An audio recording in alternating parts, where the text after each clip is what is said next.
Let's talk about Stuttering John. Bloody ass. Can I get a little sympathy? Because I got a bloody ass. I'm bleeding generously. Because I got a bloody ass. So I was checking out John's show today, and a lot of times he'll unlist them, but if you have the link already, you can still go back and watch them. But this is one he privated today, so we can't watch it. But thankfully, hopefully this is still up. OJ was sniping today. And so let's see what John looked like. It's very different than his normal show. Please still be up. Ah, yes. Beautiful. And the walrus. Cuckoo, ka-choo, cuckoo, cuckoo, ka-choo. That's right. Potato, orange. Soon I'll figure out how to be the orange. Then I'm going to be the orange. Oh, no. I just started with this filter. Soon I'll be the orange. I'll be the potato. We'll see, Just kind of fuck around, be all different kinds. Oh, so if you're listening to the show, he looks like an egg with Down syndrome. yes. It's not a good filter. It looks terrible. And John's never been feeling his feels more. He's so excited. He's having so much fun. He's like a child. He's like, wee, look at me. I'm a floating egg now. Yeah. There you go. Capiche? Yeah. This is going to be nice. Nice. He's trying to find a baby. voice. What does he think is happening here? He's workshopping. He's trying to find a voice. He's creating Yeah. a character. He's getting into it. He's been very mad lately because OJ's been sniping his show, so he's been playing this music bed of copyrighted music in the background so that he can strike OJ or anyone else who's playing it or sniping it. And all of a sudden he's like, well, what if I use an egg filter? I don't know, what does that solve? What was the problem that you were trying to solve with this He one, doesn't John? like his ugly face. Yeah, that would be my guess. Yeah. That's not what he says out loud, but maybe. Yeah. I don't know if I could add the background now. Could I change it? Let's I don't see. know. No, I don't think I can. Should wait till the show starts to Won't figure let this me out. change the background. No. I guess, let me see. How do I do that part? Let's watch John toggle things in StreamYard. This will be I fun. have a green screen. Let's see. Fade. There's the dude. Oh, I see. I got to try and get the equilibrium here. No, then I'm going to go away. Yeah, maybe we have a different background. Maybe somebody want like that. Hello, everyone, and welcome to another snipe of Stuttering John Melendez. All right, so this is a lot of fun. I'm sure people will be breaking this down. I saw this afternoon, so I wanted to show you guys what John was up to. But really, the big news is the falling out between John Melendez, and you won't believe this, Vince the lawyer. Oh, no. Who saw this coming? It's that time of the month. Oh, it is. Okay, then. Well, I guess it's not that big of a deal. So John is watching Vince the lawyer, who's on with Judy the YouTube lawyer and some other idiot. All right. And it's very funny because, of course, John had Judy on and, as usual, was hitting on her. And she was like, all right, I got to go. And he just wouldn't let her go. And it was awkward and everything else. And so they're kind of like recounting this now with Vince the lawyer. They're playing clips from Point Dabble Point where we're making fun of it and everything. And then Vince starts to give a little background on his relationship with John Melendez. And he had the ethics complaint against me. I had a lawsuit against him. We eventually settled the lawsuit, and he lost the ethics complaint that got dismissed. And now we're friends. No, we're not friends. Really? Yeah. Well, that's We are not good. You friends. can come back to the friendship as long as he's not harboring, or either one of you, We are not harboring friends. grievances underneath that. I love that John's watching the show as if they're watching him back. He thinks he's on the panel. Yeah. What? No, we're not friends. Anyone listening to me? We're not friends. Why are they ignoring me? Stop right now? talking. What's He going thinks on? if he shouts over them, we can't hear them. Right. Yeah. So I love that Vince is like, yeah, he put in the ethics complaint against me. I sued him and we settled. And now we're buddies. Like, what? We are not friends. And he'll go on to explain to Vince, who sends him a super chat, that no, they are definitely donezo. I'm sorry, Dwarfy. You're done. You're done. I trusted you. I asked you to not share my text. And what happens? Even on the text that you shared, it says, do not share. and you still shared it. I mean, you have a serious mental illness. Do you realize how crazy you are? Lori probably does. I mean, do you realize how insane you are? There's an old saying in Tennessee, I know it's in Texas, probably in Tennessee, that says, fool me once, shame on you. If fool me, we can't get fooled again. Yeah, John, you can't get fooled again, as George W. Bush so eloquently put it. Holy shit, this guy is sitting there going, can you believe he's sharing text messages with Tukey? Yes. Of course I believe that. That's why what I did is I stopped texting with Vince the lawyer. I went, oh, this guy's a scumbag. I'll just stop texting with him. John keeps falling for it. He'll be back again in his buddy. I'm sure it'll happen again. But I love the outrage where John's like, guys, I'm going to let you know a secret. Vince is not really my friend. He's trolling me and he's a scumbag. I'm glad you finally got caught up, John. Welcome. Welcome to what everybody knows. So then John finds out that OJ is sniping him. And he's very upset about this. A lot of this program from last night is him getting very angry with OJ for sniping him. And then he starts arguing with the fake OJ in the chat. And this is great because you can't even see the chat. You just hear the one-sided argument that's going on with a guy who's not even arguing with him. I don't care. Yeah, that's what I heard. Yes, you did. Yeah, because you're killing my content.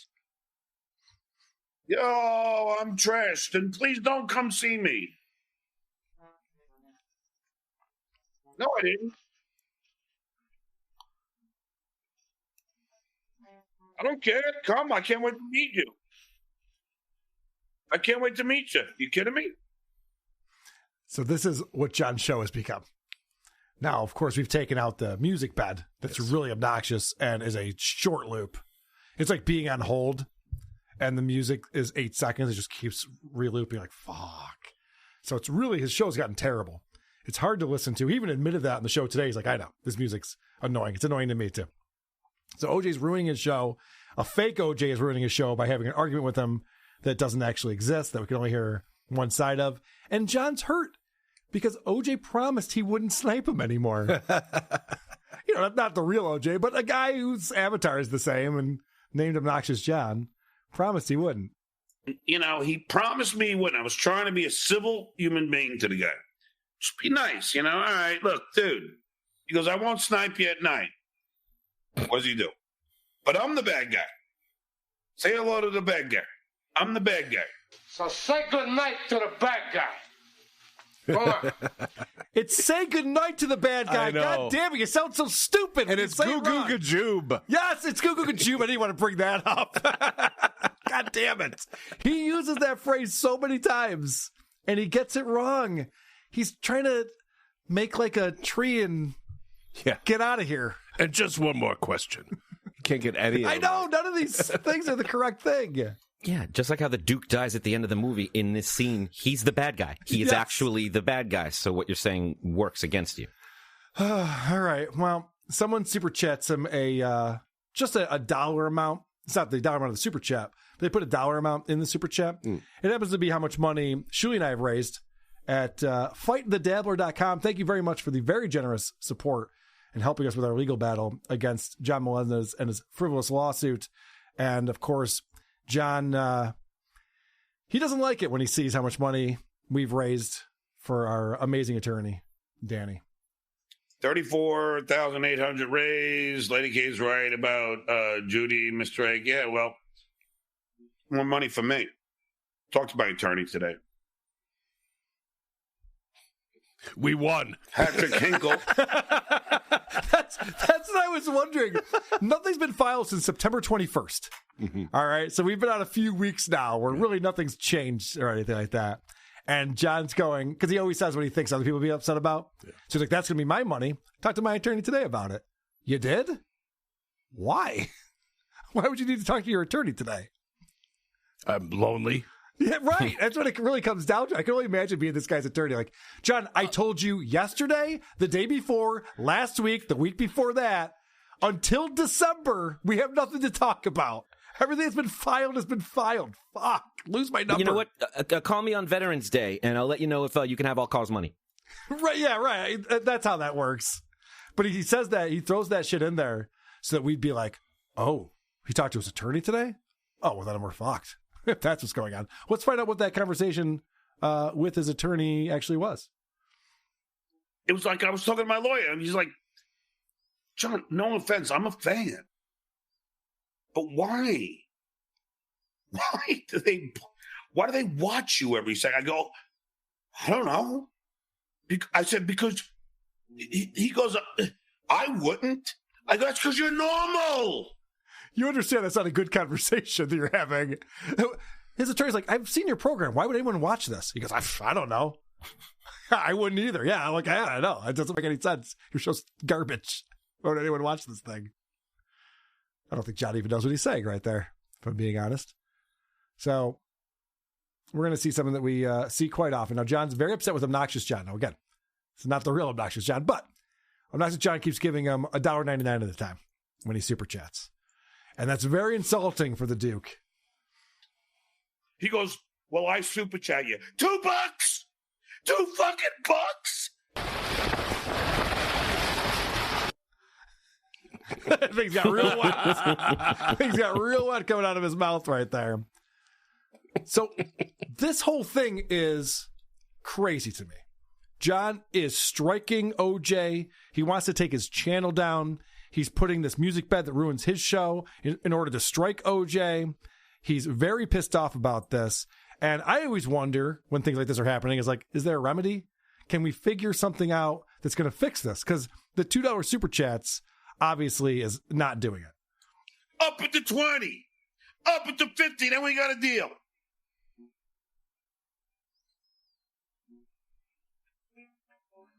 Then stymie all you want. He goes, oh, I super chat you. $2? That's amazing. You're telling me $20 and this is not a problem anymore. Snipe me all you want. And then he thought about it. Maybe 50. I can't think of the last time I was so worked up about something that saliva was shooting out of my face and I'm screaming into the void. Or maybe it was the Bills. And then somebody goes, what if I give you $50? I'm like, oh, then everything's great. Like, sorry about that. Then no more problems. You know what I mean? Like $50 can't solve problems like that in my life. But for a very poor loser like John Melendez, who's hooked on Busch Light. Now, he did quit drinking. We'll get into that. Apparently, $50 solves everything. Good to know. So you heard him talking earlier when he was having that one-sided argument. Apparently, John has a stand-up show coming up somewhere near the Cleveland area, which is where OJ lives. And so the fake OJ, and possibly the real OJ, I don't follow that closely, is saying they're going to go to John's stand-up show. You know how John feels about people coming to a stand-up show. He printed out photos of Kevin Brennan and Tommy Jordan and gave them to the Stress Factory to be like, don't let these assholes in unless they're wearing a good mask. If they got a good mask on, then they're allowed in. So let's see how he handles knowing that OJ might come to one of his shows. I'm not going to tell him to not let you in.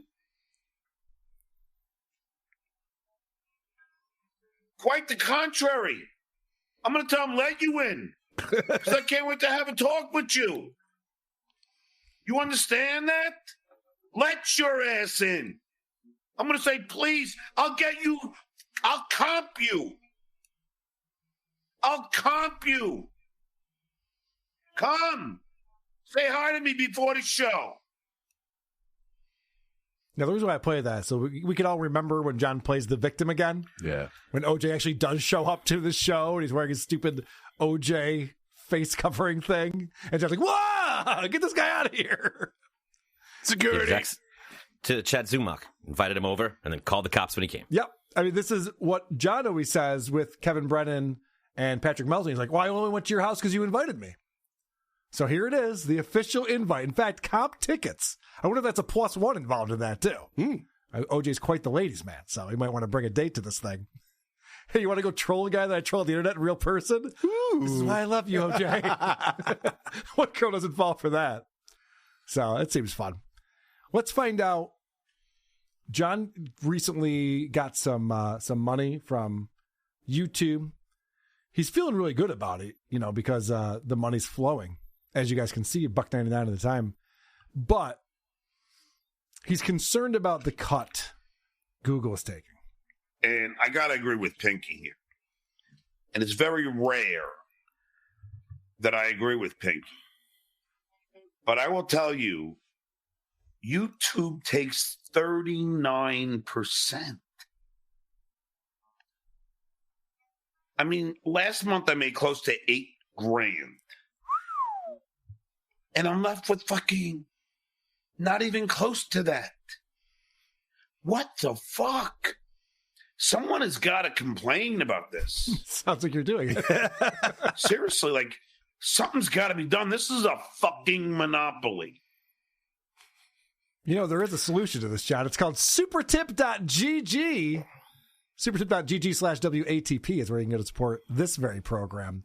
And the reason why, I remember when Melton was kind of rolling this out and other shows were started to use it, there were certain people in this Dabbleverse who thought this must be against Google's terms of service. They're like, there's no way YouTube is allowing you guys to go around the super chat system and put super tips in. Yeah, for this very reason, because monopolies are illegal.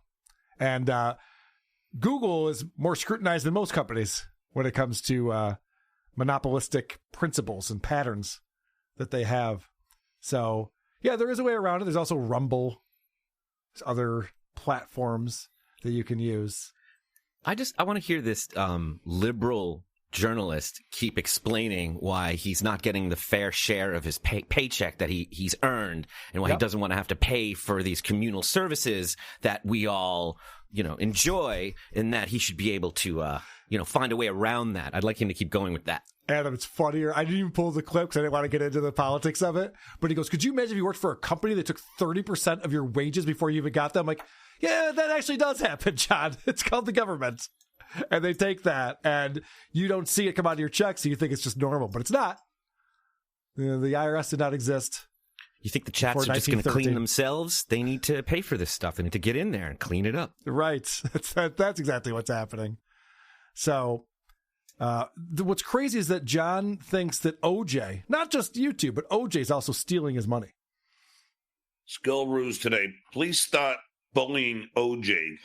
Really? He's going to take away my revenue?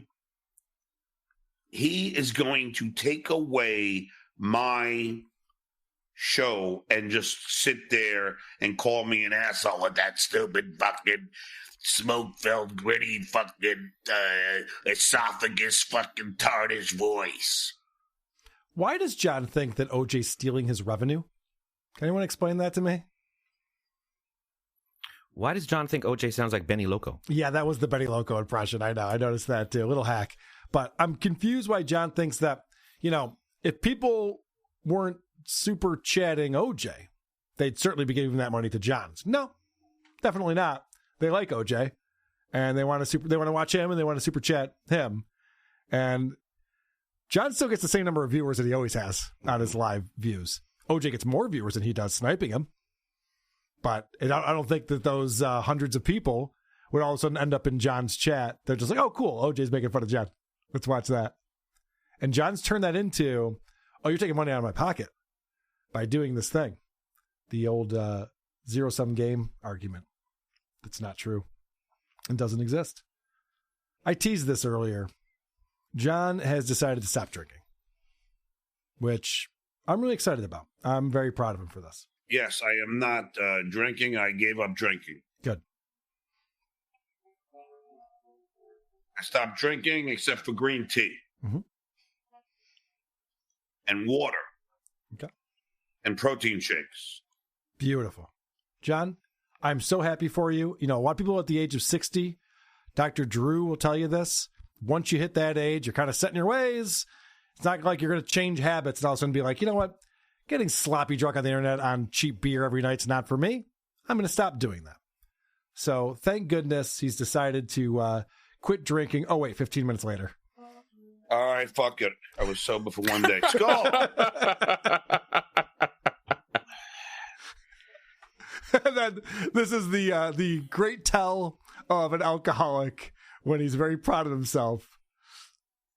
Skull. First beer of the night. I made it to 7:06. It's 7 o'clock. Saying 7:06 is like saying you're 5'7.5". Yes. You're not fooling anyone with this. Oh, 7:06. All right, yeah, you did pretty well today, John. Congratulations. And he's taking credit for that. And not only that, he's pissed because he was told by OJ. OJ goes, I'll tell you what, John, here's the deal.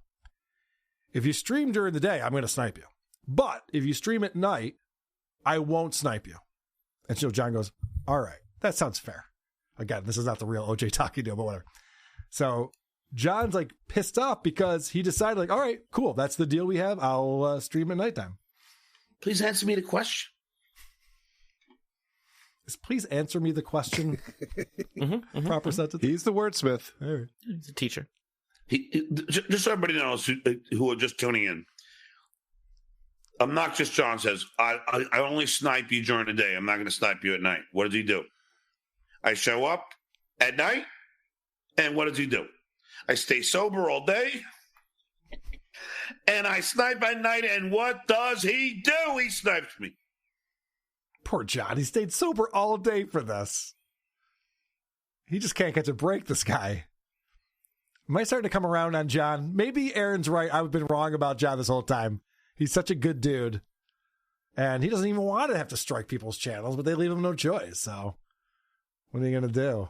I have one more clip out here because anyone who's watching this segment is thinking the same thing.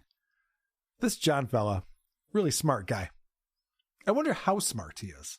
Well, John's going to give us an update on that. Play the song as many times as your IQ is. Well, my IQ is about, I think about 158. Last time I checked. You think he had it written on the ceiling? You think that's why he was looking for that? What I love about that is, first off, the last time I checked, how do you check your IQ? Is that like checking the fluids in your car? Yeah, it's like a home test. Yeah. Let me check my IQ. Secondly, John is so stupid. He forgot the number that he used to make up about his IQ was 161. It's 161. It's not 158. Last time I checked, what's your IQ? He's mapping out his IQ. I was a 134 on the Stern Show. Then I was a 165. Then I was a 161. Now I'm a 158. That's not how IQ works. Stop talking about IQ, John. You're stupid. You don't even know how to brag about being smart. That's how stupid you are. You can't convince anyone that you're intelligent. And am I just watching a pre-recorded screen that you made so you didn't have to be on the show today? What's going on? I'm just so shocked. Did you see how grossed he was? How grossed out he was when he went to drink? Like his body was like repulsed by it. He was making these grossed out faces. When he finally did have the bush light? Yeah, he wasn't like, it wasn't that like, I'm thirsty now, I'm hydrated. His body was like recoiling from it. And then he looked sad when he took that sip. He didn't look like it was a relief. He Grandpa, take your medicine. Come on, Grandpa, you got to take your meds. I'd rather have green tea, damn it. Yeah. I'm just trying to work out and drink water all day. When you're just trying to maintain, it's a really sad thing to watch. Yeah. It's not great. Well, we bummed out Adam. Hopefully, Sorry. hopefully comes back I was just rethinking some of my own life choices, and it was it was a lot. All right. Fair enough. Stuttering John did a show last night. He was pretty drunk. You want to talk about it? Yes.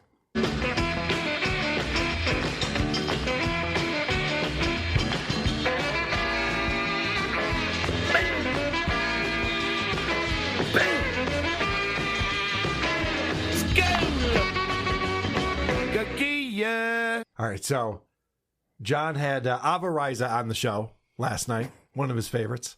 And, they're clowning Shuli. And he goes to one of his go-to lines when he likes to make fun of Shuli. But hold on, I don't like Shuli.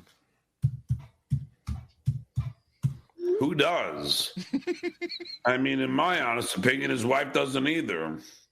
I always got to say Ava, in my honest opinion, because he always got to worry about he defamed me, or, His wife has to hate him because he's a disgusting, talentless worm.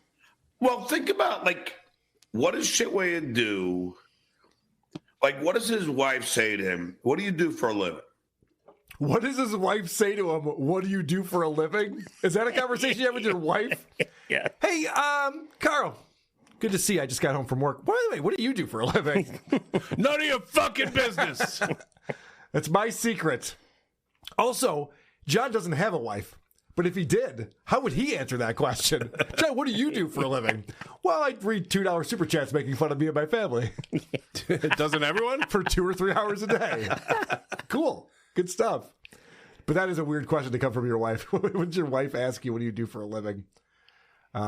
So they go on to talk about Shitwire, Shuli. And I was like, wait, is this a rerun? I thought this was just last night, this episode. They showed Shitwire showed pictures of my kids. You know, so I mean, but again, it's not what they do. I've never shown any pictures of Shitware's kids, nor would I ever in my entire life. Because that's not what I do. He doesn't show pictures of people's family members? He does it all the time. Because nobody sent them to me today. Well, right, yes. He has to wait for someone to send them to him. I would never do that in my entire life. He's such a child. He's such a 12-year-old when it comes to this shit. Which, by the way, we talked about this last time. Him and Vince the lawyer had a big falling out because Vince was doing this thing where he was screen grabbing the text conversations he was having with John and then sending them over to Rocco Tukey. And he does this all the time. Vince loves doing this. And John found out about it, so he's like, all right, shutting you out of my life forever. And he stuck to it, right? Nope. He's teasing what's coming up here. Anytime I get Keanu on, and you know what would be great if Keanu comes on and then Vince comes on, it'll be like, oh, I can't wait to watch Vince like be so like weird because she's so hot and he's not. Yeah. Is he coming on? It's incredible because John hits on Keanu all the time. Yeah. And he acts like they're compatible humans. Like that would ever be a scenario that made sense to anyone, John and Keanu. And he goes, can you imagine this Vince the lawyer guy who actually has millions of dollars in the bank and is way younger than me? Could you imagine if Keanu was into that guy? He's going to be all weird. Yeah, he's going to be all weird. Yeah, watch this awkward guy around a cute girl. That's you, John. John acts like he's already fucked Kiki. Yes, he really feels that way, too. He gets so weird around Keanu. He forces her before she comes on the show. He's talking about how hot she is. He's literally doing the thing where he might as well just be like kicking the sidewalk in front of her. Like, gee. Who, me? Looking at me? Oh, wow. I can't wait for her to get here. He sucks at this so bad. And him and Abba, have to talk about how hot she is. And Abba, again, I think Abba's playing some type of role on here. I could be wrong about that. But Abba just goes along with everything John says. That's what you have to do when you're on his show. Like, oh, yeah, Keanu's so hot. Oh, I can't believe it. And smart. So amazing. And Gina Bobina pops in with a super chat here. And I think John's a little drunk because he's not picking up on it too quickly. Gina Bobina, put the alcohol down. What, Busch Light? You call this alcohol? All right, so John goes to his go-to. I drink shitty beer, so it's not alcohol. No, it's still. Yeah. But he didn't read far enough ahead to read the rest. Put the alcohol down and stop the show and repair your relationship with your kids. Why do you hate them? Is the super chat he has up on the screen. And wait till he recognizes what's actually going on here. And stop the show, repair your... Oh, yeah, you have to shotgun the Busch Light to get a buzz. What? You have to like shotgun a Busch Light to get a buzz. This is their big win. Do you notice that John's not listening to Abba at all? This is going to happen throughout this show, where Abba's talking to him, and he goes, "What?" He goes, "What?" And then she repeats it, and he's like, "Oh, look at this! What Count Connor is saying here." That's not how you treat someone you love. Yeah, right. I know. I'm surprised that he just pays no mind to Abba. And actually, what you're going to see once Vince and Keanu come on is that Abba becomes an NPC on the show. Like, Abba's just like, all right, you're no longer part of the show. You just sit there and watch us now. So I don't know how Abba's going to feel about that, being treated as a second-class citizen. But you see that the Count Connor wrote, Shuli called Bruce Jenner a Fruit Loop, or was that you? So Count Connor is calling John out for his joke about Bruce Jenner was on the Wheaties box and now he's on Fruit Loops, calling him Fruity. Not cool with his liberal mindset and his family full of LGBTQIA pluses. And so Connor's acknowledging that. But offering him an out. Well, no, I think that's the joke. It's like, you always rag on Shuli. Did Shuli say this? Oh, wait, no, that was you who said that. But this continues on as Connor doesn't let him off the hook very easily because John just goes, oh, that was before he was. That was a joke I made back on the Tonight Show before he transitioned. There was a gag that we had with the writers and stuff like that. So Connor has a follow up. Have you ever tried out like a Pat Dixon current mustache? Like, have you ever just done a mustache? Oh, here we go. Yeah, but it was in my act and I forgot. Okay, so Connor goes back and he goes, no, you did this in 2020 after your kid transitioned. So John is ignoring Abba. Yeah. You ever think about growing a mustache? It's like she's not there. Yeah. It's so weird. And then, yeah, you did it in 2020 after your kid transitioned. So you should have known better because he was trying to act like, well, that's the past. What are you going to do? And then so he goes, yeah. But, I forgot. It was in my act. I forgot. So they go, wait, you forgot your kid transitioned? To anyone. No, I forgot that I had it in my act. Sorry.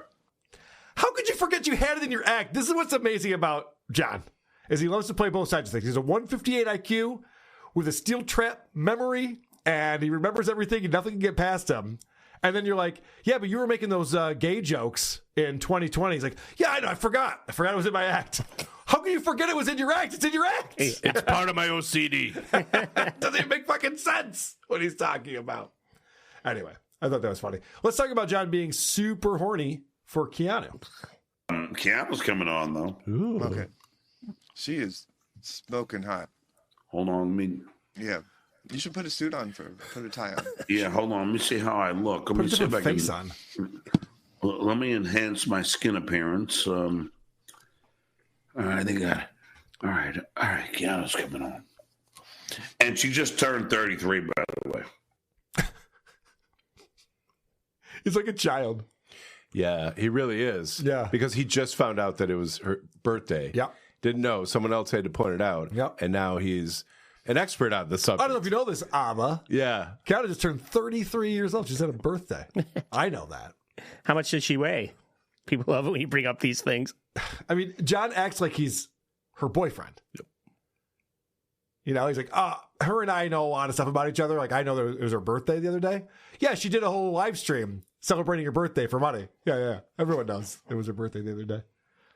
And so Vince the Warrior joins the show, and Abba puts VTL on the spot. I was not too happy with this man. But just come on and let's deal with this. I don't even care if she did say it intentionally. I figure that's what pencils have erasers. But just come on, please. I love you. What do you have to say about the numerous people that claim that you have handed out pictures of me before I transitioned to them? Me? Yeah, there's numerous people that say you did that. I didn't know who you were, and I apologize. That sounds a little crude. And What about I don't know. one of your burner accounts on Dabblers Anonymous posting that shit? Which one? I got like 100 of them. I know you do. What's... No, John, because once they have you blocked, you have to keep creating another one to even like say anything. Why don't you just admit it? That would actually be better. No, so you're claiming you've never done anything like behind the scenes, like pertaining to me, my address, my personal phone, pictures of me, ever. Nope. You're a liar. He's really bad at lying in this one. Do you see all those tells first? He's like, me? And then he tries to deflect. Well, I got lots of sock accounts. I mean, that's what I got to do because you keep blocking me, John. And then props to Abba. No. Seriously. What's up? Have you been posting these photos of me before I transition? And he's just looking at her like, no. I mean, definitely If there's no follow-up questions, Yeah, no. Right. So then Vince has a joke here that John celebrates, but there's a reason why he celebrates this joke. Alva, I don't even know what state you live in besides confusion. I'll give you the joke, Vince. I'll just give you that one. But I do that in my act. I do that in my act already. I don't know. So John liked that joke because it is in his act, where he talks about all of his kids were born in different states, or conceived in, or whatever it was, whatever the fucking joke is. Who cares? So state of confusion. He's like, oh, that's pretty good.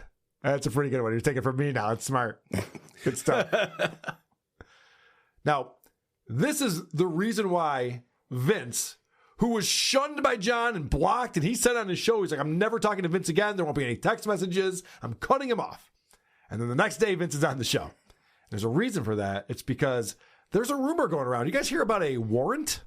I did. Yeah? Yeah. So apparently, there's a rumor going around that there is a warrant out for John's arrest for revenge porn in the state of New York. And I think I know who might have pressed charges against John for such a thing. And John seems to be pretty concerned about it. What is this warrant nonsense? Have you fucking heard anything about this? I don't think that there's any truth to any of this. I think he's just trying to fuck with you. But have you looked at it? Have you tried to find out? I don't think there's any method to find out a warrant, John. Put it this way. Have you ever disseminated any pornography in a revenge form? No. And what do you got to worry about? I like the way Vince is playing this. We're going to see this come a few times where John's like, yeah, but did you see, is there a warrant though? But seriously, is there? He's like, what do you have to worry about? You've never disseminated nudes of someone you were mad at to get back at them, right? John's like, well, right, obviously I didn't, but, you know, maybe, I don't know, maybe someone photoshopped some screenshots or something. I don't know. It's always someone else's job to look into it. I know. He can't possibly. That's the only reason why Vince is on the show. Like, do work for me. Report this. I'm a busy guy. Yeah, I know. So this is very interesting because I can tell you that Kate Meany has been busy lately. Kate Meany is back. I got an email from her. She requested I change a thumbnail and a title to one of the videos I had. It was implying that she slept with John, because John was implying that he slept with her. So she's like, can you not have that on the internet, please? Like, yeah, all right, I'll change that for you. But then she's also been striking a lot of videos. I know that Tuki's channel and Patrick Melton's channel, and I assume many others are getting these strikes because she's looking to reclaim her privacy. I think Kate Meany doesn't want to be a guy. Kate Meany just wants to be a normal person who, if you Google, you don't find a bunch of stuff about butt sex and cocaine and stuff like that. Huh. To each their own. Yeah. I mean, I think it's more fun to be Kate Meany from a year ago, but what do I know? Maybe she was struggling. So I know that she's been active, and it's interesting that all of a sudden these rumors are coming out that there is a warrant out for John about revenge porn in New York State. That would make sense to me because Kate seems to be trying to right some wrongs that she's had. So we bring up revenge porn here, and John's transition, bringing on Keanu, couldn't be more insulting. Speaking of somewhat porn kind of things, here is Keanu Thompson. That is a terrible intro, John. Oh, okay, hold on. Whoops! He fumbled that one. That's his girlfriend. He fumbled it. Speaking of porn whores and sluts. Speaking of buttholes on the internet. Yeah. Got it, everybody. She's like, Jesus Christ, really? Thought we were friends, man. So then, you guys ready for Creepy John? Oh, Creepy John. Yeah, Creepy John. You heard of him? There's Stuttering John and there's Creepy John. And Creepy John loves when you have a birthday and you're a hot girl. Because then he gets to make his moves on you. This will work every time. All right. Keanu, could I just say one thing to you? Absolutely, anything. Can you put those leather pants on? Happy birthday to you. Happy birthday to you. Come on, Alva. Happy birthday, dear Keanu. Happy birthday to you. That was so heartfelt. Thank you. That's beautiful. The funny thing about this panel that we're watching right now is that half of them know that John's a loser. and they're in on it, and they're goofing on John. And then there's Keanu. Keanu's just like, hey, we're all doing a show, right? This is a cool fun time, right? We're all allies on this. Like, no, Vince the lawyer is actively destroying John's life, as he always is. And I'm pretty sure... And I was up to something. I'm pretty sure I was up to something, because it really doesn't make any sense otherwise. I can't make sense of it otherwise. People disagree with me on that, but I don't know. I don't know what else she would be doing with her time. So, John, of course, because he's 12, maybe 13 years old at this point, has to ask Keanu if she got laid on her birthday. And look at how enthusiastic he gets about this. Do you and Eugene consummate your birthday night when you got home? We did. Yes, I won't lie to you. We did. All right, Gino.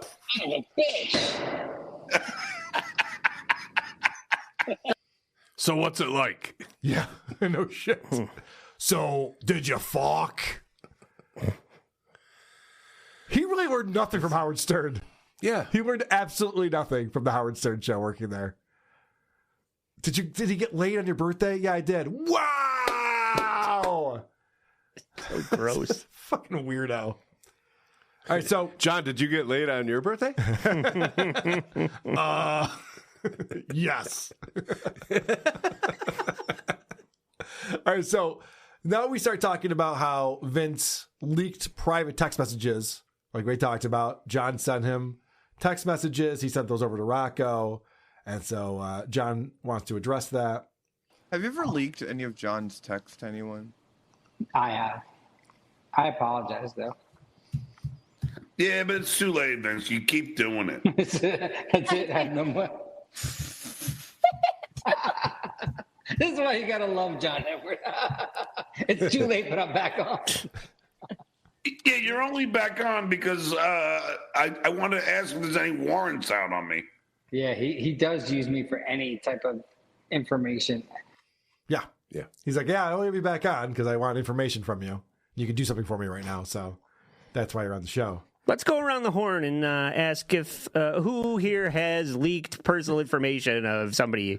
Everybody? Okay. Yeah, I know. This whole panel, it's really funny when they start talking about leaking private text messages. Sometimes I just leak. Because John doesn't realize that that's what Keanu is known for. Yeah. And what he's known for, too. And so he keeps talking about this and puts Keanu on the spot and makes her very uncomfortable. But first, he brought up the warrant again. So what's with this warrant? Why does John seem so nervous Any about movement on that yet, Vince? Yeah, what's going on?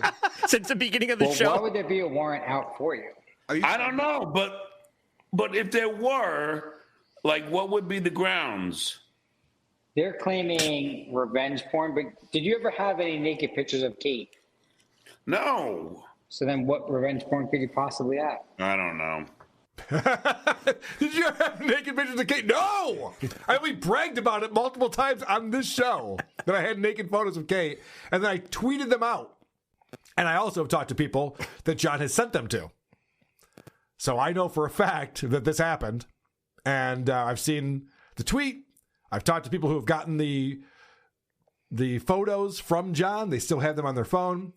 So if Kate is pressing charges, she has a case for sure, because that was definitely revenge. That was vengeance. If you guys remember John calling the mom, calling the grandmother, posting all this shit on Twitter about her being a whore and a drug addict and all this crazy shit.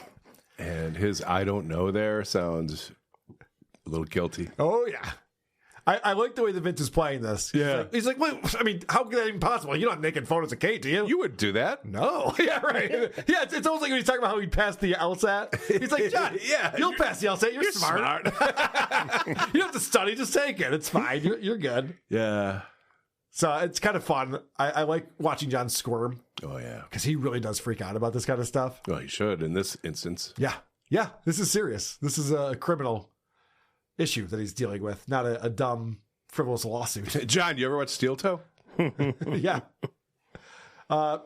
John got sent AI of him kissing Keanu, and he has to pull this up on the show to watch himself kiss Keanu. With her watching? Yes! It? This is not comfortable for anyone involved. Except John. Oh, boy. Here's what you and I You could never saw this? Oh my goodness. This is oh boy. Such tender kisses. Yeah, very good. No, there's a better one where we're making out. I know. Go. There's a more realistic one where you start vomiting in the middle of it. Did you see John's face as if this actually happened? Oh, yeah. He's watching it like it's a home movie or something. He's like, remember when we kissed on the plane? It didn't happen, John. But he's all excited about it. That's fucked up, man. It's so he wants her crazy. to like it. Yeah, well, check this out. So then he's looking all over the place for a different one, and then he finds this one. All right, Keanu, this is you and I. Play that music. Oh dear God. Oh my God. Oh my God. Oh my God. This is untoward. So John's very happy about this one because they're making out passionately in this AI video. And John is loving it. He's got a smile on his face. It's ear to ear. He couldn't be happier about the idea that him and Keanu would be making out. Remember, he started this by saying, I'm going to bring Vince out. He's going to look like such a dork talking to this hot chick. And then John goes out and goes, look at this video someone made of us making out. Yeah. I'm the Duke. This is like one step away from pulling out like a Ken and a Barbie and going, this is you and this is me. Fucking loser. That was very specific, Andy. John, if you're watching this, you should do that on the show. That'd actually be a pretty funny bit. Oh my God, John, you're so handsome and tall. It's like Spaceballs, right? No, I didn't see you play with your doll, sir. Good. All right, so this is where we decided to get Keanu really uncomfortable. And John's not doing this on purpose because he's a fucking idiot. And he doesn't realize that Keanu reads people's personal text messages all the time. Myself, Missy B, April. The list goes on and on, actually. No, it's not an allegation. It's a fact. Keanu, I'll text Vince and I say, do not share. What do you think he does? Shares it. Why do you do that, Vince? Yeah, Vince. Why would you do that? Why would you share information that was sent to you privately with other people who weren't involved in the initial communication? Keanu wants to know some answers here. But, all right, Keanu, here's my problem, okay? Mm-hmm. Sure. Let's say you send a friend a text and say, you know, I look like shit today. I am going to go get a facial, right? Sure. Which is benign. Kind of facial. No, but it's benign. But Keanu, it's benign, right? It's right. There's nothing. You, though, you're the person who sent it. You don't want it disclosed. So to you, that's personal. And when you write, do not share. How the fuck does Vince get to decide if it's okay? Because it's not anything that's personal to me. True. Especially if you say do not share. Yeah, exactly. And that's what he shared. That's the text he shared. So Vince, therefore, who the fuck are you to decide whether I think it's personal or not? Oh, man. Keanu's struggling with this. It's hilarious that John's picked out Keanu because he doesn't care about Ava anymore. Keanu's on the screen. Didn't care about her before. Ava's on the screen. Keanu's doing that thing where one eye is like closing up. She's like twitching. She's so uncomfortable with this conversation. Can you believe he shared, even if you don't think that it's personal information, I still don't want that to go out there. Keanu's whole thing is like, yeah, I read Carl's text, but who cares? It wasn't a big deal. It wasn't anything important. So it's fine. And John's like literally saying that to her. She's like, oh, shit. Yeah. How am I going to be on John's side? I have to be on John's side, but I also do the same thing. So what am I going to do with this? John should get Jason Ellis on the phone and find out what his opinion Yeah, is. that's right. Jason Ellis, who's fucking idiot. Number he gave I don't think Kiki's that quick. It's more like something was said. This reminds me of something. You don't think she's following? Something doesn't feel right, but well, I mean, it's crazy when you think, like, why would you want to be friends with someone who will just quickly leak your private conversations with other people? This is why, like, why would you even be friends with the guy? Right. Like, seriously. Yeah. Why would you be friends with someone who does something like that? Ken was like, yeah, right. John doesn't know he's shaming her this whole time, which is great. So finally, Keanu does get around to justifying why she does it, which is always appreciated. On my show, yes, I've read a text. Or if somebody's lying about me, like Clubfoot Carl or whatever, or if he's going to be an asshole to me, then I will read a pathetic text message from you where you are complaining about Kevin Brennan making. Did you hear that? There's 3 exceptions to the rule of not reading private text. It's amazing. If you're talking shit, if you're pathetic, or if you're club-footed. And he's not even trying to like make a point with her. He's only talking about himself. He doesn't even know. He has no idea. He has no idea. That's what's so funny about this, because he keeps grilling her. He's like, can you believe this guy's sharing my text message? She's like, yeah, fuck. All right. I do the same thing, John. Jesus Christ. Why do you keep bringing this up? But I'm justified. Keanu's like, I'm justified when I do it. I do it the right way. And I will read a pathetic text message from you where you are complaining about Kevin Brennan making not personal. Like that. John, can you bring Vince back? I want to ask him a couple questions. That's what it is. But sounds like you're straining to do some explaining.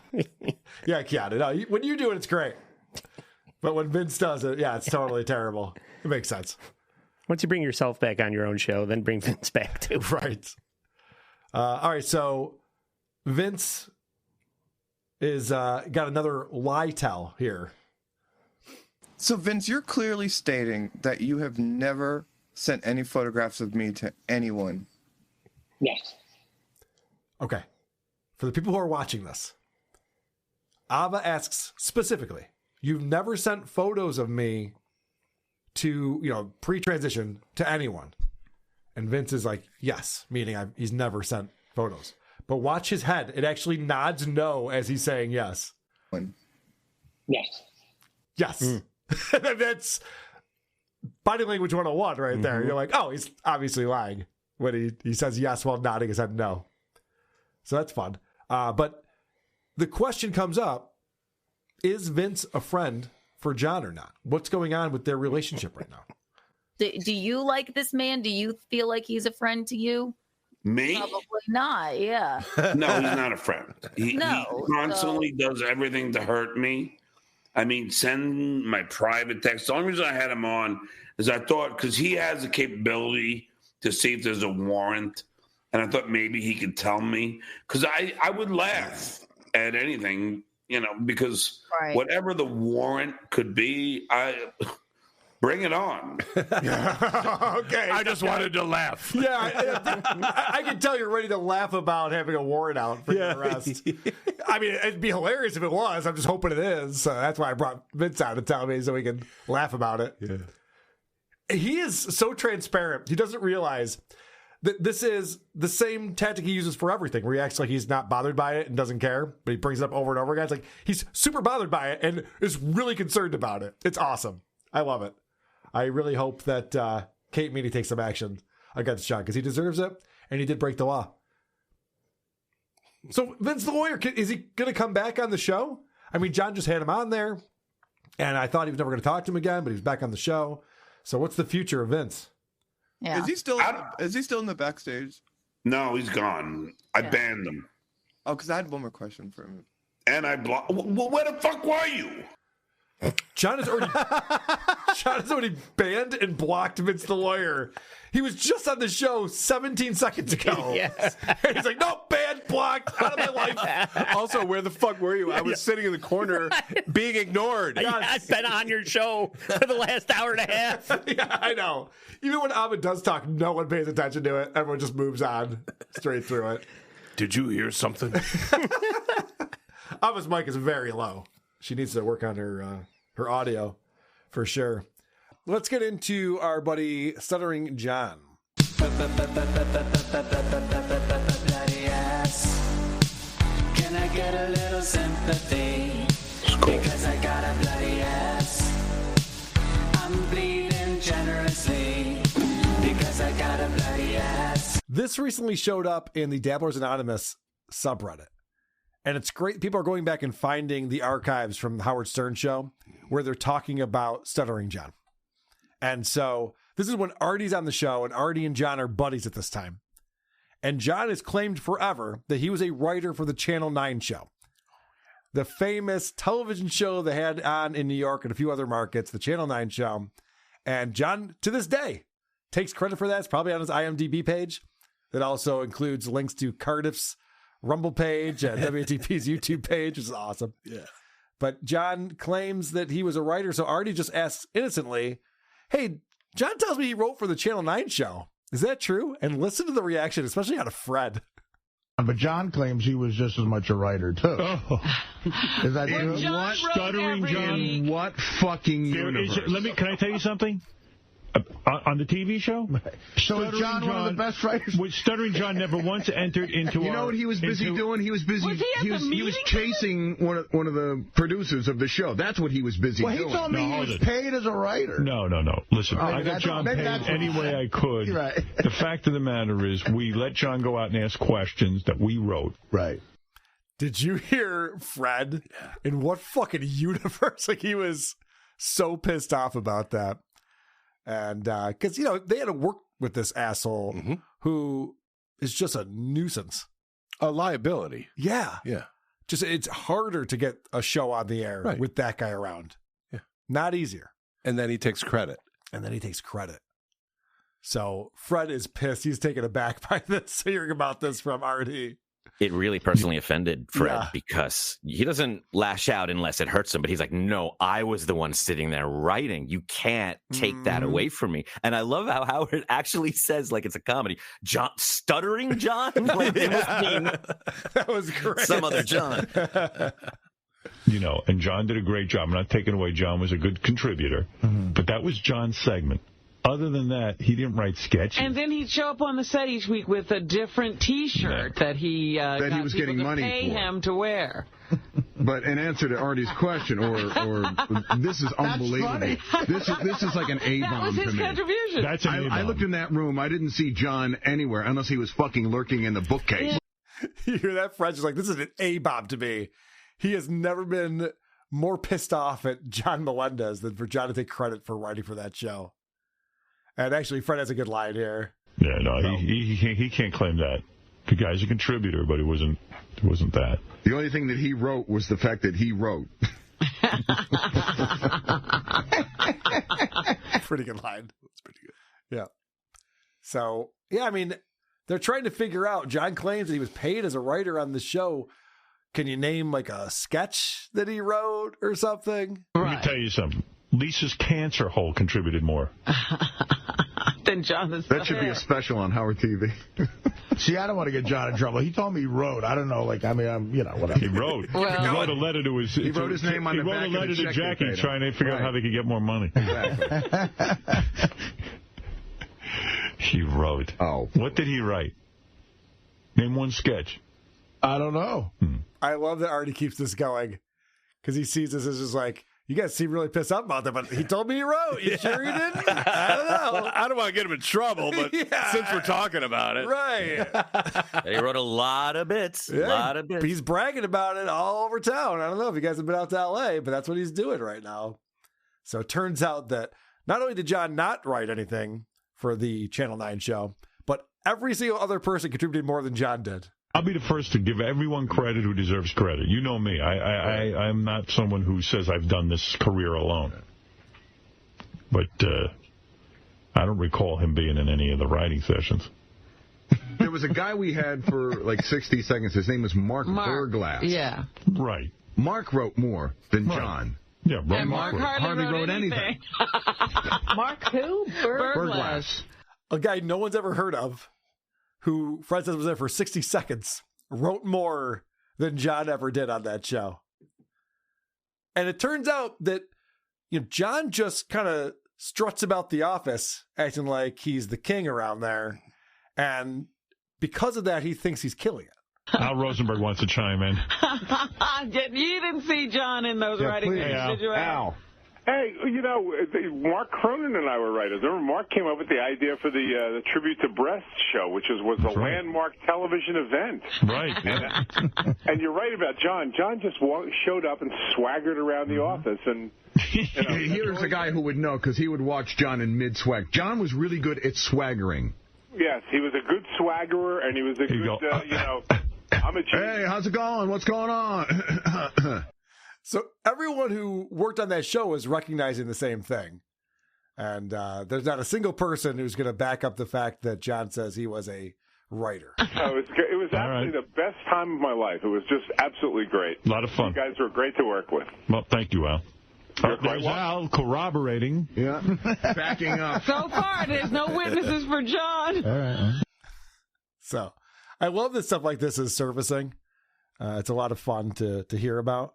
This was another one that came up on Dabbers Anonymous just recently. This is a short one talking about how John didn't write anything for the Howard Stern show. Now, that was about the Channel 9 show. But also, John claims he wrote for the Howard Stern show. But I've heard otherwise. Pour salt. Pour salt on the wounds. He was there.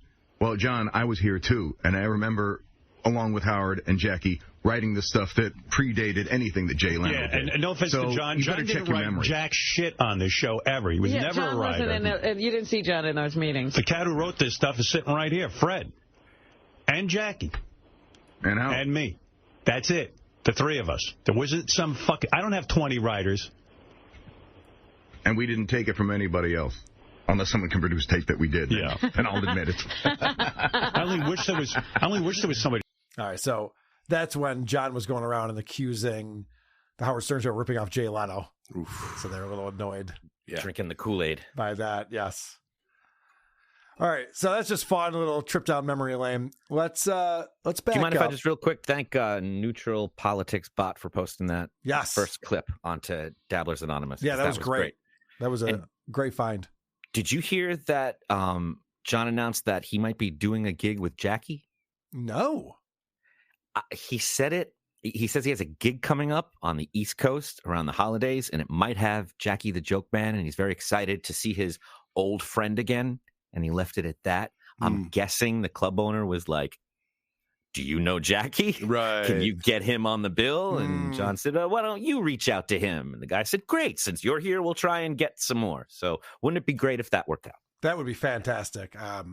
Obviously, Jackie doesn't talk to John anymore. No, for a number of reasons.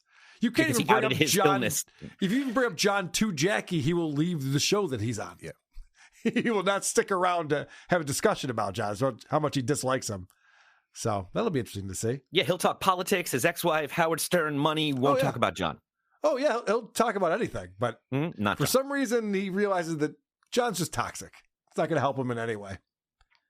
So we have a lot to talk about with the Dabbleverse. A lot has happened this week alone. But I want to back up to the Sunday show that John did. And then we'll get into that stuff and talk about what John did last night. But starting with the Sunday show, it starts off like any other podcast episode of the Stuttering John podcast, where he plays, don't cross the Duke. Everybody knows that. And John usually responds with one of those, not everybody knows that. But this time he got real tripped up and couldn't figure out what he was trying to say. Don't cross the Duke. Everybody knows that. Not really, but they try. They don't really understand it.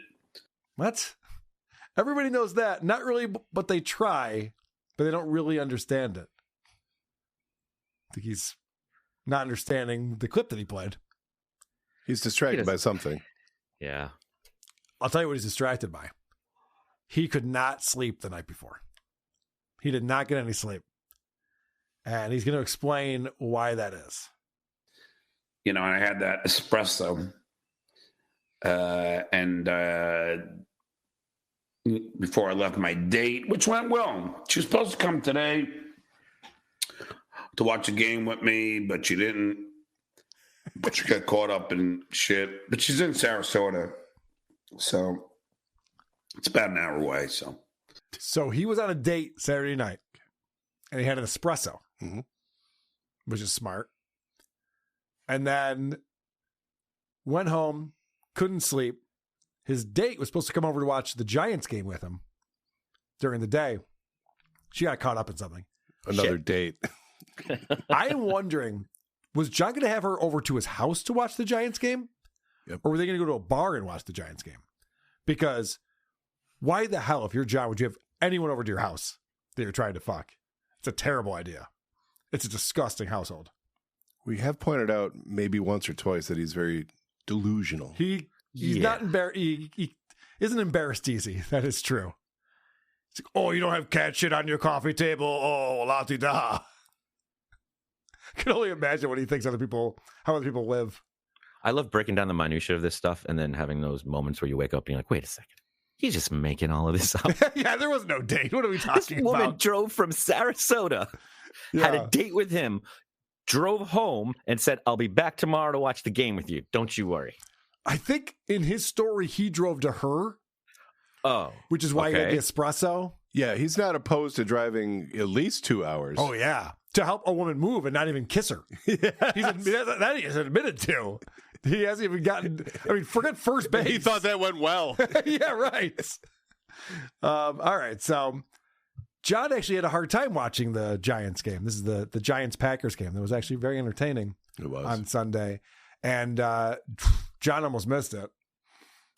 But anyway, so then I got up and then I made my bacon and egg breakfast, which I burnt because I was trying to find the fucking Giant game. I thought it was on CBS, but instead it was on Fox. And I was looking for that and I was going crazy. What? The fuck does that have to do with your eggs? Yes. He burnt them because he couldn't find the football game. So that implies that it took fucking forever to figure that difference out. I'm going to break this down and forgive me, Adam.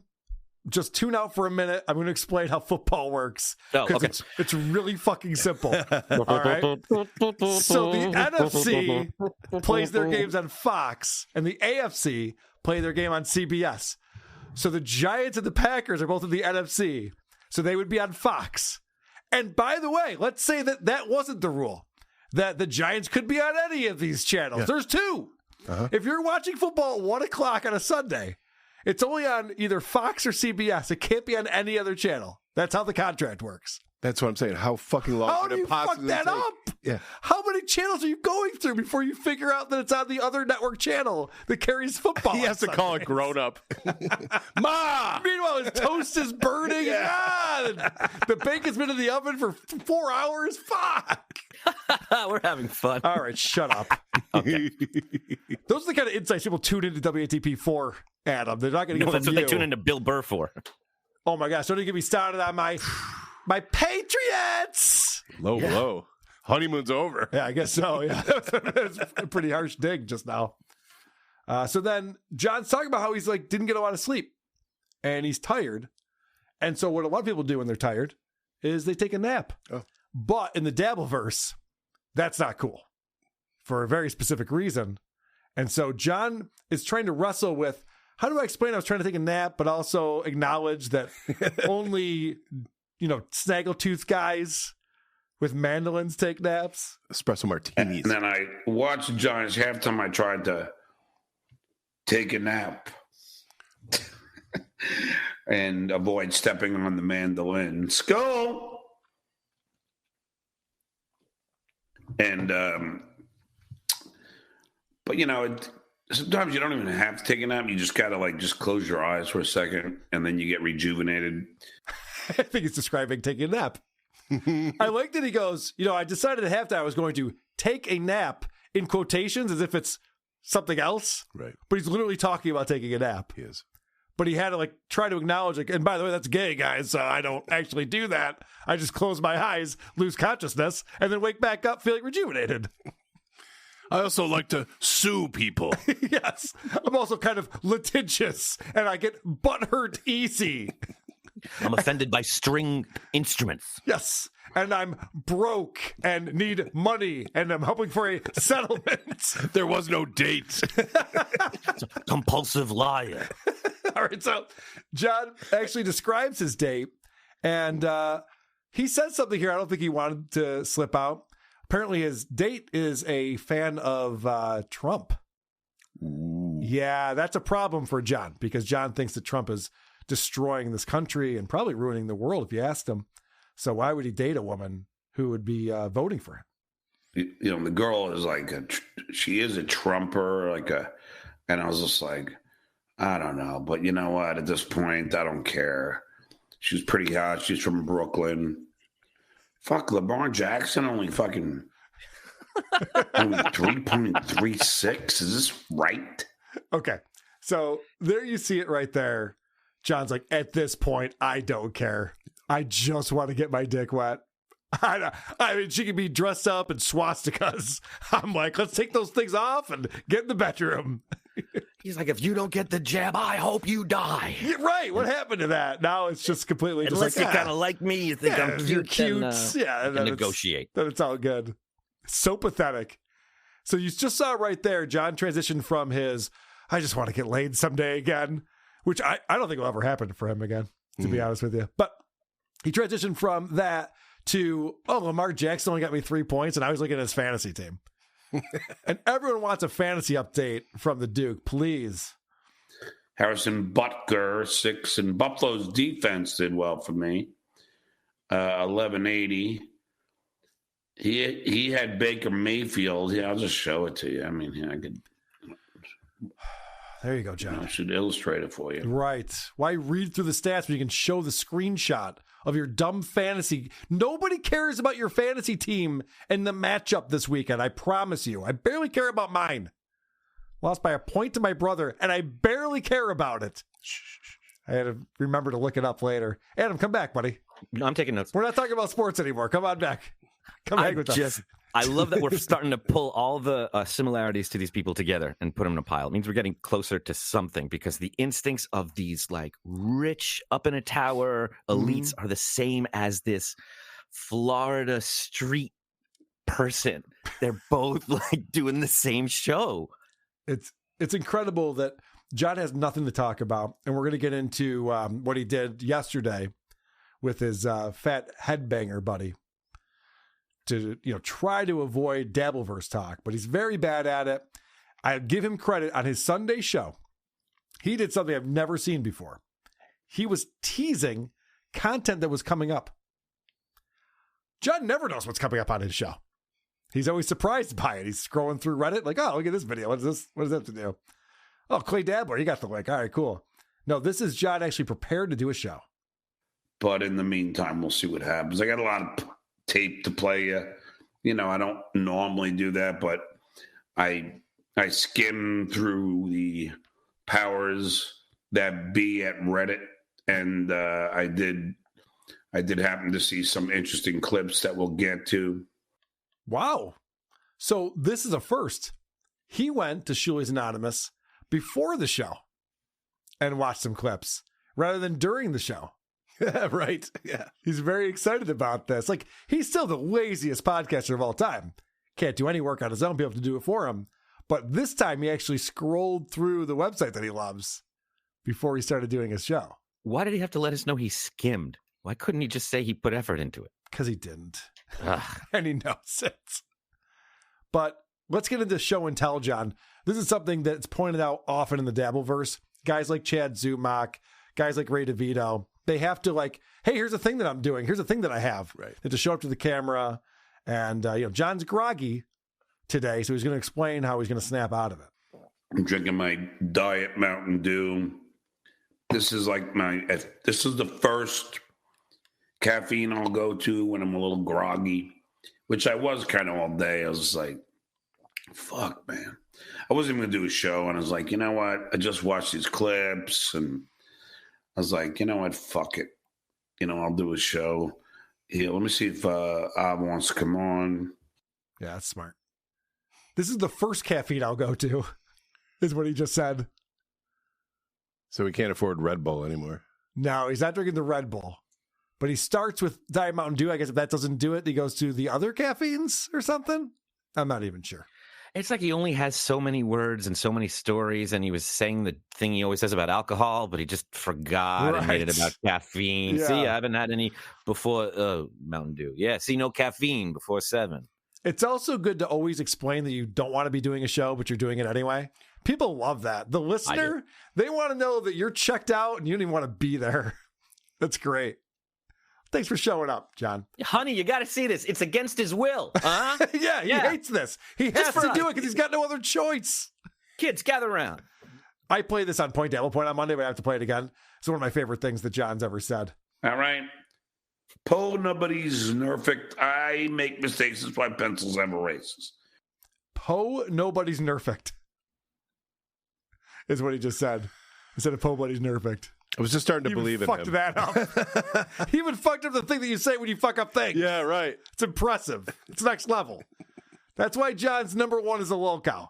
No one can dethrone him. I know Bill Burr wants that seat. It's not going to happen. Well, it might happen. John's doing a lot of things to get his channel taken down and himself. We're talking civil. We're talking criminal. There's a lot of bad things on the horizon. And let's start with the Ava drama that's cropped up this week. Now, do I want to focus on drama? I certainly do not. I like making with the funny. The waka waka. You know, let's have some lulls around here. That's why we do a show. It's not to dissect when Kiki said this thing and then Haley responded with that. They say, but if it's funny. If it's funny, then we're all in. But let's get everyone up to speed on what's going on with Ava, because she was on John's show on Monday. I happen to be watching this, which I'm normally not.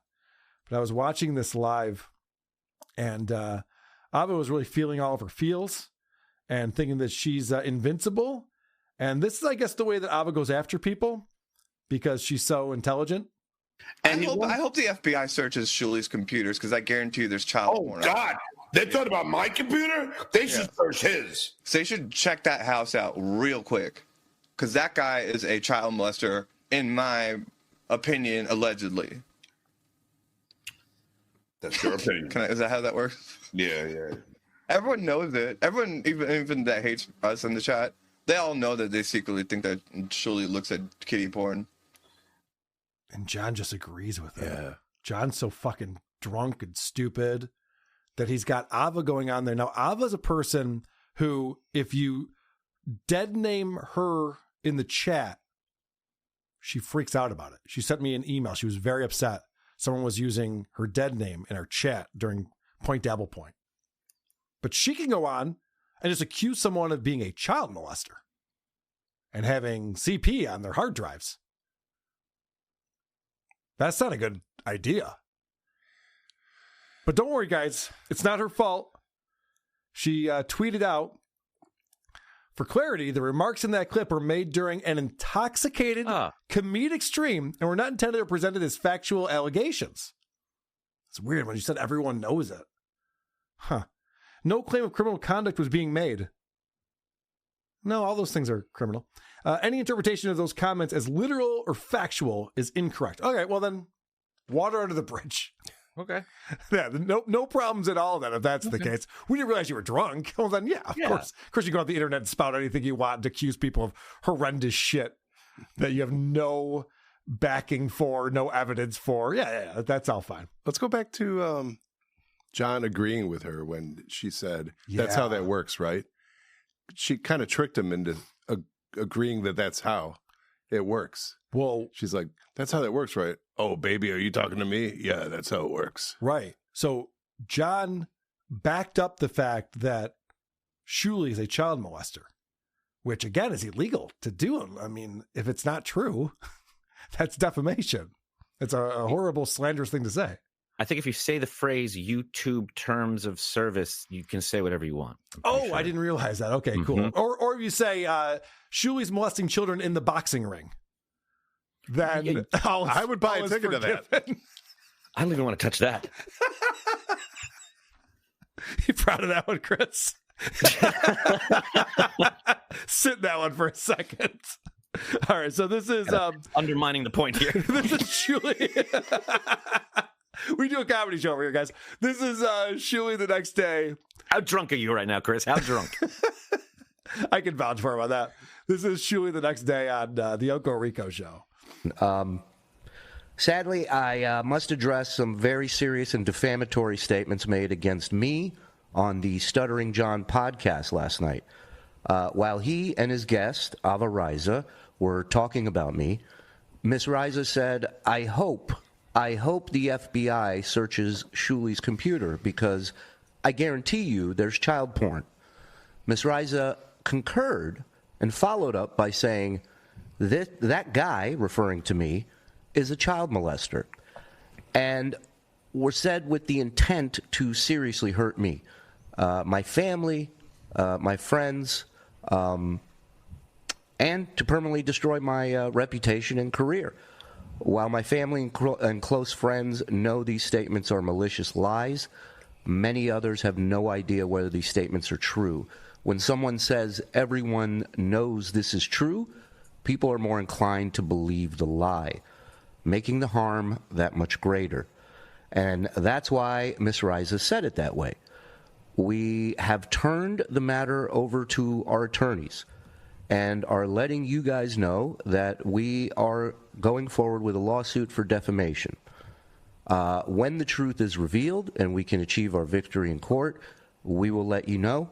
Until then, I cannot comment on this matter, and we will let justice do its thing. Now, the thing that Shuli didn't say is who they'd be suing for defamation. And people assume that it was Ava. But I don't know if that's true. I don't know if Ava's the intended target for this specific lawsuit. Well, John did explain that Jay Leno said to him, if it happens on your show, you're responsible. Right. And John agreed with the sentiment.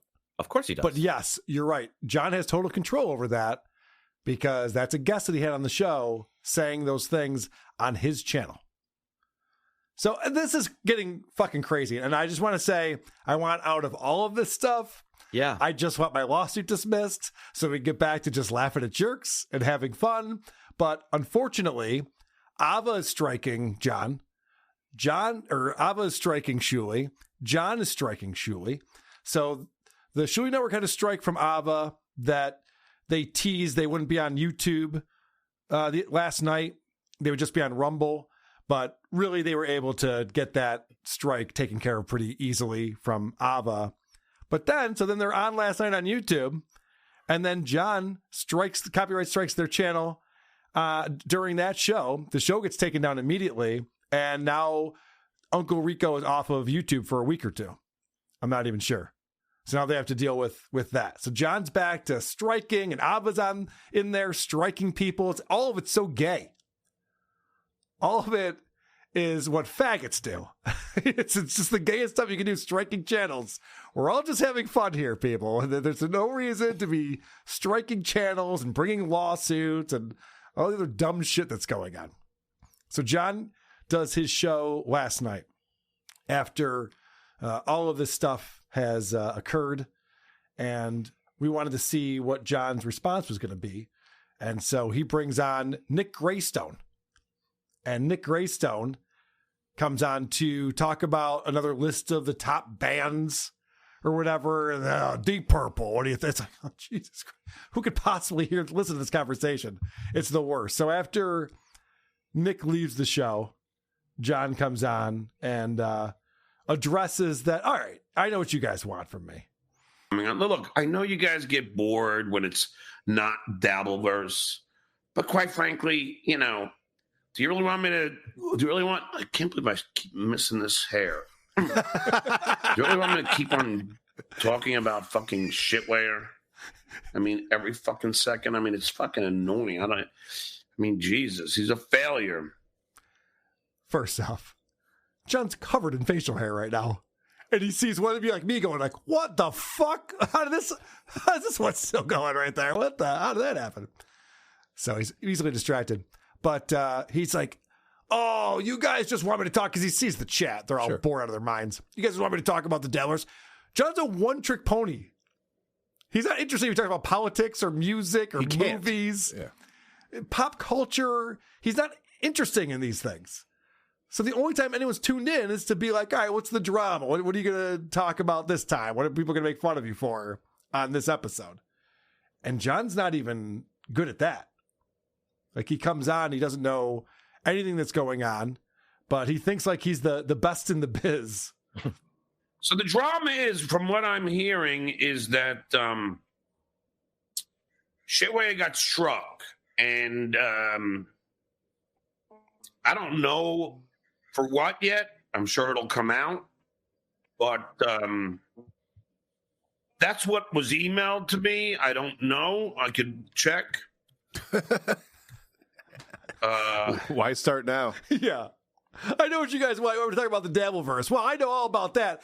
There's a thing that happened. What I'm hearing. I guess someone emailed me info about a certain thing. Maybe I should pull that up and look at it or something. This is the same show we did show prep for, or was that a different one? That's a different one. That was the Sunday show. This one, not so much. I love how he doesn't know what route to take because he's tried all of them and it never works out for him. He's tried that's karma.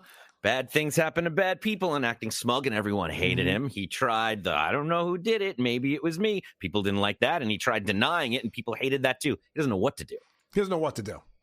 And actually, I will point out, this is after Ava struck their channel and they were baiting John into gloating about it because they were talking about they're doing a Rumble only because of the strike, which again, they were live last night on YouTube. John actually struck Shuli after this episode. This is from last night. He struck him after this because Shuli's on later than John. It's all very confusing and annoying, and I hate it all. But I report the facts here on WATP. No, I don't. Don't listen to me. Of course, John doesn't care about any of this. I don't really give a shit. No, you don't. And, I did email the potato and told him, fucking talk to this fucking orange, because if he continues this, I'm telling you, he's fucking with the wrong guy. And then I got to get the banana in here. It is that simple. I'll peel that orange. Jesus. The idea that he's like, I don't give a shit about any of this, but I messaged the potato and told him to tell the orange. Could you imagine when we first reviewed John's show in 2018? I could not have predicted that in 2025 we'd be playing clips of John talking about messaging a potato to tell the orange to stop fucking around because he means business. You can't have tough guy talk when you're talking about an orange that you're mad at. You can't have tough guy talk against oranges when you were so pleased to be an egg 2 days ago. Right, he was all excited. It's not a testicle. But, so John, the striking has got to end. I'm putting it out there for everyone. Everyone stop striking people's channels. It's gay. It's gay ops. Stop it.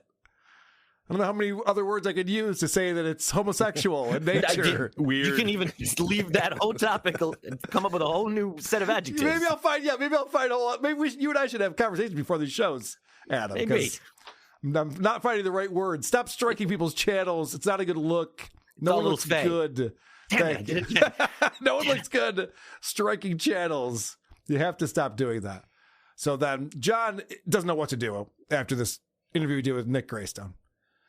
And so he's looking around on his computer like he does. And I don't even pull these clips anymore. It's so boring. I mean, it drags on for minutes where he's just kind of looking around, doesn't know what to do. Finally, he gets a note that he starts reading. And I left all of this in real time. Is it slid under the door? No. Is it in Korean? No. He finds a note that he starts reading.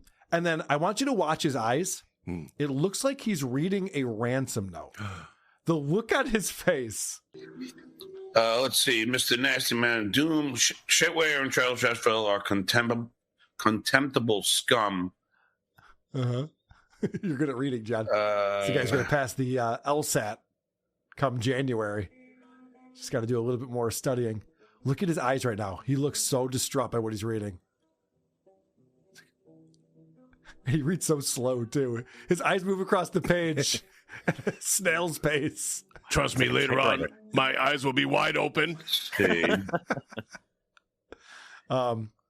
you imagine he's reading something that says, if you ever want to see your daughter alive again, you'll do what I say. And John's just going, joke's on you. I don't plan on seeing my daughter alive ever again. I wasn't going to see her anyway.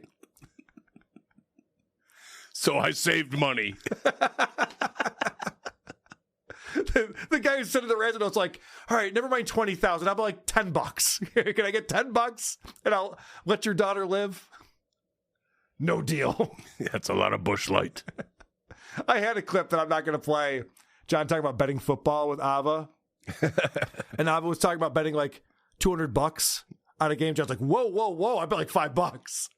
2,000 large? When he says large, he does mean dollars. He's like, I bet $5. Like, what's the point? What's the point of betting on something that's $5? What would that do for you? Oh, God. He's a child, is what it comes back to. I did used to bet $5 on football games. I was in high school. I didn't have a job. So it was a lot of money to me. But John, not only is he striking, and he's going to strike later on after this program is over, but he's also threatening it. I believe you have been suspended. And you know what? There are some things I'm going to look into. Things that I can maybe strike you for.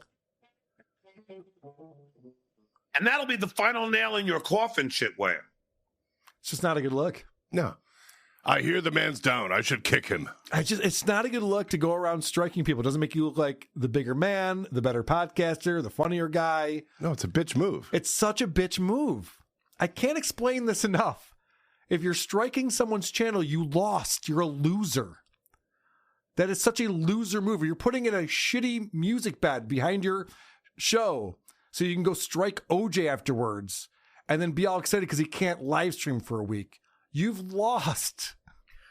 Could you imagine if someone said, you can get the best of John, but we're going to have to play Little Spanish Flea by Herb Alpert through the entirety of the WATP broadcast? You'd be like, it's not fucking worth it. It's not worth it. I'd rather do the show. And that's actually good music. This something he's playing is garbage. He cares so little about his audience and his show. All he cares about is getting back at his enemies. So why is he going to say he's allowed to do this? It's okay to accuse people of violent sex crimes. It's okay to call them predators without any proof because they call his mother. Yeah, he's always got a reason. First Blood is a go-to for him. So he's allowed to do anything because Shuli made a show called The Uncle Rico Show making fun of John. So now he's allowed to accuse him of the most heinous things you can accuse someone of. That's another giant L. If you go on the internet and you accuse anyone of being a Nazi or a child molester without any evidence of either of those things, you're losing. You're losing the argument. You're losing the battle. You're not having any fun. Anyone who does these things. What if the argument is, I just feel it, or they just look like one to me? Yeah. Or just someone told me. Yeah. I got an email from a guy. Count? Are those not cool? So stupid. So, John... It's like everybody's playing football, and you run in and you pop the football. Right. You go, I won the game. No. That's not how you win. No. We're just going to get a new football now. And there's no viewers on this football. God damn it. I got to build up a whole new football now. Adam, that was a really good sports reference. That was a good sports reference, Thanks, buddy. man. Thanks. Do you want to join my fantasy league? It felt good. I'm out. Have a good day, guys. All right. So, John's talking about... So, he took the bait. And he's talking about how, well, I guess Shuli's got to do a show on Rumble tonight because his YouTube channel got the strike, and so they can't go live on YouTube for a week.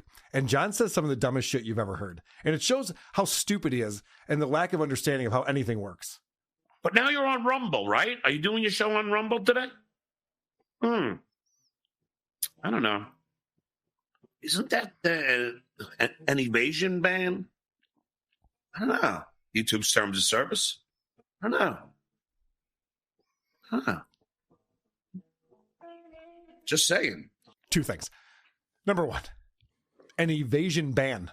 You mean a ban evasion? Or would it be an evasion ban? So ban of Asians. That's what I heard. Asians. Yeah. It's an Asian band. It's K-pop. So basically, what happens on YouTube is if your channel gets taken down, you're not allowed to just start up another channel. That's called a ban evasion. So like you're on YouTube, and nobody that we know does this. Potato. No one we know does this. But, you're not supposed to be on your YouTube channel, so you just start up another YouTube channel and you go, that's ban evasion, and that's frowned upon YouTube's terms of service.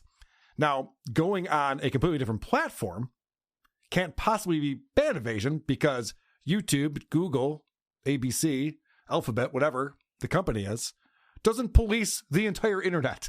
Not yet. Not yet. It's coming.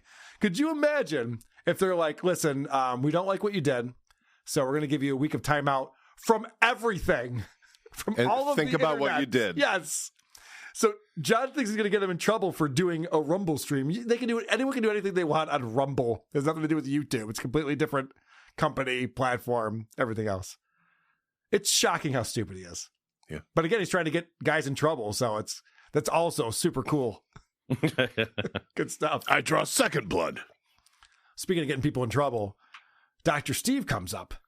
And John says one of the dumbest things he's ever said. Here, I'll pull a shitway here. Now, I would never report Dr. Steve to the AMA.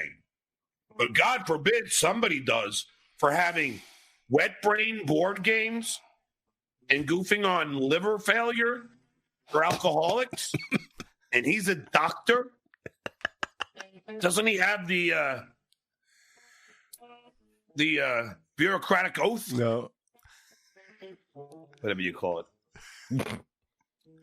The bureaucratic oath that Dr. Steve took. Morals, values, what do you call them? Standards, whatever. Yeah. I like that. Like, so Hippocratic, he didn't know that word. That's weird. But he's known bureaucratic, and he knows it ends with cratic. And he knows hypocrite. Isn't it funny, though, that he doesn't know what bureau means? The bureaucratic oath or whatever you took for that. He's next level dumb. I just think it's amazing that there's been so many times even VTL has tried to like nail John down on admitting he's an alcoholic, and he never ever will, except here now when it helps him. Making fun of alcoholics like me. Yeah. Making fun of, I thought you weren't an alcoholic. Right. That's a good point. All of a sudden, wet brain is a reference to you? Yeah. Dr. Steve actually made it about producer Chris. Don't tell him. Producer Chris will be really butthurt when he finds out. Steve, I thought we were friends. What the fuck? Yeah, that's a good point, Adam, is that all of a sudden John's offended by this and knows that he's being made fun of for his alcoholism. Oh, it's so weird hearing John gripe about people bullying him now. He never would have said that like a year ago. Right. And now he's the Duke. Yeah. And now it's like, you guys are all being mean over here. So anyway, that's all the nonsense going on. Not all the nonsense. I'm sure there's a lot more drama and stupidity. I mean, actually, I did hear some stuff today about criminal charges. Whatever. Neither here nor there. John is making all the wrong moves as usual. He's pissing off the wrong people. And he's not having any fun with that. That's what this is all about. We're supposed to be having fun with this. That's why it's a hobby for a lot of people. People don't get into hobbies because they suck. My hobby is getting sued. Getting my channel struck. You do what you love. Yeah, whatever. You never work a day in your life. I was checking out my buddy Stuttering John from yesterday.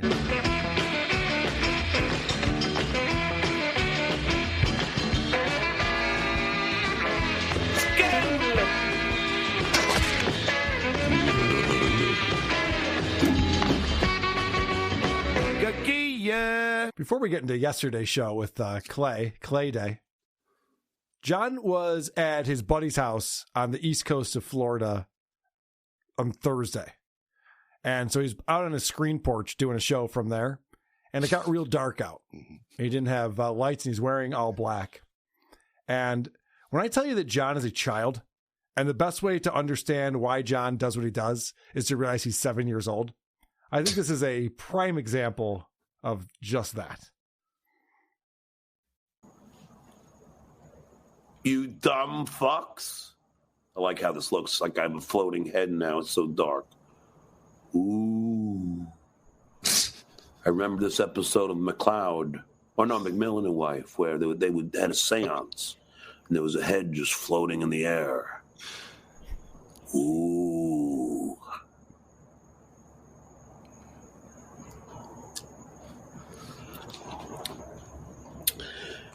Assistant to Mr. Bessie, boss said biceps looking good, I think, though.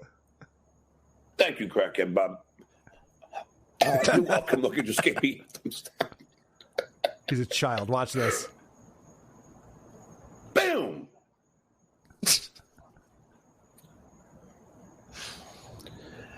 But thank you. Yes, I work hard at my body, keep it in stellar shape. For the ladies? Yes, you do, John. Yes, you do.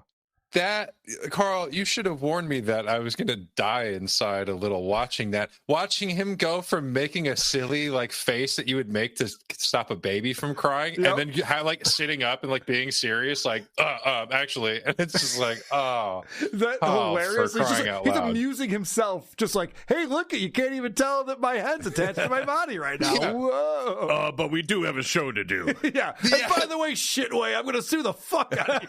Yeah. What are we doing? That's serious. Like, you weren't supposed to see that. Yes. Anyway, I want to give a shout out to Liquid Cryptid,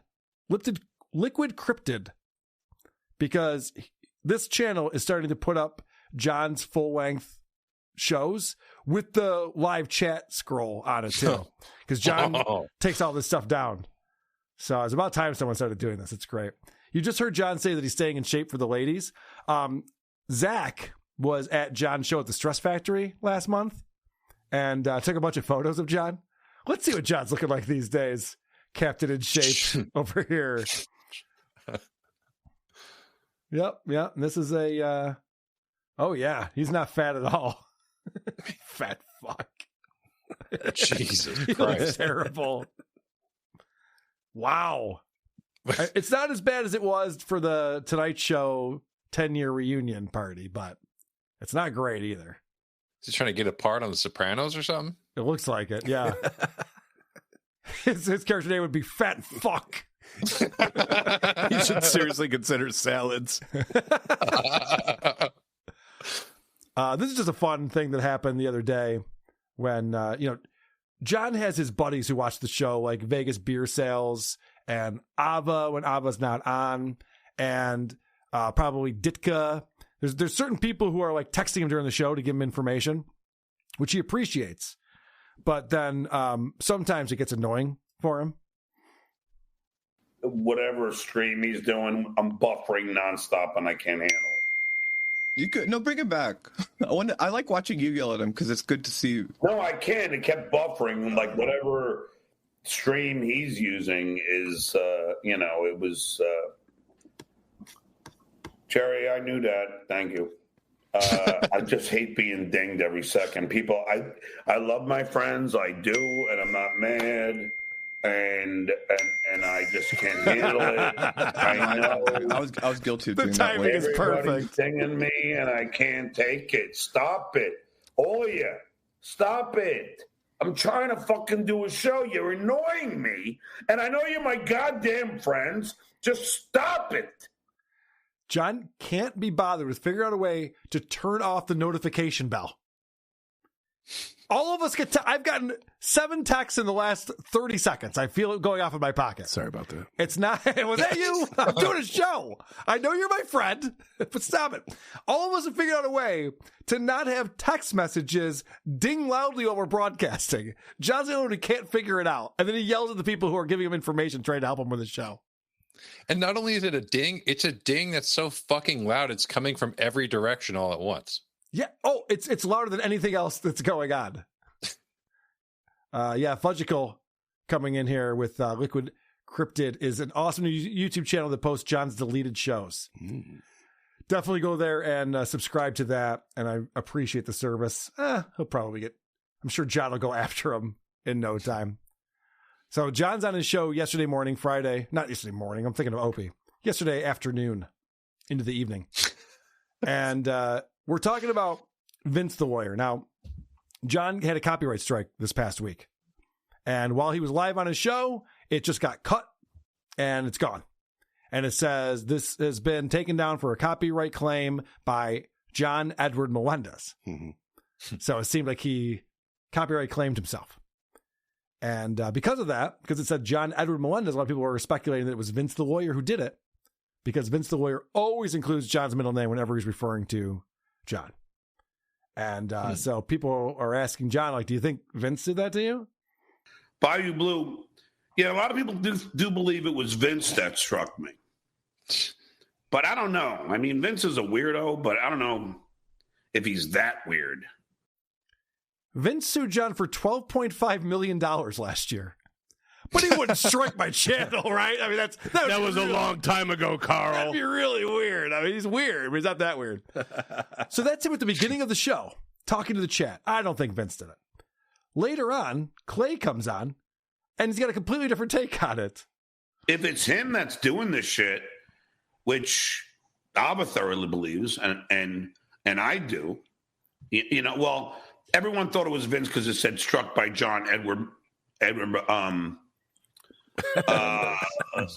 Melendez. Your name. Yeah. It's crazy that people can just put anyone's name in there. Yeah, this is striking. Count Connor, this is what I'm talking about. I mean, this is what Vince does. Vince is a scumbag. So when you ask me, Clay, why is Vince dead to me? That's why. Because he does shit that's not right. So he did do that too, John? I'm confused. Seems like he's, Ava said that it was probably Vince. So I'm digging that shitty mustache. He's starting to look like John Cutwaters over here. Yeah, I know. The way his facial hair grows in, and he's very unkempt from time to time. Should probably put on the same mask that Clay is wearing. No shit. You look better. So he's very confused, but he did say that Vince the lawyer is dead to him again. And Clay even laughed at him. He's just like, okay, yeah, he's dead to you again. He's like, no, this time I mean it. Okay. It happened so repetitively, I didn't even pull the clips. You can imagine what that was all about. And Fudgicle is reporting on today's show, John sent the link to Vince. Okay. It's all so stupid. I can't even report on it anymore. Who cares? People are retarded.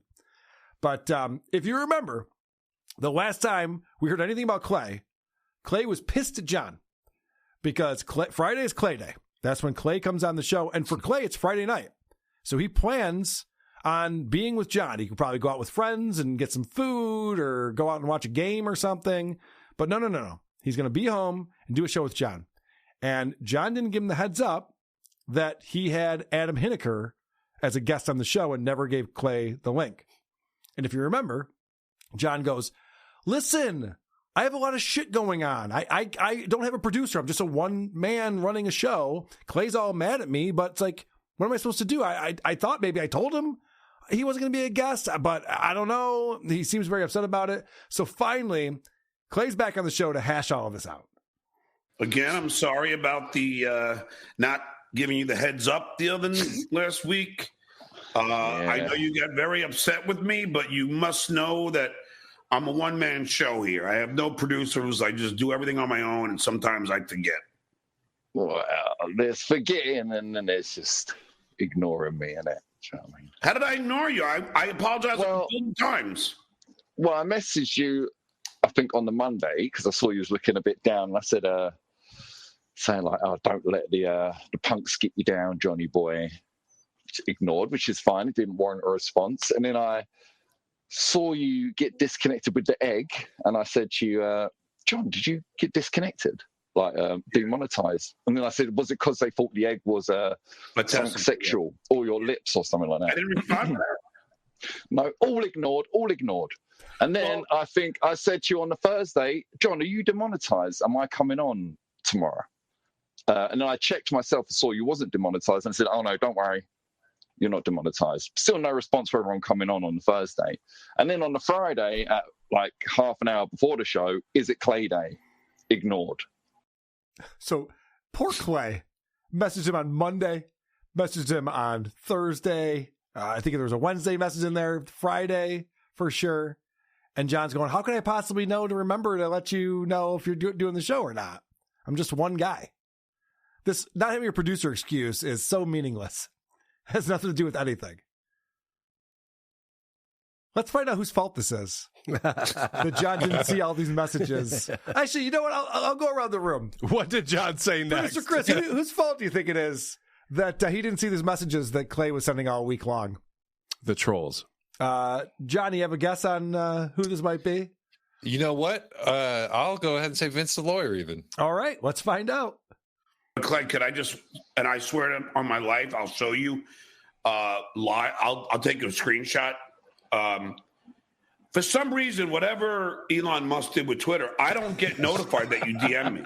The answer was Elon Musk. I know you guys did not expect that one. We've been talking about Elon Musk a lot today, so I'm surprised That wasn't top of mind. I bet you get notified Kiki fucking DMs, yeah? No, I don't.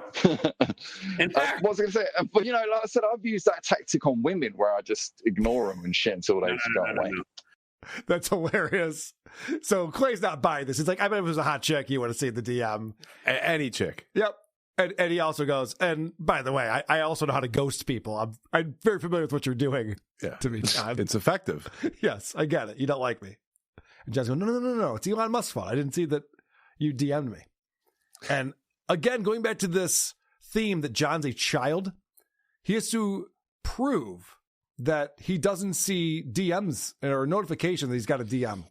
Hold on. I swear on my life that for some reason on Twitter now, they don't let me know when somebody DMs me. And I don't know why. So, for instance, Disco Bob Ruzak always DMs me. I never know until I finally check my chat. I click on chat and I see all these fucking DMs I haven't acknowledged. Yeah, well, a week. Come on. But anyway. See those faces John's making? He's like, I swore on my life. Clay, what else do you want from me? Surely that's worth something. Yeah, it's such a weird thing to say, too. I swear on my life, I'm not getting notifications. Yeah, I have my notifications turned off, too. Mm-hmm. A lot of people do. It'd be annoying if my phone was dinging every time I got a DM on Twitter. Such an asshole. Oh, and earlier, yeah, to your point of what matters to John, what doesn't, like, he's like, I apologized a bunch, you know? Right. It's like, that is his commodity. Yeah. Yeah, he goes, I told you I didn't know about it. I apologized a bunch. You're like, well, neither of those things connect, but okay, whatever. It's just excuse. He's just throwing everything at the wall. Elon Musk didn't tell me, and I didn't know, and I thought I already told you, because that's the next thing that's coming up. Later on in the show, they're buddies again. They're having a good time, and they go back to this thing where Clay never got the link. Worse. Clay, I love you, and I'm sorry. But I did really want to get in. Oh, do you know, I was literally, dude, I was sitting there like this, waiting. I had my mask on, sitting in front of my phone like this. I know. And then it was like, yeah, I'm going to bring on my guest. Finn Skinner. I thought I told you the other dude was. Didn't I say that they postponed till next week? No, you didn't. And then I saw you asking them on Twitter, so I kind of maybe had an inkling. So this is great. John doesn't know what excuse to have. It's like, I didn't see it. I don't get notifications. Elon Musk's fault. Did I tell you, though? I think I probably told you about that. He's also asking if you responded to certain tweets. Like, it's all there in the thread, John. You can see. Did I respond when you sent me that one DM? No, you didn't. It's very proven. There's receipts. It's very obvious what's going on. Yeah, he also threw in, I fucked up, which goes against everything he's been saying. Oh, you can't figure it out. Yeah. He wants to take responsibility, then he doesn't want to take responsibility. I just don't want you mad. Mm-hmm. that is what it all comes. I want to to keep abusing you. Yeah. Can you just shut up about it? I got an idea. How about you just shut up about it and we move on?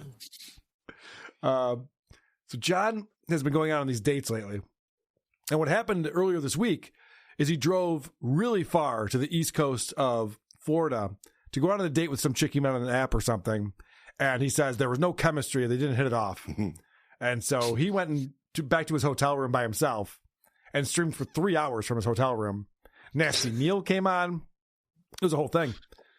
But it was really funny to hear him talk about how, yeah, you know, this girl, she wasn't that hot, and I don't know. It wasn't really working out. She probably ghosted him, or she did a thing where she, like, walked by the table and went, oh, nope. Because I can only imagine what headshots he's using on these dating apps.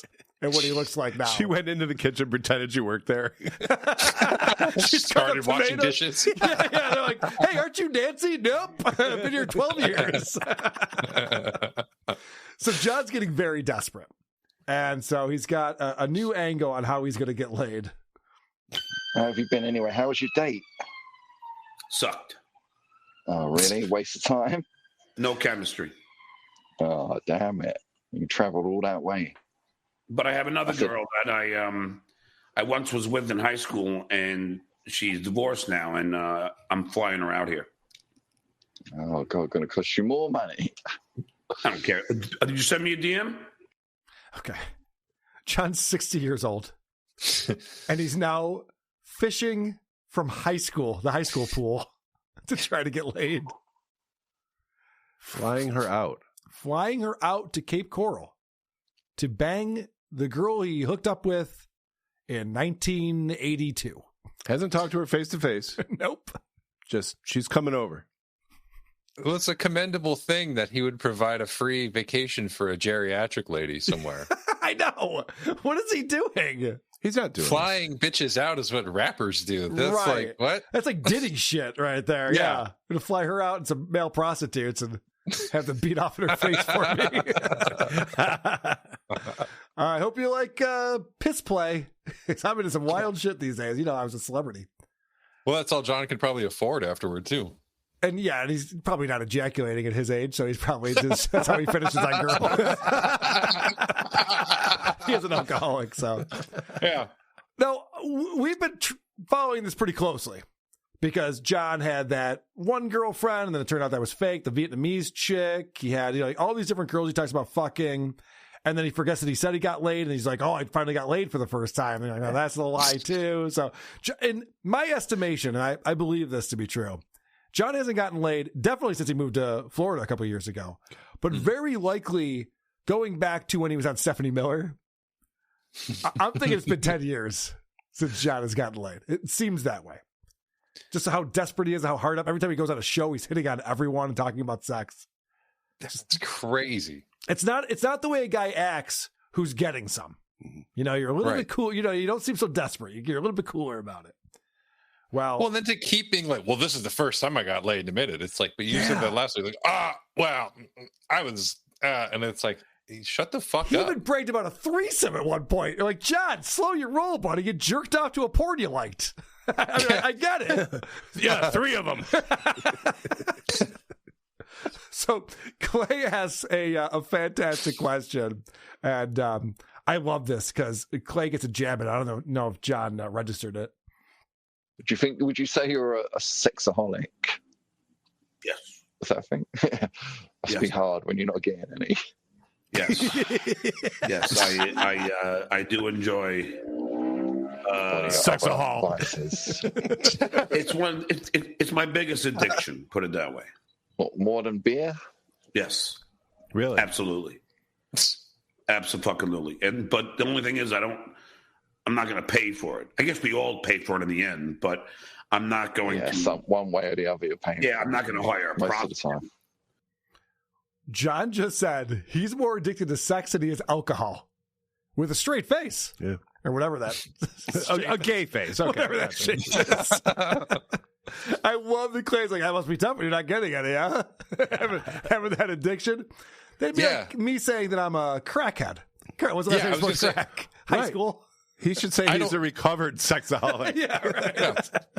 He cured himself. But yeah, I don't know of a single crackhead that's ever gone more than an hour without crack. It's usually spark up and then start scheming. Okay, what are we stealing next? Because it's like, I've talked about this on the Dick Show before too, is even the Pope, right? Think of the most devout person you could possibly imagine. Even the Pope is probably like, I don't think God is real. I'm sure he has those days, right? Right. But every single day, a crackhead will always fucking get cracked, no matter what. And it's like, if I could be as any bit of devout as a crackhead, sure. But to say that clearly his alcohol addiction is manifest itself in the 2.5 of him, but to say that he's more addicted to sex is like, shit, you're the worst addict ever if it's can't get any goddamn 10 years. Holy shit. Yeah, I'm totally addicted to it, but I won't pay a prostitute for it. Well, they're not that addicted not to an addict, it. Yeah. Clay is totally playing him. I love this. I know. He's like, he knows that he's going to try and flex over this. Yep. And in the wrong way, as we all know that John does. Mm-hmm. So it's so fantastic. Oh, I'm a pussy hound. You got to watch out for me. Mothers, lock up your daughters or your grandma. I might fly him out. Yeah. All right, let's get away from the fun stuff and get back to the annoying shit that's really destroying the Dabbleverse lately. And that is people striking each other's channels all the time. So John's channel got struck. Speculation that it was VTL. Shuli and the Shuli Network claim zero responsibility for it, even though they've been getting struck by John, and John's been bragging about it. John's been striking OJ. John's just striking away. He struck. So Shuli's channel's been struck. They're on 2 strikes. They get a third one. They're off of YouTube. And then they also got a strike on Rumble as well. John was successful at striking them on Rumble even. So John's talking about the strike that he got, and apparently he's got a solution. And I don't give a shit. These guys want to keep on fraudulently striking me. YouTube, I had a long chat with YouTube. And at some point they're going to realize that these are fraudulent. He didn't have a long conversation with YouTube. No one has a long conversation with YouTube. No. It's never happened in the history of YouTube. There was that one woman who shot up YouTube, but that wasn't a long conversation. No. So I forgot who I was talking to, but someone was just like, he's talking to the automated chat. Yeah, I was going to say, was he just in Google talking to the Google AI? I think he was like, get me to the YouTube help desk, as if that's a physical place. In YouTube, there is a help center that just brings you to a chatbot. And you can sit there and fucking chat with that thing all day long. They don't care. They know me there. Yeah. In a long conversation with YouTube. And he said that about Patreon with me. Yeah. He says that about everything all the time. This is a really funny thing. I love it when John catches himself realizing that he's saying the wrong thing, because he wants to be able to strike people for playing his copyrighted music. He's been doing this thing lately where he plays this music bed underneath the show. It ruins his show, but it's just so that if someone snipes him or if we clip it or something, then he can strike us, because music copyright, Johnny, I'm sure you're very aware of this, is unfortunately very different than other. Like, as far as fair use is concerned, zero. Music copyright doesn't give a fuck about fair use. It's like, you play 5 seconds of a chorus. Nope, it might as well have just fucking stolen the song from the artist. You better not play 2 of those 12 notes in a very specific order at a very specific time, or you're fucked. Yeah, it's crazy the way this works. So John's been weaponizing that, of course. And now he's on Rumble and he's playing my music, and they're doing it to try and stick it to me. Like, playing my own music is going to stick it to me. Like, I give a fuck, but I do. I don't give a shit what you do. I mean, I do give a shit, which is why I'm striking you. He's so stupid. But you'd think he'd be more proud of the half a cent he made from the 5 people listening to it. Yeah, I would be. I would be striking it. So Clay actually has some clarity here, and he explains to John that this is not the game he wants to be playing right now. This whole idea where you're striking me and I'm striking you back, it's just, everyone's going to get nuked in this. And Clay's trying to explain, like, let's stop escalating things. The thing is, it's a little bit of a slippery slope. I know, obviously, you've been waiting for ages to get rid of the shitwire and TSN and stuff, but they've got fans and the Dabbleverse and not really striking them. Well, they don't have a lot of fans, Clay. I mean, a few. Yeah, I mean, but I guess those fans are the ones that will be trying to come for you and get you. Listen, Gad, okay? Go ahead. You want to come for me? Go ahead. I don't sweat you. Go ahead. Well, the muscles don't help you there, Johnny boy. Online. John's is confused about this. Clay is so right on about this. Like, it doesn't take producer Joe or Shuley to strike. They have tens of thousands of fans. They're not really. They do. So there's tens of thousands of fans of the show, and then they see that John's striking everyone. They're like, fuck John. Let's go fuck with his channel. And anyone can copyright strike anyone for anything. It's very easy to do, unfortunately. So John is like asking for this to happen, and Clay is the voice of reason. John, let's not keep escalating this stuff. Let's go back to, you tell jokes about me, I'll tell jokes about you. People decide which jokes they think are funnier.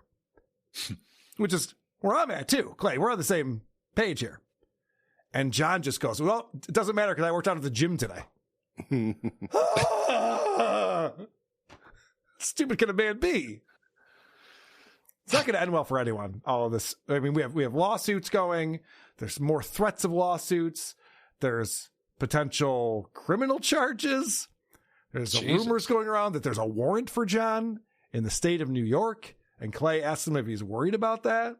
So are you worried about going to New York? Do you think you've got a warrant out for your arrest there? I don't. Do you know? Or have you it doesn't. I don't think about it. And you haven't reached out to the party involved, and no.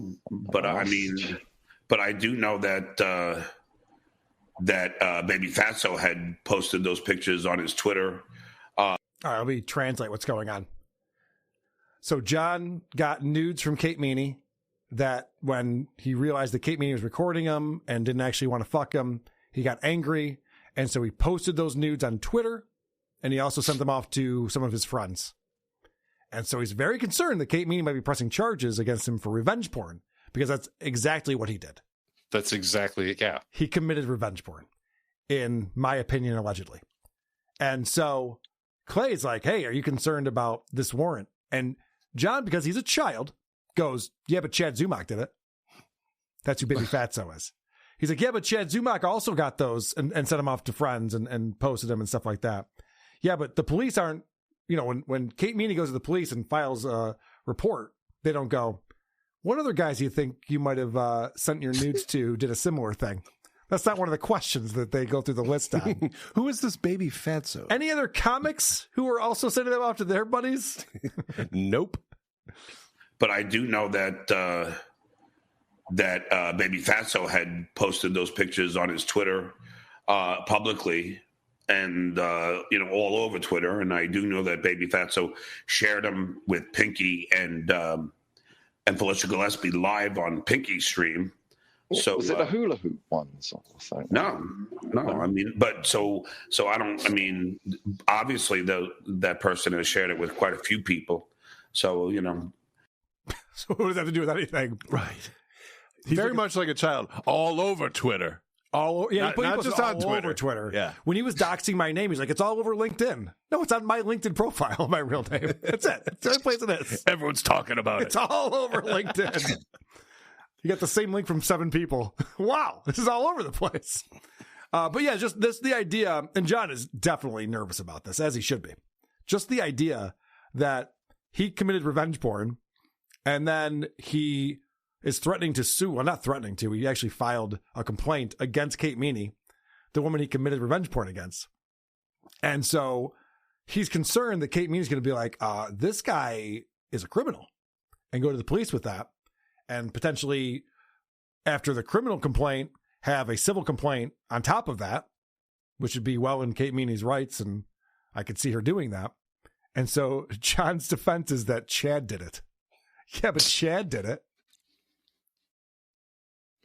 It's not going to hold a lot of weight, I don't think. I just love, too, that he's, scared of he can't go to New York now, which is, for people from New York, that's what do you mean I can't go back to Mecca and Medina? I have to go to New York. That's where I tell everyone that the world's best everything is from. But and it just turns into, hey, you can't go there, or you're going to get arrested. Well, it's worse than that, Johnny. I know what you mean, but also Thanksgiving's coming up. Christmas is coming up. His mom lives on Long Island.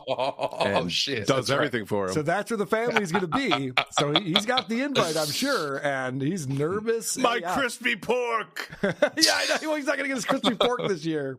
Fuck.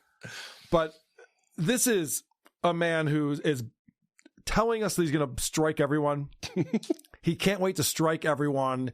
He is claiming that he's got this new tactic that someone filled him in on so that he can strike any channel that makes fun of him.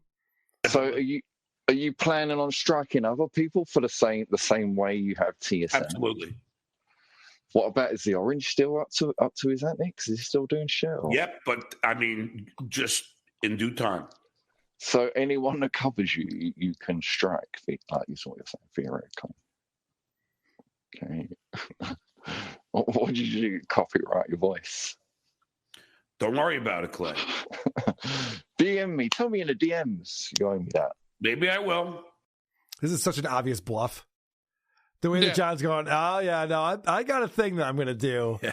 Uh-huh. I totally picked up the inside straight. I'm also working on a screenplay. With that turn card. Yeah, I know. It's like, we're not buying it at all, you idiot.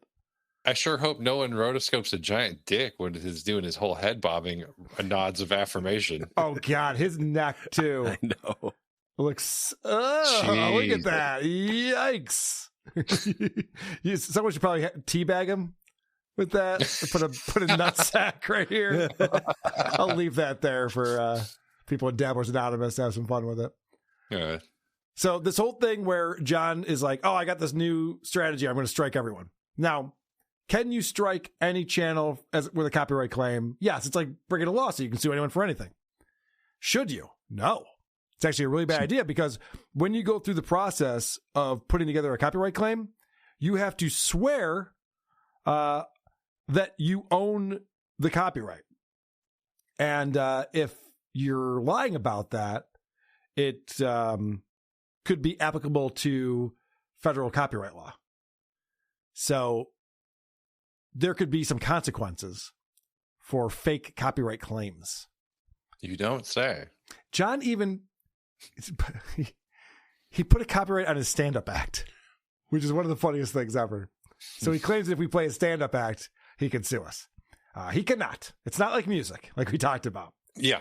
We can certainly transform it, make it transformative, and play anything that we want from there.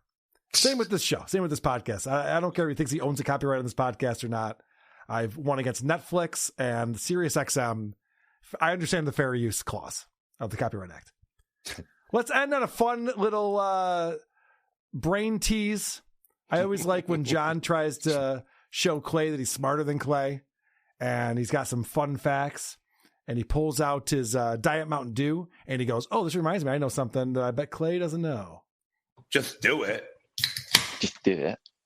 I know I've said this before, but do you know, all right, this is Diet Mountain Dew, right? Mm-hmm. I drink this for the caffeine, right? Because Mountain Dew has more caffeine than even Coca-Cola. But I will tell you this. Did you know that the original Coca-Cola was actually made with cocaine? I did, yeah. Yes, John. Everyone knows that. He's like, by the way, I'm going to drop some facts on you. You ready for this? Oh, you knew that, huh? It's the most well-known thing. It's the most well-known thing ever. Well, don't worry. He's got more trivia for Clay. Yes. And you know the other two names for moonshine?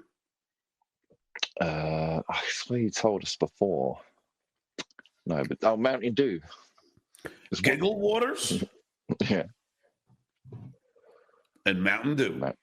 Yes, I remember you told us before. Yes. Apparently, I'm not drinking any more energy drinks at all anymore. Oh, this is great. So John goes, yeah, they used to call moonshine Mountain Dew, which is why I like Mountain Dew, because I'm an alcoholic. So Clay is going to explain to John that energy drinks are bad for you. And I bet you think John's going to get into a whole discussion about that with Clay, since John likes to drink energy drinks, right? Mm-hmm. Yes. Apparently, I'm not drinking any more energy drinks at all anymore. They're apparently they're so bad for your body, the worst thing you can drink, for your liver, even worse than alcohol. The shit in those energy drinks is your liver is not meant to digest and rejects it and shit. So I heard. Clay, I'm proud of you for remembering that answer. Now, what's the square root of 81? What an asshole. Yep. It's not.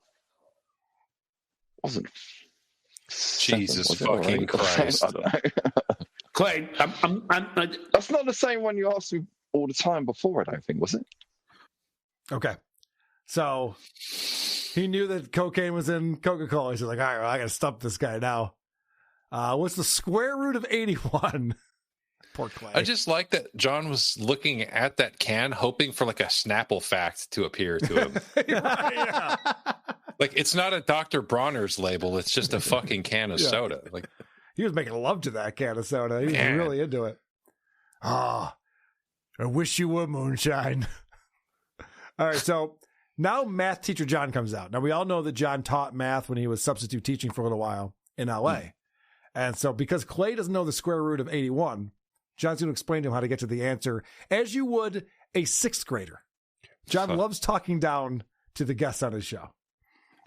All you have to do is what number times the same number would equal 81? 9. There you go. That's how you figure out square root.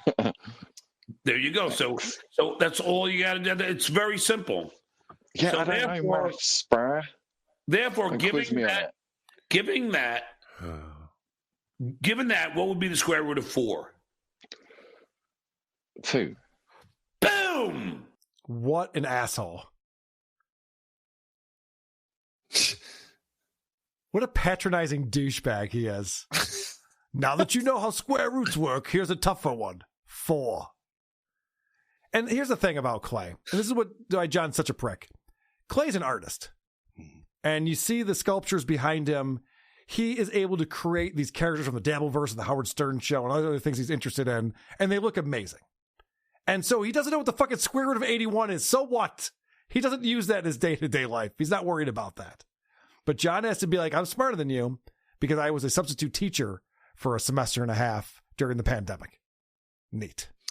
It's like a Peggy Hill from King of the Hill, man. It's just like, oh, well, I was a substitute teacher. I'm basically the dean of every school.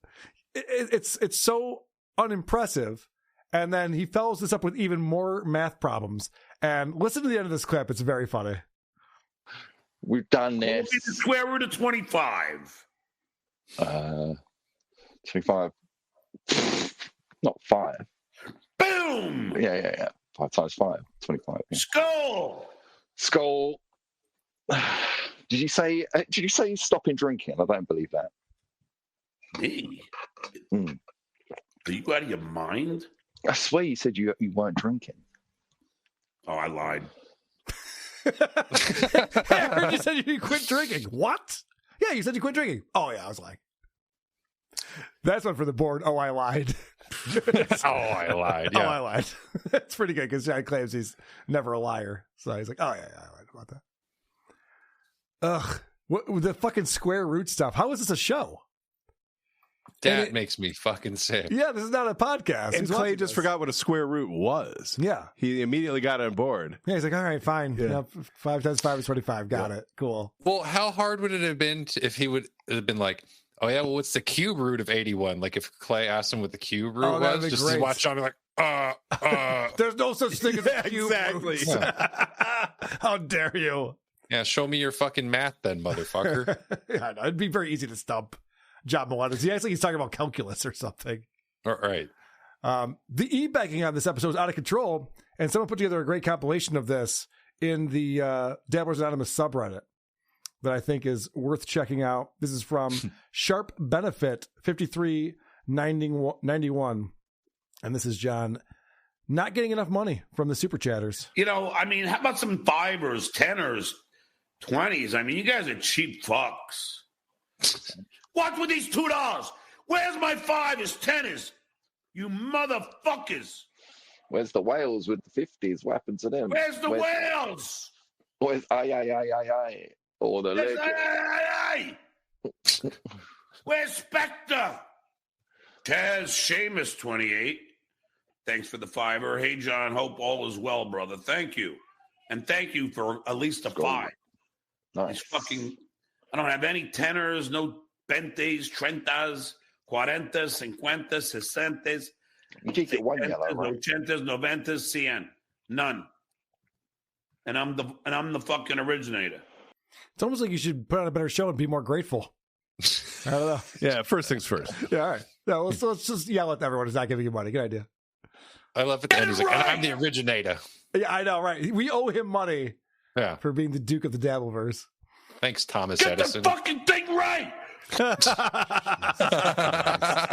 Christ. Now that's a show.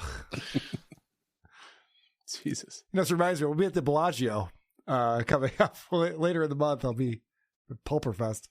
And I'm the fucking originator. Get it right! Get the fucking thing right! Stop making this shit up! Favors. I've been there, done that. What's with all these $2? Can you give me a 5 or a 10 or a 20, you motherfuckers? Narco. I can tell you, I think it's... Sorry. Thanks for the $2. You are Dunning-Kruger made flesh. I don't know what that means. Everybody, thanks for the super chats. Sorry, I'm just tired right now, man. Stuttering John saying, Gigia. Gigia. What a show. What a show that man puts on. We love it. All right, let's talk about Stuttering John.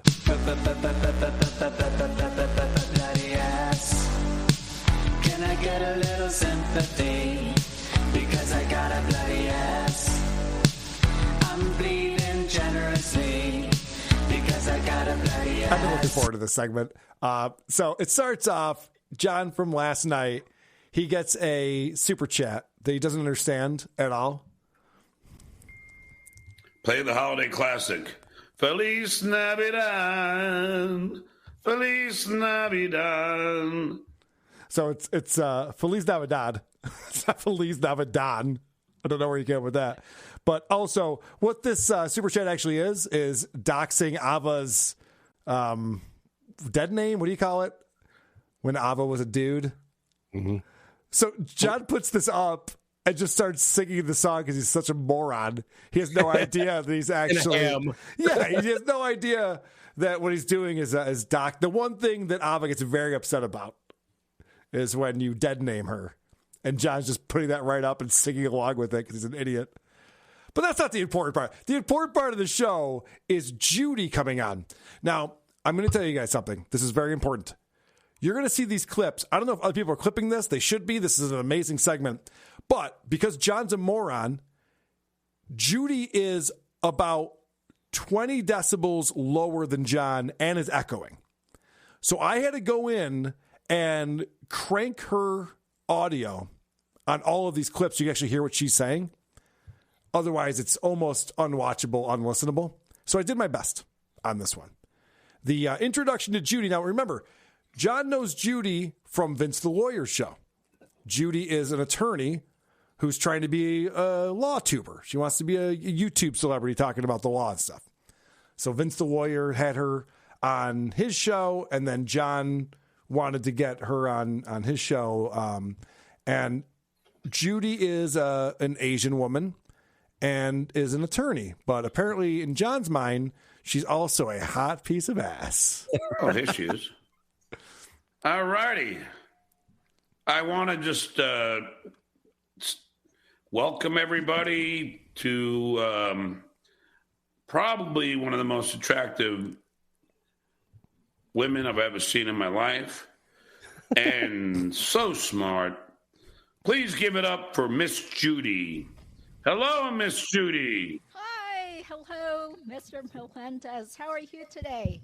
Good, how are you? You look so adorable. Now, listen, I like Asian girls as much as the next guy, maybe more so. Yes. This is not one of the hottest chicks John's ever seen. I'm sorry, it's just not the case at all. Judy, all due respect, you're a lovely person inside and out. But what the fuck is going on? John is so hard up. He's just hitting on every woman he sees. He doesn't realize that that's not a compliment to her. It just makes you sound like you haven't been around a lot. Right. Yeah. And she talks to him like she's his nurse. Yes, that Mr. Melendez was so client, professional, businessy. Oh, we're going to find out that she really understands what's going on here more so than John does, which is great. And yeah, again, John's just a desperate loser who can't get laid. And so every chance he gets to talk to a girl, it's nonstop hitting on them. So they start talking about Vince the Lawyer. Now, one of the things that John has to do is he has to make himself look like he's cooler and better than Vince the Lawyer, because she probably respects Vince a lot more than she respects John, being a fellow lawyer and actually having a career and money and stuff like that. So John has to immediately throw Vince under the bus and start tattletaling on Vince. You know, I think he makes fun of you all the time. So, but Judy, why do you want to associate yourself with him? He uses the N-word all the time. I've never heard him use that. Do you want me to send you the clips of him using it? Wow. This is the first thing that happened in their conversation. Like, oh, you like Vince? Well, guess what? He uses the N-word, so you shouldn't like him. And I'll even prove it. John has literally said the N-word on the Howard Stern show. The fact that this is the thing that he stands by is like, I think this guy said a naughty word once. Yeah, we heard you say it on terrestrial radio, you moron. Hold on, I'm just going to send Judy a tape really fast. Yeah, let me just send that Channel over. 9 show. There we go. I wish he called his bluff and he's like, actually, I don't know how to send clips. Yeah, he would make Jerry Beer Sales do it, or Dirty Deeds or something. Can you send that to Judy? Like, yeah, John, let me get right on that. Is this the lawyer that Vince interviewed on a podcast that John watched where they were making fun of him? Okay, yeah, so he has to start with this, because I remember Judy was like, oh, that man looks like an alcoholic and like a real drunken like I wouldn't want to be on that kind of podcast, so it's A, weird to see her here, and B, I guess why he's coming in all hot. They were clowning John, and John got very upset about that, but now, because Judy is such a smoke show, he's got to be the alpha male and explain to Judy that, no, your buddy Vince is a very bad man. He says Negro. Oh, he also used the other one, too. He did it just last night on my stream. Really? Yes. Okay, well, that's very... Judy, if I were you, I'd run for the hills. Yeah, I mean, there have been some people who told me from the beginning that this guy is bad news. All right, first off, if you want to be a YouTube person, attorney, whatever you're trying to do, Judy, you got to figure out your microphone. I'm cranking this thing over here so that we can even hear, and there's this echo probably on John's end because John doesn't know how to use headphones because he's a moron as well. But all of this is just bad production. And the fact that John goes on and goes, you shouldn't even like that guy. He says mean things and he's a bad person. It's such a simp move. By the way, John, just so you know, girls like the bad guy, all right? That's kind of their thing, a lot of them. So that's not going to work. Like, by the way, that guy's an outlaw. You wouldn't want to run in his circles. You'll regret that. Like, oh, yeah, I bet I will regret that. You fucking idiot. Come here, baby. I'll protect you. Yeah, you're getting VTL's dick wet right now by doing this, you idiot. Doing it wrong. He's got nothing else. He can't build himself up because he's got nothing going on. So he can only tear down what's around him. So then John wants to tell Judy all about why he filed the ethics complaint against Vince the lawyer. He's telling her to stop being his friend and all this stuff and explaining why she shouldn't be his friend. She came on for a very different reason on this show. So, but would you like to go ahead and take this law school quiz? Yeah, but the whole thing with I'm probably going to fail because I haven't been studying for it because I'm involved. It's not an intellectual quiz. It just has to do with. All right, but why is Vince? He's mad that I'm trashing him. I'm just telling him the truth, Vince. Everybody knows that I filed an ethics complaint. So this is great. She goes, I want to do this quiz with you because you were talking about taking the LSAT. I want to see how prepared you are for it. And John immediately has an excuse. Well, I'm going to do bad because I haven't had a chance. I got this other stuff going on. I was at my neighbor's party. Yeah, right. I got drunk at my neighbor's party. I got to hit the mute button by mistake. So he's got all these excuses all ready to go. And I like that she even goes, no, it's nothing you study for. It's just to see if you're logical enough and a rational person and have reason. Yeah, you just have to understand how reason works. Telling you I'm going to do bad, and I need an excuse now. Right. This is so that episode of the Brady Bunch or some shit where you invite the girl over to help you study, but you really don't want to study, and you never get around to opening that book. He's a grown man and thinks she's not aware of this. Yeah, he literally is spending the entire time here trying to get in her pants. It gets very obvious at certain points. But she is on here to help him with this exam that he's planning on taking in January that he definitely will not take and will never take. And there's no fucking way in hell John will ever take the LSAT. And if he does, I can't wait to see the results. It's going to be amazing. Not since Kim Kardashian have we seen someone fail at becoming a lawyer more spectacularly than John Melendez. So he decides, no, we're just going to talk about why I hate Vince the lawyer, why Vince the lawyer is a bad guy. And so he starts listing his complaints about VTL. He showed pictures of him at my house claiming he's trying to break in using my social security number. And all right, I got to pause it. Doesn't sound like there's any more to that story. I'll just take it at face value. He took pictures of himself trying to break into my house using my social security number. Is that the number that's on the pad to get into your house? Your social security number? What do you mean? What does that mean? We know it is now, and we know he hasn't changed it since. What an idiot. He showed pictures of him at my house claiming he's trying to break in using my social security number. Okay. And did a show about it. And he did a show claiming I was drunk driving because he knew the guy from Mercedes and he had access to my camera and played some car driving over traffic lights. John, when you slur the phrase drunk driving, it sounds believable. Yeah. New guy, hold on. A couple less J's in that drunk. He knew a guy at Mercedes-Benz, and he got footage of him driving over traffic lights. Yeah. None of that makes sense. What is Judy thinking at this point? Oh, Judy knows she's dealing with a slow. Okay. Yeah. Judy definitely knows what's going on here.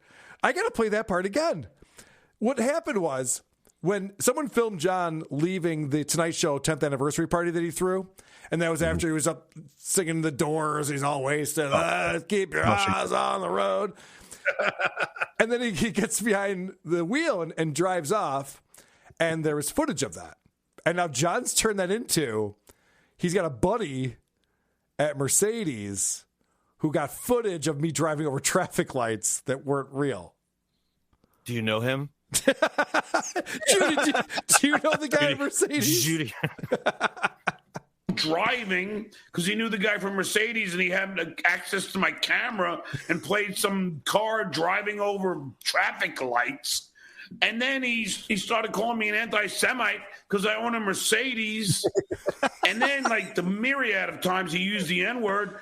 And when I was talking to the head lawyer at the ethics complaint, I said, the head lawyer there goes, John, I don't understand something. He goes, this guy's got, like, he's a lawyer. Why does he do this? And I said, because he wants to be famous.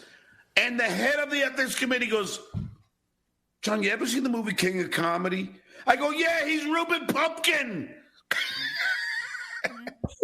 Who did Judy's like, Judy goes, you don't have to take the test, okay? Yeah. Judy's reaction's like, what the fuck is this madman talking about? John's such a child. And then he said the N-word, and then... When he was smoking cigarettes? Yeah, and then I told his mom, and his mom's like, yeah, he's bad. I was like, I know. That's what I'm telling you. The head lawyer. Right. Yeah, the head lawyer. The head lawyer. Is that an attorney who gives head? I don't know. I don't know what that is. He thinks she's going to get Rupert Pupkin just like that. She's going to get that kind of reference. That's right up her alley. It's funny and it's you say amazing that they called him the exact same thing everybody calls you. That's incredible. Isn't that amazing how that works out? It's funny that you say that, Adam, because I didn't pull this clip, but he goes, you know what I'm talking about? The King of Comedy? She goes, yeah, I think I saw that when it came out. She's just like, I haven't seen that movie in decades. Yeah. It's a pretty old reference. Have you seen Jaws? Yeah, right. Almost famous. There's She pays for cable. board games in Pulp Fiction. No! All right, so she asked a follow-up question, like, wait, did Vince really show up at your house? You know, let's find out what John says to that. Did he really show up at your house? I thought It appeared to. He showed a picture of and I tried to say, Vince, I know you weren't there, and he goes, oh yes, I was, Johnny boy. And then he shows a picture of a beer can in front of my door, and then a picture of him and then my neighbor's house across the street, and then a shadow of him on my lawn. I mean, what am I supposed to think? I'm in school. I'm like, what the fuck? Even saying I'm in school, he sounds like a child. Yeah. And then my neighbor's house is in it. And then John literally streamed from outside of my house, the house that I'm in right now. He literally parked in front of this house and streamed facing the house. And he's what all are we supposed to do? Yeah, he's all concerned that Vince was like possibly at his house. Who gives a shit? Who cares? You think he sounds like a child? She's waiting for him to finish so she can help him study for his homework. I know, right? This is the most insane back and forth. And I've watched a lot of John clips in my day. But she actually has a good point here. She's like, but why would you be afraid that he's at your house? Like, you guys are buddies. What's the deal? Why would you be afraid, though? I thought he was sort of like your friend. My friend, he videotaped me while I was in a bathroom getting undressed for the shower. Oh, I'm sorry. I meant gay lover. I said friend, but I meant gay lover. My apologies. What's going on right here? What she's saying is, it sounds like you spend an awful lot of time together in bathrooms, in Vegas, in houses, drinking beer. Why are you still talking to him? Also, be careful, John. If you're trying to fuck this broad, don't call her stupid. But that's actually a great question. Why was John afraid? Why was he concerned that Vince was going to his house in Florida? Like, what? So what?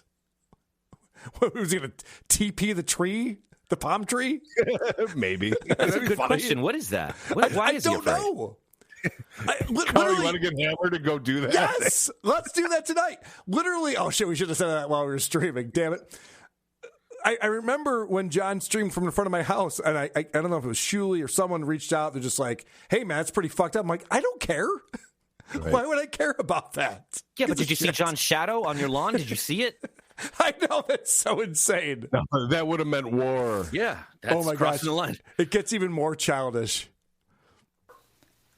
How could he do that? Because I was in his hotel room and I went to take a shower and I tied the doors shut because I knew he would do that. And he got in between the cracks and then claimed he went under my blanket and checked me out naked. What? Yes. Thank you, Judy. What? He sounds like a 6-year-old. Yeah, he's all spazzing out over this. And then he took a photo of me, and I didn't want him to take the photo, and then he posted it on the internet, and then he touched wieners. I have to admit, I don't think I ever admit this. Okay. Vince the lawyer produces some really good content that he got John to do this. This show has reached a new low. I know. The fact that John's spazzing out like this, I have to say, Vince, well done. Holy shit. This is incredible. You can tell she's looking at him like, even if it's true, why are you telling me this? Right. Like, wasn't the N-word enough? Do we have to talk about all of this other stuff? Like, why would you say this? And why are you sharing a hotel room? Right. Judy's talking to a 60-year-old man, and he's going, and then we were in a hotel room, and then he took a photo of me, and he was peeking underneath the covers, and took a photo of my wiener, and she's like, hold on a second. Why were you guys sharing a hotel room? Wait, you two are sharing a hotel room somewhere? Yeah, he flew me to go to Atlantic City because he loves me. He's obsessed with me, and he wanted me to.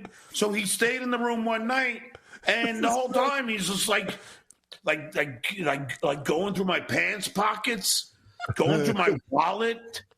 It's insane.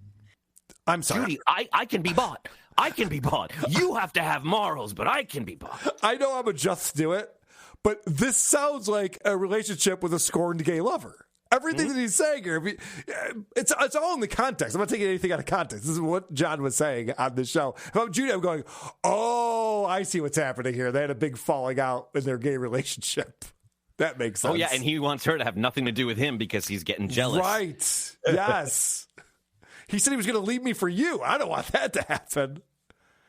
So Judy's trying to process this information. She's like, wait a second. What's going on here? You guys are in a hotel room because he put you up there for a night. And is any of this true? So what happened? So he was digging through your stuff. He was trying to record you showering? Yes. He put the tape on his show through the slits of the door of me in my underwear. Okay, that does sound. And Judy, I swear to God, this is all true. I'm not. Okay. This is all real. This is such childish behavior, and I swear to God, it's true. You got to believe me on this too. He was so mean to me. Do you have your hand on your heart? Okay.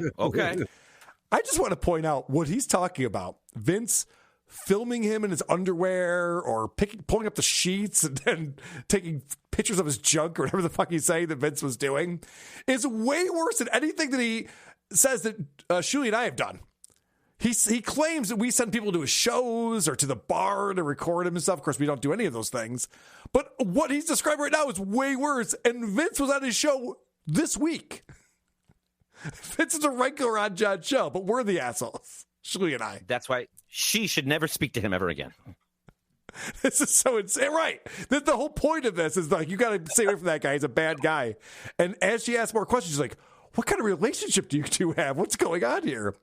He said Vegas would be fun, and I was in a good mood. Right. He was being different that day. I thought, but no. So Judy's logical, and she goes, so I don't understand. Why are you guys friends? Then why do you still communicate with him? Because he gives you stuff? because he he doesn't give me shit, but he lures me in, and just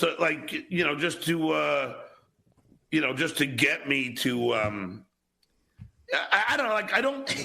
It's an odd relationship. I don't hate him, but I don't trust him because he sends my link out to people, and which is not good. Yeah. I don't know if you know that. If I send him my link, he'll send it. He shares my texts with people that I'm at war with. I'm at war with. Yeah. Judy's just a civilian. Everyone's got a war. She's got her own battle. She Everyone's knows got how a war. this is. I just wish she would follow this up with, Vince sounds pretty cool. Yeah. John's straining to do some explaining right there. So why are you still talking to this guy? Well, that was great too. She goes, why? Because he gives you stuff? Yep. Yeah. Yep. Vince gives John information and beer. and sometimes random shit from 7-Eleven. Yeah, and $12.5 million. Give him that. Well, yes, and sometimes lawsuits and stuff like that. But it's so funny that she goes, why are you still friends with this guy? And John didn't have an answer to that. He's like, hubbada. Well, he's not that bad. Yeah, right. It was the same thing when they asked Bill Burr why he doesn't get miles on his travel. You saw it. They don't even stop to take it in. They're just coming up with excuses on the fly, just talking and talking, pushing it back, never once going, why don't I do that? Maybe I should do that. Think That about sounds smart. that for a second. Yeah, sometimes people have a good point. Sometimes Maybe people on the outside. Yeah, every once in a while. Maybe this lawyer you're asking advice from has some good advice you should listen to. I don't know. Well, check this out, everyone. She explains the Dabbleverse. She has this whole thing figured out. We've talked about this for years. Thanksgiving's tomorrow. It'd be really funny if anybody filmed themselves trying to tell their family what the Dabbleverse is. Try to explain this to a family member who doesn't know anything about it.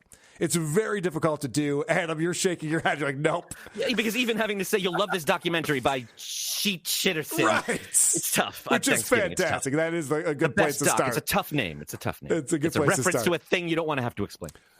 So somehow Judy, who's way on the outside of this, has the Dabbleverse completely figured out. Judy, he's not a good person. Yeah, it does seem very strange. He does seem obsessed with you. But don't you feel like this strange community called the Dabbleverse? And I'm still kind of figuring things out here. Oh, no. It's hard because it's not normal.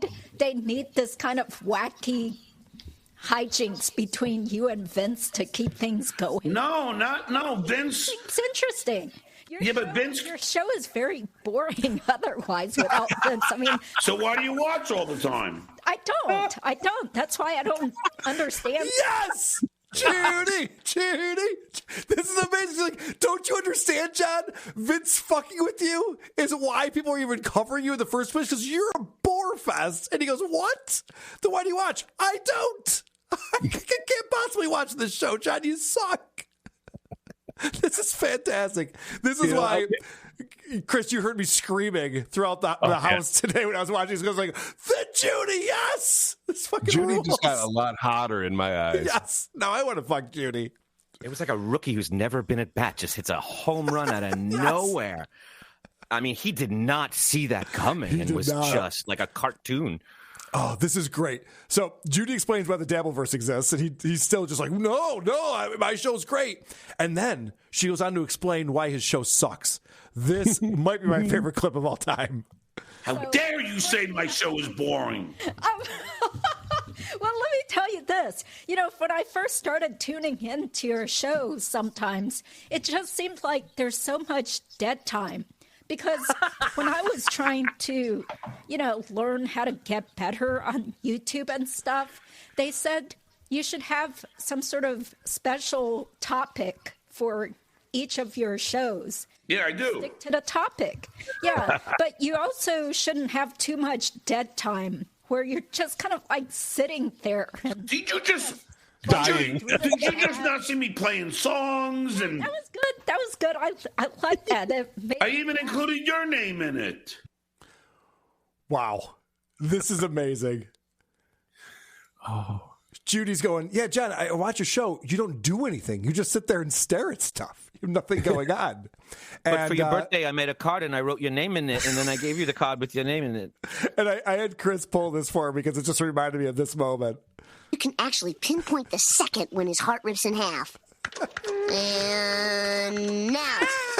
That was John's face, and I was like, my show's boring. I thought we were going to get married. I've been fantasizing about you and me getting married. I already planned the marriage. So now you guys, we've been studying John for years now. I'm sure you guys know that John's going to reflect on this, take a minute, take a beat, and go, yeah, you know what, there's room for improvement on my program. I can see why a lot of people clown me. You know, maybe my show wasn't as good as it could be. And try to maybe work with Judy on things that he could do to improve. Nope, actually, that's not the case at all. In fact, he decides that he has a defense for this. But okay, in my defense, you don't know a lot of the characters. This whole history, like who is Lady K? He's the guy that started the whole fight with me by when I was doing just a podcast about entertainment and started to trash me, and he is the guy that that started that, and then this loser that was going broke decided to ask Lady K if he could just watch me every day like these guys. Judy, everybody watches me. Do you understand? So as boring as you may think it is, I get... Apparently, people are obsessed with you for some weird reason. Yes! Judy's got this all figured out. Saying that his show is boring really triggered John. Yeah. He keeps coming back to that. It's like, well, why is everyone watching me then if I'm so boring? You better, somebody else is broke somewhere. What about that? I know. Could you imagine following this if you didn't know what the fuck he's talking about? Who's Lady K? Well, Lady K, this guy was trashing me. There's this other loser who was broke, and he started doing stuff. He started it. Oh, it's fantastic. I like hearing John describe what the Dabbleverse does more than anyone else. I like his version of it. It's very funny. So John explains, like, listen, I know I'm not always hitting a home run, but this show is like improv. I have to make it up as I go. But this kind of stuff is, Judy, no offense, I'm just improvising, baby. Yeah. Well, I mean, clearly the rules don't apply to you because you're like a celebrity. So people will watch you no matter what you do, even if you're sitting there making weird elephant noises. Singing low tunes, or I don't know, what else do you tend to talk about? You tend to just like trash talking people. Uh-huh. Judy has this entire thing figured out. I don't know much of John she's watched, probably not very much, as we're going to find out in a moment. But this is amazing that she is sitting there and explaining to this idiot that being a celebrity is the reason why people are obsessed with you. We can't believe you had the career that you did and you're this bad at everything. And Judy's trying to make it on YouTube. She's like, I'm studying this. I'm trying to figure out like how to make a successful YouTube channel and grow an audience. So I'm figuring out like to have a topic and to cover that and not be boring and not have any dead air. And she's going, you break all the rules because you suck at this and people watch it and pay attention because you were on the Howard Stern show. This thing that John will never understand, bragging about his resume is the reason why he's the biggest lolcow on the planet, because he was on the Howard Stern show and was with Jay Leno and did host a pro football arm wrestling thing that no one ever saw until we showed it to him. But this is why it's fascinating to everyone. And John just hears celebrity, goes, yep. Isn't that amazing? He's like, no, you're making elephant noises. You're just trashing people. What is this? What is this show? I watch it. I can't figure it out. She also isn't an alcoholic and not currently drunk at the moment. Yeah. So she remembers as far back as 10 minutes ago when she's like, well, a host is supposed to, prepare and have highlight topics. And he's like, I do. So then how does he defend himself 10 minutes later? I make this shit all up as I go along. It's nice for me. Yeah. Yes, well, which one is it? Right. I don't do any prep. Well, yeah, no, that's what I'm saying. Your show sucks. You don't do any prep. That's the point. That's the point I was making. Holy shit. This gets even better. This is fantastic. I'm trying to be tactful here, but I kind of feel like when your friend Ava is on. Abba. Abba. Yeah, it's just like really dull. Yes. It's really dull. The show is a slog. No one could get through it. When John's on there with Ava, and they're both griping about the shit way or whatever the fuck they're talking about. And I love the fact that she's going, yeah, this is not a show, John, what you're doing. It's not interesting. No one's being entertained by this. He was just so happy he got to correct her on something, anything. Yep. Oh, yeah. So it's great because John gets so jealous because she explains that Vince is actually good on John's show for a very specific reason. Yeah. So that's why it's interesting when you do have Vince on, because at least he keeps the conversation going instead of more, dead time where people are just kind of sitting there. You must be in love with Vince. You do know he's married, right? Yes, of course. And you have seen what he looks like, right? Oh, he's so jealous. He's so jealous. She's like, when Vince's on your show, it's great. He mixes things up. He gets you talking. He gets you pissed off. There's emotions and stuff going on. Not like Ava just sits there and goes, yeah, I know. We fucking hate the same people. Blah, blah, blah, blah, blah. He's like, you know that he sucks, right? And he's ugly, right? He's married.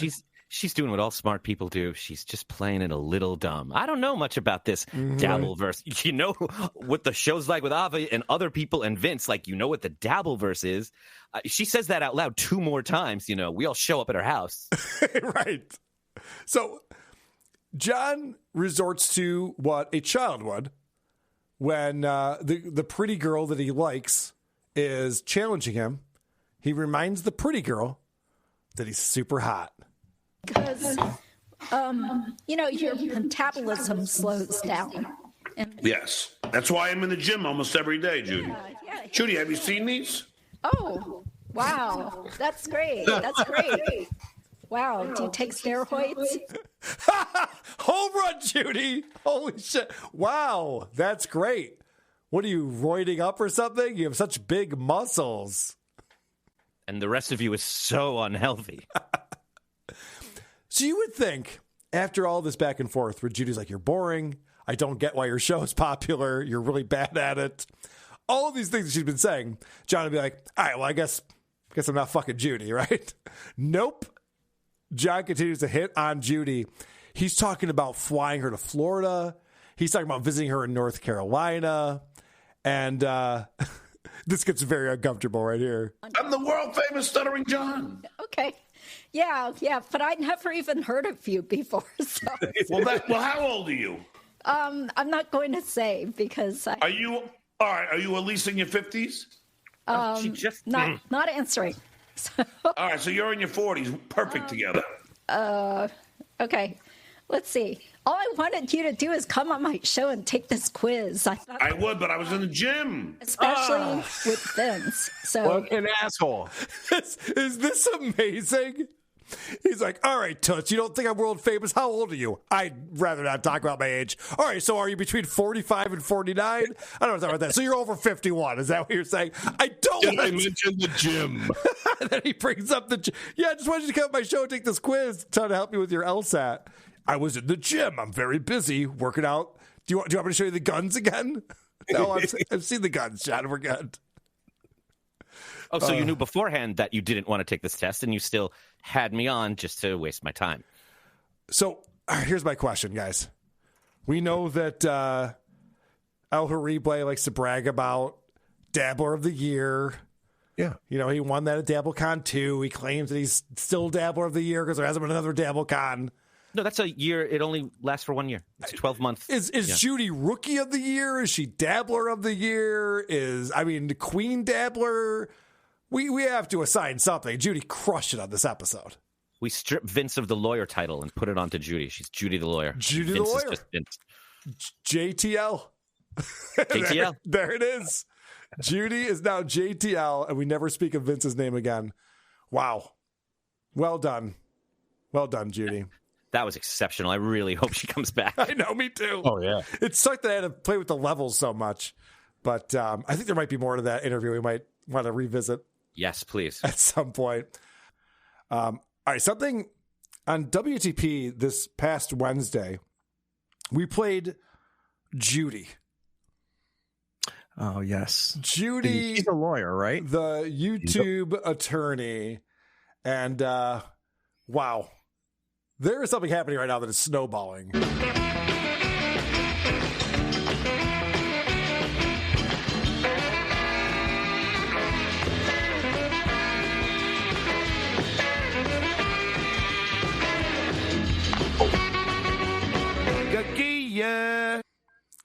Before we get into all this fame that's going to Judy's head, she's constantly posting things now on our YouTube and getting all of this press and publicity and eyeballs. Before we get into that, there's a few clips that came out recently of Stuttering John, and I don't know if this is a good idea when we have an active lawsuit that's out there. But listen, we have a lawsuit now, so got to stick to that. When that's over with, plan B. He's going to abort himself?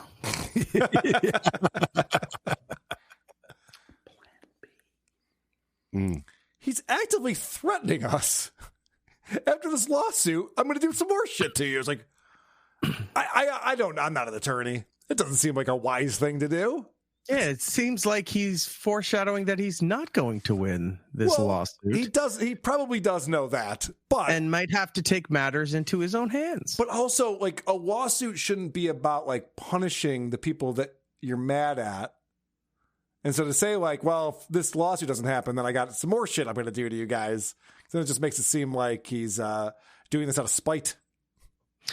And that won't be clipped and added into, to evidence as like, right. Oh, well, if this lawsuit doesn't go the way that he expects, that there's going to be repercussions. Right. That wasn't sent to my attorney no, immediately or anything like that. But let's find out, because as you guys probably know, we filed a counter, the anti-slap.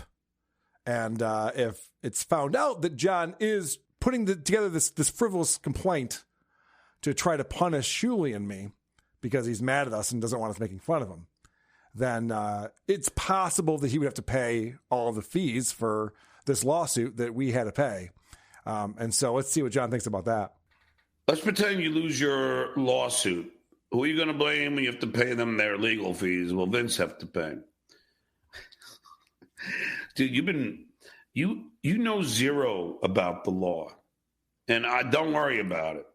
I'm not losing. And if I do, I'm not paying anybody. Oh, that's a weird thing to say. So he's already decided that if he does lose and he has to pay our legal fees, he's not going to pay them. He always speaks out of both sides of his mouth. I know. Like, this isn't going to happen. Mm-hmm. But if it does, I'm not paying. Oh, cool. So you're telling the judge, no matter what your ruling is, I am not going to abide by it. It seems like a bad idea. Seems like a bad idea to make these proclamations. He probably should just keep his mouth shut about the lawsuit. It's almost like he doesn't know the law. It's almost like he has bad representation, as I explained to him, to keep his mouth shut. Because if you guys remember, back in August when Shuli and I were served, John wouldn't even say our names. And now he's out here going, if I lose this lawsuit, I'm not giving them shit. Fuck these assholes. And if I lose the lawsuit, I'm going to do more shit to them. I'm going to keep fucking with them. It's like, all right, man, you've really changed your direction on how you're dealing with this. Don't worry about it. Well, actually, you should worry about it. You're right. Actually, I'm worrying about it right now. Yes. It's amazing how the narcissism and ego, just even if you had it in your mind, like, all right, I know I have to be reserved, I have to sit back, I can't say these things. It builds up and just takes over, and you cannot function in any other way than proving nonstop that you're worth it, like that you're important. Him being famous means more than having money, which is the stupidest fucking thing to think of. He cannot be wrong. He has to prove himself all the time. Though I need to let you know, everything has to be a series of small victories in order for him to function the rest of the day. The crazy thing is, Eric, is that John needs to be special. That's why he talks about his IQ. That's why he thinks he should have played football in high school. That's why he talks about the Battle of the Bands and making $10,000. We'll get into that. he wants to be special so badly. And the thing that hurts him more than anything else is for someone to look him in the face and go, "You're not special, John. You're not that brilliant. There's a lot of people who are better at stuff than you." And this is where Judy comes in. And that's where Judy comes in, who is the dabbler of the week for sure. Maybe she's wrapped up all of November as the dabbler of the week because she had a quiz to see if John would do well on the LSAT or if he should even try to become an attorney or not. But before we start the quiz. Hold on. If it's okay, I'm going to get a couple of beers. Why do you need beer? This is an easy quiz. Well, no, because I just ran out. Okay, yeah, go get your beer. I've only had 3 beers. But it helps lubricate things. Yeah. Did you see the look John gave Judy right there? He's like, "I'm going to go get some beers. I've only had 3 beers." She was just like, "I'm just going to go through these 30 questions with you. I'm just going to try to figure out what's going on." It's always the same reaction when he's told he's wrong or he's told no. But how dare you tell me anything? He hates it. You celebrate Thanksgiving, Judy? Okay. So this has been reposted on Judy's channel. This was on John's show. This is the quiz. Now, the audio on Judy's channel is terrible. And I was fascinated by it. I listened to the whole thing, but the audio's terrible. You can't even make out what John's saying half the time. The audio on John's channel was terrible because Judy's so quiet in the mix. So what I've done is I've compressed the fuck out of this thing. The audio is going to be a little bit wonky, but I think you're going to be able to hear everything. I think this is the first time you'll actually be able to hear the test that John goes through. I just have the entire thing. Tell me to stop it at any time because there's so much to comment on, but it's also so entertaining just to watch. Why didn't you just put subtitles on it? Oh, yeah, I probably could have done that. Yes. My relatives and I were getting together. Yeah. Do you have children? I'd rather not say more personal stuff because there's a lot of crazy people out there. So, yeah.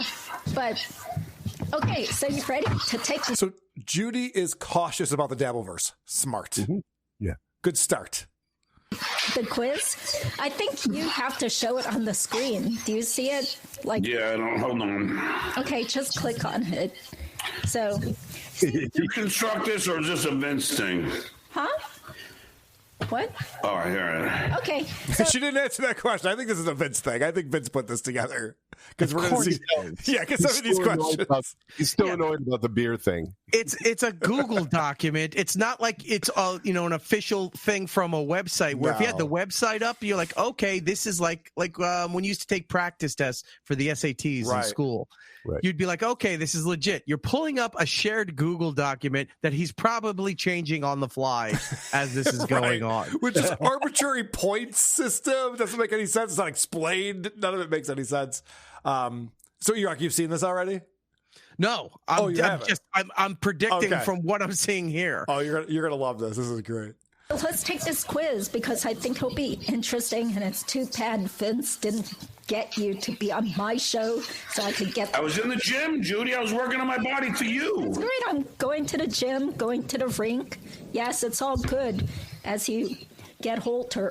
Okay, so the first one. Will your tuition and expenses be paid for by scholarships, your parents, an employer, etc.? So again, this is to see if John will actually become an attorney. So we got to factor in all these different things to figure out, was this even realistic? A 60-year-old man would take the LSAT, get into a law school, and then pass the bar and become an attorney. So that's a pretty good question. Who's going to pay for this? This seems like it's going to be expensive. Let's see what John's answer is. I score as high as I think I'm going to score on the LSAT. I would assume I was going to get at least 75% scholarship, and everything else would be paid by me. So again, John's special. He will get an amazing score on the LSAT, something he hasn't even started studying for yet. And so he will get a scholarship that covers 75% of his tuition. All right. Okay. You buying this, E-Rock? No, because there's people who attend very accredited universities to go through everything you need to go through before going to law school, who don't get scholarships, and they could be at the top of their class in college that don't get scholarships to law school. That's why they start off, a couple $100,000 in the hole with their career, because they paid for the tests, the law school, all of that stuff on their own. They had to take out loans. He thinks he's going to get 75% of it covered. Eric, he's special. You don't get it. You're not special like Stuttering John is. He's a different kind of guy. I stand corrected. But the question says, will all your tuition expenses? So, well, no, I don't think, unless I get a perfect score, I don't think everything, but I have a good chance to get some. Okay, so plus I'm going to do online college, Judy. What do you mean? You don't have a college degree? I have a 4-year college degree, Miss Judy. How condescending. Whoa, he hates that. Well, you didn't graduate college? How dare you, Miss Judy? If he did pass with flying colors like he assumes he is, and he was going to apply, he has to provide proof of him getting a undergraduate degree. And it's not good enough for him to say. They have the resources, especially NYU. They'll get in touch without telling John and go through the vetting process and go, you do not have a college degree. That would be the best case scenario, that he did pass the LSAT. Anthony had to pay the fees for the test. For the law school to then publicly reveal he does not have a college degree. I believe John does not have a college degree because there's no evidence of it. NYU doesn't have him listed as a graduate anywhere. And I've heard John tell some of his buddies that he got on the Howard Stern show, got that internship, and decided, I don't need this shit anymore. I'm famous now. And decided to fuck off and not graduate college. Doesn't most of the time he phrases it by saying, I attended NYU, not I graduated from NYU? Yeah, and also on the paperwork, was it the child support? There was some paperwork that we reviewed that was legal paperwork where John did not list that he had a 4-year degree, only a 2-year degree. So I don't know. I'm just saying there's evidence out there John did not graduate NYU. From NYU. No, I'm just saying, you just said you need to get an online college degree. No, online law school. Online law school? Okay. Well, we can talk about that some other time. But so John thinks it's going to be cheap because he's just going to do like an online, what's the college, like University of Phoenix? Somewhere in Arizona, that fake online thing. Right. He's like, I'll just get my degree from there. Yep. It's almost like Apex Tech, where they list all the careers you can have, and then you get to keep the tools at the end. There aren't too many that are totally accredited. So either way, I'll figure that part out. Okay. I will give you 25 points for that. Number 2. Would you be leaving a job that pays over $100,000 per year to attend law school? I'm sorry. I'm getting... Can you see it? Number 2? Hold on. All right, listen, whoever's texting me, please just let me do this. Yeah, 2. Would you be leaving a job that pays over $100,000 a year to attend law school? Why do I have to leave a job? All I do is 2 hours a day right here. Okay, so... No, 0 for that. Okay. Number 3, do you have enough cash saved up to pay for all your tuition and expenses? Yes. That's great. Hold on a second. Why is he... Didn't he say not too long ago they had $26,000 in the bank? Because someone asked him and he was like, yeah, I got $26,000, which is a weird number to throw out there. Is that enough for 3 or 4 years of law school? It's not even enough for a semester. What's he talking about? And do you think maybe he's thinking like, oh, I'll get it on one of those like flex pay kind of plans? Well, I'll pay in installments to go to law school. He's just lying. He's just a liar. He knows he's lying. I know he's lying, but he believes half the shit he lies about.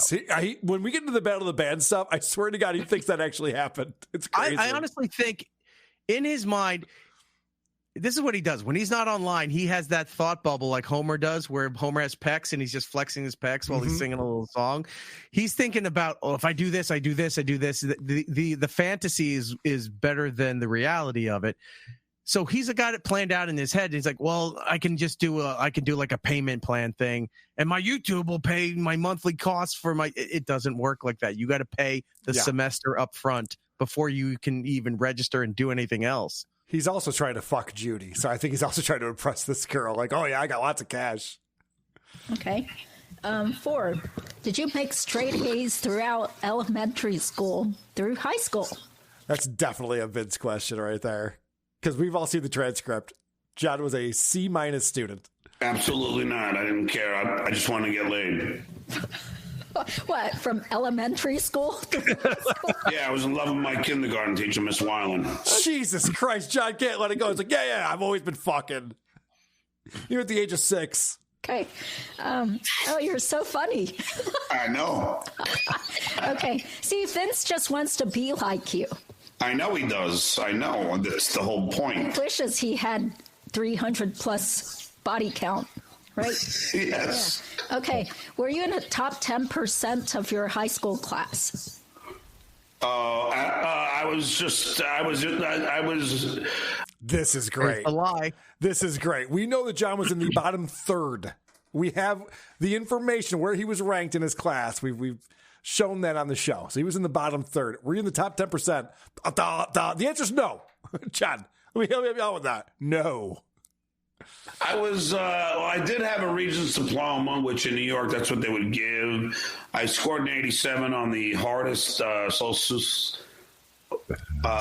Security Regents exam. I will say I probably was in the higher echelon, but not. Holy shit. He's claiming top 10%. I do have a Regents diploma. Everyone in New York has a Regents diploma. It means sure. nothing. It means absolutely nothing. Regents means only something if you're going to like the SUNY schools in New York. Right. That's it. Yeah, if you're going to a non-state school or out of state, it means no. It's just a little sticker on your diploma that means nothing. An 87 on the hardest Regents exam. First off, Social studies. Yeah, social studies. He remembers having an 87, and he's proud of that. He's like, wow, I got a B. This is fucking awesome. Well, that's funny because coming up, he's going to say, who the fuck remembers high school? Right, but he remembers that. Not at the top. Well, maybe. I don't know. Do you remember? How the fuck am I going to remember high school? It was 1983. Okay. So I got an 87 on a Regents exam. How would I remember high school? Be aggressive to the lady that you're trying to bed. Yeah, right. Let's give you 10 points then. I mean, I have no clue what this Regents thing is.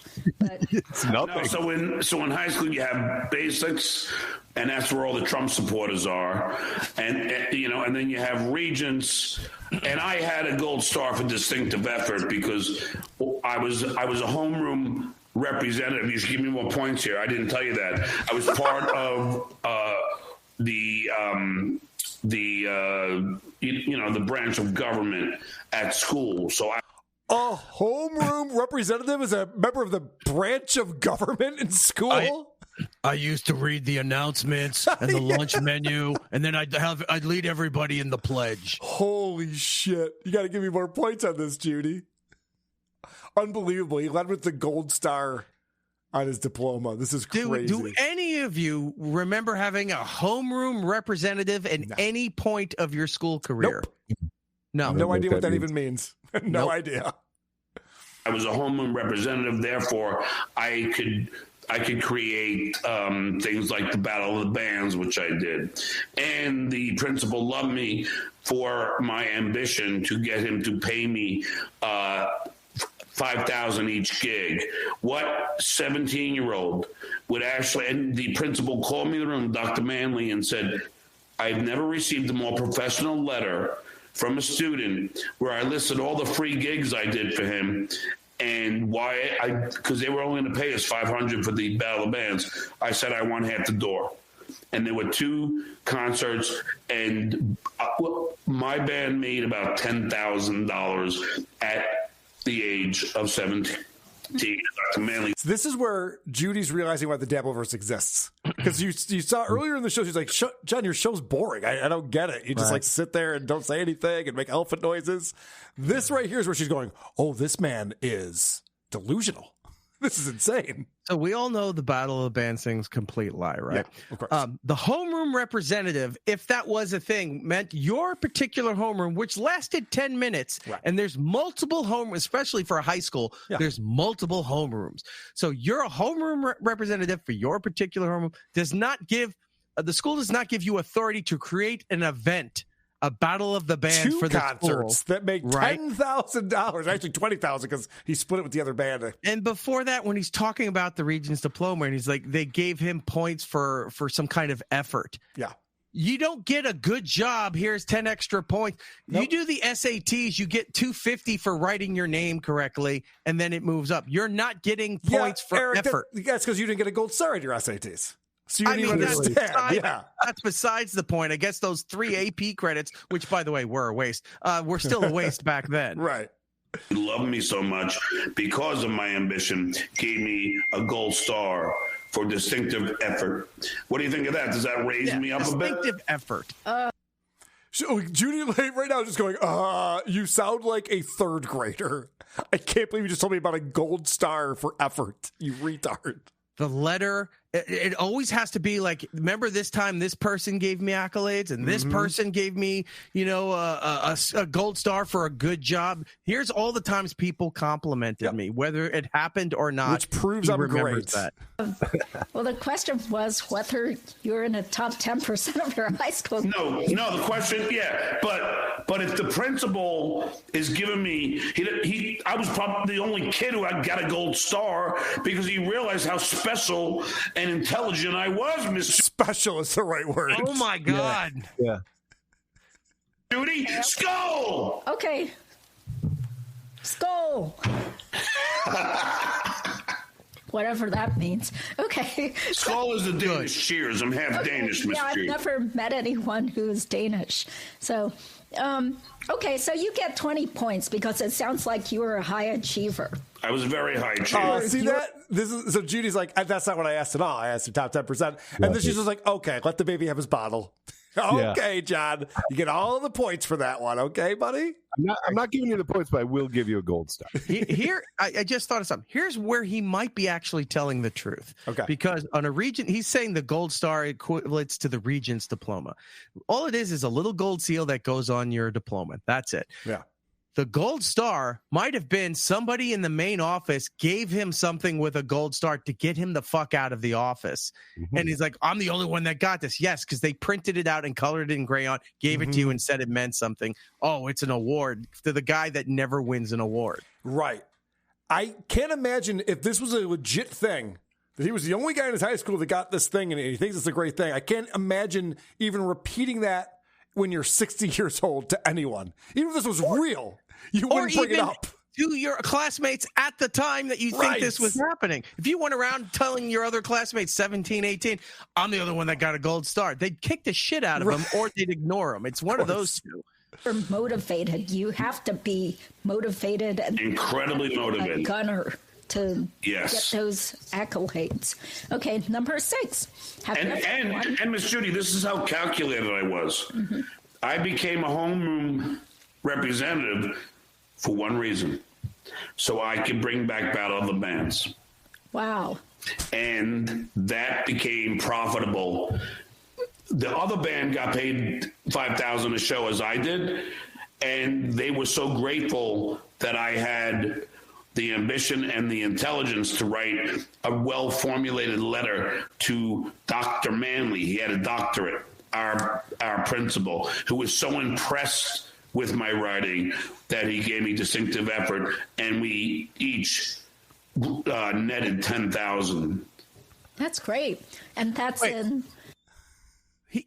He just said the other band got $5,000 like I did. He's always been saying he got $10,000 for winning Battle of the Bands. There were 2 Battle of the Bands for some reason, and both shows raised over $10,000 each.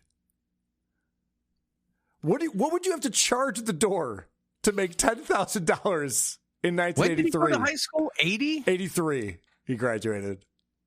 I mean, make that back then, dude. I did the calculation back when he was bragging about this the first time. It's something like $50,000 or $40,000 in today's money. No, but I'm It's thinking, ridiculous. like what you said, what did he have to charge the ticket price? Yeah. A high school kids don't even go to their own homecoming and it's free. You know, they just, if they're not into sports, they don't care. They don't go. They get pissed if they have to pay to go to the dance, which I think at most was like $10 to cover concessions and whatever. So to go to this battle of the bands that made so they had to be what, $40 tickets? In 1983 prices? It would have to be way more than that because the whole school was like 400 kids. Whatever. Doesn't matter.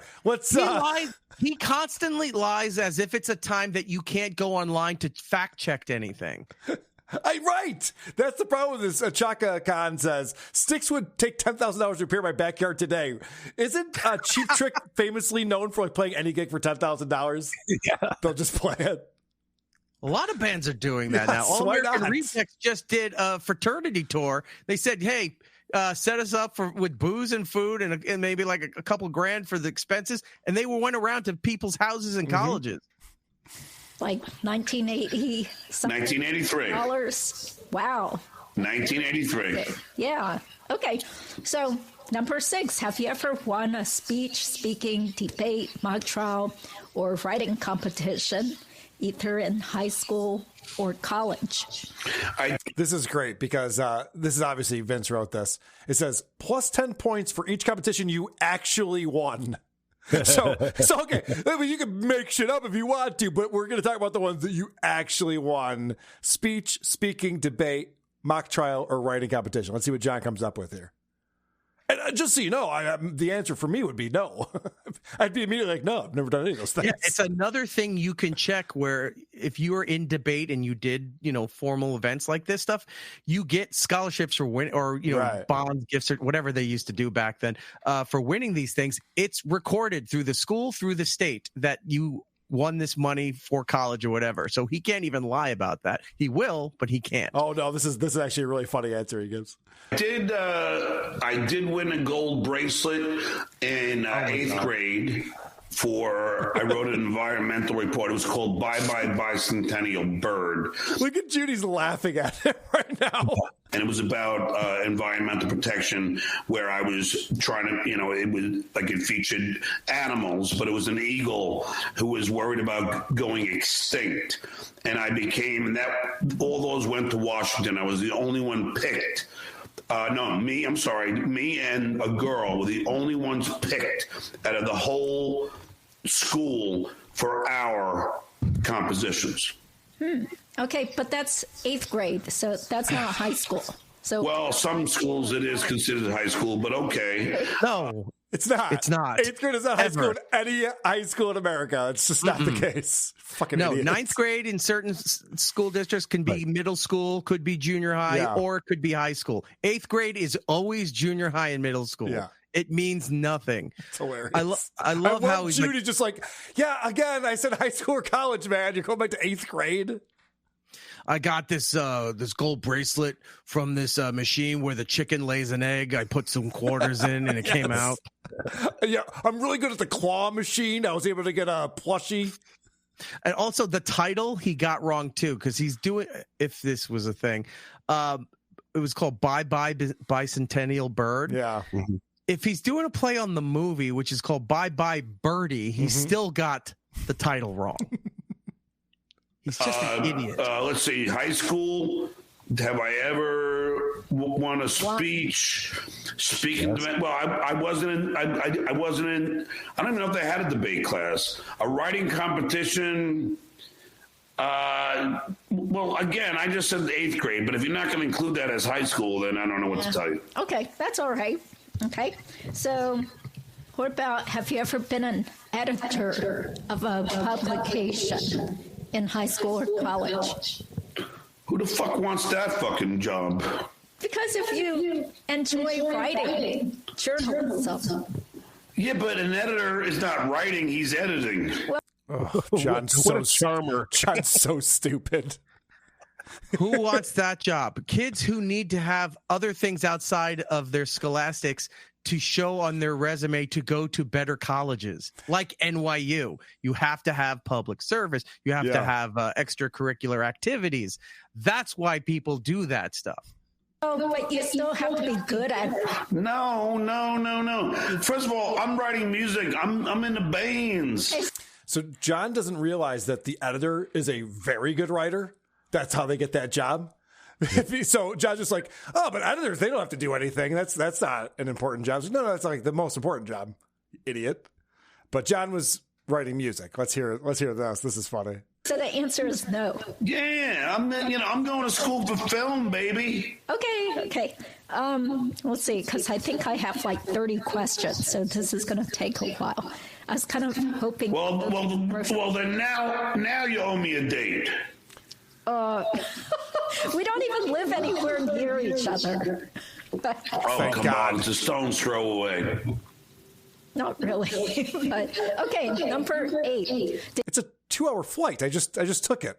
North Carolina to Cape Coral. It's a ways. See, that I'll give him this. That is a misdirection on my part. When she said I have like 30 more questions, I thought he was going to say I need to go get 2 more beers. But right. He decided to go to the Predator route, which it's funny because what Judy's trying to say is just fucking answer yes or no to these things. You don't have to try to finagle away that, I wasn't in the top 10%, but this and this and this. It's like, just yes or no. We got a lot of questions to get through here, John. Come on. Help us out.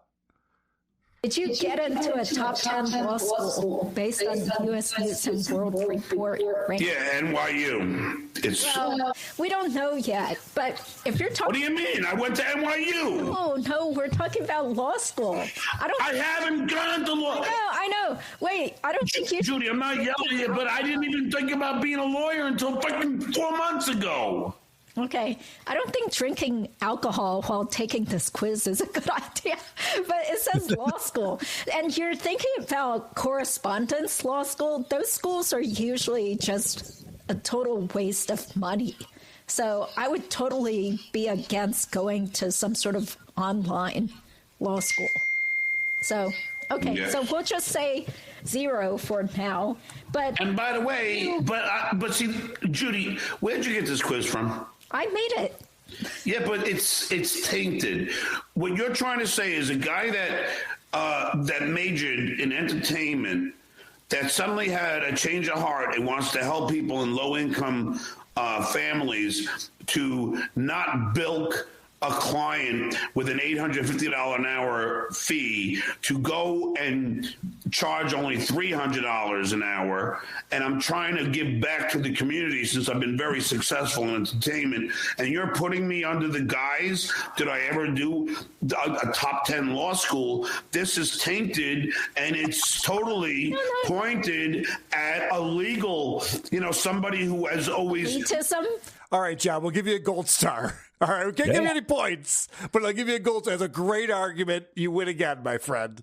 This whole law thing comes from the fact that he wants Hulu to give him a promo code for a discount on a lawyer. Right. That's all this is. And because when he finds out lawyers charge a lot of money, not for the job they're doing per se, but all the years of schooling, all the other stuff they had to do to get to that point, you're paying for their expertise. And he's like, yeah, but I want like 45% off on this thing here. So now that's his crusade for cheap law counsel at a discount price.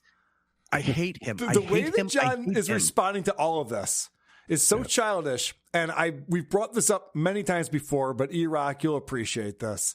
It's very much when Frank Grimes is trying to humiliate Homer by putting him in the contest for children. And Homer has to build the nuclear plant model. And he put the racing stripes on it when he thinks looks pretty sharp, and they're like, agreed. And then that's how he wins. Right. And the fact that like John's sitting there, like this is obviously just to humiliate him. And he's sitting there going, no, but hold on a second though. He's like trying to finagle his way around the fact that he has no business ever becoming an attorney. And this whole thing was made to humiliate him and make him look like a foolish idiot. And he can't figure it out. He doesn't know. He said he majored in entertainment. Yeah. Are you? Well, no, somebody who has always wanted to be a lawyer. I never wanted to be a lawyer. My ex-wife always told me I should have been, along with my ex-girlfriends, but I never wanted to be. So you're putting me in a category that I don't believe is correct. I think it's this. Okay. I think this questionnaire is tainted, biased. But will you? Very biased. Can you still humor me and we'll get through this quickly? Okay, so. Did you get into the best public? But don't comment on drinking. This is only my 4th Busch Light in the last 2 hours. Yeah, and if it's light, then there's probably not too much alcohol. No. Yeah. Okay. Wow, Judy is learning very quickly. Light beer. Oh, then you're not even really drinking beer then. Okay, moving on. So far you haven't applied, so we'll just say 0 for now. Excuse me. Let's see. 10. Did you score at least 165 from the LSAT? But I haven't taken it yet, Judy. What about practice? You have to take practice exams. I haven't taken one yet, Miss Judy. But aren't you planning to take it for real pretty soon? Well, I'm gonna delay it till March. March? Yes. Okay. So we'll just spoiler. John's not going to take the LSAT in March. So why do I not get the points if I haven't even taken it? Because what kind of question is that? He has no logic at all. But I can still get the points because maybe I will get a 165 when I do take it. This is why all his exes said he should be a lawyer, because he would come up with these asinine argues every fucking point. You're like, all right, man, just you're wrong about this one thing. You just let it go, please. No, he can't. This is why it's tainted, Miss Judy. No, this is just for fun. Now I'm going to out-litigate you.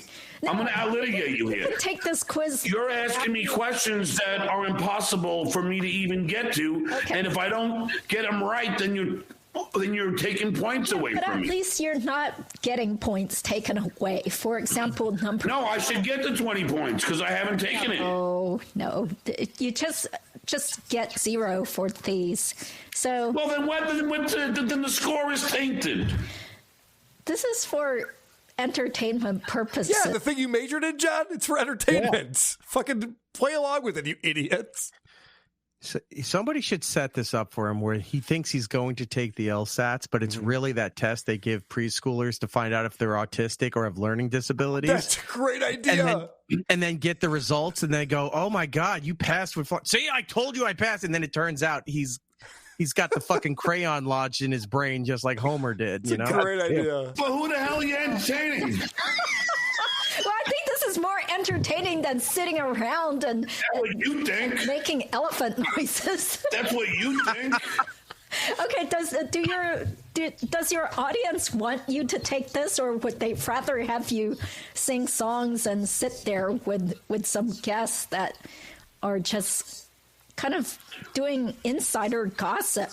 It seems Judy, like some sort of Judy, how many people watch you in session?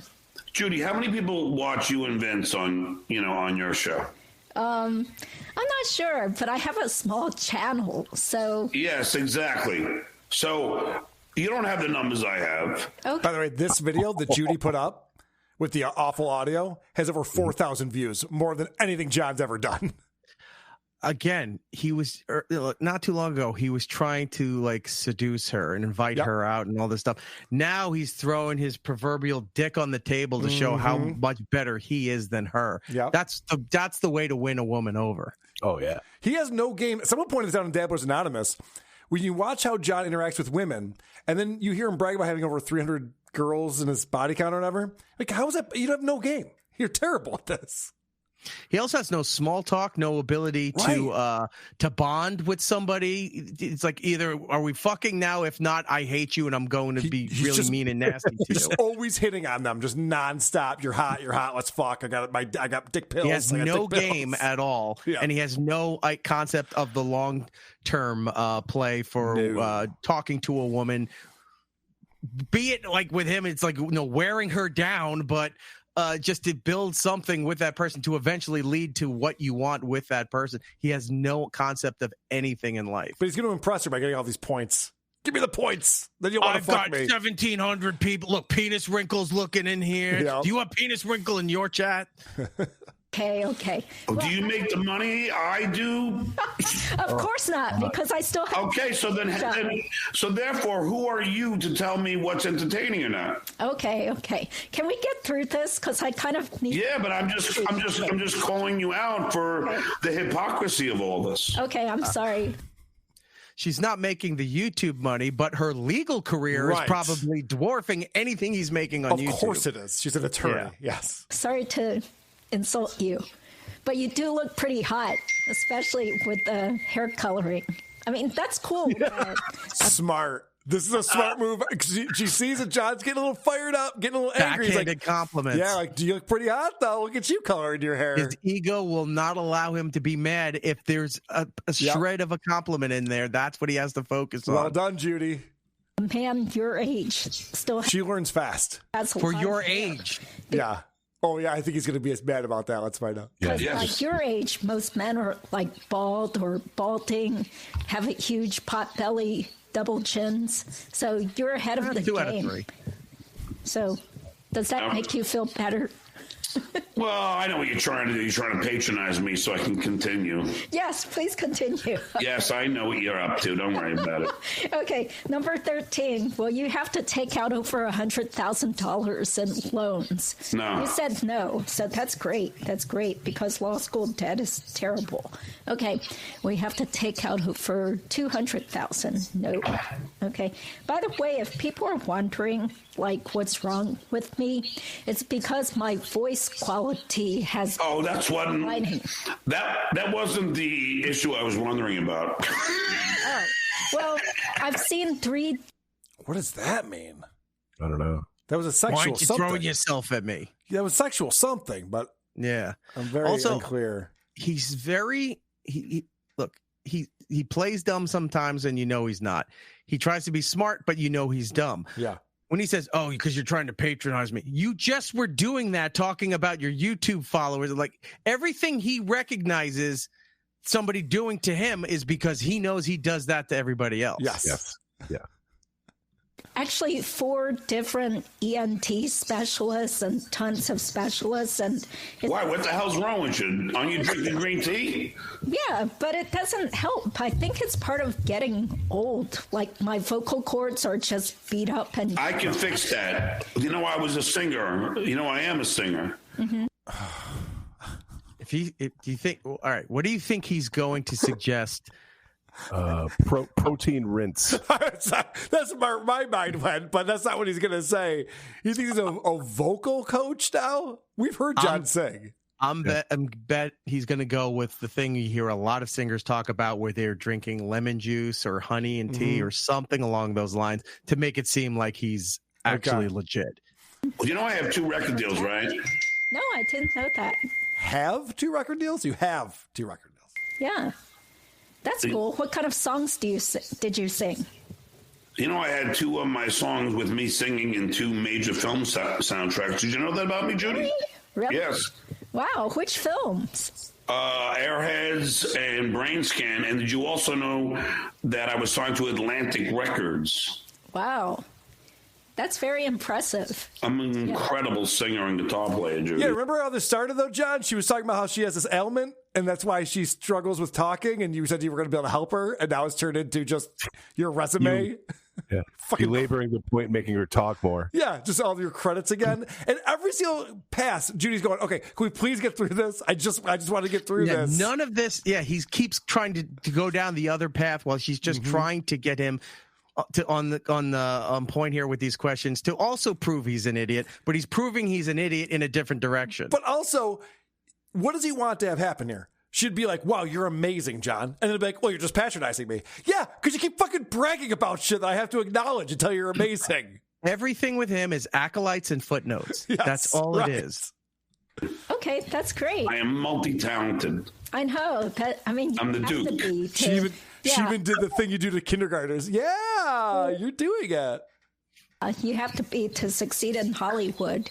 Yeah. Yes. Okay. Well, so would you have to go to an unaccredited law school? Well, hopefully not. So we'll say 0. No. Okay. 16. Would you have to go to a law school in the bottom half of the IRLG rankings? No. Let's just say no. Let's be optimistic here. Okay. Do you suffer from mental health issues such as depression, anxiety, bipolar disorder, or panic attacks? Okay. Again, this is a funny one because John obviously has OCD. Mm-hmm. So what's he going to say to this? I suffer from obsessive compulsive disorder. Okay. Not depression, but it is a physiological disorder, and it has not stopped me in 1 second. I overcome it. Mm-hmm. Okay. Well, I still said negative 20. Yeah, of course you did. Because this is a pointed quiz. Okay, I'm sorry it's so biased and it's very biased. Can't help but have it be slanted. Get it? And by the way, so have you ever suffered from anxiety? It's not about her. Yeah, and I'm scared right now. Alcoholism is depression. Wow, we're going to do that in a minute. But yes, I know. The only problem I have is OCD. Okay, sure. And so now he's just like, yeah, but you probably have anxiety. Listen to this answer. No. And you never suffered from depression? No. Well, then I'm going to call you out for not being truthful. Well, I mean, of course it's normal to be sad sometimes. Okay. Like if someone... Well, then I'm going to call you out for that. And by the way... But it wasn't like medically diagnosed. Have you ever been anxious before you took your LSAT? No, because I practiced a lot and I was... So you never had any anxiety before you get in the courtroom? No. Oh, okay. Well, wow, this is very telling about John's personality right here, because John is an anxious guy, obviously. Mm-hmm. He's like, oh, you're not anxious before you take a test? No, I'm prepared for it and ready to go. We must be lying. Nope. I mean, now... Sorry, but I'm not trying to make fun of you. I'm just being honest here. But now I have anxiety because of my involuntary vocal tremor. Okay, so then you're suffering from anxiety too. Yeah, but I didn't have So give yourself a negative 20. I didn't have this before I went to law school. So we're talking about you here. Yes, we're talking about you, John. Shut up. Are you a frequent user of drugs or alcohol? Not really, no. Well, you had to have beer tonight, didn't you? I didn't have to. I wanted to. It's fucking 8 o'clock at night. Amazing. Are you a frequent user of alcohol? Not really. He didn't have to. He wanted to. This video started off that he had 3 beers prior and had to get 2 beers as this started. So 5 beers in. He's insane. The question is, are you a frequent user? No, it depends how many you say frequent. Okay, so you don't think it's frequent? No, I don't. How much do you have? Not much at all. Too personal? Okay. No, in fact, I was at the gym at 6 o'clock when your dwarfy lawyer kept fucking texting me. Oh, okay. What does that have to do with anything? anything? Vince is obsessed with you. Oh, you think? I mean, I don't know him that well, but... That's John's biggest trigger, calling him an alcoholic. He hates that. Didn't he black out during his birthday week of streams or something? Remember he passed out? Everyone thought he had a heart attack or something? Oh, yeah. He was wasted on Thanksgiving night. He decided to stream, and he was slurring his speech, and it was a disaster. So was Chad Zumach. We'll get into that later. Yeah, it seems like he's like big in this world. Okay, so we'll give you 0 points for 18. Stuttering John is a drunk deadbeat. Thanks for the $3. You really think your music is good? Well, I've had 3 record deals and 2 soundtracks, and I don't know. I got great reviews from Rolling Stone magazine there, Judy. Okay, that's great. That's great. I mean, have you ever gotten a good review from Rolling Stone? Well, of course not. Okay, so that's a negative 50 points.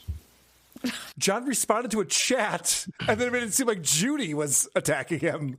She's like, I'm not the one saying your music sucks, idiot. This isn't a competition. She's just trying to And then also, remember, he said earlier, he's like, I have 2 record deals. I was signed to Atlantic Records. Okay, that's one deal. What's the second deal? Now he said, well, actually 3. Right. Like when Hope said he had 3 kids. Yeah. Who's the? So they're almost the same person. John one has, drinks and one has money. John has a self-produced 3rd album. It's not a record deal. Oh, I didn't know that. Okay. Yeah. What? 3rd input. I'm in the mood for a melody. I'm in the mood for a melody. I'm in the mood. That's a Robert Plant song, by the way. Okay, that was great. He wants credit for everything. Yeah, we know, John. Robert Plant's a very famous rock star. It's a very popular song. Holy shit. Because I gotta pay the bills. Okay. Arlen 416. John is handsome. He hands someone else the bill. Bad jokes. See, Judy, I'm dealing with really. But wait, this is 10. Bo Bennington, my man. Happy Thanksgiving to you and the family, Stuttering John. Thanks to you, my friend, and I love you. And by the way, Judy, do you know why I do that? Do you know I used to be an all-district band as a trumpet player? Oh.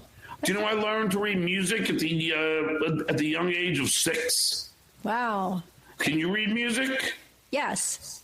Really? I'm Asian. I play the piano and the violin. All right. So you know, of course. So you know the treble clef and the bass clef. Yes. Very. That's hilarious right there. Do you even know how to read music? She's like, yeah, I'm an Asian woman. Do you think the chances are I play piano? Like, of course I do. Didn't he say somewhere long ago that he doesn't know how to read or write music? Like he doesn't know how to. I'd be shocked. That would be another fun thing to do, is to put sheet music in front of John and just be like, what's that note? I don't think he would know at all. Also, I asked him the 4 notes that are in a G major 7, and he did not know the answer to that. He got it wrong. So. All right, maybe that's what I was thinking of. Yeah. He acts like I can't play that. You need that pedal thingy from the piano. Oh, yeah, I'm playing a guitar. That's right. He goes, well, if I had a capo, I'm like, you don't need a capo to play a chord ever, you idiot. Good. I'm very proud of you. Thank you. And I tried to learn guitar for a little while, but I gave up. Well, I mastered it. Skull. Yeah, that's great. Skull. What a prick. Okay. What a prick. Plays a pentatonic scale and acts like he mastered guitar. So, do you have disabilities or issues? No. Pete? Yeah, it doesn't seem like it. No. Okay. But, so what countries are your parents from? My mom is straight off the boat from Denmark. My great uncle ran the Danish underground, smuggling Jews out of Denmark into Sweden under the Nazi regime during World War II. Mm-hmm. Oh. And my mother was straight off the boat, came to Denmark, and my father, albeit he was born in Spanish Harlem, so he is an American, but his parents were born in Puerto Rico. Oh. And his grandparents were born in Spain. So essentially, I'm half Danish, I'm half Spanish, I'm a Danish spick, I'm a dick. Okay. I steal clogs. Okay, so your father was not... He went to his act. Yep. He couldn't stop himself. That joke has never gotten a laugh when he's on stage, when he's talking to people. It's never worked once. And he says it to Judy, gets no reaction. He goes, that was a joke. I'm amazed he didn't bring up, what's the other thing that he does with the smelly feet all the time? Amazed he didn't throw that line in there, too. Wow, he's trying to impress her, I guess. That's funny. He said that to plenty of other women. He thought that was impressive. Affirmative nod says, do you have children who abandon you? Minus 50 for each kid. Like a brown-skinned, oppressed Puerto Rican? Let me tell you something about my father, Miss Judy. First of all, my father dropped out of high school in 12th grade to serve for the engineering corps in World War II to fight against the Nazis. And then after the war was over, he went back and finished high school and got recruited by Rensselaer College, the best engineering school at the time. I've heard of it. And he got his master's at NYU, along with 3 other degrees. The man is a genius.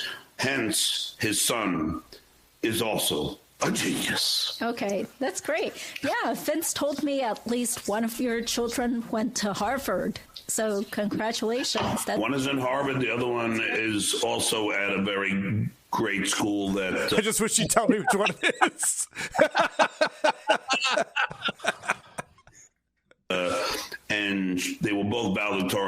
Palace High School, which is one of the best school systems in Los Angeles. And she decided to go to UCSB, albeit she had two full ride scholarships, and in 4 years graduated with 2 majors, English and environmental science. And okay, then you will be a lawyer. Jesus Christ, just stop talking. Shut up. There's no points for that. This isn't being a lawyer. This is filibustering. Yeah. Like, put him on the floor of Congress when they want to try to get something passed. Let John just wax poetic about everybody who ever said anything nice about him. They'll be there for 2 days. It was Phi Beta Kappa, among a myriad of awards, and now getting a master's in 2 years for 4 majors. Thank you. Wow, that's good. Thank you. You're talking about your kids' accomplishments. You end with thank you. Great. Yeah, you must be so proud. Because so, that that kind of applies to him. encourages you to. I'm a genius, so they're a genius. He also made the same comparison that his son was into girls, so he's a real cocksmith like his old man. Yeah, he's just fucking gross in every direction. Go to law school too, sort of. Well, I'm a fighter of the good fight, Judy. Mm-hmm. I don't like when people are wronged, and I think lawyers charge too much money. No offense. I can't imagine anybody in their right mind charging $850 an hour. I think it's bullshit. Mm-hmm. And that is the impetus for me even thinking about it. I'm sick of it. I think you people are raping the public. Who the hell is going to be able to afford $850 an hour? I mean, if you don't sue people, then we don't have to pay attorneys. That'd be one way to avoid that. John, she's never going to get on that puddle hopper and come down by you if you keep talking to her like this. What working class person, what blue collar person could actually afford $850 an hour for an attorney? It is freaking bullshit. Yeah. Well, I totally agree. That's why I don't charge anything close to that. So. Well, that's why you seem like you're a very nice person. I try to be honest. Sometimes people are kind of surprised when I tell them these are things they can do themselves to save money. They don't. Does John really think that attorneys all charge $850 an hour? Because that's not the case at all. They're expensive. Don't get me wrong, but they don't charge $850 an hour. Not ones that regular people get. No, of course not. No, corporations. You seem like you got a good heart. Are you a Libra? No. No. Can we finish taking the Aquarius? No. What a chick.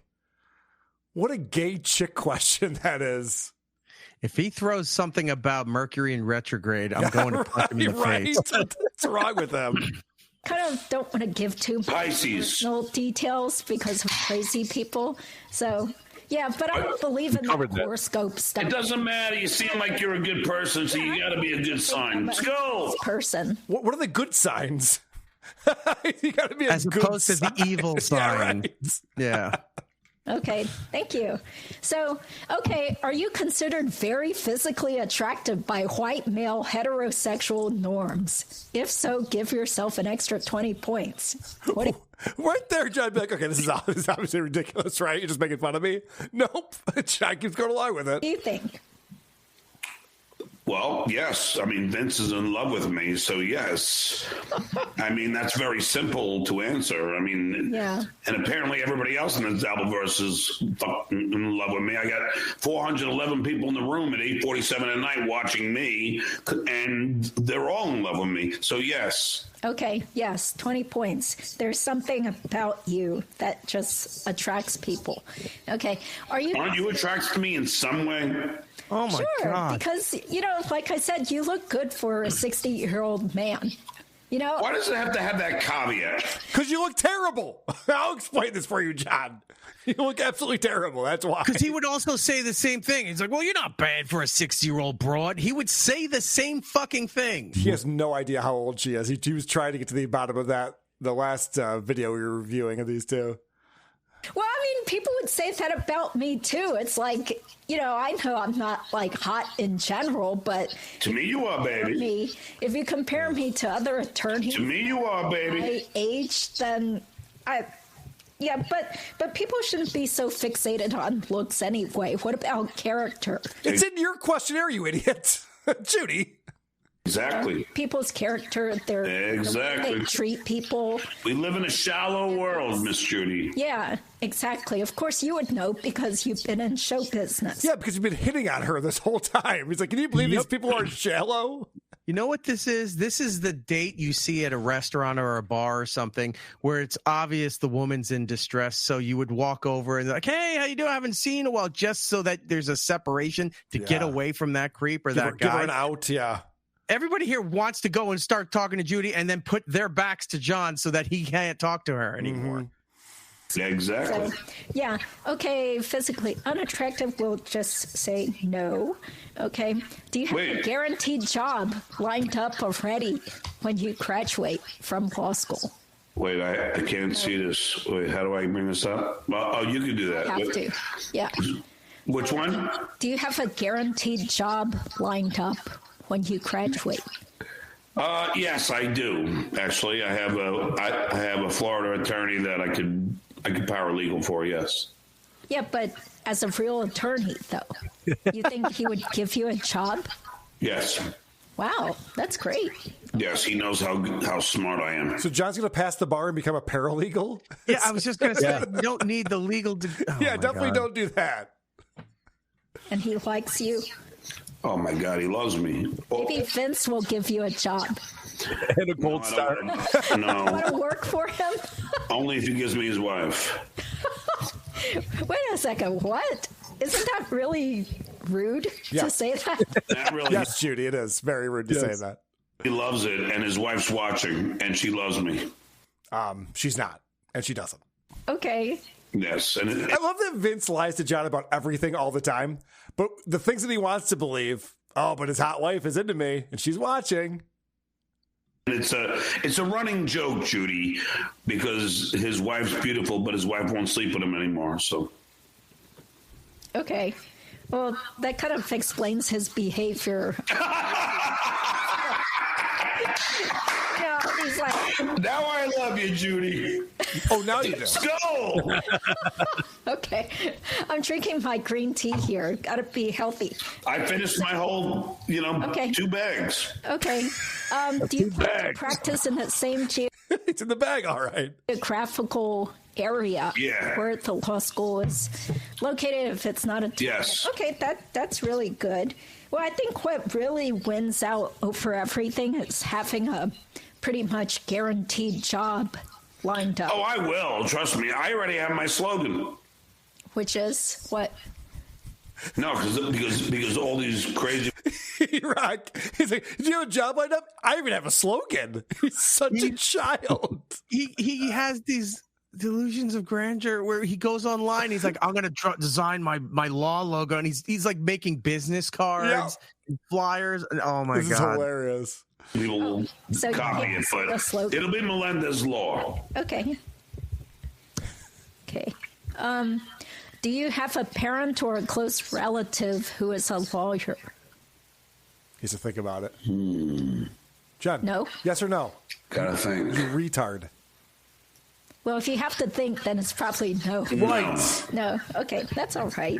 My parents were not lawyers either. Or both your parents lawyers? No. No. We're almost done. Now, this does guarantee me a date, right? I don't know if you want to call it a date, but if you ever come through my state and happen to be around, I'd be glad to take you to lunch. I'm only kidding, Judy. I'm gonna show up. I'm only kidding unless you would have said yes. Then, of course, I wasn't kidding. He always does that move, too. He's going to go up, he'll live stream in front of her house and just say, see, you losers out there. You thought you didn't want me to come in. She had no idea. Funny. I know. That's your job, right? Okay, so 26. Are you capable of working 10 plus hours a day? Yes. At least 5 days per week? I was a school teacher, Judy. Yes. Oh, what did you teach? A substitute teacher in middle school works 10 hours a day, 5 days a week? They don't. I taught word searches. Yeah, that's what he taught. Science, drama, algebra, math. Oh, algebra and math. Wait a minute. Didn't he say he was teaching audio production to second graders? Yeah, was he teaching drama?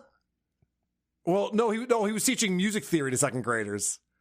That was the thing he was doing in Florida. I swear I thought he said audio production at one point. I'm like, oh, what? That would be ridiculous. He doesn't know anything about that. No. So Did you not know that? no, I didn't know that. Why did you quit then? Because I was a long-term substitute. Well, what happened was a potato found out that I had a Zoom court date. They got the link. It's a long story, Judy. You don't want to know. I love we know it's a factual story, but him describing it sounds so fucking demented that then this potato in a Santa outfit showed up. It's like, oh my God, he's got dementia. The alcohol is killing him. No, that teacher really in LA where I wrote all my own curriculum, but then I moved. So then so I left LA. I started doing it here in Florida, but they only pay $140 a day. It's not worth it.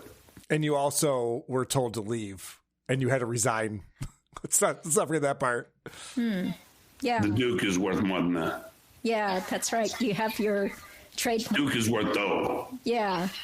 Yeah, that's true. Because my cousin's wife, she's been... This is the same asshole who said, I can't believe attorneys charge $850 an hour. And then he's like, and they were only paying me $140 a day for my work. I'm worth way more than that. So, Judd, do you see why attorneys are able to charge more money than, a guy working at Subway? I'll never make that connection. I know, he's such an idiot.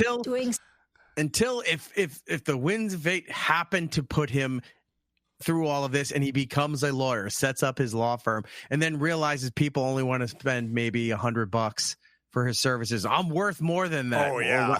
Yeah.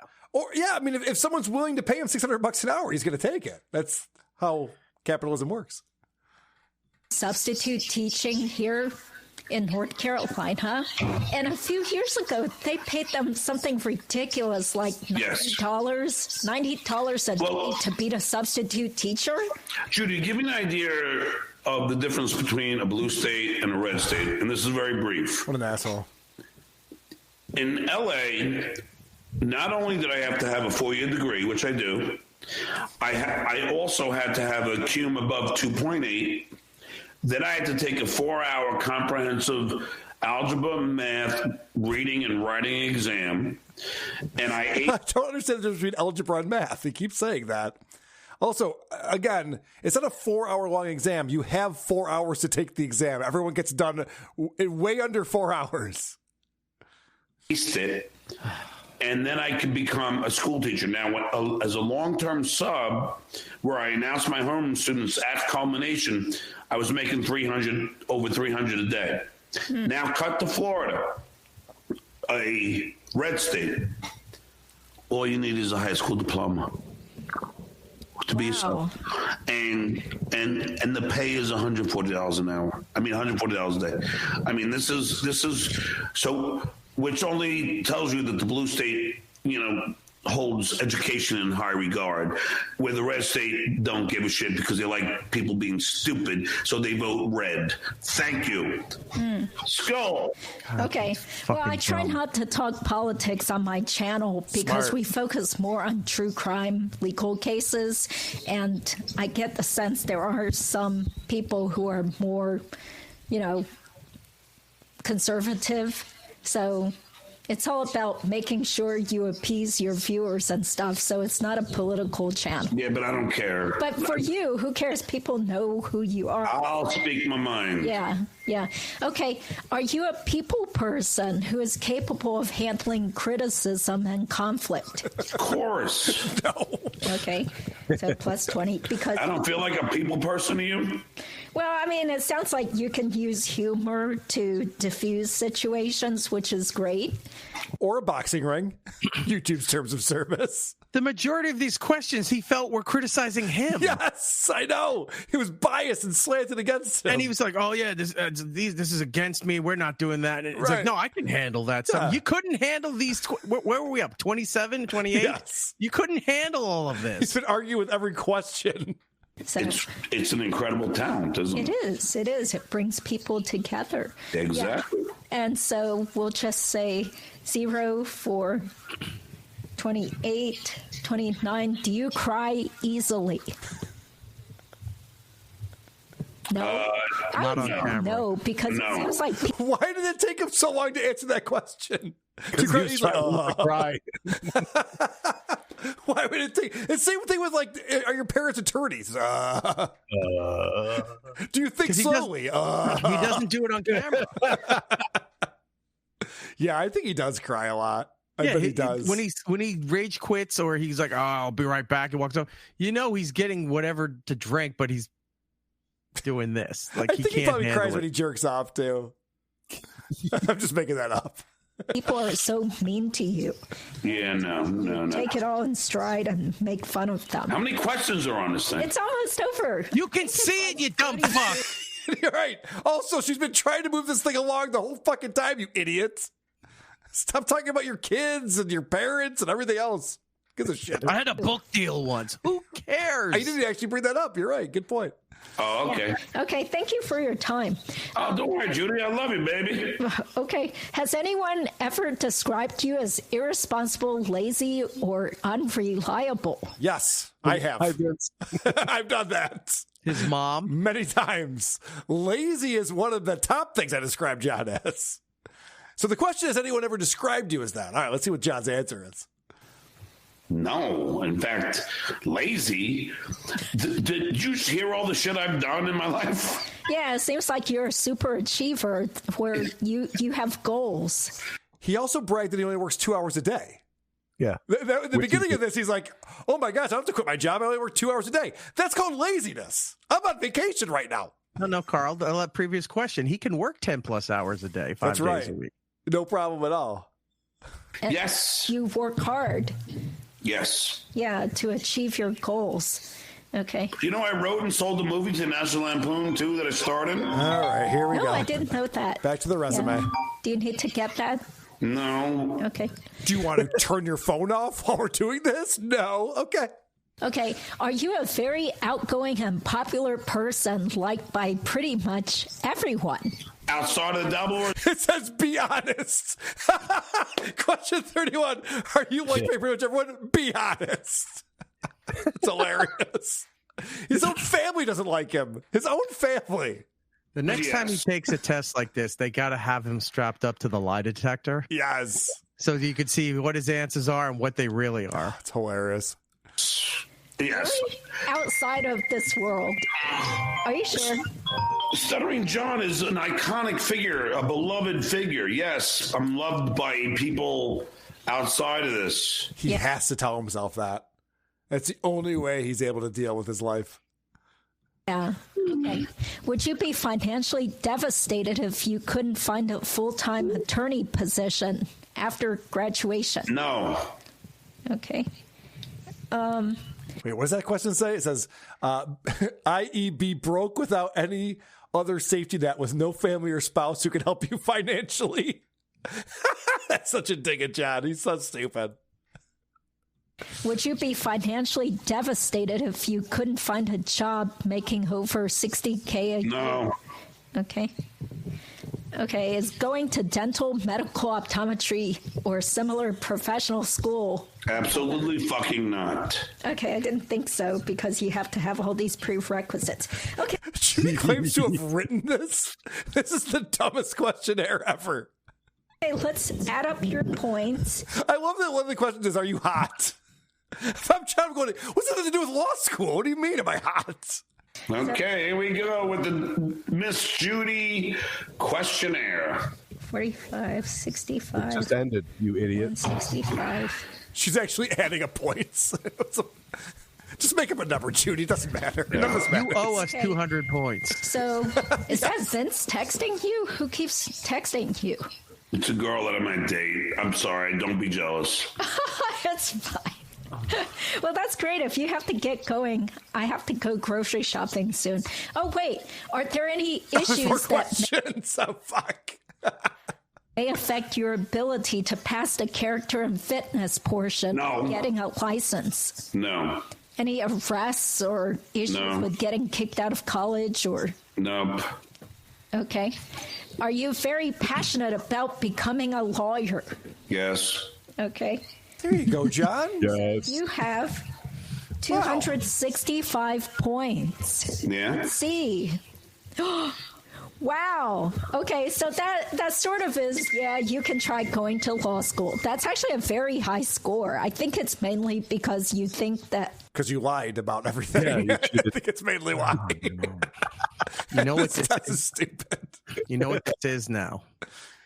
He scored 260, and she just said, well, that's a very high score. Mm-hmm. That is now another footnote. Oh, yeah. Down the line where he can say, his IQ, he scored high on the realtor's test. I was going to say the realtor's test, the C-best. And then he goes, yeah, and then the pre-LSAT thing quiz I took. Miss Judy said I got the highest score anyone's ever gotten.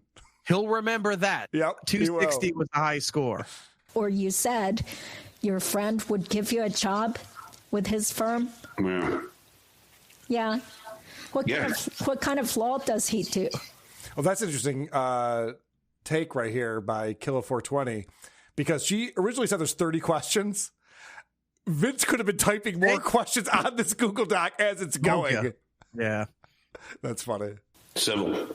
Mm-hmm. Yeah. Well, that's great then. So you got 265 points. Go to law school, but there are still no guarantees. Because what could happen if your friend just says, it turns out business is bad, I can't afford to hire you? I already told you, I'm going to set up my own firm. If I decide to go through with this, it's going to be Melinda's Law. I already have my slogan, and I'm going to take care of low-income housing people. And I don't care. I'm not doing it for the money. I'm helping people. Mm-hmm. Well, that's great, because if money is not the big issue, you could still get a job probably with... Why does he say low-income housing people? I don't know. Just low income. Poor people. I'm more confused. Before he said he has his logo done. Now he has the slogan done. Slogan, so slogan yes. is just a little, title. The tagline. I want people in Dabblers Anonymous or our subreddit to try to predict what John's come up with for his slogan. Yeah, brought it up twice. Mock business cards. Yes. Start up. Yeah. Stuff like legal aid or the Justice Center, those types of nonprofits that do help lots of poor people. So, there are job opportunities. It's just a question of whether you can afford to take them. So it's harder for people who have to take out tons of loans. Yes, I understand that. Mm-hmm. But it's been fun, Judy. Yeah, thank you. This was lots of fun. And sorry we couldn't do it on my channel with Vince, but, No, it's better without Vince, trust me. All right. I want to see the logo of Lady Justice. One is shotgunning a beer while trying to hold the scale of justice in the other hand.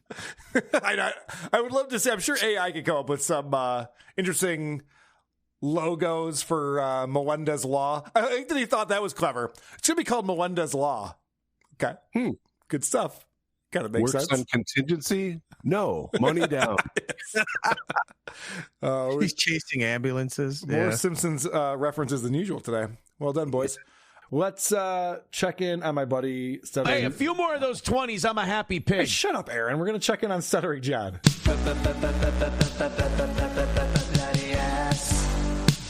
Can I get a little sympathy? Because I got a bloody ass. I'm bleeding generously.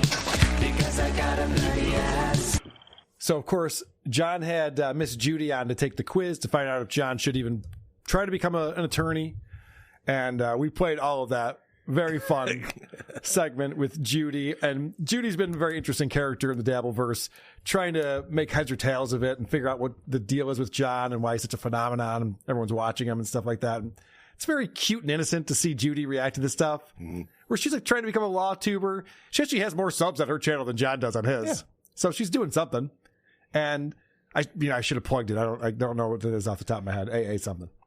Mm-hmm. But Judy, reacting to John and trying to figure out what's doing was very fun. So John loves Judy. She comes back on the show after that quiz, and John was really trying to fuck Judy during that quiz. Mm-hmm. He was pulling out all the stops, battle the bands, record deals.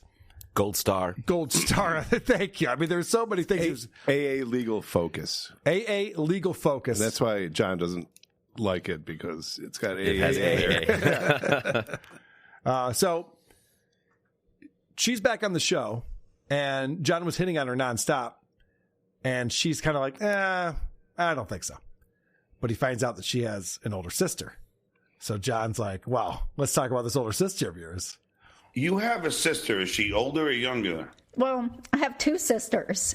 So, but who's the optometrist? Yeah, that's the older one. She's divorced. So, well, if you're not attractive, then I'm attracted to me. How about?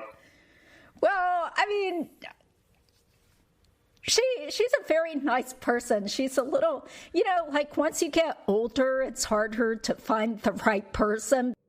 All right, so John's just like, I'll just fuck anyone. If you know someone who's DTF, just throw them my way, which is not a good sign. Someone probably doesn't want to get their sibling involved in a guy like that. Does she like desperate men? I'll ask. And also it depends on if you like your sibling or not. Yeah, that's true. That's a good point. It seems like Judy does like her sister. Yes. Her response was savage. He's like, would your sister like to date? Oh, no, she's a nice person. She's a nice person. Well, I'm glad you picked up on that because it gets even funnier as John, this is like minutes later, brings it up again. Can't you help me out here, Miss Well, Judy? I have to see if she's even interested because she's an optometrist. She went to an Ivy League. Yeah, and I have 2016 vision. Huh? Okay. I have 2016 vision. That's better than 2020. I can see things that nobody else can. Yeah, so you don't need her because you don't have to see an optometrist. No, I don't need ever that, but everything else be nice. Jesus. He's such a creep. and it's still terrible at it. There's so much going on there. First off, he brags about having 2016 vision as if optometrists are interested in guys who have good vision. Right. Oh, you don't need me to fix you? Great. It's already starting off very well. But also, I've been pointing this out lately. John is always thinking he's special. Yep. Even when it comes down to his vision, he's special.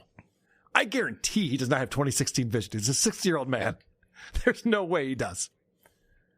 But he's always special. Like he didn't learn guitar, he mastered guitar. Right. He doesn't have 2020 vision, he has 2016 vision. But the best part of that clip was when, hey, your older sister, she's an optometrist. And she goes, yeah, she went to an Ivy League school. She's not interested in dolts. Mm-hmm. Like John doesn't realize. He says, yeah, no, I'm also a genius. Great. And Judy's going, yeah, you're not her type. And I think Judy might actually be describing herself while she's trying to describe her older sister here. Sometimes she's a little gullible. I think someone like Vince would probably play a lot of practical jokes on her because she's so trusting and kind-hearted. So, yeah. But well, I mean, I would love to, at least meet her. I'll ask her if she's really going to Florida for Christmas. But I think her sons are. Yeah, she brought up earlier that her sister was going to Florida, and he's like, oh, I'm in Florida. Jesus Christ, you would drive. She's gullible? You would drive anywhere in the state to try to hook up with a chick you've never seen who's older than this woman? Yes, he's proven that. I know. It's insane. But I do think that Judy might be the one who's a nice person who's gullible. Yeah. She's also forgiving, even while being disgusted. Yeah. I have an example coming up where I think Vince might be taking advantage of our friend Judy here. Not cool. So this is amazing even for John. I mean, and she's your younger sister? No, older. Yeah, my younger sister is married, happily married. God damn Just it. to be clear. How stupid is John? Tell me about your sisters. I have a younger and an older one. Older one's an optometrist. And that's the younger one? Are they fucking? God damn it. Oh, he's so stupid. He is. He can't pick up on anything. He's just so horny. He's just his and boner, wasted. His boner aroused me talking to her this whole time. But he's still not giving up on it. He's already She'd doing be his so hair. mad at me if she knew I were talking about her on this live stream. But all right, well, tell her that there's a very successful, single, handsome man. And very funny and charming. Yes, very. Who has nice muscles. Yeah. Yes. who's multi-talented and Yeah, and your children went to Harvard. I got one in Harvard very and smart. one in another college in Boston. I mean, my kids are super bright. Great. Super bright. I love that Judy's like figured him out now when he goes through the braggadocious resume. Right, and your kids are smart, and you're super talented, and you got those big muscles you keep showing me. Let me save you some time. I'll tell her all of those things. Don't you worry. I know all the attributes that you're impressed When with you're having yourself. a conversation with someone and you have to pet the dog just a little bit to get them to go away. That's what she Yeah. does. Just here you go. I know you need it. Yeah. Oh, it's so pathetic. So, all right, we're done hitting on the older sister who's not interested in John. John's never seen or talked to. Let's get into what Judy wants to talk about on this show. She has an idea for a new podcast that she's going to pitch to John. Well, I came up with a totally different idea. I think you should start doing true crime because that's what Vince has been doing. And you should see all the comments he gets from these like crazy true crime old broads as he. Okay. I pause it only because I want you all to watch John's face as she starts talking about how Vince is successful at something and it's working for him. And look at how mad John gets. All the comments he gets from these like crazy true crime old broads, as he would call them, but they totally love him. They think that he's so funny and, you know, just so talented, and he's kind of finding his niche. So if you got into true crime, it's mostly women. John the whole time is just going, you're not complimenting me. I'm sitting right here and all you keep doing is talking about another guy. It's kind of I'll annoying. wait. Yeah, right. So she's pitching this idea that he would be on a true crime show or start a true crime show. I got an idea for the first topic, revenge porn. John can maybe an expert on that. He could talk about his experience. So it's not a terrible idea. You know, Miss Judy's still new to this whole world. She's like, true crime's popular. So yeah, I guess you could start a true crime show. I mean, I did. So I guess you can. But John has an idea for what his role would be. Well, I think you and Mitch should talk, and then and then let's come up with an idea, and I'll be the comic relief, if you will. Yeah. Yeah. John still thinks he's the comedian on the show. We saw him on Stephanie Miller. He hits on women the entire time, or just tells crude anecdotes. He brings no comedy. He doesn't do this a lot. So there's that. And if somebody ever stonewalls or won't give up the info, he'll go, "Come on!" Yeah, he And does have everything that happens. move. That's a good move. Mm-hmm. So Judy starts explaining to him like what her ideas are. John is so checked out during this, and he just starts reading the chat. You know, there's always some hot true crime case of the year. So if you get into it and you can speak somewhat decently about those cases, I cannot. I think you'd find lots of female fans.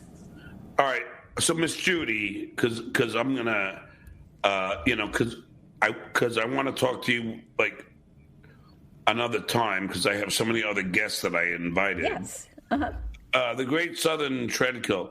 Now, Miss Judy, you and I are smart people. Here we go. Can you point out the problem with this?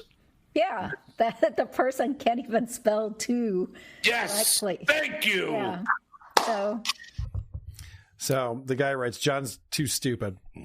Judy's explaining to John, like, here's the thing you could do to get popular with the demographic that you're constantly hitting on. You could actually become a popular person, and maybe then you wouldn't have to ask if you can fuck my sister. Maybe people would reach out to you and be interested in what you're doing. And here's how you do that. You learn about these cases people are interested in. You talk about them. And John's so checked out. He's just like, oh, I see a typo. I'm going to bring this up. And then he brings it up as if him and Judy are the only smart people who know the word two should be spelled with two O's when you write too stupid. It's like, well, we're in a different league, you and me. And she humors him. Like, yeah, it's a typo. You got that right. Meanwhile, if you saw her face while she checked out and then just be like, all right, well, we'll talk about that later. I got other stuff to do. It's like, well, that's why I came on the show today, was to pitch this idea. Yeah. But I also don't think he's checked out when she's giving that. I think it's similar to Opie when Ron gives him great, smart life advice. They get angry. Yeah. They think they're being made fun of. Like, you think I don't know? Well, what they to are. do? Yeah. You think, it's a dig, which is why he's immediately coming back with remember, he was getting questions wrong, and at some point he was like, so you get off 25, Judy. Yeah. Yes. Like, it's not the point of anything. You're grounded, Mom. Yeah. All right, so at this point, Judy starts asking, like, I've been checking into this Dabbleverse thing. People seem to really dislike you, John. Do you know why that might be? Yeah, and I do feel sad for you, because why are people so hateful toward you? Like, can you tell me a summary of what things you did that possibly made them act this way? It's very simple. I was successful, and this one show started to trash me. Okay, so he goes right into the WATP made fun of him, and then Shuli needed to make money, and his stupid spiel. So I'm not going to play that for you, but it's a great question. Like, why are people so hateful towards you? Well, I'm successful, and they're jealous. And so she goes, well, isn't there more to it than that? Okay. Well, so someone said you dox people and threaten people. Yeah, somebody said that, didn't they? Here's their address. Somebody in the know said that. I love that Ms. Judy's just like, yeah, well, I don't know. It seems like you do a lot of shitty things to people. There's that lawsuit. There's a whole bunch of things that are going on. And by the way, his response to that is like, they do it to me all the time, my family. So, he can do no wrong as long as people are doing wrong to him. Now, this is very funny. This is where Vince gets brought up. Now, Vince is the common denominator between these two. He brought these two together. Right. Because Vince is doing his show, and he's bringing Judy on. He's showing Judy John stuff. And then John's like, who's that hot broad? And Vince is like, I'll set you guys up. And so they started doing shows together. Judy, they're going to tell you stuff. And if you talk to Vince, he will tell you the truth. Because I'm not the guy that does what they accuse me of. They do it, and then they try to make it look like I'm the one. I can't believe that in 2025, we're almost through 2025. We're looking getting pretty close to 2026. John still thinks that Vince the lawyer will tell you the truth if you ask him a question. How has he not learned this lesson? Judy, if you want to know the truth about me, ask Vince the lawyer. He'll tell you what's up. And I'm sorry, not to state the obvious, but that other people can't make an opinion on their own. Right. And just, read it at face value. Nope. You got to ask Jerry Beer Sales and Dirty Deeds and Ditka. They're the ones who know. All of these assholes, Chad and John and Aaron, think that their words will change your opinion. Yeah. As a divorce lawyer who spends her life, trying to figure out what people are guilty of and whether they've done what they've been accused of, she hears this and she's like, okay, this is a victim who's being, harassed by outside forces, and I feel real bad for him. She gets it. Nope, definitely not. So this is where I think maybe Vince is playing Judy a little bit. I think she kind of shows her hand here, because it seems like this question was scripted for her to ask John. Yeah, and that's what's so mind-boggling to me, is that this has created a whole industry, it seems. Vince was saying that there's hundreds of thousands, if not millions, being made. But it's not given to you. It's for No, themselves. they don't compensate me at all, and they should. If they would have said, listen. So of course John goes into the I don't wet my beak on some of that Patreon money, huh? And so I love this, because that is going to wind John up. Yeah, there's like probably millions of dollars being made in this Dabbleverse thing, and you're the center of it. So you must be rich, right, John? That's definitely Vince getting himself involved in this to fuck with John. And why wouldn't he? It's what he does. Are you mad at the sharks for eating people? That's what they do. Vince is going to Vince. You knew I was a scorpion when you got on my back. Right. You know. When I sent you that pizza. All right, so then this is where Judy starts cracking up as she realizes how ridiculous this all is. Like this fucking orange who's doing it right now to me. Oh, he goes with an orange filter, Judy. There's a fucking orange? What are you talking about? Yeah. Tell me about that. So there's an orange? I love that. That's like a therapy session right now. Well, there's an orange that's your enemy. Yeah. Tell me about that, John. Tell me about the orange that's your enemy. Guys, get in here. You're going to want to hear this. All of a sudden, the mirror next to him sneezes. It's an old mirror. So Just ignore that. Just ignore that. What's funny to me is, tell me about this orange. If John actually understood what's going on, he'd know that obnoxious John came from Howard Stern, who said John's not funny, he's obnoxious, which translates to OJ, which means he's an orange because it's OJ. There's a rhyme and a reason to all of this. But let's find out what horrible things all these people have done to John in the Dabbleverse, the most egregious things. And the things that they have done, like the potato, I mean, like threatening to live stream at my son's high school graduation. I mean, really, like egregious things coming into my hearing for a traffic ticket while I'm teaching children in Florida and coming up and start screaming at the judge, like somehow getting into the Zoom court hearing. These are really bad people. I don't do any of this to anyone. I'm just, once again, this is mind-boggling that people act like this. So you're saying that some YouTuber got onto your Zoom traffic court hearing and started yelling? The potato, yeah. The potato? I mean, this is ridiculous. The way that John lies, and again, I don't think he knows he's lying. Could anyone picture Cardiff going on to this Zoom court and yelling at the judge? No, I think he'd be a little more subtle. It's not what Cardiff does. It's not what anyone does. And those were the top two egregious things. Yes. Live streaming my son's graduation. By the way, it was live streamed. People sent it to me. Yep. It was a huge high school. So Calabasas. he was threatening to do it. Calabasas High School. Yeah, it's going to be streamed. There's lots of people there. It's fine. Anyway, Judy, let me get back to telling you how I'm going to steal Vince's wife from him and sexually assault her. Right. It's fine. He likes it. He likes it. He thinks it's hilarious.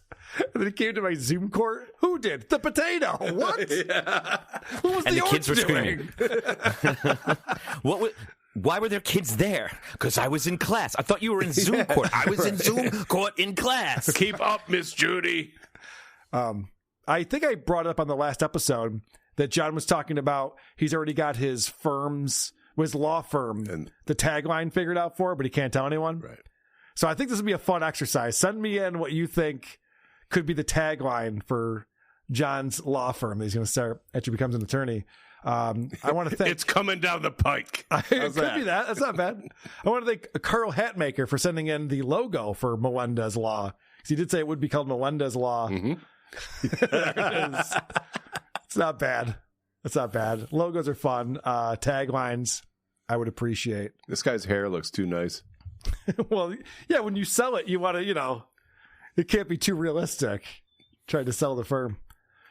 All right. You know who else we can't stop?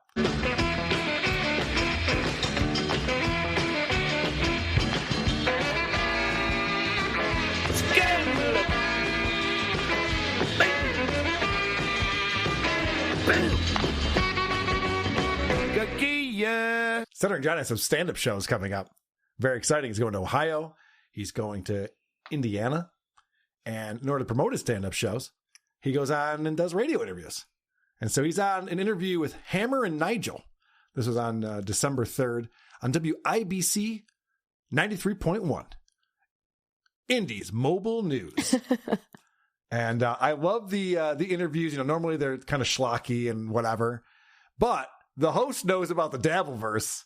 So this actually gets pretty exciting right here. Let me ask you, because I know you mix it up on Twitter and X, and I want to know more about this world you live in where you're in constant conflict and arguments with all these different personalities and podcasters and comedians and the Kevin Brennans and the Shuleys and the Chad Zumachs. It's just, I'm addicted to it, man. At first, I thought he just did some Google searches about John, and just stumbled across the Dabbleverse, went, oh, I see you do a podcast. But he threw out Chad Zuma. Yeah. And Shuli. He's watching. That is a deep dive. He's like, I'm addicted to it, man. Let's see how John, because John's not ready for that. He thinks he's outside of the Dabbleverse when he goes on these things. Yes, he and you can loves tell. it. Yeah.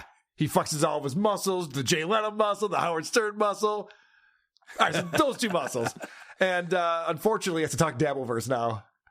Chad Zumox, it's just I'm addicted to it, man. I can't. I mean, I've heard all the clips. I'm on YouTube all the time.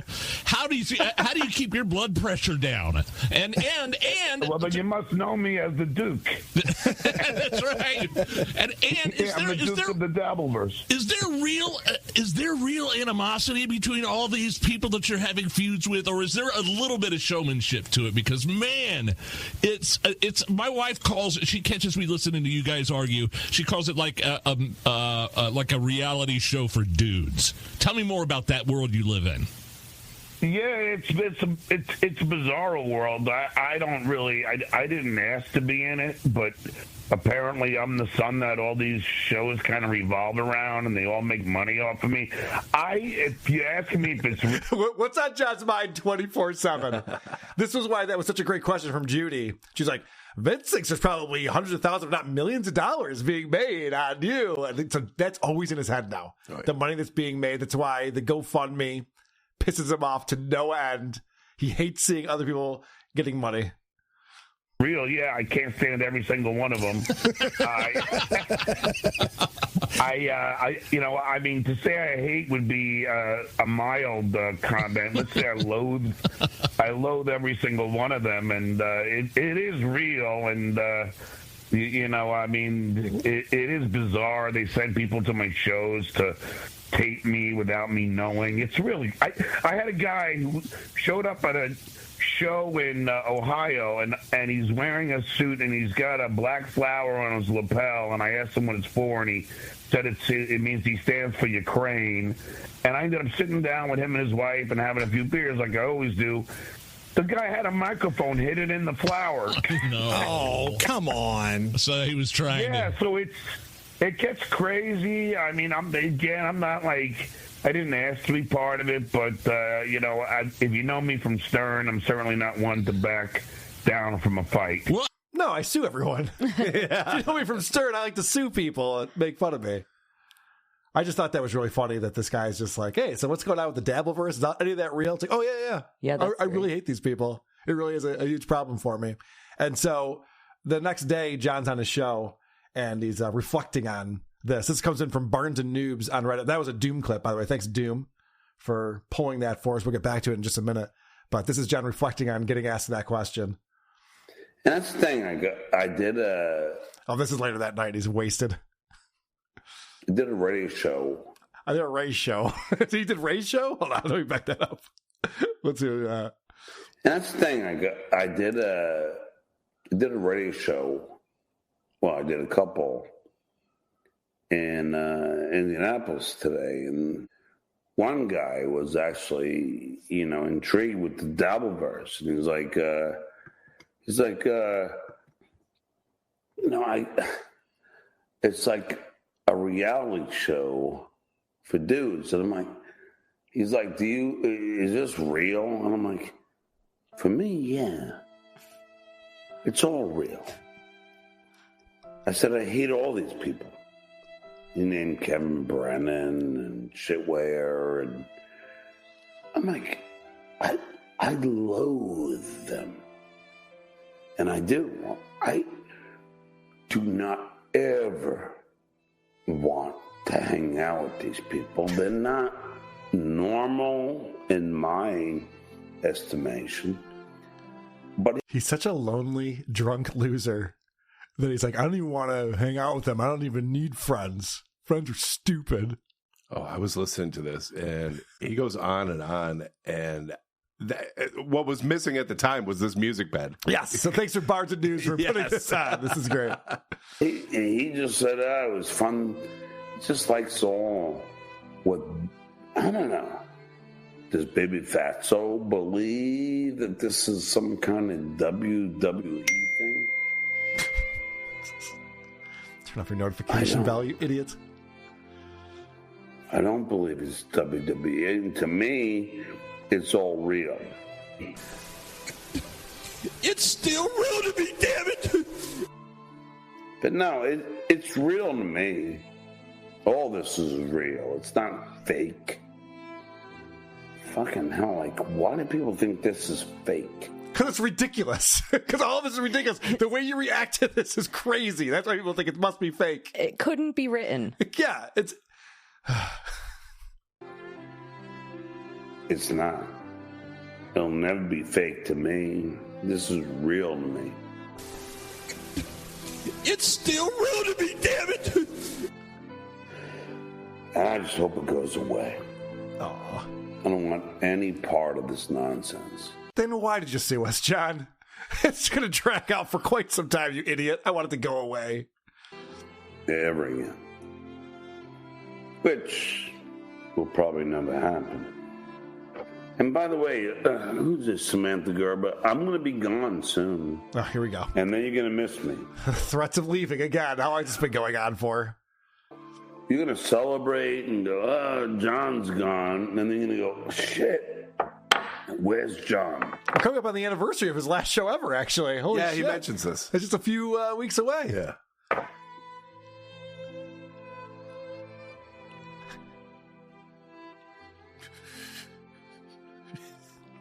All right, I guess that's him symbolically leaving. Tiger Lily brings up a good point. So John didn't podcast yesterday. He posted on X today that he's not podcasting again today. Who knows if that's true or not.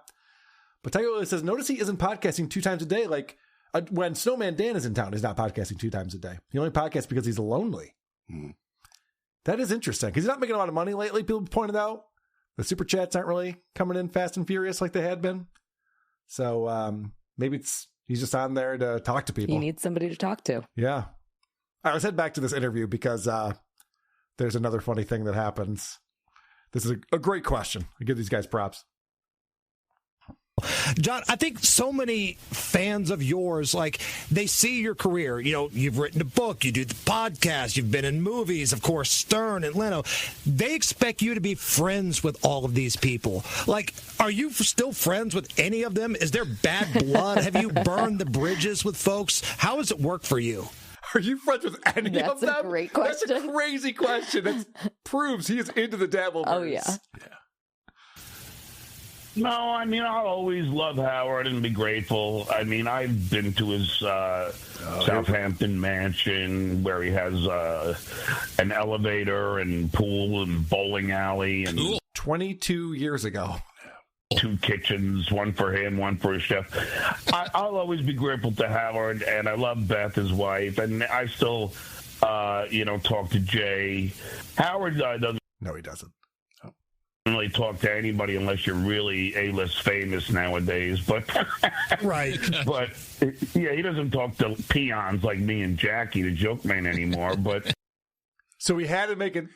You had to make sure, just so you know, like, it's not just me. Jackie the joke man also has lost contact. Jackie the crab was about to pull out of that bucket. Yeah, exactly. Get back in here. You're in here with me, asshole. John cannot help himself. He always has to do that. That's so funny. You any bridges? You still friends with any of those guys? That's such a good question. Yep. But John made himself feel better by going, oh, yeah, Howard's a jerk to everyone. I swear to God. So Thursday night, John does a show. Or not, Thursday afternoon, I should say. He's not as drunk as he was Wednesday night. And it starts off, he's very upset with Nasty Neil, because Nasty Neil's been making the rounds lately. And I figured I'd play this clip because I know that Lucy and Nasty Neil's are boyfriend and girlfriend now, is it? Oh, or this is news to me. Oh, okay. I'm sorry. I didn't mean to be breaking news right now on the show. But I know how close you two are. So I thought you might want to stick up for your boyfriend. Spy report. Spy report. AKA Nasty Neil has made it a point to go on every show he can to trash me. This is how disingenuous it is, though. Like, you come on my show, you want me to be in your movie, and then you feel like your feelings are hurt, and then you suddenly want to trash me everywhere you can go.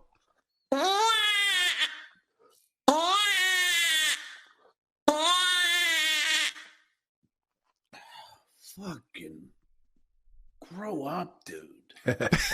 Whose feelings do you think Exactly. were hurt? Yeah. I love that projection right there.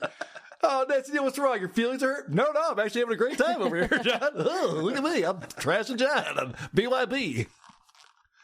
So the big guest is Jake Hudson on John's show. Ooh. And I guess Jake Hudson was on Wednesday night when John was wasted. Yeah. And he felt bad about it, so he let Jake come back on again the next day.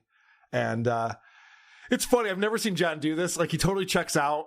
Jake's just talking to him, and John finally just goes, all right, man, I'm going to let you go. You can come back in a little bit or something, but we got to add this. But not before he gives Jake some really bad legal advice. Remember, John, I should bring up, people are sending me in taglines. I'm collecting them. I'm getting logos. I'm getting fun stuff for the Melendez Law firm, Melendez Law. He said that he's already got his tagline or his slogan. Mm-hmm. So send it in. What do you think his slogan will be? We're having a little contest. So continue to send those in for us, please. But this is great legal advice as Jake's upset with the super tip system. Here's the thing. Patrick Melton has my voice on super tips, but it doesn't give me a percentage of the money from super tips or let me use super tips. That's the reason why I'm mad. And I asked him to take my voice off of it. And he said no. He says it's fair use. Well, you know you can sue him for that. What does he have? He has nothing. Well, he's got his girlfriend's house, right? How does that make sense? What does he have? He has his girlfriend's house. The reason why they say that it's not his house is because they're saying it's not his house. Not his house. I love John just going like, you can sue him. You're telling Jake Hudson to go sue somebody? It's very bad advice. I would not recommend that Jake listen to John Melendez Esquire. I think Jake is smarter than that. He is. Not smart enough to actually set up super tip system, but that's why he's mad. Do not file lawsuits. So John is just ignoring his guest because VTL is messaging him, and John's getting totally distracted by that.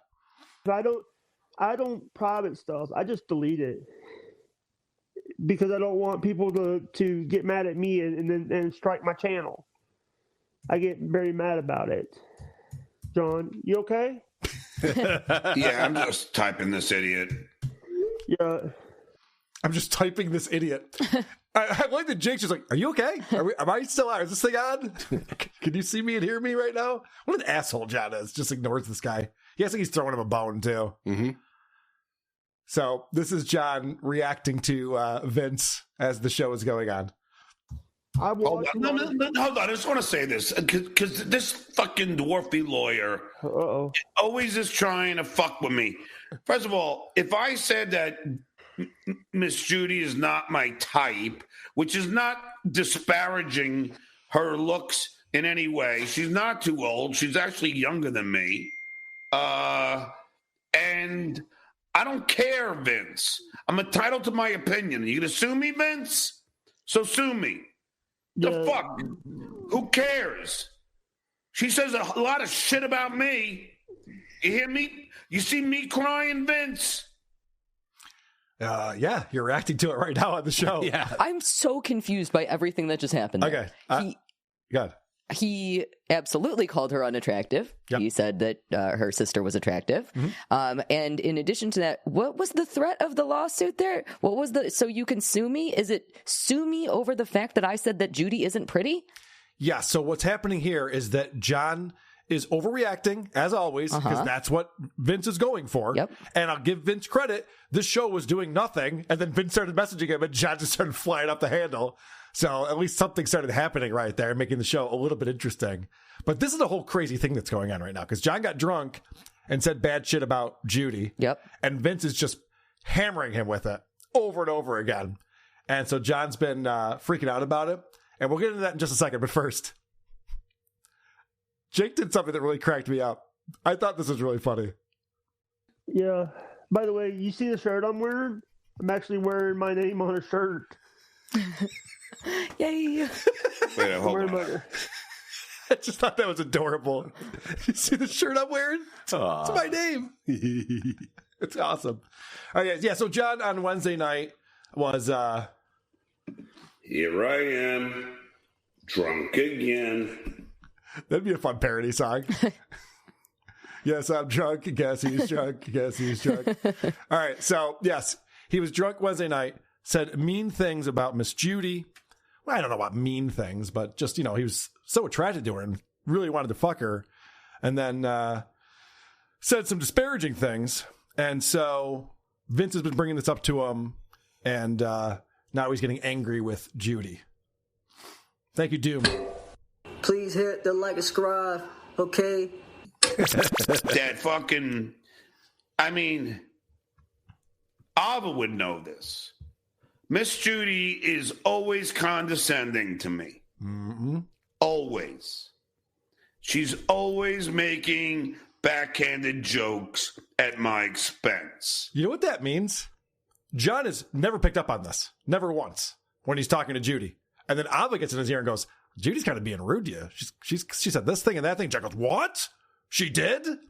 So that's why he has to say Ava knows this. He was so blinded by her beauty. Right. He couldn't hear it. Oh, yeah. Pretty girls can get away with a lot. Know anything about that? Absolutely not. I didn't think so. That's a fact, Jack. Now, you and her are going on pointless babble point. Why? To trash me. I love this. This has John so flustered. Apparently, there's a rumor out there that on Point Dabble Point on the Who Are These Podcasts YouTube channel on Monday at 4 p.m., we're going to have VTL and Miss Judy on the show. Wow. That'd be some get. This is more fun than just trashing him. Oh, He's yeah. letting him know. Right. He's going to be trashed. Anticipating it. Well, he will be trashed. But I mean, we usually say nice things about him on that show. Every now and again, we find flaws in what he's doing. Yeah, he should be used to this. So stop with your bullshit, Dwarfy. Okay? For Christ's sake, I was hitting on Miss Judy. They were all laughing about it. Yeah. And I'm not really hitting on her. Oh. You're not? But yes, she's my type. I don't mind what you call her disability. For me to make fun of anyone's speech impediment is rich because I have one. Also, he wants to try to fix her vocal cords with his dick. I believe he said that to her at one point. That'll work. Don't. It might. Don't give me any fucking threats. I'm allowed to have, in my honest opinion, to be attracted or not attracted to somebody. Yeah, no shit. What are we even talking about? He's so childish. He's such a child. Yeah. So one of the threats is Vince threatening to go on Point Dabble Point with Judy? I guess. That must be it, right? Yeah. It's funny. And it ain't up to you to lecture me who I should be attracted to and who I shouldn't be. Oh, his mouth sounds so wet. I know. I think Lori's attractive. I don't even know why she's with your dwarfy ass. That is an enigma.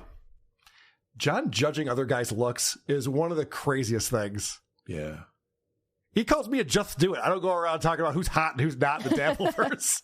And I still haven't gotten over shoulder gate.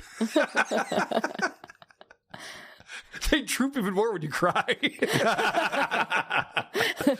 But I think you're an ugly fuck, Vince. How do you like them apples? Vince isn't trying to fuck you, so I doubt he cares. To me, Vince crying. I think Jake Hudson is better looking than you. Wow. You like that, Vince? Good stuff, John. I'm allowed to say that, you see?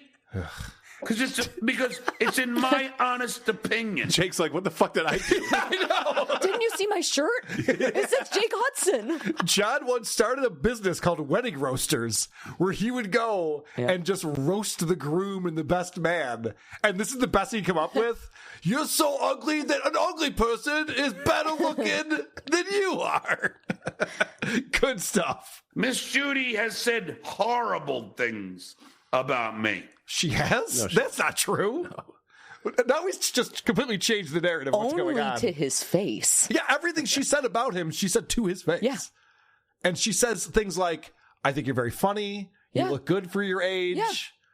Yeah. Maybe this is not a great time to be drinking. Your muscles are very big and bulgy and they look hard, she said.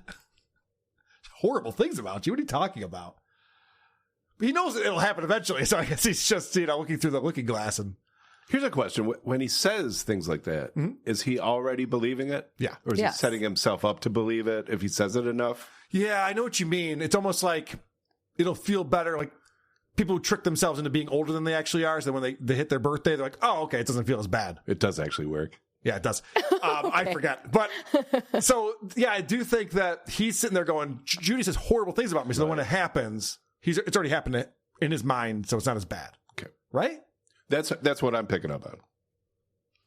So you tell Miss Judy that I don't think she's too old. She's way younger than me. Nice. I don't. Does anyone know Judy's age? She hasn't given it out, right? No. Way younger than him. I don't mind her voice, and I think she's beautiful. Thank you. And I would love to take her out for some beers. Miss Judy does not drink beer. She's told you this, John. Holy shit, he's so stupid. He never listens to anything. He doesn't care. I know, but you'd think that the way to attract a person is to find commonalities. Maybe things that you could do together. He doesn't know what that means. He has his vegan kid over for beer can chicken. Yeah, I think she likes beer can chicken though. So stupid. Capiche? Now leave me the fuck alone, counselor, who shares my texts with everybody. You fucking weirdo. Skull. Keep talking to Keanu. Oh, Rocco, let me get your love. Let me get your love, Rocco. I'm gonna send you John's text. Yes. I'm going to share personal information. I heard El Harible talking about this today. So not only does Vince the Warrior send screenshots of the text messages to Rocco, but Rocco posts them on his Patreon. So if you guys all want to see the communications between Vince and John, I think it's $5 a month. You can get out there and check it out. But he said there's no personal information. It's not like John's giving away his bank account number. No, but what he is giving away is that it's about the camaraderie between people that bothers him even more than the act of sharing the texts. What are you guys, like friends and stuff? What's that like? Yeah. What's that like? Vince is another guy who has to do everything he can to be friends with people because he's not easy to get along with. That John texts and says, do not share. I'm going to still text it. Yeah, have you not learned this yet? If you tell Vince to not do something, he will definitely do that thing. Stop sending beer to my house. Stop sending deliveries to my house. Vince, I told you to stop doing this. You fucking moron. God damn it. Oh, that's okay, right, Dwarfy? That's okay? Oh, wait. Is that okay, Dwarfy? Sending my fucking text out to people? My private text? Yeah, and Fudgicle brings up a good point. I mean, John keeps texting this guy. He was just texting him when we were watching him on with Jake a minute ago. He was texting him. It's like, if you don't want your text sent to people, stop texting Vince. He's the guy who sends your text out to people. That's the problem. Fucking moron. Is that okay, Dwarfy? I'll wait. And now you're busting my balls because maybe last night, when I'm fucking around with Jake Hudson or whatever, I say that I don't find it that attractive. Maybe I didn't last night. Maybe I didn't. See, this is an interesting insight into John's psyche. So he says, all right, yeah, maybe I did say I didn't find her attractive last night because he was hurt. Because he heard, Ava got in his ear, Judy saying some bullshit, she's making fun of you, and, well, I don't like her anymore. I don't think she's attractive anymore. That's his comeback for that. She just lost out on this. Right, yeah. It's like, that's not how physical attraction works. Nope. I'm entitled to my fucking opinion. Capiche? Thank you. But at the end of the day, I do find her attractive. maybe literally I was the end of trying the to do day that when thing he's where checking you, off. you know, No. try and say somebody's not. I find her attractive until I don't at all. Yes. A few seconds later. Yeah, nothing to do with anyone. Attractive because then they want your love. It's like in high school when you ignore a woman to get their love. Remember in elementary school, a girl would pinch you because she really likes you. No. Maybe I was doing that. Maybe I wasn't. I don't know. Who knows? Who can help my behavior? The only one who's making this a big deal is John. No one else can give a fuck about this. I know that everybody has harped on this a million times, but the way that he ties likability when it comes to women to their physical appearance is just so despicable to me. He cannot have any he doesn't like conversation. your boobs. Oh, no, I don't. It's because he spoke You're right. disparagingly about your devastated. boobs. Yeah, so devastated. This is so personal right I'm now, heartbroken. Lucy. Oh, now you get to see the inside of my psyche. Lucy even made a video about it. Yeah. You can check it out on patreon.com/ Once Over with Kaylee. Once Over with Kaylee, thank you. Cayley. That's why I gave you a minute to say it. But don't ever tell me who I can be attracted to. Skull. What a dumb thing to say angrily. Yeah. Don't tell me who I want to fuck. I'll tell you. All right. Fine, fair enough. Oh, boy. Just fucking ridiculous. I really was debating on doing the show because I'm so sick of this. I can't stand it, actually. It used to be fun. When was that? When was it fun? Fun. Beer on the balcony. That was the end of Beer the on the era. balcony, right. With Larry the Cable Guy. Mm-hmm. It used to be something that... Why is there a W on your chair, Larry the Cable Guy? That was when it was fun. I forgot about that. It's so funny. I enjoyed doing, but it's slowly not becoming fun. Slowly? How many years do we need? How many times do you talk about talking to attorneys? I just got on the phone with my attorney like every fucking day. I hate talking to attorneys. It's so much fun. It's slowly becoming less fun. The ship has sailed. And not his fake boat either.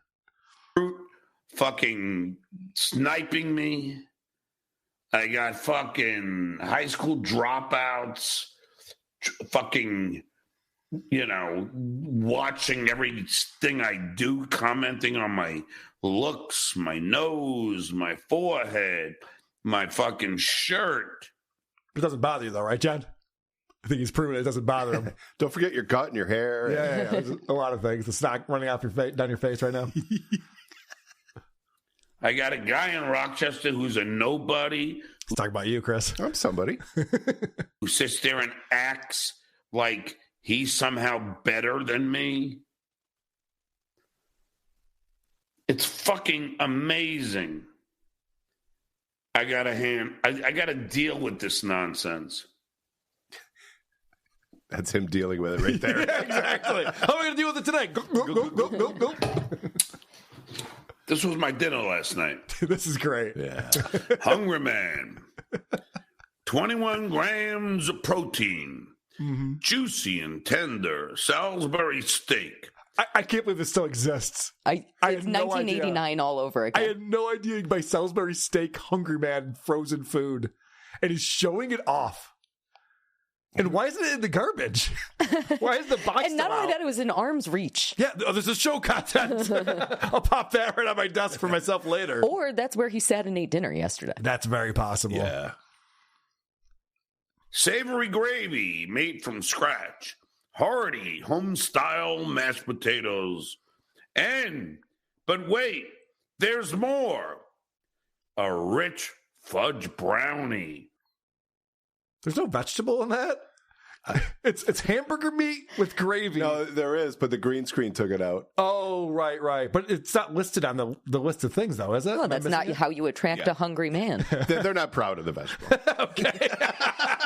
Just push that to the side. Regular ass green beans. The worst green beans you've ever eaten. Yum. Look at that baby. Yeah, baby. It's got the fake grill marks on it. This is so pathetic. It's hamburger meat and onions. It sounds good. It does. You gotta love that. That's some good eatings. Good eatings. And tonight, I'll do the Piesta Resistance, or whatever you say. The what? I don't know what he's going for. Piesta. Oh, the piece de resistance. Oh, okay. Yeah. The Hungry Man fried chicken. Oh, no. 2 nights in a row with frozen dinners? My doctor said I'm not getting enough sodium. Your heart is way too healthy. And that blood pressure. Let's get that off. Yes. And now I'm going to get some beer because it's 7:05 and we're about an hour and 10 minutes away from kickoff. So happy he was when he goes, and now I'm going to go get some beer. He was like, a minute ago, he's like, I fucking hate this shit. Goddamn Dabbleverse. I got a fucking orange and a potato and a dropout. Oh, it's beer time. Wee. So if that's okay, I'll be right back. Hit the like button. Thank you, Dim, for putting that together for us. We did have Captain Chaos, or Captain Cheese, I'm sorry, Captain Cheese coming in. Remember, for 3 months, says, Lucy, don't listen to John. Your tits are great. And Chris, your shoulders look normal. Thank you. Yay. Didn't say anything about my snaggle. Congratulations. Wait. The fuck? Right back at you, sweet And tits. thank you. All right. So after John comes back with his beer, after that, he realizes that showing off his Salisbury steak, Hungry Man, probably doesn't make him look great. He's in the kitchenette going, wait a minute. Yeah, probably should have done that. So he's going to talk about how he likes to cook, too. Look, man, I'm a single dude. And a hungry man. I cook. I make my steak. I make my beer can chicken. I haven't. Do you think it was originally called Lonely Man Dinners? And every lonely guy's like, well, I don't want to be in my cards. I don't want to see it in my cards. Can we rebrand this?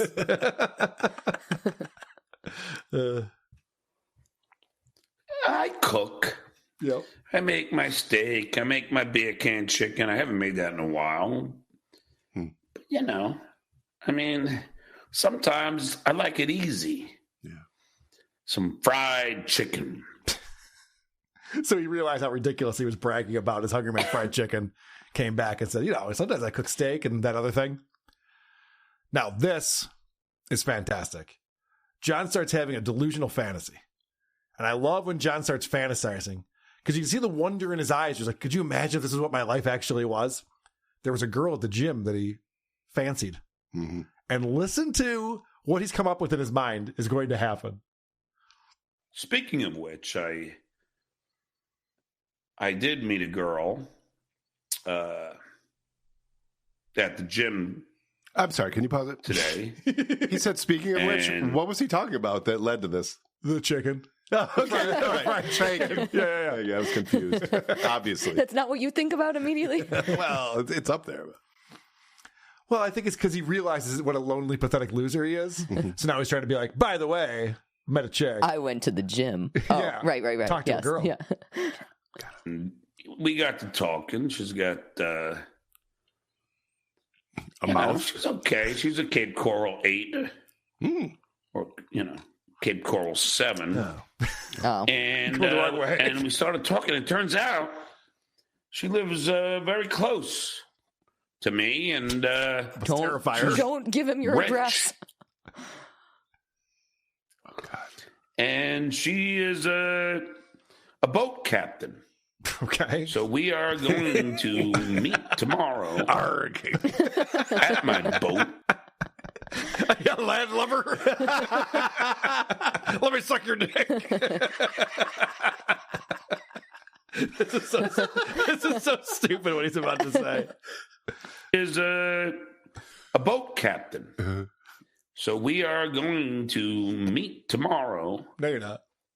at my boat. Okay. Where she will scrub the barnacles off it, upload cookies to my Garmin, and we are going to take the boat out on Saturday with me and Hitman Dan. Hold on a second. Okay, so this is Thursday. Yeah. All right. Thursday morning, meets a girl at the gym, talks to her. Sure. And then they make plans that the next day, Friday, they're going to go to his boat to upload cookies. What do you imagine how stupid that is? And then Saturday, they're going to go back to his boat again with Hitman Dan. So that they can get married on Sunday. It's a fast relationship that's going on. This is how a child thinks. And then we're going to hang out the next day, and then the next day, and the next day after that. She's my girlfriend now. And the girl and a friend of hers, and maybe a couple other friends. Right. Do a little excursion to Fort Myers Beach. Skull! John is pretending he owns a boat and has 5 friends. Magic name. It goes out a little. That's hysterical. Yeah. He's like, oh, maybe that wasn't impressive enough. And maybe some other friends. You're right, yeah. And maybe some bikini babes as well.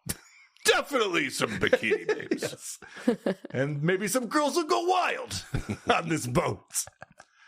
He's insane. None of that's going to happen. And I can't wait for him to report back. Oh, he'll probably forget that he said that. He for sure will forget that he said that. Someone is going to chat him and ask him how his date went, and then I'll have to make up something on the fly. Right. Fort Myers Beach, guys. Whoever chats John. Remember, he said he was going to go to Fort Myers Beach on an excursion with his new lady friend, Hitman Dan, and 3 other people for some reason. Big Bird will be there, and although I'm not sure he's real. All right, let's get into my buddy Stuttering John. Bloody ass. Can I get a little sympathy? Because I got a bloody ass. I'm bleeding generously. Because I got a bloody ass. So John is going to take the LSAT, go to law school, pass the bar, and then start up his own law firm, Melendez Law. And he has a tagline already figured out for it. But he won't tell it to us because then someone else will trademark it and mess with them. So he can't do that. So I've been asking people, what would his tagline be? Or his slogan? I've been getting some suggestions. So Rick says, $50 off hourly rate for every 12-pack consumed while working on your case, Skull. Sounds a little wordy. Good deal, though. Could end up being free. Here's another one. I never struck a jogger and tried to flee the scene. It's very specific for some reason. I like JP's slogan. He says, just sue it. Not bad. That's pretty good. Bob's neighbor says, where we like to sue the shit. That's it. Bring in his voice a little bit. Okay. Yeah. That's pretty good. From Alex, he says, Melendez Law. Not reading that. You're blocked. Rob Saul actually sent in a couple suggestions. He says, Melendez Law, when they draw first blood. Or, there you go. Melendez Law, yeah, I have a diploma, you fuckwad. It's a little aggressive, but I can see that. He chose that over other words. He chose those. Just fuckwad. Never heard John actually say fuckwad. No. Rob Saul would know. He was a co-host for all that time. Yeah, you should know. But then we got some people sending in some logos with taglines, which is also great. This is great. Yeah, Chris Angler sent this one. Melendez Law works on contingency? No, money down. A nice Simpsons reference there. This one came in from Adam. Melendez Slaw, attorneys at law, we won't trash your family. And this one from TF. If people make fun of you, we're going to sue. Have you been called drunk? Have you been called a deadbeat dad? Have people said that you didn't graduate college? Have you been told that you're not funny? Have people said that they'd have sex with your mother? Have people said that you didn't write for Howard Stern? Melendez Law Firm. I love it. It's Coke Jaw John. Yep. Mm-hmm. This guy TF has been sending in a bunch of stuff. Like I mentioned on the show a week or two ago that John was eating his Hungry Man. And I said, yeah, they probably got rid of Lonely Man because people don't want that in their bins when they're walking through the grocery store. This is what a Lonely Man TV dinner looks like. Bologna sandwich with Coors Light. No self-awareness, no friends, no family. I don't like roaches, you dumb fuck. Right. And then, good source of NG. TF also sent me in my own logo for Just Do It. So thank you for doing that. Guys, keep these coming in. We appreciate people coming up with different taglines for John's new law firm. All right. Stalin 19 pulled a clip from John's show yesterday, and there wasn't a lot going on in the show yesterday, so I think this is probably the perfect content for us to tackle. When I confronted Mr. and Bessie texted me this morning to tell me that he did not trash me, and those dorks actually believed he would. Now, I don't know which one it is, but according to my sources, he was calling me an alcoholic and all this other nonsense. No, this is what's great about this. A few things. First off, John did 2 shows on Monday. He was off for a little while. He came back Monday and did 2 shows. He looks like he was up all night. He's got those hangover baggy eyes going on this episode. He looks like he just ran a 10K in that outfit. Yeah, right. It's all stretched out and wet. So John goes, Vince the lawyer messaged me and said that he didn't trash me on Point Devil Point, but I'm hearing word from other sources that he was trashing me and he called me an alcoholic. The entire episode is still up online. Like I said, it's 19,000 views on the Who Are These Podcasts YouTube channel. You can go on there. You can click the transcript button. You can do a Control F or a Command F for the word alcoholic or anything else you want to search for that Dwarfy might have called you. John can do 0 work. He's just like, he told me one thing, but I don't know if I believe him because people are telling me another thing. It's almost like he deliberately wants gray area and doesn't want to know it. I mean, we do know that he's very, very lazy. He is lazy, but you're right. That's a good point. He doesn't want to know if Vince said something horrible. Yeah. Because then it's easier to deflect somehow. Yeah. Which is what if he does have a skill besides not being embarrassed, it's his deflection. Mm-hmm. It's constant. It's the ability to be not in the know. Yeah. I'm never in the know, so I don't have a strong opinion on anything. I mean, if you're going to call me an alcoholic, at least get it right. It's functional alcoholic. Guys, I'm not a sociopath. I'm a charismatic sociopath. Why does that matter if he's a functional alcoholic? He said this himself. He's like, oh, I'm not an alcoholic. I'm a functional alcoholic. Yeah, that's just a version of an alcoholic. I'm a likable deadbeat dad. Right, yes. I know the qualifier doesn't change anything, idiot. Are you drunk while you're saying this? Then maybe you're an alcoholic. Right. But again, if you're going to call me an alcoholic, it's like, I get the premise because I'll do a drunk stream every now and then. Oh, right. We see him drunk every now and then. So then we jump to this conclusion. Maybe, it's a character he does. Maybe he's an alcoholic. I get it.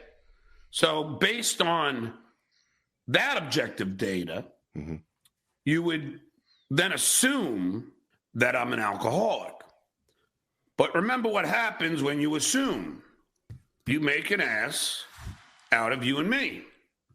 So if you really look at the objective data, which is on a normal day, does a Duke wake up and start drinking?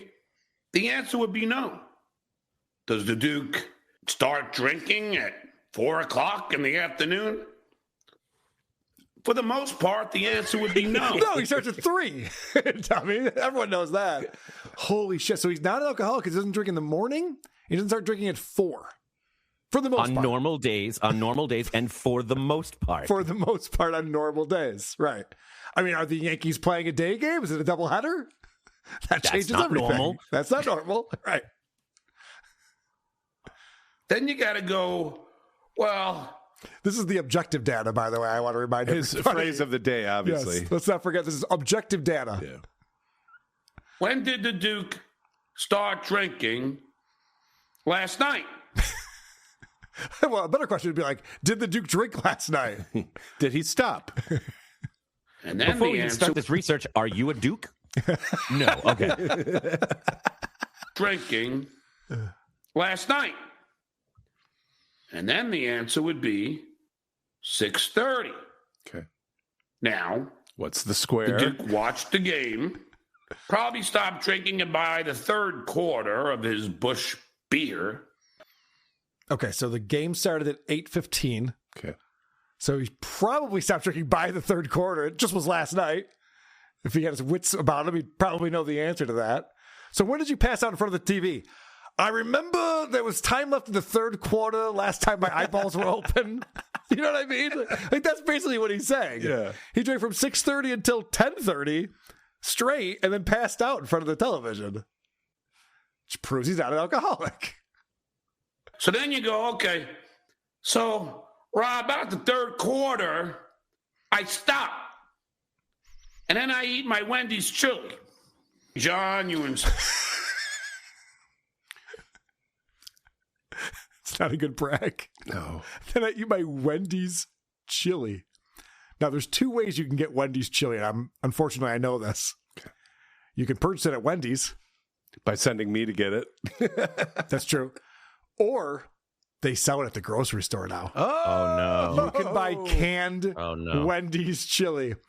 Is John purchasing? I would imagine he had that canned, ready to go. Got himself nice for and a drunk. special occasion. Yep, was The ready game. for a snack. Yeah. And busted out the Wendy's mass-produced chili. Do you think he drinks it out of the can and goes skull? He puts the can in the microwave and he's just like, oh, another microwave? Shit the bed on me. Yeah. You can't hide in there forever. Oh, God. There's a super chat that he has pulled up here.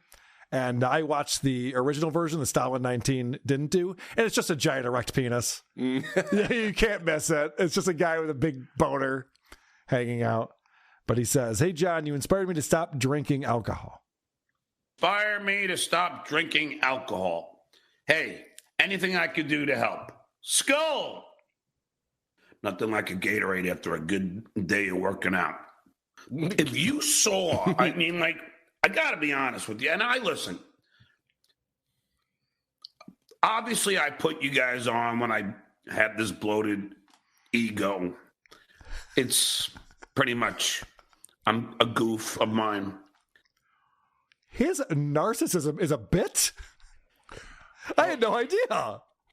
I say this too often, but it reminds me of Opie when he thinks that he's letting us behind the scenes. He's like, yeah, sometimes I play the asshole. Right, yeah. I've noticed in this comments, you guys think I'm being a narcissist, like on a bloated ego. I mean, you guys do know that's a bit, right? Right. Now, what's great here is that he tries to set it up with, guys, I'm playing around when I'm bragging all the time. And then decides to start bragging about everything. But this is the first time I'm going to say this, like, in all seriousness.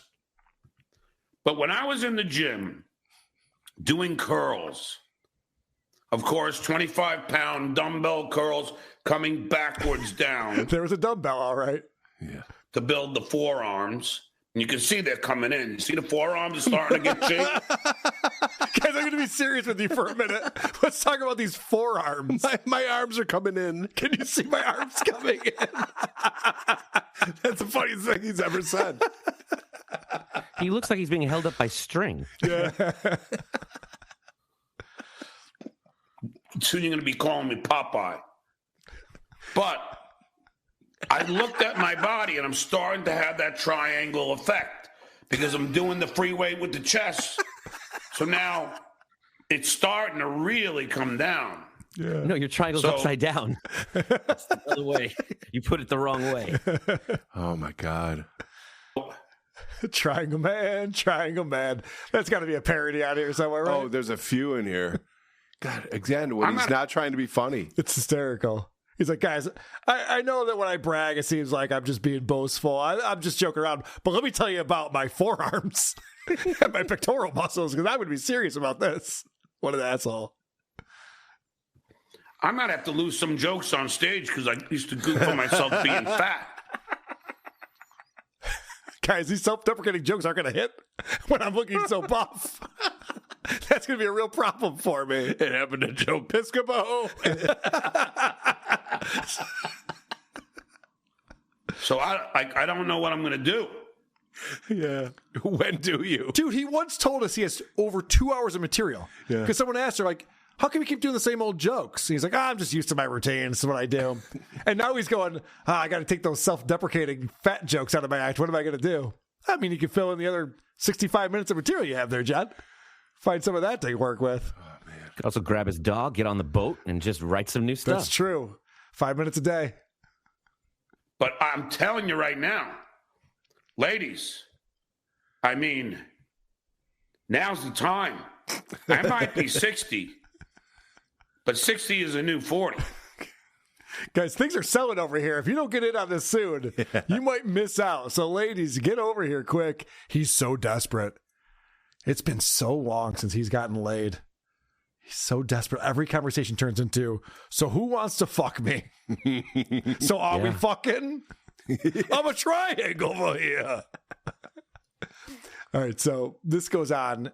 He starts talking about how everyone's been calling him a creep lately because he just hits on women nonsense and is very creepy about it.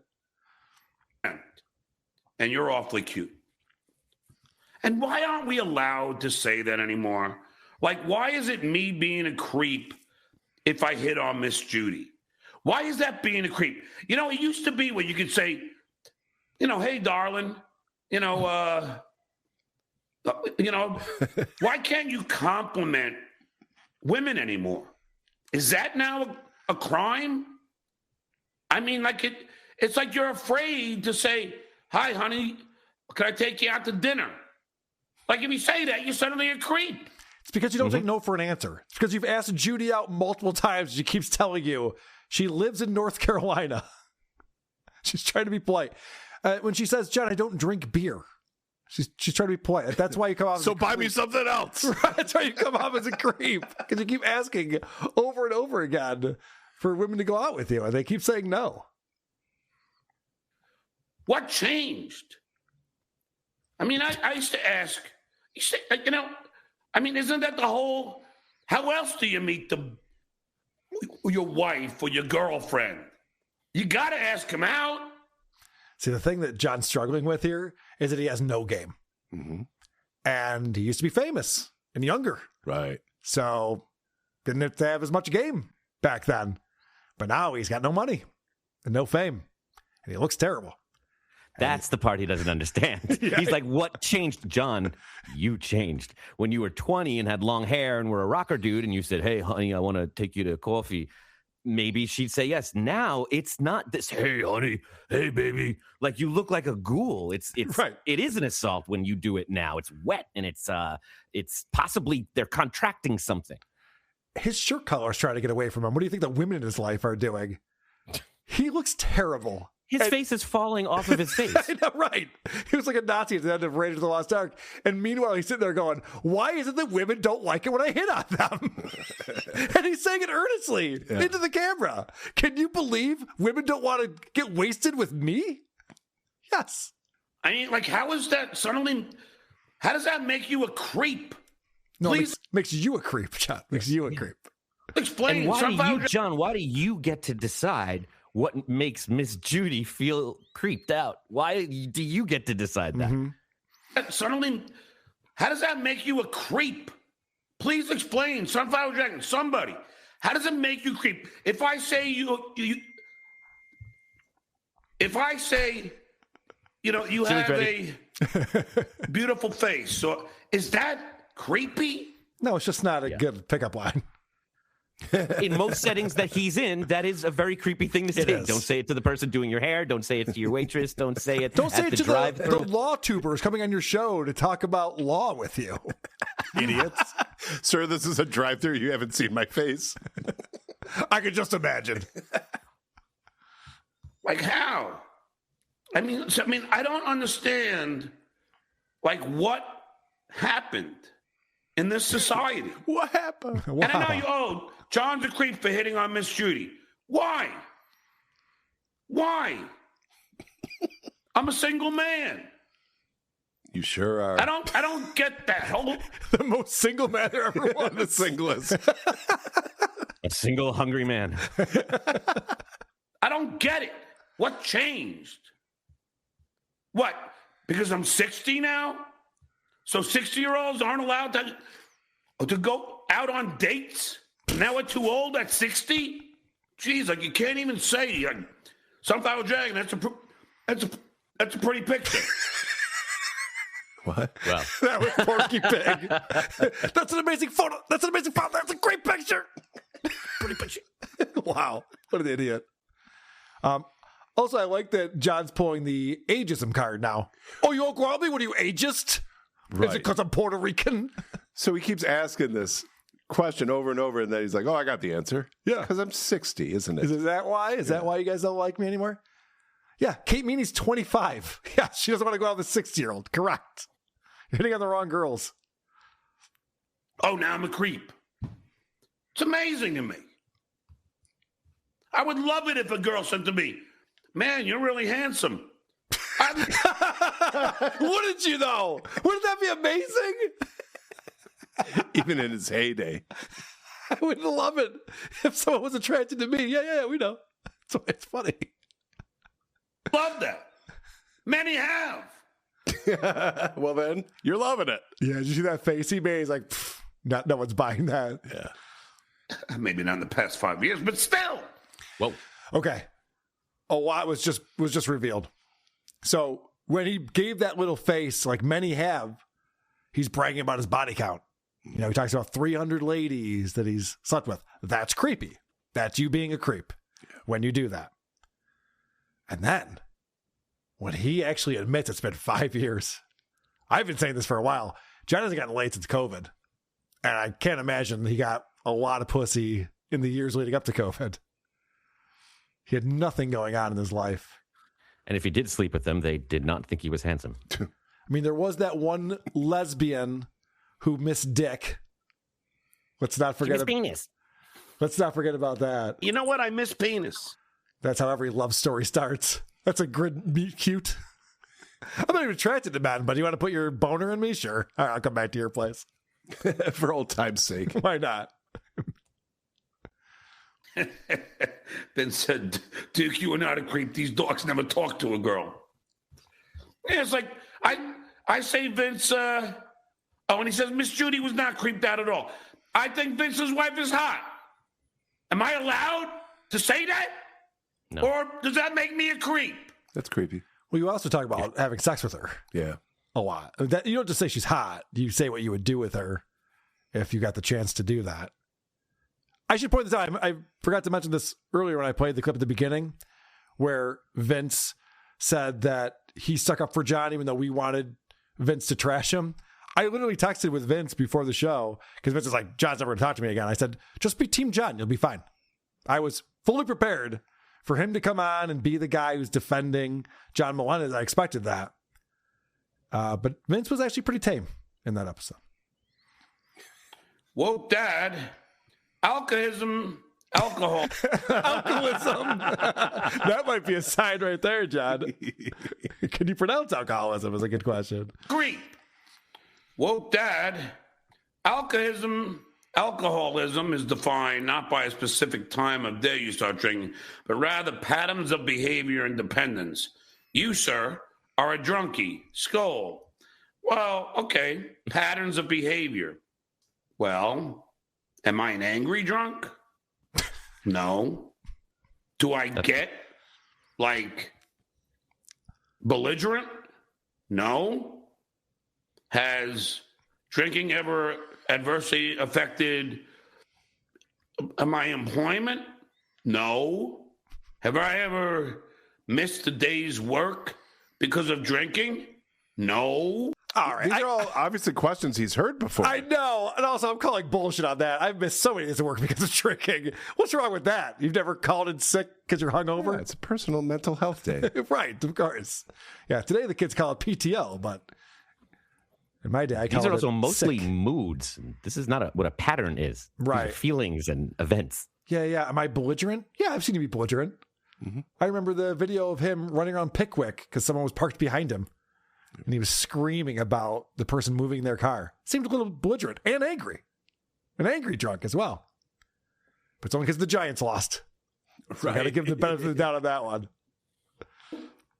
Is my liver okay? And probably not. I don't know.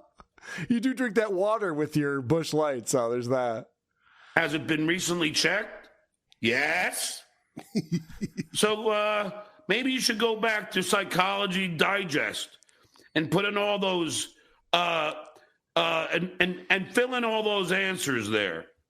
Maybe you'll come up with a different assessment, because what they look at, what an alcoholic is now. Yes, how angry they get when they're drinking. That's what they always look at to determine if you're an alcoholic or not. He seems pretty fucking angry. He does, yes. When he's accused of being an alcoholic, he gets very upset. Even though earlier in this clip, he admitted that he is an alcoholic, but a functional alcoholic. Is quite different than what it would be viewed as now. Do you know they say that if you have more than 5 drinks a week, you're an alcoholic? That's what it says. That's what it says. You think I'm kidding? If that's the case, then every single one of us are alcoholics. John doesn't know that people don't drink alcohol. No. He doesn't know that there's a huge percentage of people who don't drink 5 drinks a week. He's like, 5 drinks a week? I mean, obviously we're all doing that. He only hangs out with people from bars. It's his whole world. It's true. He doesn't know people that don't. And it runs in his family, and it's the only friends that will still tolerate him. Yeah. It's the only way you can hang out with him. If you're not drinking, you're not hanging out with John. He's not hanging out with you. So he believes this. He does. This is an alcoholic. Every single one of us. 5 drinks a week? Come on, bruh. What not, Chaser? Thanks for the 99 cents. Wherever shall I spend it? 5 drinks? Jeez. 5. I have 5 beers in 1 hour. Not really, but that's a pattern. Come on. Right? Now with beer math, that's only 4 drinks, guys. So objective, Your Honor. Objective. So that's John talking about his alcoholism and how creepy he is. And I guess he's on the outs with Vince. I was watching it with Cardiff before we came on today.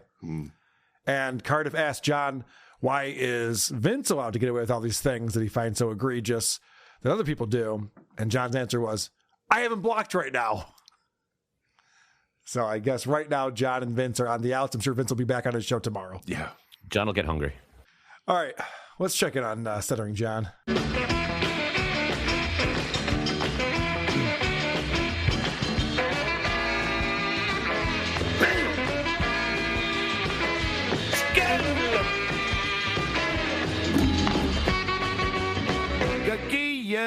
All right. I don't know if you guys have seen that Artie made an appearance. He went to Jeff Ross's show recently, and all of a sudden people saw Artie Lang again for the first time in over a year, at least, maybe a couple of years.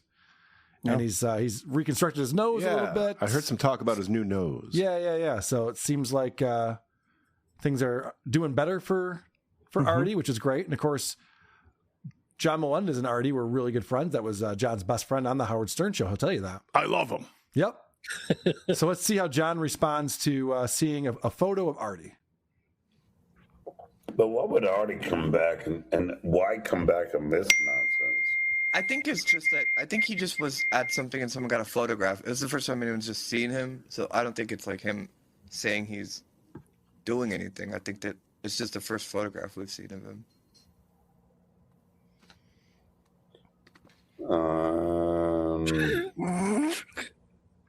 Did you send them in? No, it's one of those like web P things. Give me 1 second. This is after a stand-up show on Thursday, and yes, he's pretty intoxicated. Okay. How can you tell? Good point. It's a difference. It's the way he put on his makeup. Yep, here we go. It's in the. Oh well, okay. At the stage. So this is the first. So this is the first photograph people have seen of Artie, and everyone that was there is saying he has a new reconstructed nose. It still doesn't look that great. Oh, I'm glad that I didn't know what was going on with him. I mean, I don't understand. Like, I never understood how his. That's Jeffrey Ross. Mm-hmm. Yeah, no. I see Jeffrey. Go left to right and just name everyone. Yeah. Sure. So isn't that great? There's Artie's finally back. We finally see a photo of him after a year or two, and John's like, still doesn't look that great. Yeah. Like, it still looks like shit. He thinks he's still competing with Artie for some reason. God. Jesus Christ. To hold grudges like this as a 60-year-old man. It's all he's got. That's crazy. It's all he's got. Well, John has performed 2 stand-up shows since the last time we checked in on him. He had a show Thursday night in Indiana somewhere, and then a show last night in Ohio somewhere. And I know that OJ went to the show in Ohio. I heard him talking about that on Bedabbler this morning. But first, let's find out more about the show that John performed in Indiana on Thursday night. He talks about it after his show. It is not, it wasn't sold out. Oh. It was actually kind of empty. But, well, see, I'm not like one of these guys that are going to lie to you. But I had a great time. And I did. Yeah, he's not one of those guys. Gonna lie to you. But I had a great time. And I did I did this, I did an extended set. I tried some new stuff, which was good. Let's go. It's good to try some new stuff, John. Yep, especially if you fancy yourself a stand-up. Mm-hmm. So it's been reported there were like 21 people there, and that 90% were dabblers. Yeah, the people who showed up were all because of the Dabbleverse. I mean, maybe the capacity was 25. It wasn't. Oh, unfortunately, no. It was a pretty sad-looking room that John performed at, but he doesn't care. It doesn't matter to him, and he goes, "I had fun," which is, like what Keanu says when she goes and does a show at the Villa Roma, Chrissy Mayer's Content Hotel. We had fun. That's Anyone all there? that matters. We had fun. How many people were there? We had so much fun. Yeah. Who cares? You're not hearing how much fun I had? I can't remember the last time I had so much fun. Oh my gosh, you guys are mad because we had so much fun. That's what's going on. That's why I keep asking me questions. You're hung up on success and numbers. Yeah, right. So this is what's awesome about this. John gets back to, I think he's staying at the owner's house, although that does look like a hotel room. But he claims he's staying at the owner's house. And he gets back, and the first thing he realizes, and I think this is the first time he's had this epiphany, is that he might be more famous because of the Dabbleverse than because of his time on the Howard Stern show. There are people now in the crowd that are into the Dabbleverse. And I can't believe it. It's like it's a thing now. Literally. Because after I did a Q&A, and I was like, all right, because they didn't have a middler. So I did about an hour, and then I did a Q&A. And there are actually people that are into the Dabbleverse. And I personally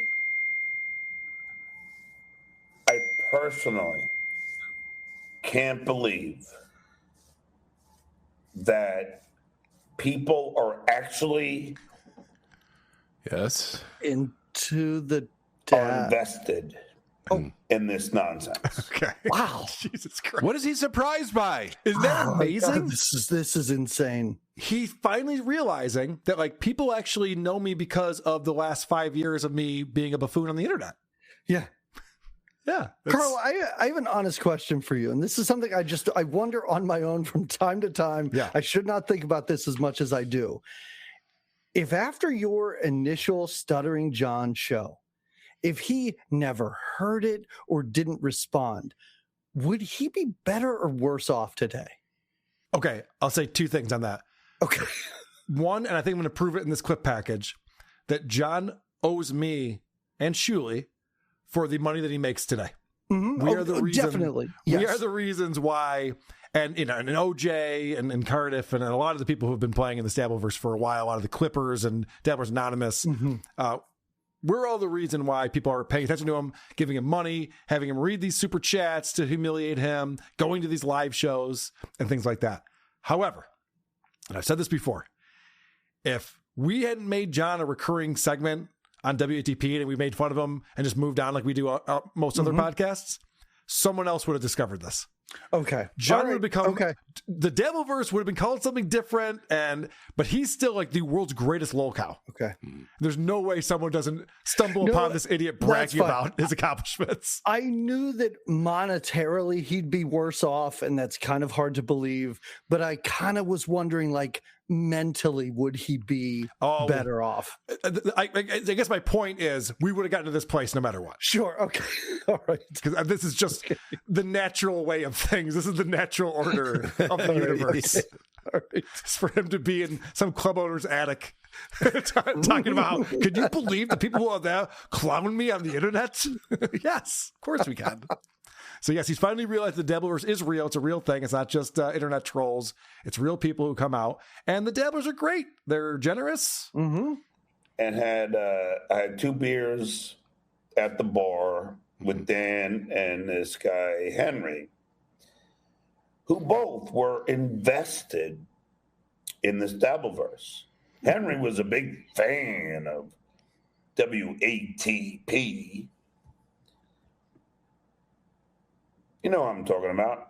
Why podcast? WATP. It's been a minute.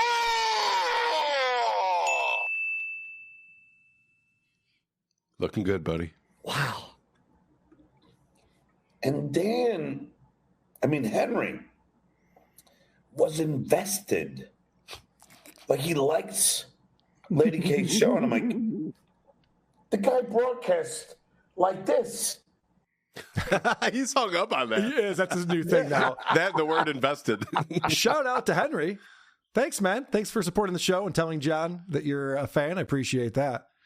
And so that's John's new thing. Now he's decided I'm a bad broadcaster because of the way I tilt my head. So the video screen that I'm looking at is that way. That's why I look that way when I'm doing the show. Sometimes I look over at Chris like this. It's crazy. It's crazy. A room full of things going on. But John's decided this makes me a bad broadcaster. He's not even looking at the fucking camera. How are you a fan of this? He's like, well, he just, he does different things. He has segments, but he still sucks. Oh, he can't wrap his head around it. Yeah. He's like, no, you like this guy? He's not even staring directly into the camera when he does a podcast. Yeah, neither does Joe Rogan. No. What are you talking about? Well, I don't know. Someone told him that this is the thing to rag on me about, as if I'm going to be like, oh, shit, from now on, I podcast like this. I'm so sorry that I did that. Oh, no one else noticed. Yeah. It's like, yeah, this is a very fucking normal thing. What he's doing is making me very uncomfortable. I don't like it when he looks directly at me. Right. He's not a good-looking guy, and I'm guessing that the filter works better straight on, which is why he has that filter cranked.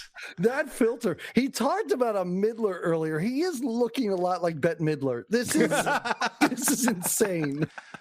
I was checking out. I had this ready to go for Point Dabble Point, but then we had so much to talk about with Miss Judy on Monday. I didn't get to it. But someone in Dabblers Anonymous found out that when John has the solo cup, and he puts it up to his face and drinks it, the filter doesn't realize it's looking at a face anymore, and it turns off, and you can see his neck and all his wrinkles. He starts melting. It's hilarious, just to be able to contrast the two things. So, yeah, I don't look at the camera, so he's worried for this Henry guy. Well, he doesn't understand how podcasting works and what he should be entertained by. Oh. And he also has some other concerns about my performance. I actually can't understand how anybody would find Lady K funny, because there's nothing funny about Lady K, but he just liked the format of the show. I'm like, are you out of your mind? I must be good at steering the ship, John.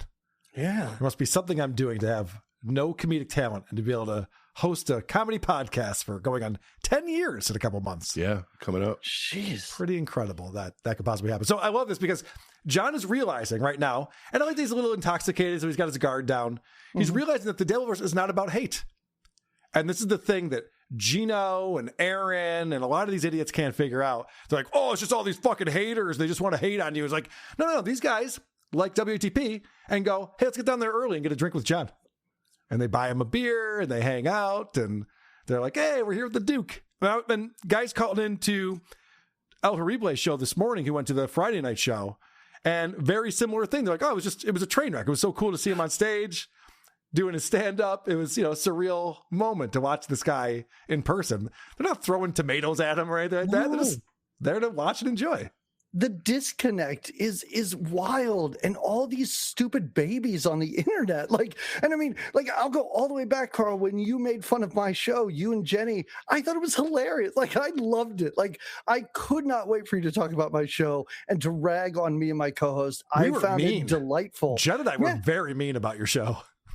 I loved it. It was so great. It was so wonderful. It led to me being here today. It was so much fun. And when these people can't understand that and they're so invested in this absolute garbage that they put on the internet, I cannot understand that. And John would tell you if you asked him if he has a sense of humor about himself. Oh yeah, and he's thick-skinned and things roll off his just bag. Just going to say, he's the way this man is wired. He can't be embarrassed, but he cannot laugh at himself. There's no in between. Yep. He goes for the jugular. Should you say even the mildest thing about him? Your stand-up wasn't great. Fuck you. There's a thing happening right now that I'm not thrilled with. Shuli is off of YouTube again, the Shuli network, because they're just getting strikes, copyright strikes, nonstop, coming from Stuttering John or Stuttering John's channel. And what happened Thursday night was Uncle Rico's doing their show like they always do. And then all of a sudden, boom, they're off of YouTube. And they're only on Rumble. And there was a copyright strike that happened during the show where YouTube shut it down. The same time, John is on stage performing stand-up. So then there's speculation. Does John have someone else using his channel to strike Shuli's channel? Is that possible? And people are speculating maybe Abba is the one who's taken over John's channel and is doing that sort of thing. So John has to explain, no. I'm the one striking everyone. The strikes are from me. And it is only from me. And I know all you idiots are going to try and blame Ava, probably because you're anti-trans or something ridiculous. They are from me. So John's very proud of this. Yeah. He's weaponizing the copyright system in YouTube because he knows it's fair use. We've been doing this. Shuli's been doing this. So the fact that all of a sudden now he's just striking channels that are playing clips of his show is not in good faith. Yeah. And also, it's also against YouTube's terms of service when you strike something and you know that they're not infringing on your copyright. But also the fact that Shuli and I have an anti-slap motion in place right now, it seems like a really bad idea. It's a bad look to be striking channels and trying to take him down, like actively trying to shut down his free speech. And bragging about it. And taking all the credit. Yeah, taking all the credit. That's the thing I have an issue with. I understand John has a lot of time on his hands, but I doubt that he uses that time productively. Right. So he's explaining that he has no other choice. So if he continues to violate my rights, then what do you want me to do? What do you want me to do? Don't violate my rights. His hands are tied here, people. And this is why I think it's important that we mentioned John is making a living doing this today because of the Dabbleverse. Yeah. And yet he hates it. There is no plan B. He'll tell you he made money on his political show, or he made money with Royce, with his ad reads. He didn't. He was not making a living from any of these things. No. John, embrace this. 20 out of the 21 people that showed up to your stupid show were there because of this. And it's sad because I think what's going to happen, And I think John's going to lose his channel. Because like I said, this is against the terms of service to go around and weaponize the copyright strike system.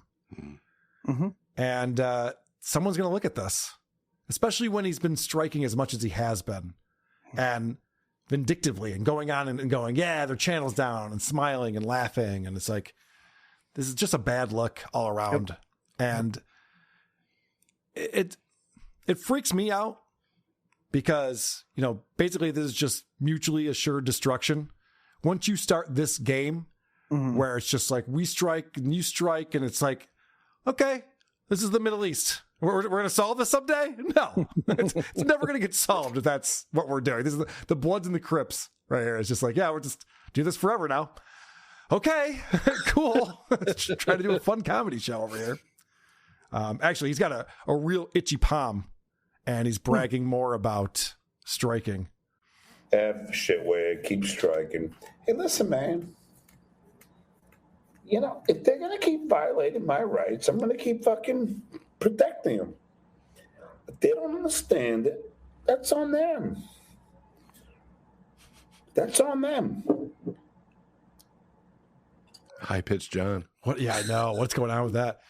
It's a horrible way to live your life. Mm-hmm. He's doing this all wrong. Yeah. And it's not going to end well. Also, the itchy palm thing, I think we've talked about this. It's organ failure, right? It's a symptom of organ failure. I was going to say, I feel like I've heard that when it comes to liver failure. Yeah. So we're worried about you, Johnny.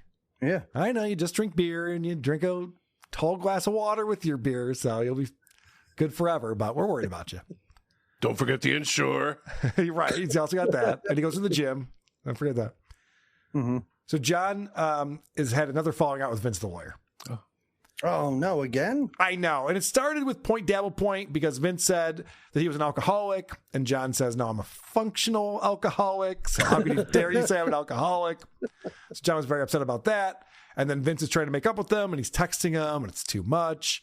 And so John decides that Vince is being a child. Although when he describes this, it sounds like John's being the child. I got to treat you like a child. And the only way to treat a child like a child is by putting you in a timeout. Although this is an extended one. Oh. This might be a year-long one or indefinite. Why?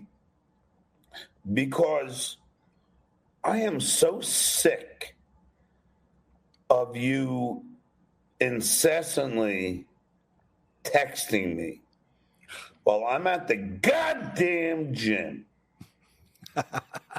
and you incessantly text me when I don't want you to text me.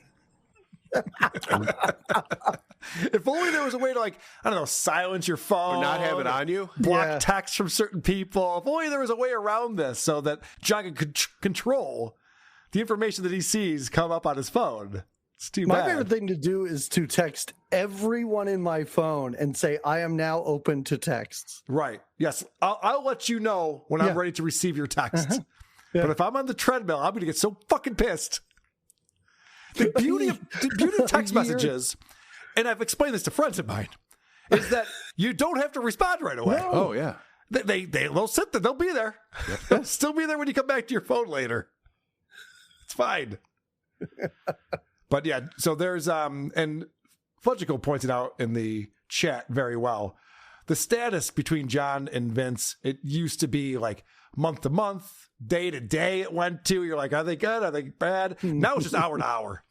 So right now, John's probably texting with Vince with his feet up on the bed, kicking him. Yeah. Who knows? The concept isn't boring, these two, but the content of that constantly fucking happening is so gay. Yep. And it's an insane relationship for two adult men to have. Vince is orchestrating it. He loves it. Sure. He wants this to happen. He's been doing this for years. Yeah. Where it's like, I'll never talk to you ever again. And then he's like, they're chumming it up in a fucking Atlantic City hotel room. And then they're off again. And then next thing you know, Vince is sending food and drinks to John's house. He's loving it. All right. So John's talking to these dabblers. Well, before I get to that, we've talked about this many times. John cannot be embarrassed. Correct. It's one of the traits that he has that makes him unique. And it's no exception when he plays a very lightly packed room. And I'm not going to lie. There was like 30, 40 people there. It wasn't crowded. Am I embarrassed? No. I am not embarrassed at all. No one asked you. You asked you. If a club owner wants to book me and pay me, I will show. Good to know. I did 2 radio shows. What? Okay. To promote it. I did everything I can. Well, that's not good. Everything he's describing here is not good. He's like, I did everything I could to promote it. No one showed up. And if a guy wants to book me and pay me to not perform and lose money on it, I'll do that. Yeah. He's not going to get a lot of gigs in the future with saying this stuff out loud. Well, Carl, luckily, it's a win-win. I don't understand how you're not seeing this. luckily, no promoters are watching this. So No, they wouldn't be. No. John insists he's still a headlining stand-up comic. But you have to understand, he played a movie theater last night.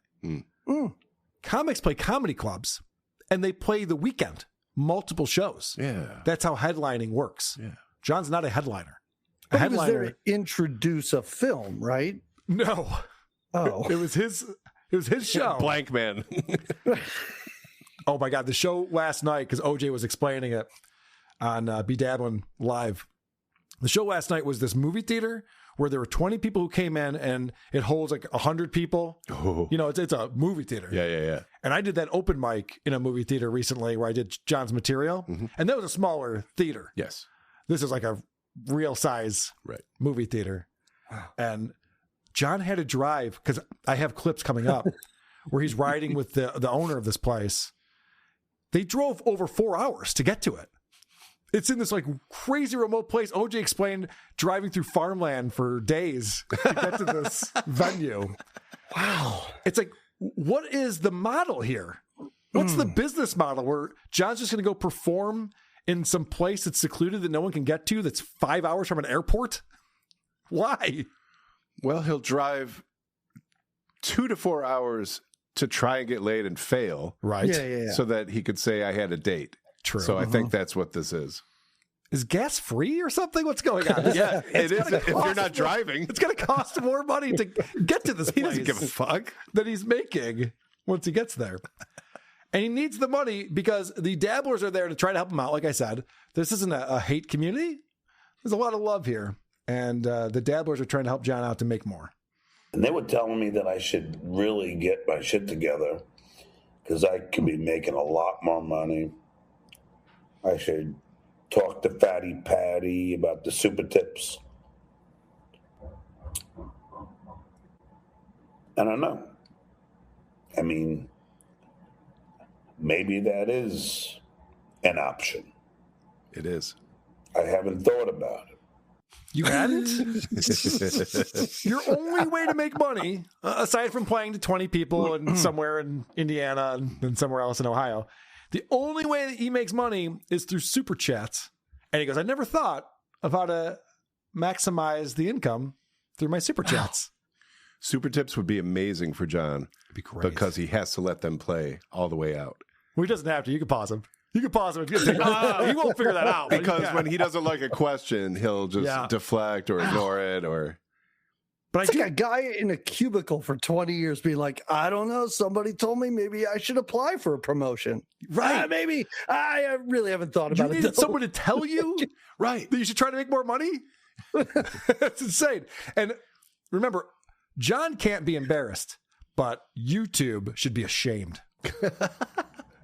You know, because YouTube does take 30 to 40%. I mean, it's fucking highway robbery. Oh. And YouTube should be ashamed. Parasites. That's not how YouTube works. YouTube can't be ashamed of itself. Jonathan YouTube. You're right. Fucking idiot. All right. So, John is in the car on his way to the club the next day in Ohio. And he's riding with the owner of the club to the gig. Like I said, it's over 4 hours. They're 3 hours in to the ride, And he's having a hard time starting his podcast because he can't connect to the internet on his laptop that he has set up there. And there's a real interesting reason why he can't hook up to the internet on his laptop. Hey, everybody, how are you?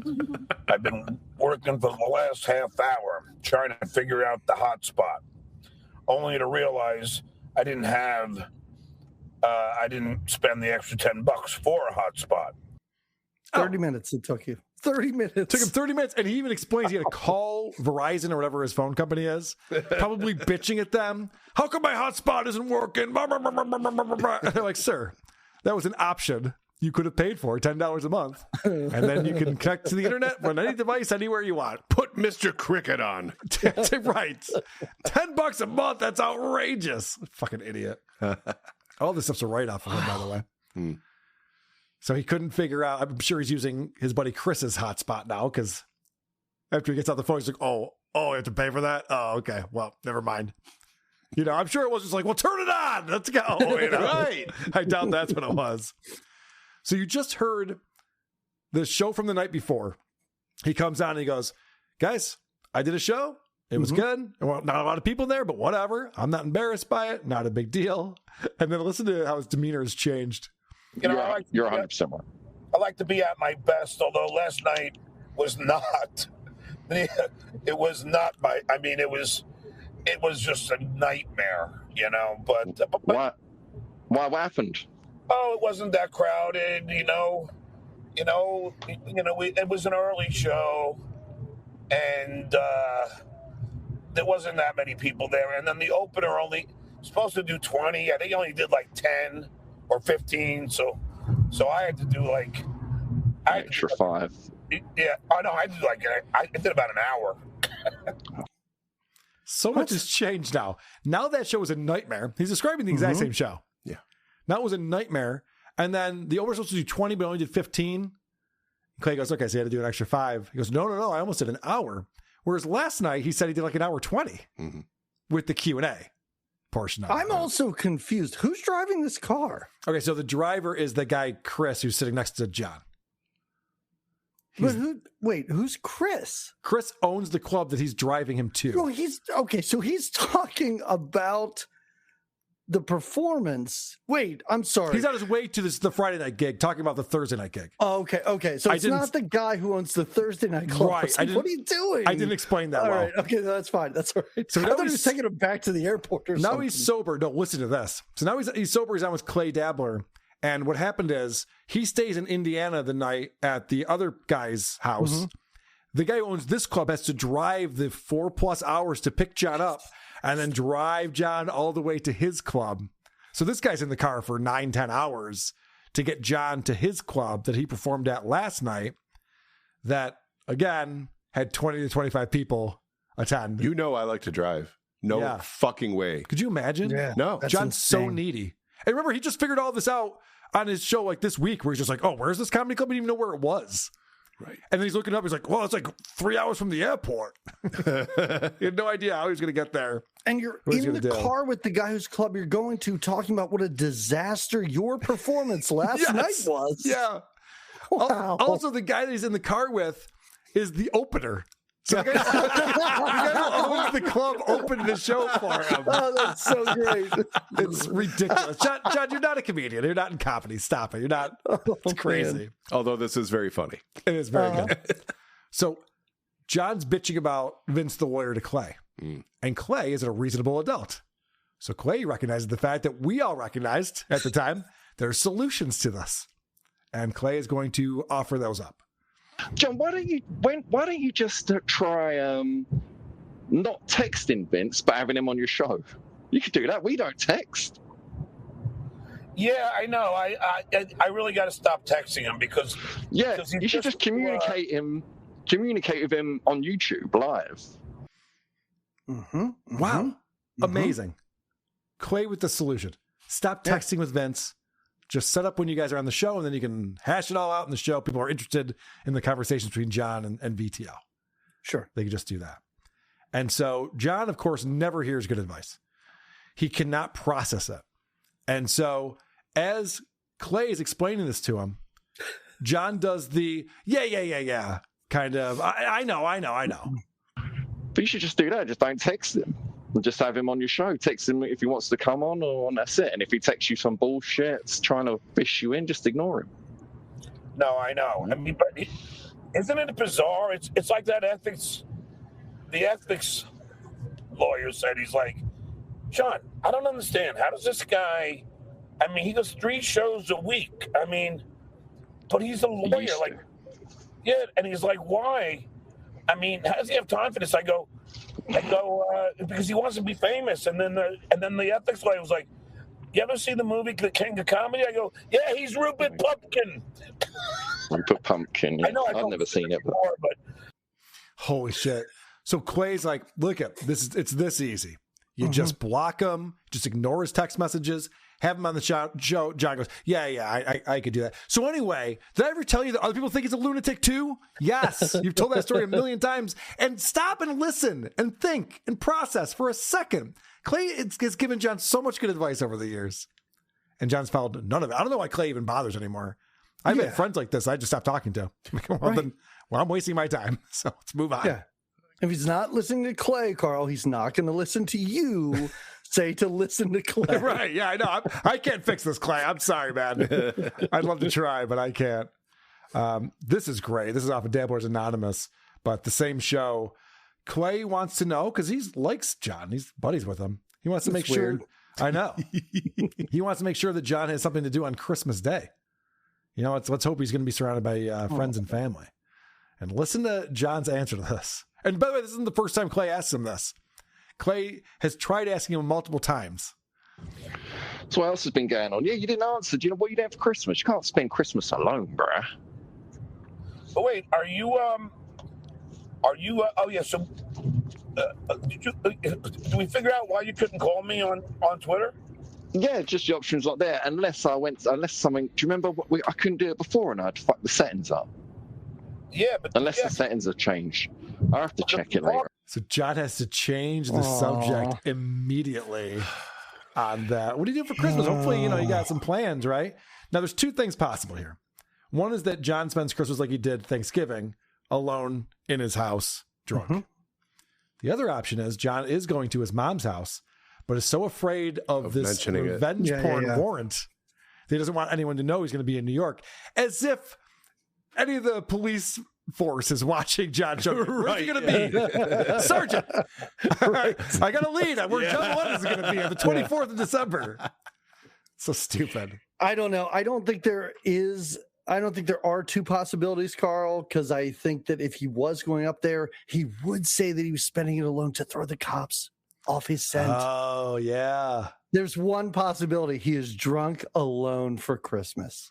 Yeah, Fudgicle says 3 times Clay tried to find out what he's doing for Christmas. John deflected every time. If he was seeing his kids, he'd be bragging about it nonstop. Yeah, definitely. You'd think that the kids, especially because he's got 2 kids. He mentioned this recently, so I'm not.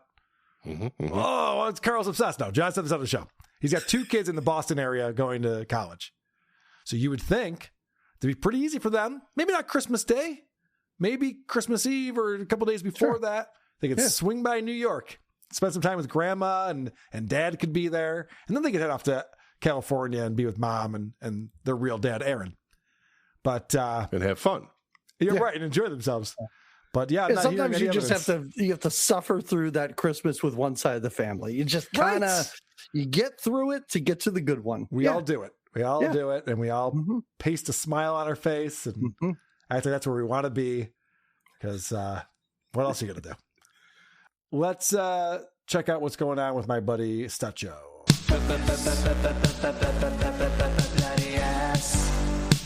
Can I get a little sympathy? Because I got a bloody ass. I'm bleeding generously because I got a bloody ass. All right, so we have a contest going.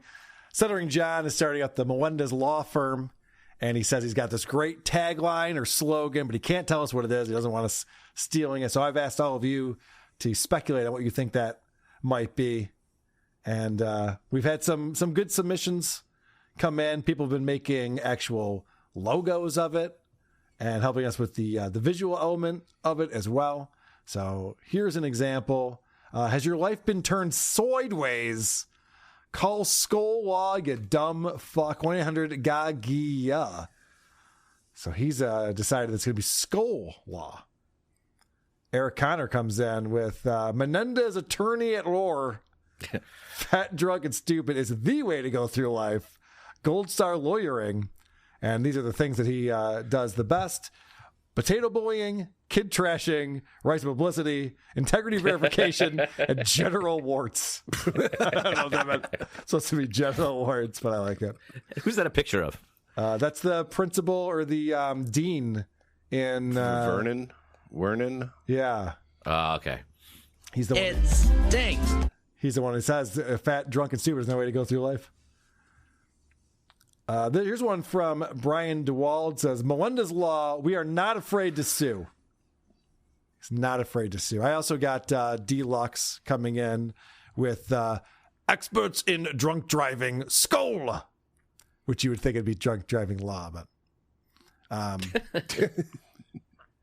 Artie wrote in and said, when I get your case closed, we celebrate the win by opening mine. Skola! CJ Ham wrote in a few. He said, if they drew first blood, hire the dud.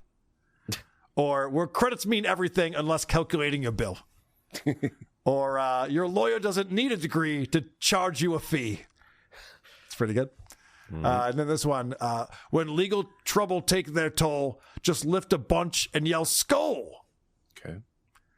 Jerry Jerome Hawkins says, if you get trashed, I'll get you cash. Alyssa Ortiz says, Melendez Law, that's why pencils have erasers. Yeah. That's a good one. And SSD says, Melendez Law, have you been a dumb fuck? We can help. Call us at 1-800-TRASHED. Keep those coming in. We have the contest going of the best taglines or slogans for John's new law firm after he passes the bar in a few years, because he's getting help from Miss Judy. Miss Judy is back on the show, and shockingly, everyone in this audience is going to be surprised by this, because we played the clip last time of John saying that he's putting Vince the lawyer in timeout for a year, maybe indefinitely. No. Very mad at Vince the lawyer for his behavior. And we know that when John says he's going to do something, he's going to do that. He follows through with it. Well, it turns out Vince was back on the show, and then Vince convinced John to have Judy back on the show. And Judy is looking over this lawsuit, the LOL suit, as we refer to it, or the skull suit, because she's going to go on once over with Kaylee, the Lucy type box. She does Dabbleverse and discuss this. So she's just started looking at it. Miss Judy and Lucy Typebox are going to review your lawsuit, I heard, next week. Yeah, next Monday. Okay. So I just took a quick look at it, so I don't have any sort of initial impressions yet. Well, other than your attorney couldn't even spell his own name right, so that doesn't look good. I think that it was bad? the first page, the first or second page that I saw on this huge PDF. He misspelled his last name. Who does that? I think he amended it and got it right the second time, right, John? I thought so. I don't even know. But listen, should here's know. the thing, though. Vince, what has Lady K been successful at? That's really good flow to that conversation they have going. He was punch drunk. That was a punch to the face, and he could not recover. The first things that Miss Judy comes out to talk to him about, what's up with your attorney spelling his name wrong? He seems like a dunce. He's like, oh, yeah, anyway, Carl sucks. I got my resume here. Right, yeah, let me pull that out. So I appreciate Judy coming on, trying to have a conversation with him about this. He obviously does not want to talk about it, which I understand.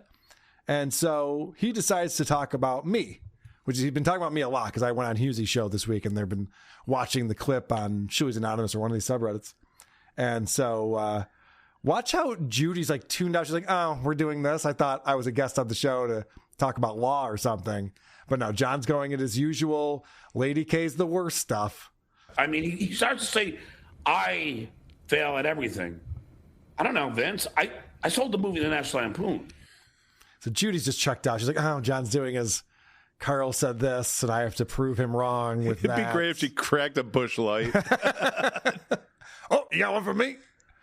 So this is what John's referring to. He's watched this video twice now. He watched it Tuesday. He's watching it again today. Any guest that he has on the show, he keeps pulling this up. So this is what he's referring to, where he says that I said he fails at everything. It's not what I said. I guess, so what you're not understanding, because you're like, I don't care about Stuttering John. And the vast majority of people don't give a shit about Stuttering John. But I will tell you, I think he's the greatest lolcow in the history of lolcows. I can make the argument for it, because unlike all the other guys that people make fun of, John actually did have a 15-year run on the Howard Stern Show and a 10-year run on the Tonight Show, and he sucks at everything. Fuck you! It's incredible what he's accomplished. And now that we're seeing, like, what he really is and who he actually is fascinating. So that's what I said on there. I was like, the reason why we follow John is because he did have a career in show business, unlike a lot of these other losers. He's not Dark Side Phil or, any of these other guys that you watch and you go, oh, this is like a bumbling idiot on the internet. They're fun too. Sure. But John's fascinating. Yeah. So John sees that and he goes, Carl says I fail at everything, which is not what I said. But, of course, John has to go to his go-to on why I suck. Yeah, okay. Let me just tell you, Miss Judy, like, as Vince knows, he used to broadcast like this. And he did his whole show, Miss Judy, looking to the side. Yeah. For 7 years. And I had to be the guy who is successful at broadcasting. Tell him that you don't broadcast looking to the side. You look straight ahead. Yeah. But he's going to say I'm a failure? Vince. Is this how you measure success, based on the way your head is tilted? I had no idea that was the measurement for this. I should be doing better. So Vince is convinced John that I took John's advice, because when I do shows where I'm not showing my own video clips, like right now I'm looking to the side because that's where my monitor is, where I watch my videos from. When I'm doing shows where I don't pull my own clips, I look forward at the people who I'm on a show with. So I do it both ways. It's amazing. It's amazing how versatile I am. He showed this clip to Ava, and Ava said exactly that, and he had the same moment as earlier. He just got like punch drunk in the head. No, couldn't respond. It's okay And then just moved on to something else. Okay. Yeah. So, but yeah, John's very convinced that the reason why I suck as a podcaster is because of the way that I tilt my head while recording my show, which you got me, John. All right, let the hitting on Miss Judy begin. Wait, hitting on her? Hold on. He's not attracted to her anymore. You made that very clear. He was drunk that one night and lashing out. He was angry, but now he's very attracted to Miss Judy. Huh. And he's very charming too, John. I'm trying to do some work, and she's following your show now religiously. Who is? Miss Judy. I am. Miss Judy, when are you going to come out here and let's go have dinner? Oh, no, John. It's my sister who's going to Florida, possibly. Bullshit. She said that if you were within like a 300-mile radius, your show, she would drive to it. Well, maybe not 300 miles, but there is a comedy club called Raleigh Improv that's pretty close to me. What's it called? Raleigh Improv. Okay, well, I will. I'll check it out, Miss Judy. I'd love to meet you. He'll be booking that the second the show ends. He'll be calling Raleigh. And John is great at that. He has no problem. He's never embarrassed. It's such a great superpower to have. So he'll call Raleigh Improv and pay them to do their show there. Who's listening to the show? I think VTL is listening to the show. John's superpower is the inability to be embarrassed. Did you see immediately? Vince sets it up. Oh, Miss Judy's texting me about you. She's watching your show. And John's just like, oh, he's making all those dumb faces. Like, I guess we're going to fuck. He's got it all figured out. He thinks he's all charming and silly. And he will try to book a show at that comedy club. For sure. It really felt like a double team, like two cops getting this guy to do whatever they want. She almost pulled out a script like, yes, there's a comedy club at the Raleigh Improv. You should call them. Mm-hmm. Something's happening here, and I like it. Well, John finds out that Miss Judy has a boyfriend. This is bad news. But don't worry, John's able to pivot. Miss Judy, if it's true that you have a boyfriend, then hook me up with your sister. I mean, I don't know if this is a good strategy to show how desperate you are. Words at all times fail me. At all times, he just shows how desperate he is and how alone and lonely he is. Well, do you know anyone else with a vagina? Or maybe it used to be a penis, but they inverted it. Do you know anyone? I'm progressive. Yeah, I'll do whatever. No, sis, you'll love this. He says he'll take either one of us. Doesn't matter. Yeah, it's great. Yeah, we're interchangeable. Now, when we had Judy on PDP, we were talking to her about some of John's creepy behavior, and I appreciate she got back on John's show because she wasn't sure if she'd ever be back on again. I was messaging with her on the side, and I'm like, you got to get back on that show. You're great on it. I love Miss Judy on John's show. And John's always hitting on her, and John tells this story about, he's bragging about fucking this girl. And he drove like a really far distance because she's like, my sister lives in D.C. He's like, so what? And he's like, I once drove across the country in order to get laid. And Judy's not impressed by this. It's our third meeting, which was the one where I closed the deal. Is that something to brag about? I mean, women aren't impressed by this type of talk. Miss Judy, what I'm trying to say is just because your sister's in D.C., it's only a 2-hour plane ride away. Mm-hmm. That's a lot of effort. I mean, you're in Florida. Aren't there tons of women there? Yeah. Nope. Could you imagine talking about flying from Cape Coral to Washington, D.C. for a woman you've never met before that you might potentially get some from? Imagine thinking that, let alone saying it out loud on your podcast. When I was in my teens, late teens, I might have... Yeah, right. Yeah, John has the mentality of a virgin who's feeling like, fuck, this window. I got to get in at some point. I think he's starting to feel that desperation of, if not now, when? Like, this happens to guys like John, where it's just like, I will never get my dick wet again. And he's handling it very poorly. Well, he's not listening to her saying, women are not impressed by this. Yeah, the body count you talk about, the 300 girls, like he brings that up all the time. She's just like, that's not a turn on. Yeah, we're not impressed by that. The sheer audacity of saying, let me tell you what women want to Judy is incredible. It's great. So Judy fires back with, instead of flying to D.C. to meet my sister who's not interested in you and is way out of your league, there's like apps and stuff for that. Listen to John's answer. Well, what about Tinder? Oh, I'm on Tinder all the time. I'm on Tinder all the time. That was sad. Yeah. That was sad. I can't get anyone to swipe right on me. Womp womp. I'm on Tinder all the time. Brutal. There's plenty of apps you could fail at. Yeah. Don't stop there. You need a working credit card for some of them. Right. They want a photo from the last 30 years. Remember when Raya wouldn't approve him? Yes. He talked to some comic, and she's like, oh, yeah, I'm on there. That's hilarious. All right, so John finds out that Judy's been with her boyfriend for over 5 years. Oh. So you know what question's going to come up. Are you? So how long you been dating this guy? Probably 5+ years. Oh, so you don't have sex anymore? Huh? So you don't have sex anymore? Let's not talk about these things. That's I'm only kidding. I'm just trying to acting like Vince. Remember, John's only kidding unless he's not. Right up until he's not. Do you want to talk about your sex life? Because I'm just joking, unless you do.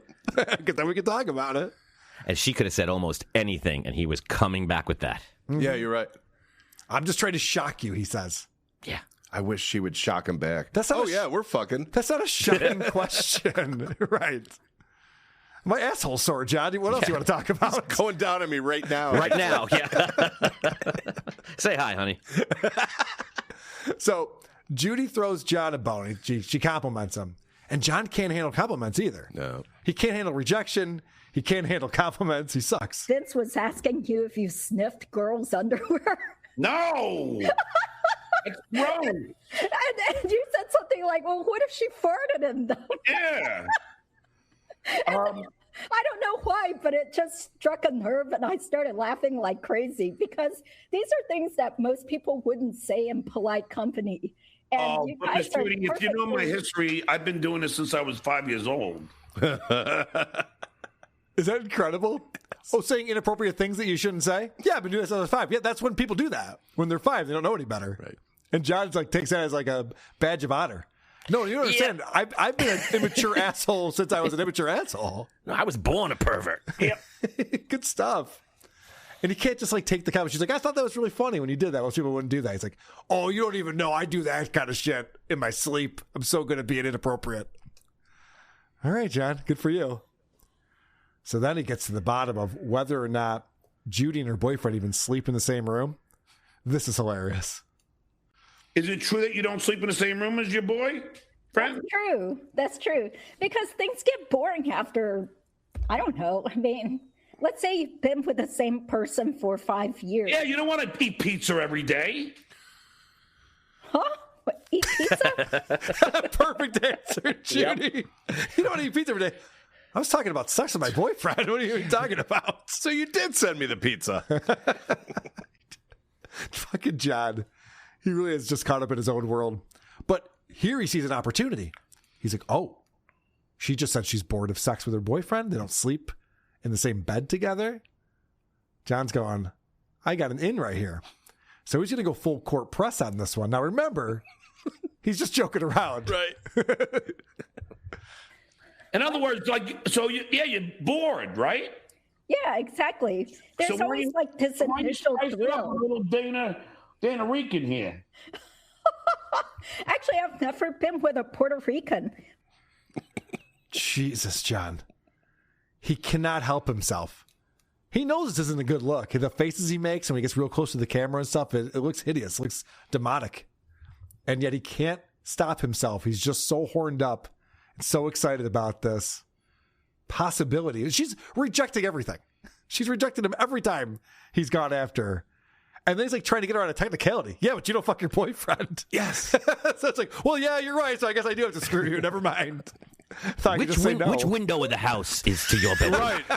I was waiting for him to say. Yeah. Which room? I'll book the Raleigh Comedy Club. Yeah. All right. So John's improv skills are on full display in this one. Because I checked You know what out they his say is, website. as soon as you go Puerto Rican, you'll start your man seeking. Yeah, but I was gonna say your pussy will be reeking. would make more sense on that one. Wow, why would John even start that without having any idea where he was going to go with it? Also, it doesn't work. No. So once you try me, you'll be seeking other people. Yeah. Yep. It doesn't make any sense. Oh boy, John sucks at this. He sucks at comedy and hitting on girls, and that's what he's trying to pull off here. So a chat comes in and makes fun of John. Let's see, Evans Gate. When you're hungover, you look more Asian than Judy. What kind of insult well, is that? that's kind of rude, but whatever. We can laugh it off. Yeah, but see, so Miss Judy, if you're bored with this guy, why not get a little strange? Because we've had kind of a longer relationship, and he gets along well with my son. Oh, poor Judy. Now she has to like answer earnestly. It's like, all right, let me explain to you how relationships work, John. So we're committed to each other, and so yeah, he's not dicking me down every night. That doesn't mean I'm just gonna go like any guy shove their hog in my mouth. I don't know if you understand how the world works, but that's kind of like what we're doing here. Poor Judy. Yeah, it didn't even start there. It started earlier when she was like, now, we know that hurt your feelings, John, but we're just going to brush that off, even though it was mean. It was kind of funny, huh? Right. Like she's soft parenting him. And he's like, meanwhile, she thought it was funny, John, and you didn't. She likes all these stupid Asian jokes. She's way into it. So, yeah, there's John just like honestly being like, no, I really think that you're going to have to sleep with me. And she's explaining that, like, no, I have a boyfriend. And, we've been committed together for a long time. So listen to this, because her boyfriend and her son are, really well connected. They're family at this point. And so she wants to know, like, or she's explaining to him, like, yeah, there's a reason why I'm in a committed relationship with this guy. I'm sure I'd be kismet with your son. Huh? I'm sure I'd get along. Well, how do you get along famously with your son? What? How do you get along with your children? Wonderfully. Oh, that's a great question, Judy. Yeah. How do you get along with your children? John says wonderfully. You know, there's actually paperwork filed in this lawsuit, if you ever get to it, Judy, that says otherwise. It's written there in black and white that John actually does not get along with his children. I didn't put that in there. John decided to, for some reason. I haven't had a fight with my kids in years. Yeah, well, that's true. That's probably very true.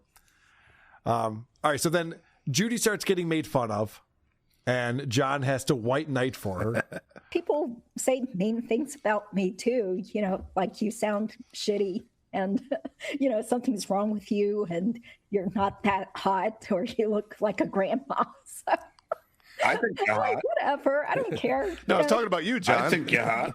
People can have different opinions. Okay. Why is John so bad at this? He's 60 years old. I think you're hot. I think you're hot. Did you hear what I said about you being hot? She knows, John. God damn it.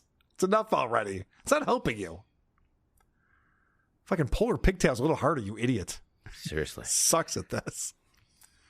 All right, so then John reads a super chat about the fact that he has genital warts. This goes well. Dude, tell Judy how your penis warts went away. Oh, these are so silly, Miss Judy. I'm sorry. Tell me about this wart story because people keep mentioning that you had genital. Oh, I had genital warts when I was like 20 years old, and they cut them off, and I've never gotten them back. Sometimes they, they'll never turn up again. Any girl I've ever. Sometimes they write to me from afar, but they haven't come back home. I put $500 away every month for them, and I send it. Again, any girl I've ever been with never got them, so I think it's dormant or out of my system. Jesus Christ. I think. I'm pretty sure. Dormant. So are we fucking or what? Yeah, right. They actually, it's kind of like a ribbed for her pleasure kind of thing with my channel. Oh, Jesus. I've gotten compliments on my warts. Now I don't want to eat or have sex. All right, let's get back to hitting on Miss Judy. I mean, ultimately, it's for entertainment, isn't it? Like, we could be totally making up stories just to entertain people. Oh, yeah, that's right. So it's like a soap opera drama. Yeah, but it's sort of real life because you're talking about your life all the time. Vince wanted me to say, do you have any Puerto Rican in you? No. Do you want some? Well, I thought that... So John's not listening to his guest at all. No. And so she just continues to talk because she doesn't know what's going on. John's just looking down. And Vince is sending John pickup lines because John can't do it on his own. Vince is telling me to say, you want to fuck? He's so bad at this. Vince asked me to ask you if you like me. If you do, check this box. This continues to escalate. This is the craziest part right here. So, do you promise that if you and your boyfriend break up, I get first dibs? Well, I'll tell you. I will tell you. But see, like, we can just be friends. Why can't people just be friends? Oh, Johnny got friend zoned. Yeah. He doesn't know it yet. He's not listening. And also, you can't be friends with this man. No. He's horny. He's too horny to be friends with you, Miss Judy. But John just, that was the craziest thing. If you break up with your boyfriend, you're going to fuck me, right? She doesn't like you. It's very obvious to everyone observing this. Well, at the very least, can I fuck your sister while I'm waiting? Right. I know, he just... anyway. Dibs. One more. remember, this is all just jokes, but one more try. I have a romantic attraction. Well, sometimes you just have to put that aside and just be happy to have friends. Yeah. Everyone always says I'm so creepy, but to me, I'm kind of kidding. I'm being. Exactly. Everyone says I'm creepy, but to me, I'm kind of kidding. Oh my God. He even knows he comes off as a creep, and then everyone tells him he's a creep, and he still can't help himself. And that's proof this guy has not gotten laid in at least 7 years. I wouldn't be surprised if it's 10. It has a big effect on a man's mental state when that kind of thing happens. It does. He's having a rough go at it. We back up real quick. Producer Chris found this the other day in Dabblers Anonymous. Oh, yeah. And it's probably be good for one of our Living in the Past series. We could do both. But we could do both. This is great. This is from 8 years ago. This is a review of John's podcast. And this guy fucking nailed it. Pure Dreck, he said. Stuttering John must be mentally ill. The presumption that anyone would be interested in this has-been, never was showbiz career is the only thing remotely laughable about his latest comedy podcast. All he does is complain about people who've screwed him over while taking zero personal responsibility. It's exhausting to listen to. His gripes are so specific. You would actually need to be Stuttering John to understand them. It's not all bad, though. If you like hack jokes delivered with gusto by a passive-aggressive alcoholic, this show's for you. I feel so bad for John's in-studio producer and his partners at Imagination Road who actually put money into this abortion. Hey, John, if you read this, answer a question. If your Senate run was all a joke, why do you still have an active donate button on your Melendez for Senate website? Wouldn't soliciting funds for a bogus Senate bid be considered fraud? Wow. Maybe you're a born politician after all. This guy fucking hits all the important points on there. Very impressive. Signed by the president of Imagine Road Entertainment, Royce. P.S. You're fired. Yeah. So, yep. That's the latest with John. Very happy to see Miss Judy back on the show. And John has been rewatching my appearance with Husey because Dan from Nice Podcast Stupid was saying this was the big debate that we had. And I don't know why, because I'm not Shuley, but for some reason they were asking me why Shuley doesn't change his show format since John's striking his channel. And my whole point was never negotiate with terrorists. Just because someone is striking your channel when they shouldn't be, because it's all fair use, doesn't mean you should change the way you live your life. Right. And between John and Ava and Keanu and every other fucking numbnuts that John talks to, no one could figure out what I was saying. They're like, what's Carl talking about? What does he mean? He doesn't know what he's talking about. Ava today said she'd give me $50 to discuss my analogies with her. And I say, I will take your $50 and I will discuss my analogies with you, Ava. I like that she thinks I'm afraid of her. Like, oh no, Ava wants to debate me on something? Yes. The answer is yes, Ava. You don't have to ask. You don't have to give me $50. I mean, you said it, so I'll take it. But yeah, I'll email you. You won't email me. But let's set this up because I was just like, wow, Carl's analogy. I was explaining that Howard Stern changed his show format and everyone hates it now. So why should Shuley change his show format that people enjoy? And they're like, you're comparing him to Howard Stern? Like, people are retarded. They argue like John. You said the thing about terrorism. Yep. So you were talking about a terrorist attack. Yep. And they're like, what is he talking about? Where is he going with this? It's an analogy. It's an analogy. I don't think it's actually 9/11. Right. I hope you didn't say active violence, did you? I didn't say active violence. Thank God. People would have lost their minds on it. And the big joke being, how could you compare the Shuley show to the Howard Stern show? You weren't. I wasn't. But also, he did work there for like a decade. So when you're just talking about random shows, it's not a crazy thing to say. Yeah, it's something that we all understand and can relate to because we all know Yes. what happened to this Howard Stern show and how it was good and then it got bad. Anyway, whatever. I don't have to discuss this with you guys. You guys get it. Holy shit. Let's talk about John Melendez. Can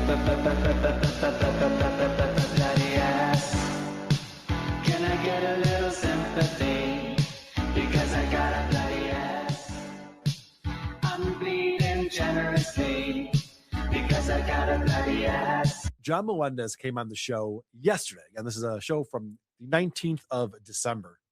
And John starts off his show. I'm sure you've seen this before, Patrick, where he's still in mid-chew. And he's got a long intro. He plays two different intro themes for some reason. And so he plays all of that, and then he does the, that's the Duke thing. And after all that, he comes out, and he's completely unprepared to start a show. Don't cross the Duke. Everybody knows that.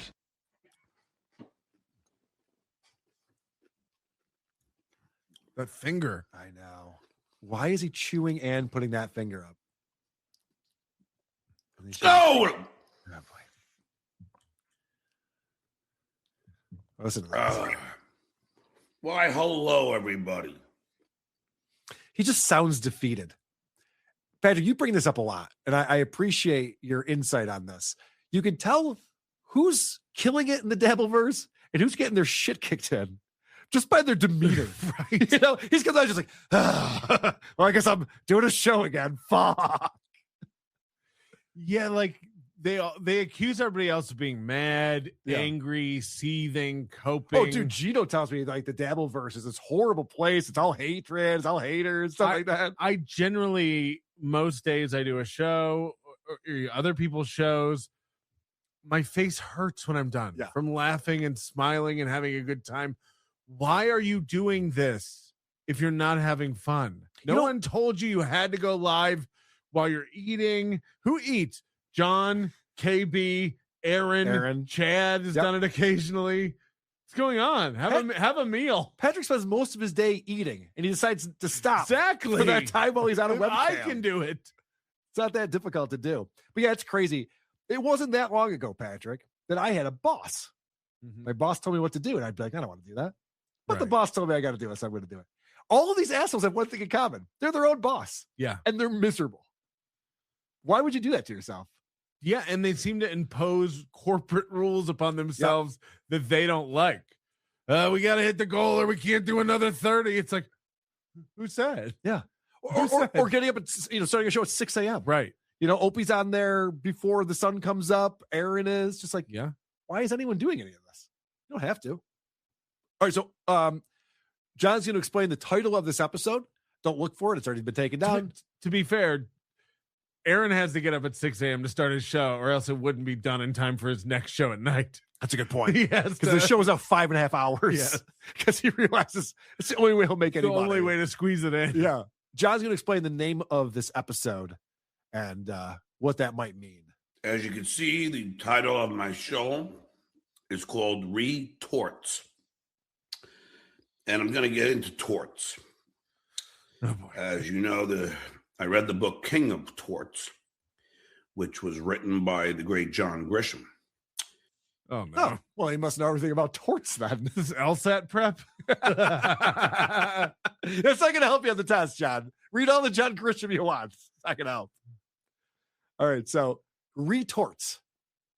So I think that's a play on the word retard. I think. Sure. We're going to find out more about it. First, let's bring on Clay Dabbler, the guest. And Clay, I love this guy. He's endlessly optimistic. Talented. He's always he's very talented with his art.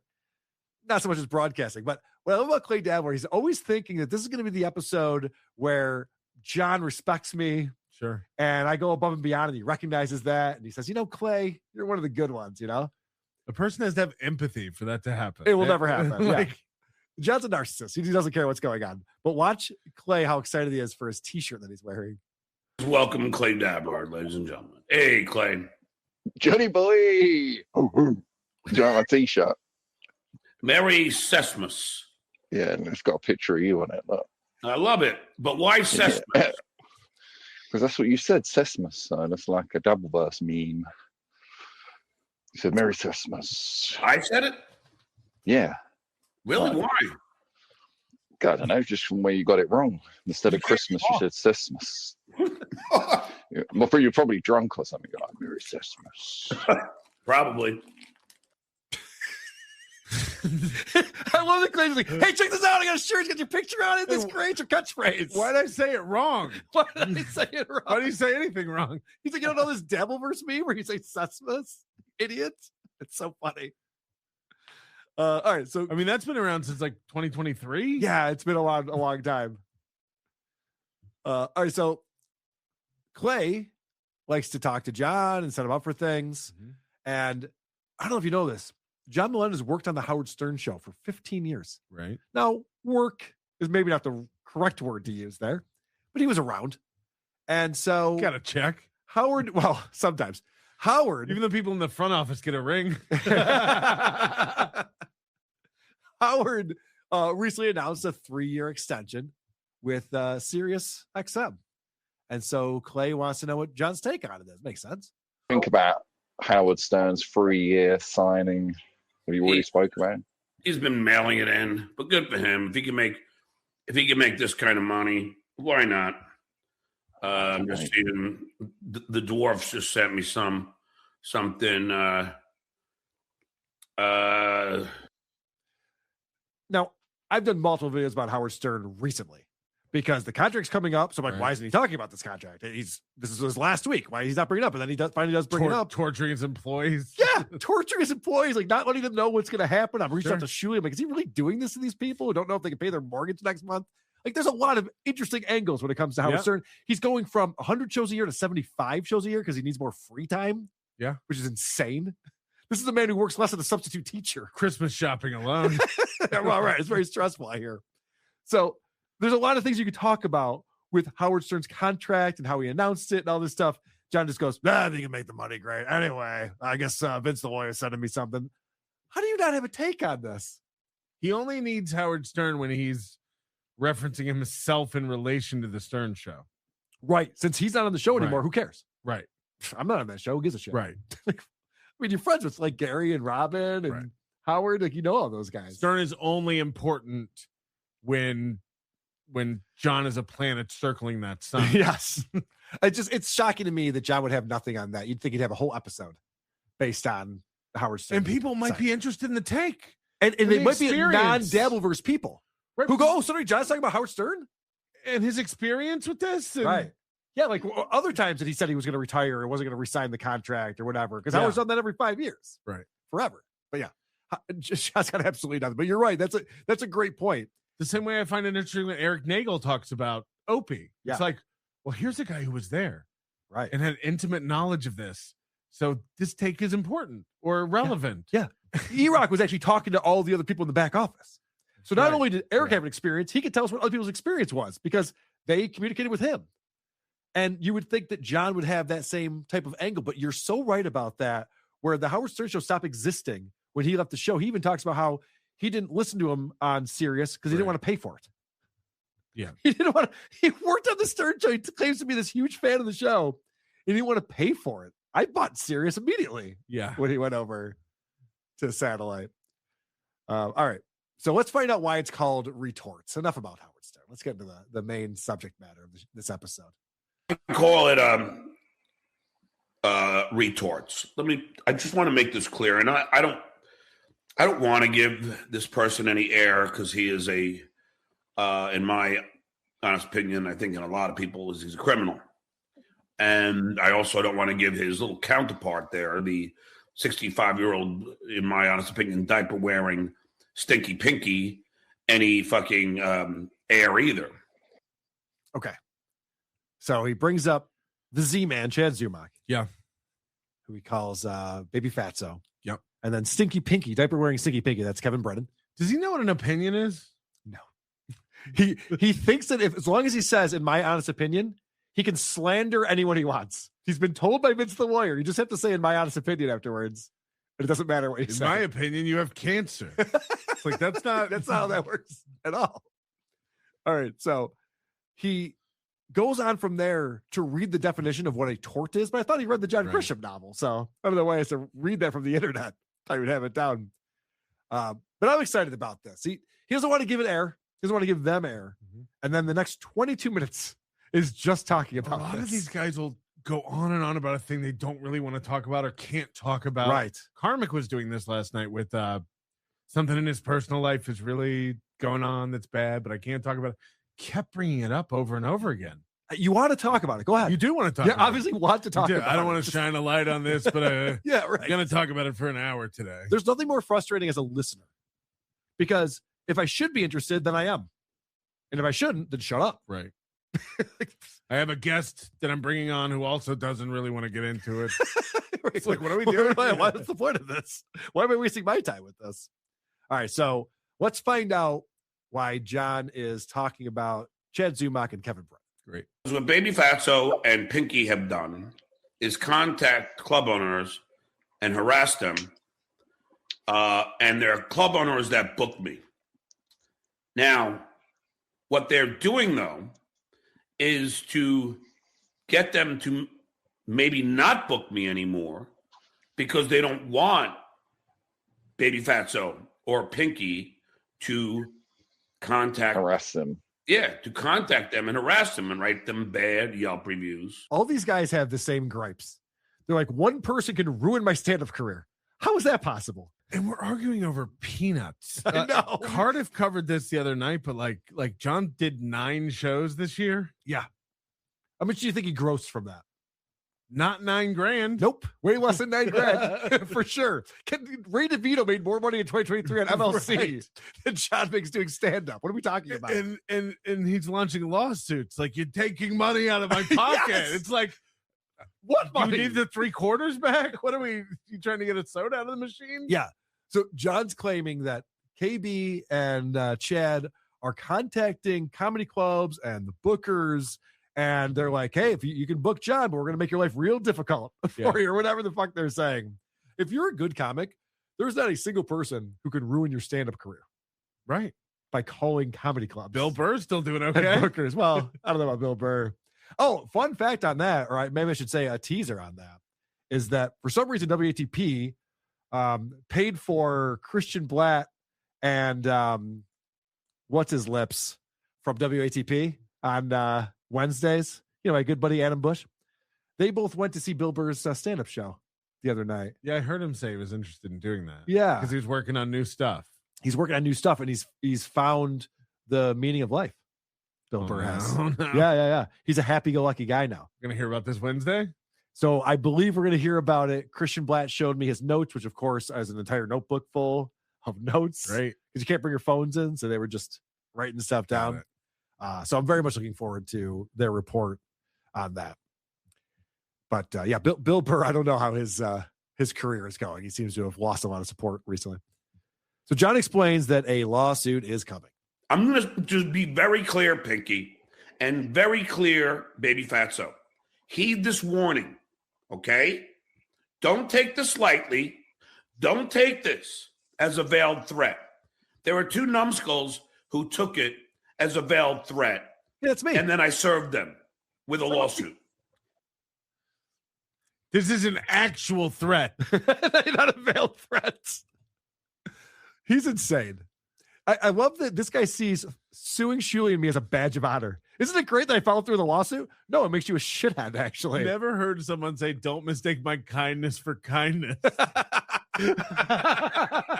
It's just the opposite. My kindness is just the opposite of kindness. All right.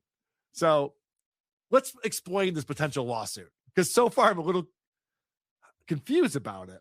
There was a phone call made to a club owner or something, and John's going to sue them over it? John's threatening to sue Chad. And Chad's Kevin. threatening to sue the club owner. Is he? The Chris K guy. Okay. Because Chris K is accusing him of harassing his. I don't know about this. Oh, yeah. Talk Chad apparently was sending pizzas and leaving, told his Patreon to go leave reviews on the comedy club websites and stuff. So the club owner called him out to other club owners, like in a Facebook group. Jesus and it's Christ. weird because Cardiff has all this. It's great. That's I think amazing. Doom has a clip and stuff. So lawsuits are flying around. Yeah, they are. Let's hear more about this. I want to hear what this lawsuit's going to be. Clubs that I go to, and I'm even including Vinny Brand, Stress Factory. You are inhibiting them or preventing them from giving me work, which is a legal liability. It's a wrongful act. What you're doing is preventing them from hiring me again. That can't happen. Chad Zumock has no power of anything. Right. And Chad likes to threaten things like, oh, if I know Cardiff where he works, I'll get him fired. It's like, you can't get Cardiff fired. He might be really good at his job. They probably don't care if he's a potato on the internet. Right. Most employers wouldn't. You know? Right. It's not like you, Chad, where somebody else could fill in last minute this weekend and the audience would be none the wiser. And there wouldn't might have a better experience. And there might be more people there if Chad's not on the bill. That's what I'm saying. But, John's one of these guys who takes all this shit real seriously, where he's like, oh, you're trying to ruin my stand-up career? Well, they can't, John.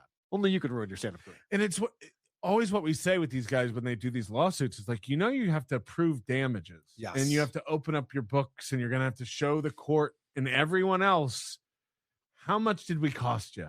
Right. How much did... So John just played the Stress Factory. And of course, Kevin Brennan showed up with a noisemaker. Right. And I believe that's getting thrown into this lawsuit, the noisemaker. Okay. Whoa, there's a noisemaker at a comedy club? Yeah, John, you're... What are you out? Yeah, right, exactly. I'll settle right now for 2 chords. Are you okay? What the heck? Like, is everything all right? Is your family okay? Sometimes I wake up in the night with a cold sweat and I hear that noisemaker in the other room. I think it's New Year's. I have no idea what's going on. But no, John has an attorney friend in Florida. And Chad, listen closely, man. Be careful. Long conversation with my Florida attorney today. And don't worry, baby Fatso. He is licensed in the great state of Florida, which, last I checked, Tampa is a city of the great state of Florida. And he is willing to file a lawsuit free of charge. Well, that's good because Chad has no money. Suing Chad is the biggest waste of time I could possibly think of. Also, he knows that Tampa's in Florida. How is this guy only substitute teaching? I know. By the way, John was confused. Oh, there's a great clip. Hopefully, Lucy Does Dabbleverse is going to be on Monday night, and she has Miss Judy on. Yes, I heard. The attorney that's been working with John and Vince the lawyer. And they're going to break down the lawsuit against Shuli and me.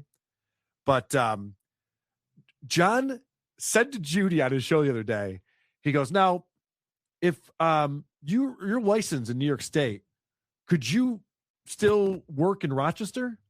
Or I hear that like you can't, like some people can just work in New York City. And Judy goes, no, you can work in anywhere in the state. That's how being licensed in the state bar is. works. Right. And John goes, well, no, because my attorney told me he couldn't work in Rochester. Because, Shuli and I are trying to get it moved from Manhattan to Rochester, where there's actually a defendant. And Judy's like, well, maybe he was just saying he didn't want to work in Rochester. Like, maybe that's too far for him to travel to. Hey, John, you know how we told you you'd know when you're ready for the LSATs? Yeah. You're ready. You're ready, baby. You got this. He wasn't sure if an attorney could work. So this is John showing off his knowledge of going, now I have an attorney who's here in Florida. And guess what? Knowledge? I did. Okay.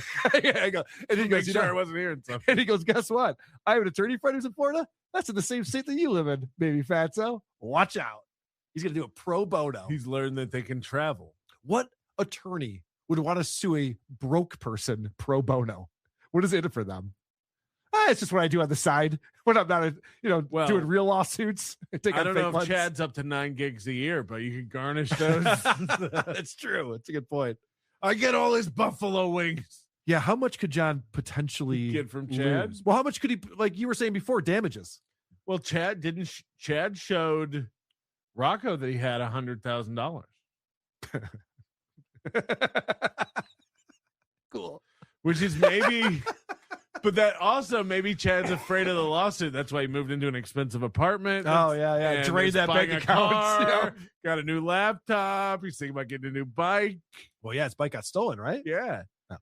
All right. So it's so funny to think that there's like 3 clubs that John's referencing here. And I don't know if anyone's calling anyone. I wouldn't put it behind Kevin Brennan. I know he calls comedy clubs. I wouldn't put it behind whatever. I don't know what's going on. But how much money could you make doing the Stress Factory one time a year and 2 other places? What are we talking about? None of it's any serious amount of money. Right. Let's say he made $2,500 in a night, which he's not. Yeah, it's not. But let's say small claims court. What are we doing? Do you know how much lawyers are? Yeah, I actually do. So it's funny you say that. They're fucking expensive. So do I. All right, but usually these things start with a cease and desist, right? Yeah. They are now hurting my bottom line. I already had a long conversation with my Florida attorney. He said I may meet with him tonight, and we will draw up the cease and desist for both Baby Fatso and Pinky, and they will be mailed this week. And they will be mailed. Wait, you're not just going to draw them up and leave them on your computer? Is he charging you for the postage, or also you can just make a cease and desist yourself? Oh, right? yeah, you don't need an attorney. ChatGPT would type it up for you and nail it in a second. But all right, and they will be mailed this week. Well, this week's almost over, but probably next week they shall get them. or I'm going to bypass the cease and desist because right now I'm giving them my cease and desist. Hold on. And I'll go straight. Opie said this is the last day to mail it out if you wanted to get there by Christmas. Yes. You better get it in the mail. Get it in there right away, John. Don't wait. My cease and desist. And I'll go straight to the lawsuit. And that's a fact, Jack. Fucking, if you don't want to believe me, go right ahead. John never knows how he's going to end the phrase. Oh, yeah? If you want to mess with me, then go for it. See what happens. Really painted myself into a circle. Yeah. I didn't know where to go with that. I think he goes, we're writing up CAD. He always says he has a long conversation with his attorney as if like that's some kind of badge of honor. You know who I've been talking to? My attorney for a long time. Cool. You watch these like cop can videos where they're always threatening, like, I'm going to sue you. I'm going to sue the department. I'm going to sue the city. I'm going to sue the state. It's always the poorest people who are determined to spend all their money on attorneys. Yeah. And drunk, which tells us they have in common with John. It's like, why do you want to go down this road? You ever notice the cops are never intimidated by that? It never gets the effect that they want. They're cops be like, whoa, okay, we don't want any trouble here. Like, oh yeah, go for it. Here's my badge number. Here's my last name. Here's my card. Whoa, you're gonna sue? They're not worried. Be on your way. They're not worried about it. All right, so John is so petty and stupid. He thinks that any of this stuff on the internet matters, and it just does not. Baby Fatso doesn't know is Baby Fatso called this club a D-list room. Now, Clay, he went on the air and called this club a D-list room. Now, I ask you, Clay, let's say you're a comedy club owner, and you got a comedian, in this case, an alleged comedian, going out and trashing your club. Are you going to book him? Why is John even worried about this? What does he care if Chad calls a room a D-list room? It's so insane what these guys decide to focus all their time on. Chad's determined to prove he's better than Ray. Yeah. John's determined to prove he's better than Chad. It's like, then what? Well, John has real problems. His kids don't talk to him. Yeah. And he's putting his energy into saying, can you believe that Chad called on a comedy club? Yeah, who cares? Chad wasn't going to get booked there anyway. I don't know if you realize this, but Chad's on a headliner working the circuits. Right. He'll go play his local club. And then if one of his buddies who actually headlines asks him to come on the show, he'll do that. But John's actually like, I got you now. You call a club a bad place to they find do out. comedy. Yeah, it's going to be a big problem. And John's another one of these guys. It's not only is he threatening lawsuits, and everything like that makes him a big man, which it doesn't. It makes him look like a pussy. But he also brags about striking channels. Yeah. Shitware again. Okay? I'll take credit. I am not going to hide behind bullshit. I would say I'm probably one of the only ones that will admit when I do something. I did strike Baby Fatso once when he played my entire intro with my copyrighted song and pretended it was my show. Do you remember that? Who brags about striking channels? Villains. Again, what are the damages? I know. He loves putting his copyrighted music on because it's so easy to strike stuff with music in it. Copyright law is very different. They could have thought it was my show. They wouldn't. They wouldn't. No one thinks that. But John, it cut out a little bit because the way this is playing. But at the beginning, he goes, "Yeah, I've been striking TSM's channel. I struck him again. He struck them like 5 or 6 times in the last month. He's just striking the channel over and over again. It's like, it's all fair use, man, and you know that. Just striking channels is just a dick move. It makes you look weak. And you better hope that you don't get his channel permanently removed from YouTube because guess what? You have to show damages. Oh, yeah. There'll be a counter. There'll be a lawsuit. Yes. For sure. John's just playing with fire and he's acting like he's winning. Could you imagine you have a rival on the internet and you have to go behind the scenes to get them silenced in order to beat them? You know about this? I've heard. Patrick, you've heard this? I've happens? heard that people do stoop to such petty games with the legal system. Yeah, these people don't understand what they're doing. These are the people who make fake 911 calls and like they don't understand. They call the police on everybody for everything. Yeah, they're the baddies in this scenario. Why do you want to drag? It's the same as like saying like you're going to drag CPS into somebody's Right. You saw something on a show that doesn't. Why are you doing this? These places don't play games. Lawsuits, police, 911. 3-letter organization. I'm going to call the IRS. It's like, okay. That's the funniest one. I bet the IRS will be interested to know about this super tip system. I bet you won't be able to get through, old man. He tried live on the air. I know. I want the whistleblower line. Like, we don't have that as an option, sir. It's not on the menu. All right. This is just a funny thing. Like, John does this all the time where he makes a statement and realizes what he just said is not the statement he wanted to make. So he just completely changes it. And I don't know this as a fact, but I will tell you that I do know it somewhat as a fact because I know it because he has trashed me to other comedy club owners. Well, then he's just like, now allegedly what this guy did was, and I don't know that he did this, but actually I do know that he did this. Actually, it's definitely a fact that he definitely did this. Maybe think through this stuff before you present it on your show. Yeah. Have a plan in place. Be ready with it. So this is John bragging about how funny he is. I love when John just blows smoke up his own ass. It's great. Tampa, and he came to the shows and stayed for both shows. And he actually told me there was a girl, there was a couple, there was a few women at the table, and it was packed, and they were cracking up so much at my act that the woman says, I can't laugh anymore. My sides are hurting. So, which is so funny because it's side splitters. Yeah, you see what she says at knee slappers. I can't laugh anymore. My sides are hurting. It's something that no one says seriously. Face hurters. Right. No one says that seriously. And John, whenever he hears a compliment, he never forgets it. Yeah, a guy told me that he heard a woman say that she liked my comedy. I heard third hand that I was funny. Right, yes. I've heard John stand-up set in multiple occasions. It's all the same stuff. No one is losing their mind over John's stand-up set. The Kardashians are not even relevant anymore. Don't know that anyone's getting enjoyment from John's stand-up. All right, so now John gets distracted by a text that's coming in and just completely ignores his guest, Clay Dabler. For gigs, I'm sure. But still, it's not. I'm sorry, Clay. I just got a text from Vegas Beer sells Jerry. What'd you say? All right. It's insane the way John runs his show. As soon as he's not the one talking, he just gets distracted by messages that are coming in or the chat, beer sales, Jerry sending them stuff. You see this with Chad and Aaron Emholt too. Like, they'll have somebody on, but they're ignoring them. They're not part of the conversation.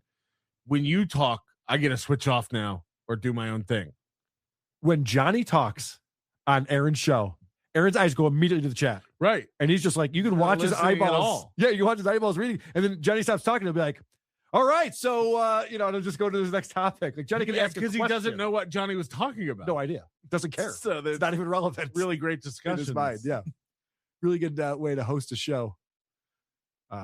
This is another funny one. So John has been explaining for the last 20 minutes that these guys are costing him income and they're ruining his opportunities to be a stand-up comedian, and he's going to sue over that.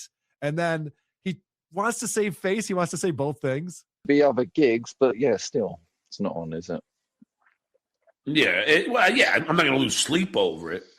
I mean, I did Off the Hook, which is Captain Brian's club just recently, and it went splendidly. And and I don't, normally.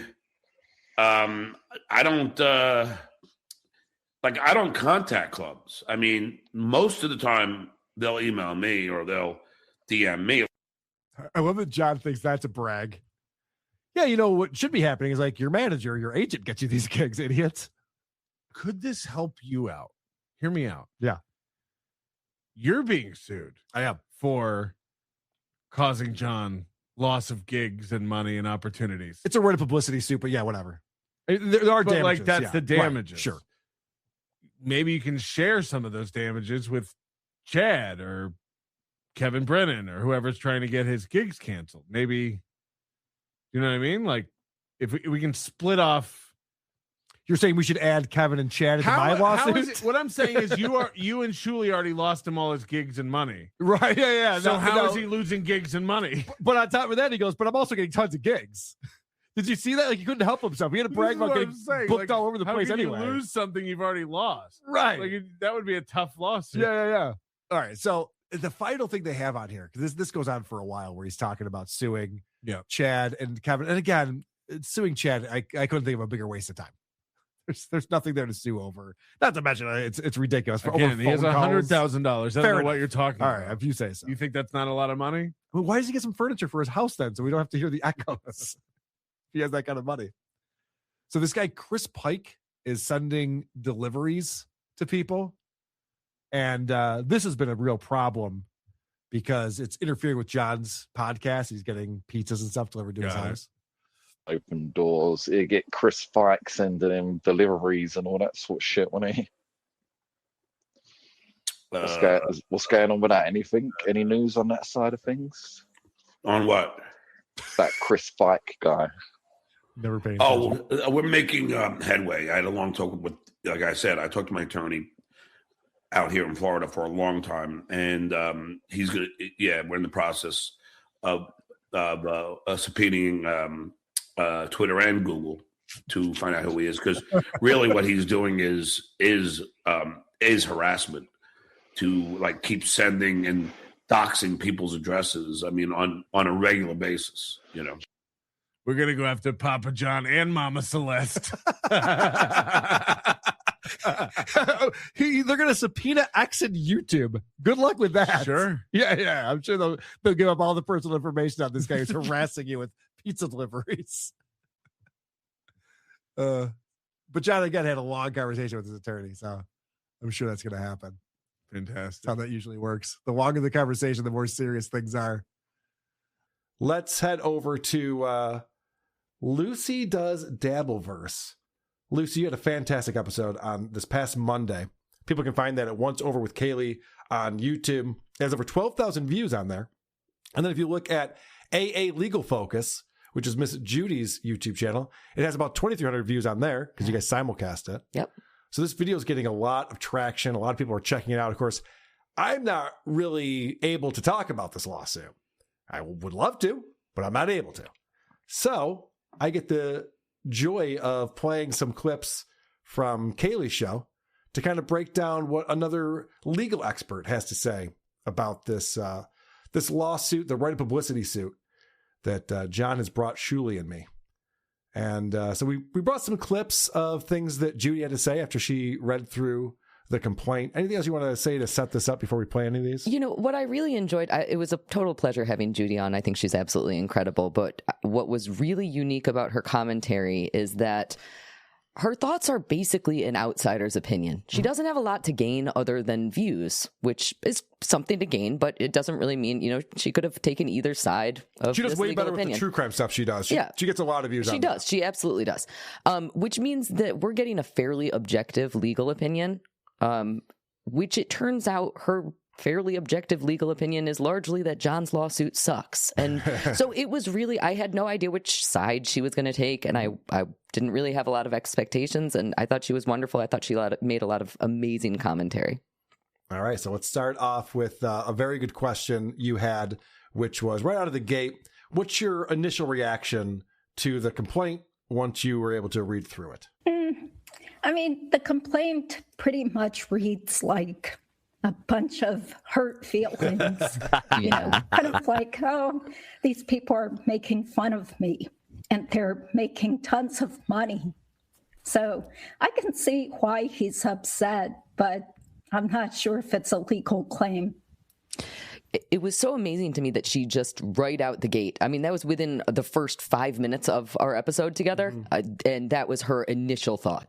Yeah. Amazing. I know there's so many things in there that I can't wait to talk about and read out loud at DabbleCon 3 because she's making some good points there. This next clip is there's some details in the complaint that are comical to any outsider who's reading through this. Yeah, I think a lot of what I saw mainly was the amended complaint, which again reads like a bunch of grievances. Like, wow, they're using me. They're making fun of me. They're making money off of making fun of me. But isn't that what parody is? Or satire, comedy? You're making fun of people.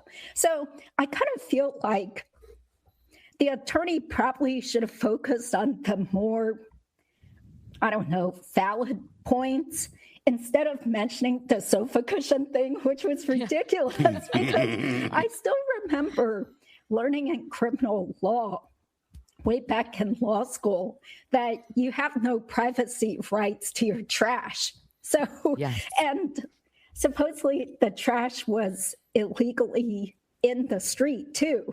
So, I mean, that's kind of, hurts your feelings that someone took your old sofa cushions, but you didn't even want them. This is so great. And Judy spent a lot of time reminding everybody that she practices not in New York State, which is where this lawsuit is venued, and also that this is not her main practice area. So she is not necessarily familiar with this. But I think that every lawyer can agree that throwing couch cushions into your right of publicity lawsuit makes zero sense. What I liked about what she said is she says, this isn't my area of expertise, but what I do is kind of boring. Yeah. I find this fascinating. Yes. And I think it's why a lot of people gravitate towards this lawsuit when you start to read through it and really, the stuff that you've covered on Lucy Does Dabbleverse and a lot of the quickies that you've done breaking this down. It really is a fascinating lawsuit that I would spend hours and hours talking about if I were able to. If you could. But I think that's what's so cool is that Judy came on saying she'll give you an hour of her time, turned into almost 3 hours, and she wants to come back for more. I can't wait to have her back. Because she's already invested so much time reading this, and she finds it fascinating. She's interested in it. So it makes for a great conversation to have, a paralegal and an attorney kind of breaking this down and discussing it. She really went above and beyond in order to prepare for this episode. I was not expecting her to do any legal research. She did over 10 hours. She pulled some case law. Yeah, she was absolutely incredible. That was interesting too, because she found case law for right of publicity in New York State, where you would think that they would sign with the plaintiff. Yes. And instead, they sided with the defendants. And she actually found some case law where anti-SLAPP fees and costs were actually granted. Yeah, so that was interesting. It was some great finds. All right, what's this next clip? We are going to be looking at Judy talking about the two different attorneys on either side. So Tabor Benedict represents the plaintiff, John Melendez, and Danny represents Carl Yu and Shuli. And Judy has some opinions about who might be the better attorney without knowing too much about these guys. I feel that Benedict is totally outclassed by the defense attorney. The defense attorney clearly has much more experience. And then you said that Benedict actually got disbarred. So before I comment on that, of course, I wanted to confirm it myself. So I was shocked. I was like, oh my gosh, he hit somebody while driving drunk and severely injured a bicyclist. Yes. And he served some prison time. Yes. So she did her research. She did her research. And one of the other things that I truly love about Judy is she really cares about looking at evidence for herself. She doesn't want people to just tell her things. She wants to go and figure it out. And again, that's why we get this amazing objective opinion from her. Yeah. And she goes in to explain why she thinks that John would hire Tabor, which I thought was interesting. Yeah, myself. Yeah. So I think I heard John saying that his attorney was working on contingency. So what I surmise is that this guy, he was disbarred for maybe a whole decade. So this is his way of getting back into the swing of things and getting publicity for himself by taking on this case on a contingency fee basis. I'm not an attorney. I don't know how that kind of thing works, but it was interesting to hear. It was very interesting to hear that. Say that. I don't know that I entirely agree with her theory there, but it's very interesting, and she probably knows about it way more than I do as an attorney. So then you guys get into Kate Meany. Yes, we sure did. And if people don't know, there's an amendment to the amended complaint, a third amended complaint. Almost. That's so close. That was close. That's really, really close. Okay, so there was the initial complaint, an amended complaint. Yeah. There is now a request to amend the complaint a second time. Right. That request has not yet been granted by the courts. So Kate Meany is not currently a party to this action. She is not currently a defendant, but John's side is trying to add her. Now, this is a little bit peculiar because Kate Meany did not participate in the two main events that are the subject of this lawsuit. So Judy is very curious about that and seems very confused about why Kate Meany might possibly be getting added. Assuming from what I've read. So I don't see why she should be joined as a defendant because she didn't do anything with it in terms of commercial use or trying to make money off of it. Absolutely. And not only that, but again, when you were speaking with John, and he was explaining to you why Kate was kind of being added to the lawsuit, which he didn't really explain to you. Yeah. So what Judy is saying is it doesn't make any sense for Kate Meany to get added because she did not... The actions that Kate took relate nothing to this lawsuit. So why would John have done that? And she and I spent a fair amount of time trying to identify the answer to that question. I still don't think that I have any answer to that question. Yeah, it's fascinating. Any legal answer to that question. You guys answered that question in the first 30 seconds of this interview because she was mean to him and it hurt his feelings. Yes. That is probably it. Well, let's talk about Judy's concerns about if, Carl, let's say that you and Shuli win the lawsuit, and if you win on anti-SLAPP, that would mean that technically John would have to pay your attorney fees and costs. Judy has some concerns about that. But the whole question is it going to be collectible? Because from what I hear in Florida, they have that homestead exemption. So let's say even if he did own a home in Florida, then it's not like the defendants could get at it. I don't actually. Yeah.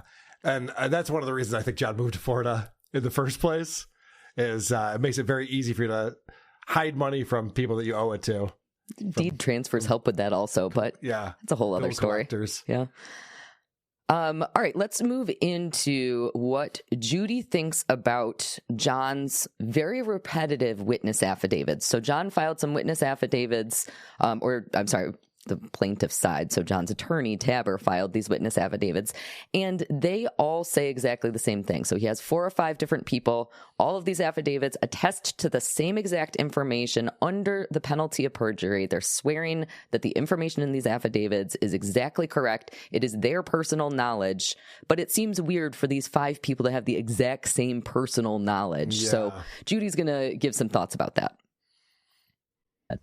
Things that they have personal knowledge of. So from what I heard from your videos, it sounds like he had lots of hearsay in his witness affidavits.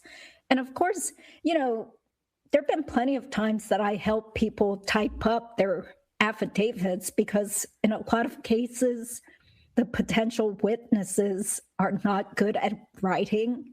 Or they're kind of disorganized, or if I ask them to type up something, it'll have tons of misspellings and grammatical errors. No periods, incorrectly spelled names. Focus on totally irrelevant things. So, it's okay to kind of help people type up the affidavit, but at the very least, you shouldn't have people saying the exact same things in the affidavits. Yeah, so you shouldn't have multiple witnesses who all claim to have the exact same experience because it is almost never that everybody has exactly the same experience. Or that they have the exact same relationship to the... they're best friends for a very long time. Very, very, very long time. We are going to, a chatter brought up an incredible point about the fact that during DabbleCon 2 and Dabble House, there was lots of other content that was unrelated to the tapes. Okay. And this was information that Judy was not aware of because Judy doesn't really have a ton of knowledge about the Dabbleverse other than what she's been told by John for the most part. So she had no idea. It was a 2-day event with multiple podcast shows participating in their own content. The tapes were barely 15% of the content. This is a very good point. So even though the tapes were featured during those podcasts, there were also other things featured that had absolutely nothing to do with John. Plenty of other stuff. Trucker Andy from All Apologies. Yeah. So you can even see there, she's realizing her wheels were spinning as she's hearing that question get asked. Because John is making it seem like there's these tapes that were illegally recorded, and if you wanted to hear them, we just hit play on it if you pay for the pay-per-view. Yes. Which is not the case at all. We did live podcasts and all weekend. She agrees. She says here, well, that changes quite a bit of things. And you can hear, she goes, huh. Interesting.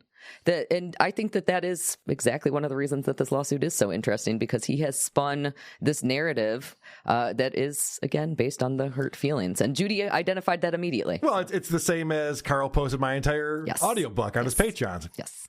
Not true. And questions like this, which the chatters during this episode were absolutely incredible. They were bringing up lots of points, and Judy seems to be more curious now than ever about the history of the Dabbleverse. So I really hope to be able to talk with her about that soon. Me too. Podcast often gets a lot of shit for his Simpsons trivia game that was played. That's just me making fun of Andy. We can stop there. Let me hear this. Yeah. I mean, the best part of Dabble House is what I meant to say there, obviously. Can we talk about her take on the damages? Sure. To John, there's a clip on here where John is asking for a lot of money from Shuli and me. And so we want to know where that's all coming from. Okay. Well, I'm thinking, in a way, all this fuss over John is helping him, because it kind of it's like some sort of like weird symbiotic relationship where he's just got some sort of draw to him where people want to see what is he doing? What is he saying? What's he having for dinner? How are things with his mom? Is he going to get a job or perform at this comedy club? And, so people get excited about it. So the more that Shuli and Carl and these other YouTubers cover him, the more notoriety he's getting for himself, and hopefully the more super chats and revenue. He would never be where he is now. Which, he's in a great place, but he's definitely making money from podcasting. And no, the Dabbleverse is the reason why anyone's paying attention to anything John Melendez is doing. He got that quick little bump when he made the Trump prank phone call, but it was such a nothing of a call that even though it was covered by international news, it didn't actually drive a lot of listenership to John's podcast. And if it did, imagine tuning into that podcast the next week and just hearing them bitch about Gary Dell'Abate. Oh, yeah. Or whatever they were doing that week, whatever personal gripes John was complaining about at the time. Wouldn't actually boost him at all. Let's finish up with what Judy thinks the outcome of the lawsuit will be. That's a great idea. What do you think, Judy?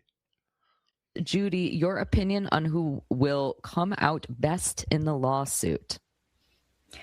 Okay.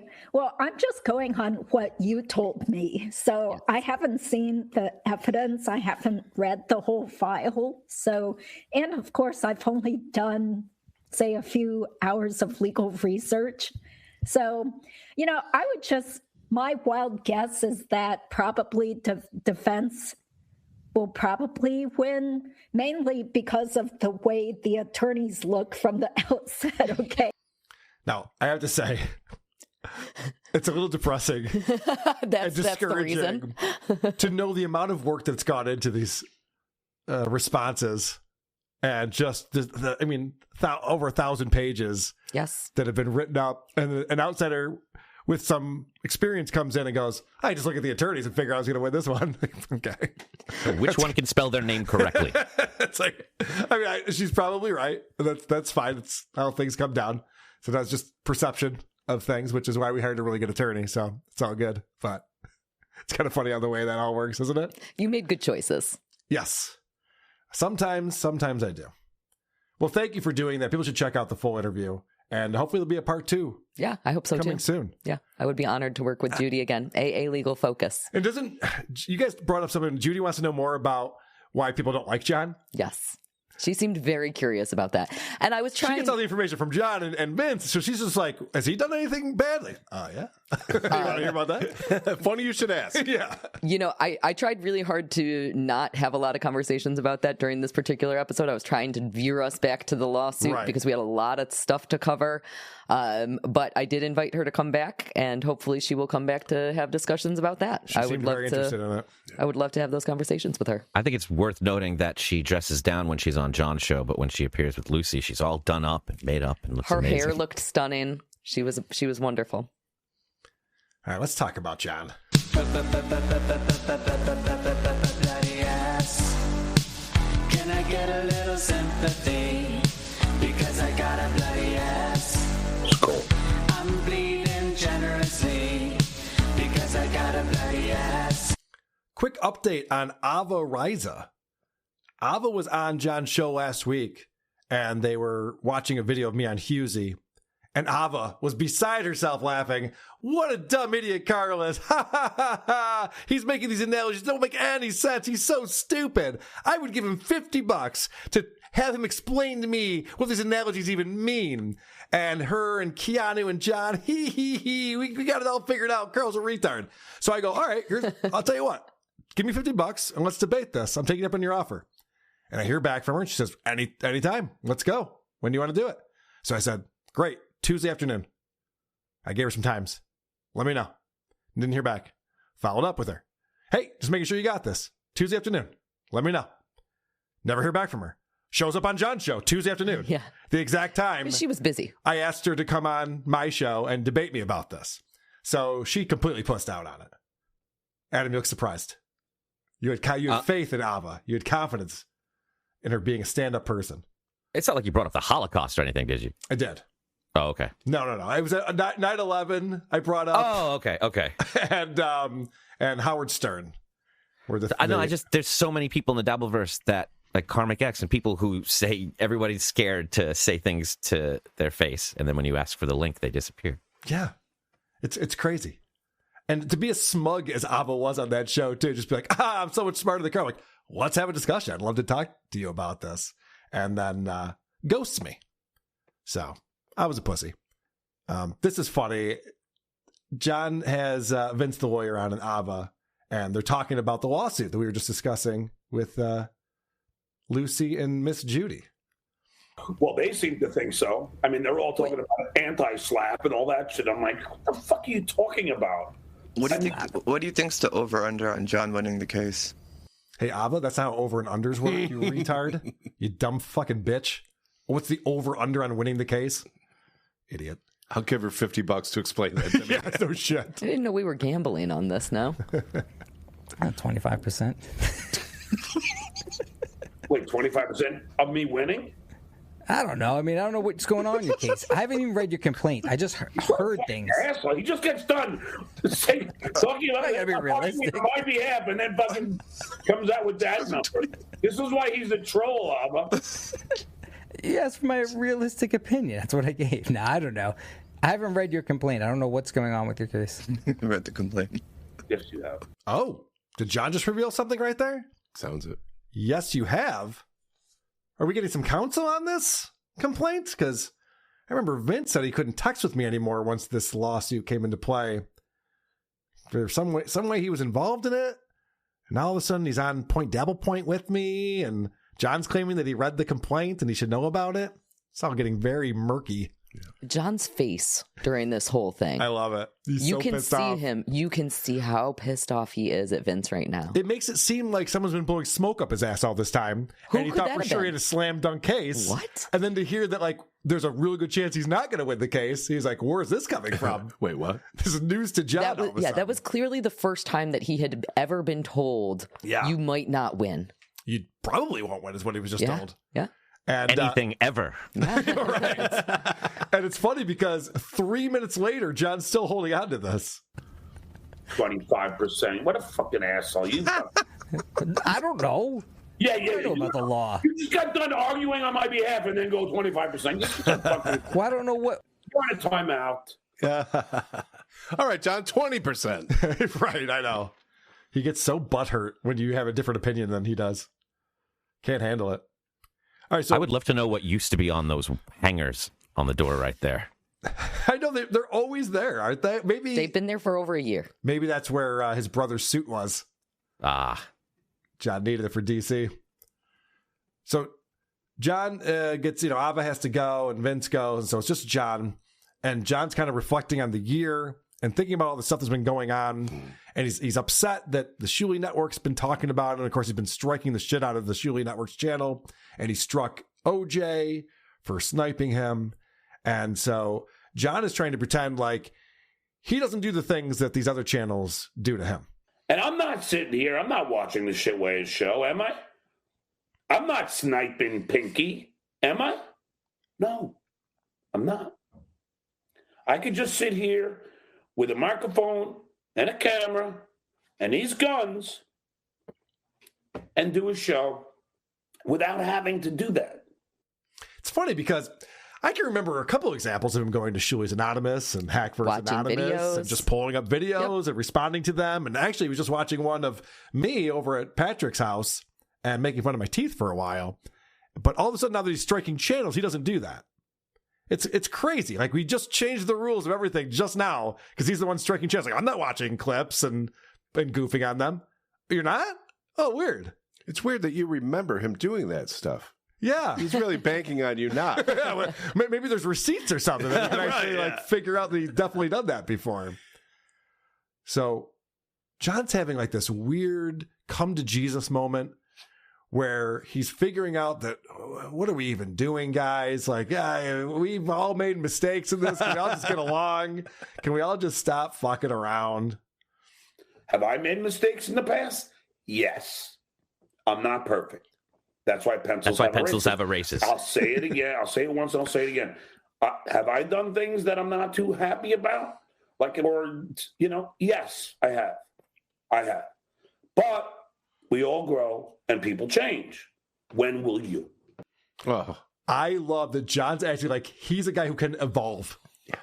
We've been breaking this down, going back, Living in the Past series on our Patreon. John's the same guy he's always been. Mm-hmm. He likes to act like, I lash out because the Dabbleverse is all against me. He's always been attacking people. Yep. That's all he does. And now he's just like, I don't know what your fucking problem is. You're making fun of me. Like, can you just like grow up? Can someone please grow up over here? Let's let lawsuits be bygones. Yeah. It's laughable that he's acting like he's the one who can mature and change his ways. And it's as if he's ever been tolerant of anybody not agreeing with him. Yep. And been like, hey, they'll take some time. They'll learn and grow. It's a part of life. Also, the thing that frustrates me about this whole rant he goes on, and I give more clips, he never has any specifics. I made mistakes, and I learned from them. Name one. I would like to hear the list of mistakes. I'd like to learn what you learned from it and what you changed based on that. Number one, I wished I'd played professional football. Right. Yes, that's his biggest regret, of course. I wish I saved my money. So then we find out, what does change mean to John? Is there a chance? Is there a glimmer of hope that one day you might just go, you know what? The guy's getting hit on from every fucking direction. Nonstop. It doesn't end. It continues and continues and continues. So I hope that change will happen, but I'm not too optimistic about it because people have a real hard time changing. They do. Change is difficult for a lot of people. Growing is difficult. Changing one's views is difficult. And I understand that. Says the 60-year-old alcoholic with Trump derangement syndrome for the last 8 years. He's the one who's telling us how change works. But apparently, change to him is just stop picking on me. Yes. Hey, guys, can everyone just change? How do you want us to change? Stop picking on me? Yep. nope, we don't want to change that way. That's not the way we're changing. Or take some accountability for why you're being hit from all these different angles. I know. Did you hear him say he was hit on? Yeah. That's good. I didn't want He to did say that. It was wishful thinking. Yeah, not happening. How would John respond if someone came up to him while he was giving his interviews and said, "Hey, you really hurt James Earl Jones's feelings. What's it gonna take for you to grow and stop doing this?" No. Instead, he still watches those interviews on YouTube and laughs at himself. Yeah, he's showing up in alleyways trying to relive it. Right. It's just different when he does it.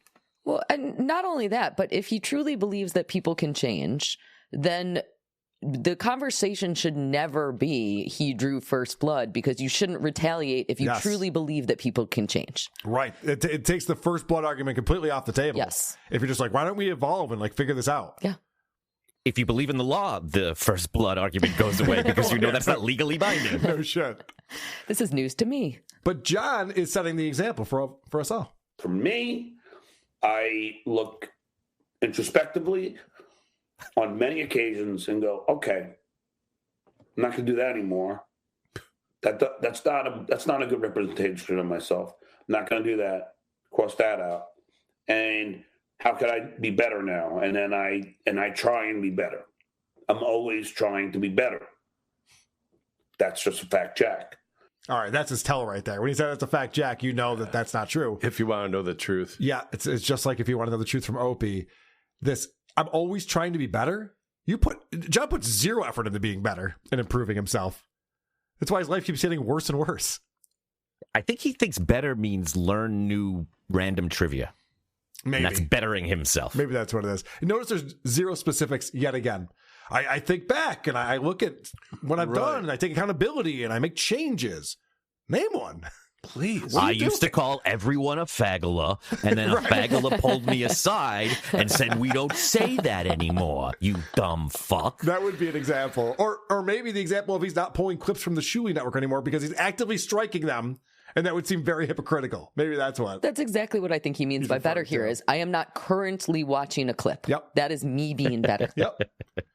Well, listen, life is too short. And so John's 60 years old. He's back at his mom's house. His mom's 88, and they're celebrating Christmas, and he's realizing, like, what is all of this Dabbleverse nonsense? What is this for? You know, any day we could get hit by the proverbial bus and be taken out. And so John has a weird way of explaining that life is short and we should try to live our lives better.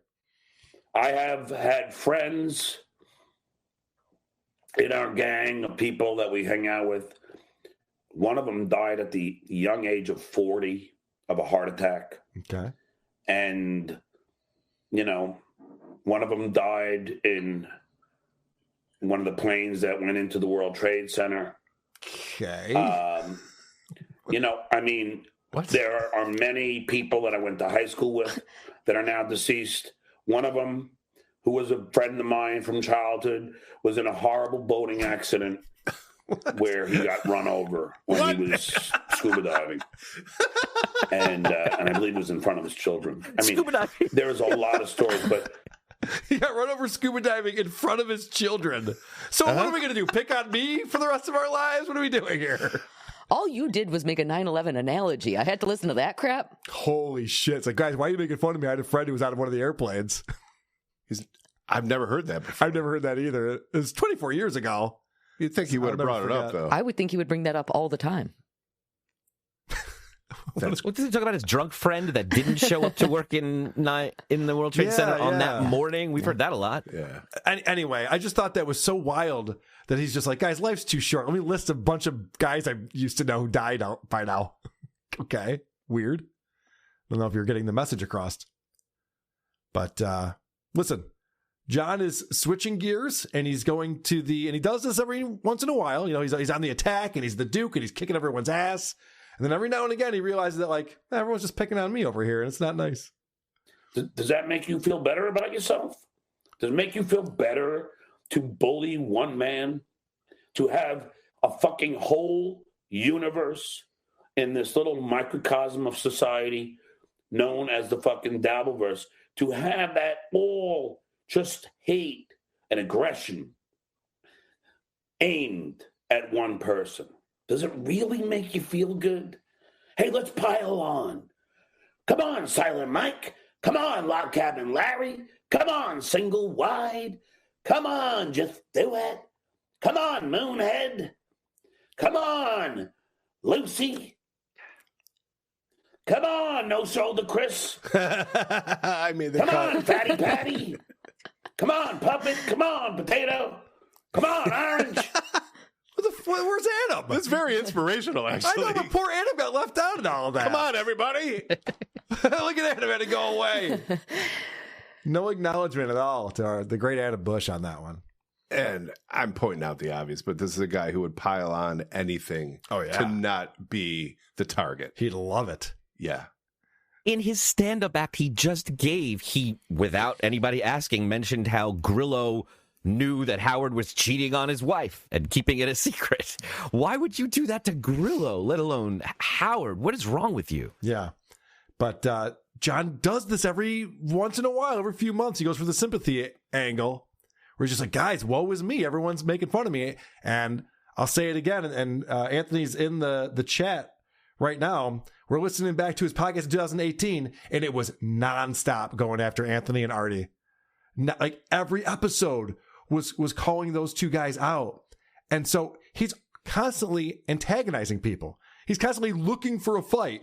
And then when the fight comes back to him, he's just like, whoa. Life's too short. What's with all the fighting over here?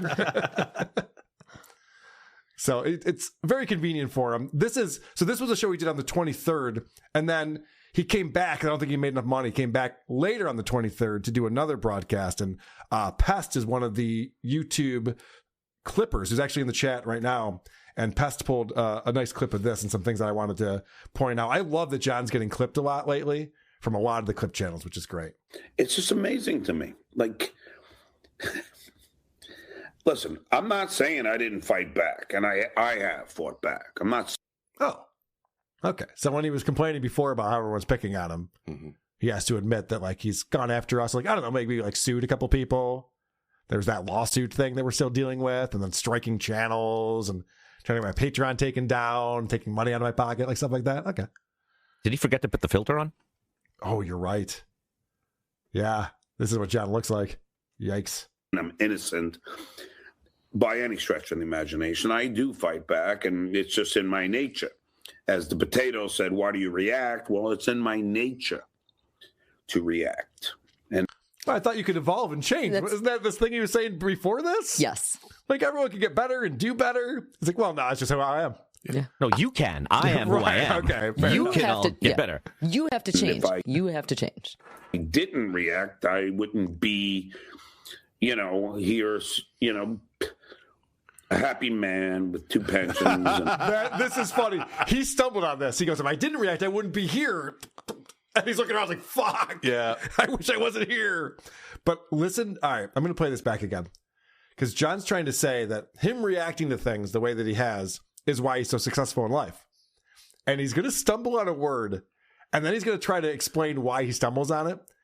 This is insane. React. And if I didn't react, I wouldn't be, here, a happy man with 2 pensions and brand new, beautiful house and everything else. Beautiful, wonderful family that I stutter on the F, hard consonant F. Is that insane? That's not because he's a stutterer, because I didn't see him stutter at all the rest of this broadcast. Yes, and he put the word pensions where the word children used to be. I'm so proud of my 2 beautiful pensions. It's the first thing he said. Beautiful pensions. Watching them grow over the years is the most satisfying part of my life. And now they're shrinking, like pensions do. Yeah, Anthony, good call. He tried to get Anthony fired from WABC. Like, that's one of the more recent things that John has done. He's just like, whoa, why is everyone coming after me? He's a piece of shit. He tried to get J.D. Harmeyer fired. Yes. He's never met him. I know. Hold on. That's so funny. Pensions came out real easy, but family's hard. Everything else, beautiful, wonderful family that I stutter on the F, hard consonant. F and V's. F's and V's are tough. Yeah, you never once stuttered on dumb fuck. That always comes out real easy. Good point. Also, we've been listening to him talk about his stutter. Isn't it always M's? I thought it was R's. M's and R's. Right, because he had to say Melendez in class, and he had a hard time with that. Now all of a sudden it's F? It's whatever it is when he stumbles, I guess. But I could see that we are getting the normal hate. Yeah. Yeah. All right. So hate you deserve. This is what John ought to do this time of year. Reassess what's going on and realize that he's getting beat up too badly. So he just wants a payday and then he's going to go away. But yet it doesn't stop. It just does not. Which is why December 31st will be my last show for quite some time. So December 31st, as I did last year, it just doesn't stop. As I did last year. Yeah. I stopped podcasting last year, remember? What are you doing now? At least this year, he said, for some time. For some time, yeah. Until whatever he's trying to do fails.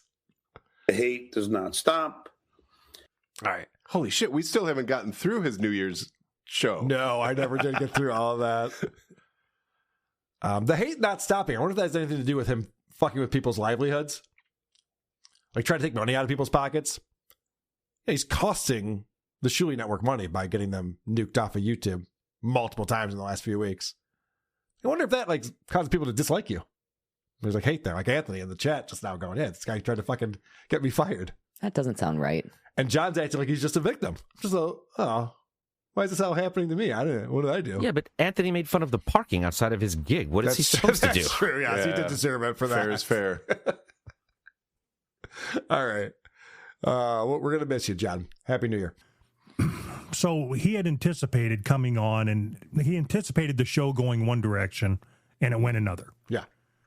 So with that being said, and I know that this is tiptoeing on the line of possibly losing you as a friend, I'm going to share a text message exchange that you and I had privately. Oh, God damn it, Keanu. And I know how you feel about that. Yep. It's just what I wrote to you and then what you wrote to me. Okay. Do you have any interest in doing an old school WATP episode? We come up with 2 or 3 podcasts that you haven't done yet and do no updates on your lol cow farm. It was just a thought I had. Your response? Yeah, that would be great. Here we are. I know how he feels. You fucking prick.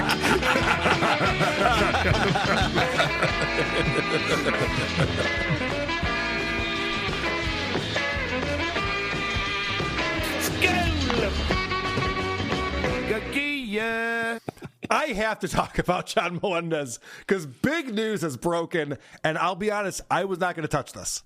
I didn't think this was something that was worth talking about and putting it out there, but the way John has reacted to it is forcing my hand here. I have to bring this up. So, big news dropped on Tukey Soup, and let's start there, and then we'll get to John's reaction to this. He says he got a text from a very reliable source. I do not know if John has been approached with this, if he confirms or denies it. I don't know if he even knows. But yes, apparently one of John's children is using Aaron's last name, Imholt. Wait, no, what is Aaron's last name? I don't even know. I don't want to dox him. It's their stepdad, whatever his last name is. So Tukey reveals that one of John's children has changed their last name to the stepfather's last name. And more details are put out there. Yeah, I'd like to know perhaps which child it could have been. Take a guess. Oscar? Yay! Maybe.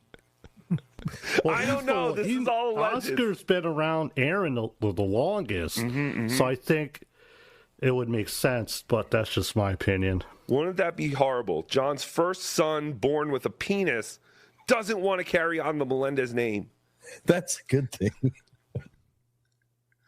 So Tukey just threw this out there. He's like, the Z-Man said this on MLC, and he tried to get Chad to call in and talk about it. And so he throws it out there on Tukey Soup. And later on in that show, I guess John and Ava had a private conversation, it seems like, because Ava came on and was all pissed at Tukey for saying this. and was like not saying it, but going, I can't believe he would do that to you, John. And John's going, yeah, well, I don't know.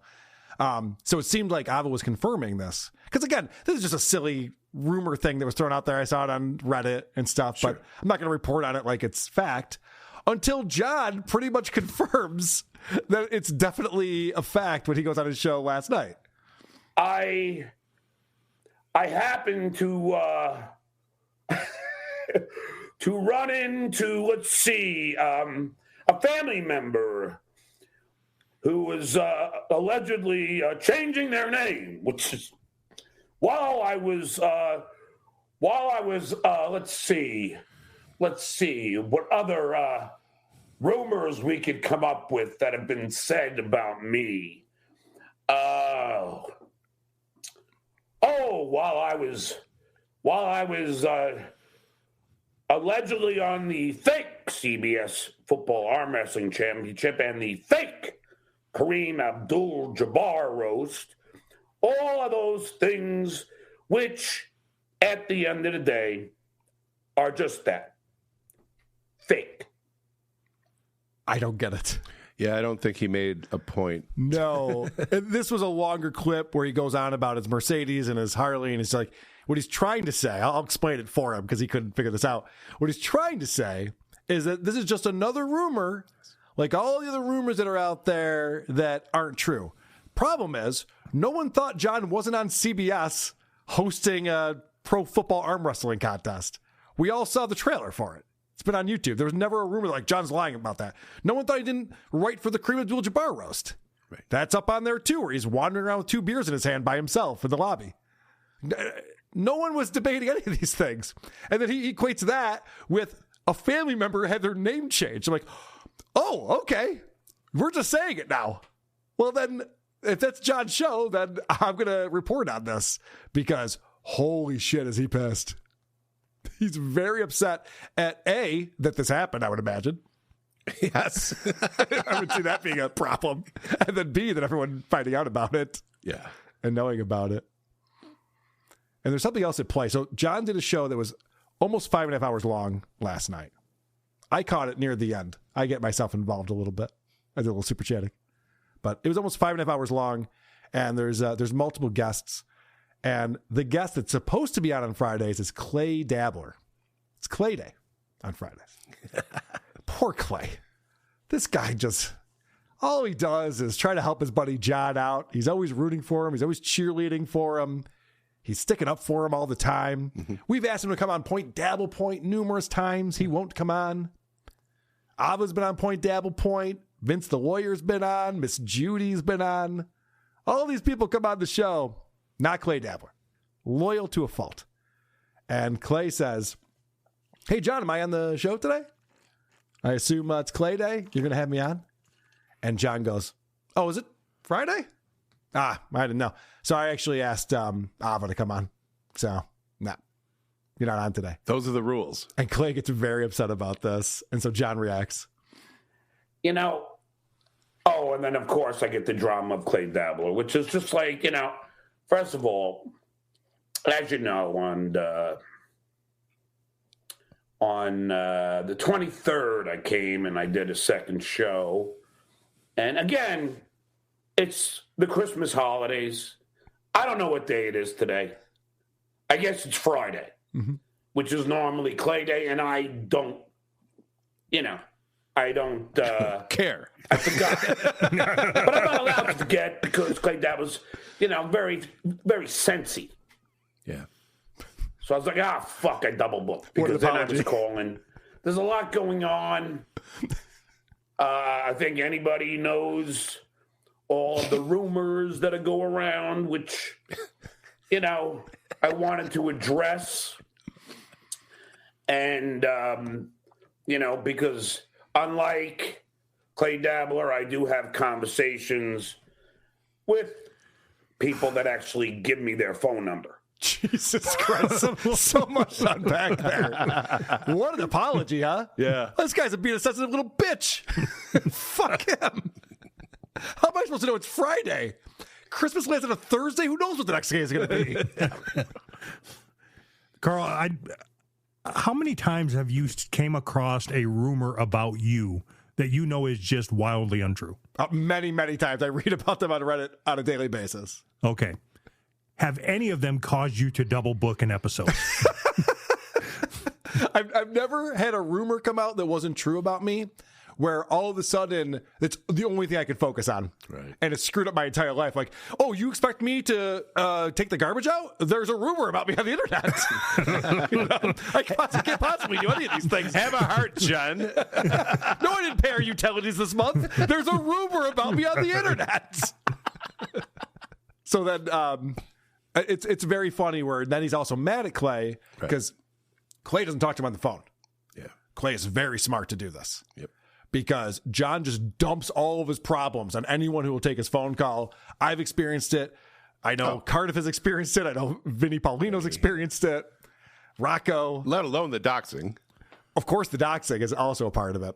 So John goes on to explain that Vegas Beer Sales, Jerry and Ditka and Ava, those are the people that allow him to bother them with his problems. And that's all John wants to do is bother people with his problems. So he's pissed at Clay. Now, see, Clay Dabbler, it's all about Clay Dabbler. My family means fucking nothing when it comes to Clay Dabbler. There's an ISO. That don't mean shit because it's all about Clay Dabbler. I feel like maybe he's mad about something other than Clay Dabbler. Yeah. Taking something out on Clay that Clay doesn't deserve. He's being a little sensy. Well, the other thing is that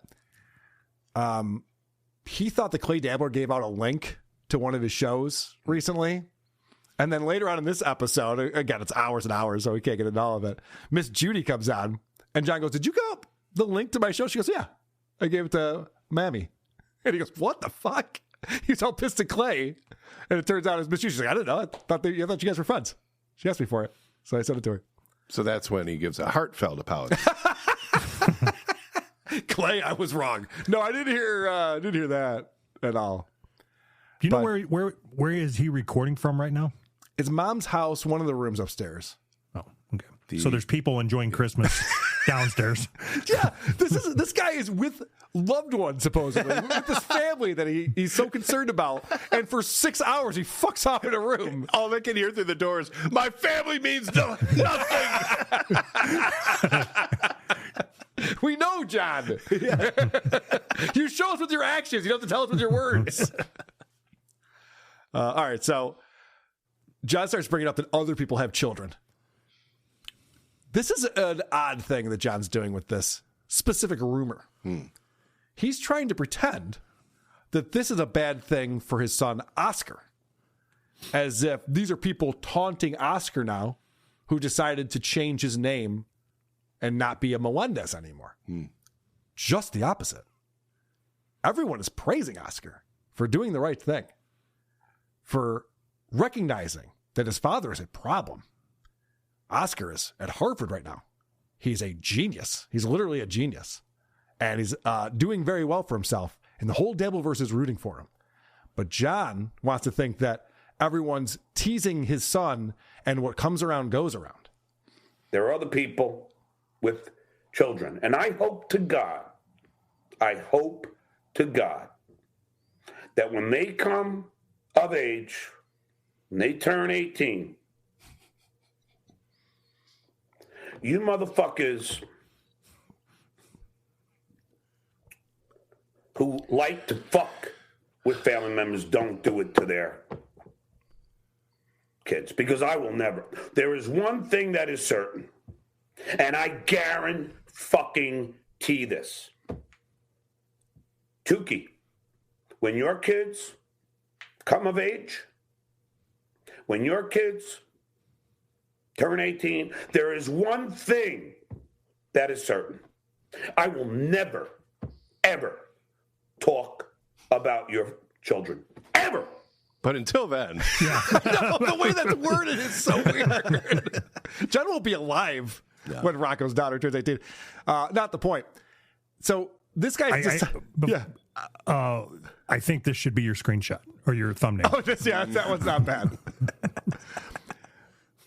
So this guy's decided he's changing the rules right now because now something embarrassing has come out that looks poorly on him as a father. Absolutely. So now he's just like, I don't think we should be talking about anyone's family. God, I could have sworn there was like a tweet with my picture of my dad joking about his cancer that one time, or my sister, who has nothing to do with anything, was tweeted about by John. It's wild how all of a sudden now family members are off limits and no one could ever do that. And John would certainly never do that. He's above all of this. Amazing how that works out because John has ethics. That's just not me. It's not right. It's not ethical.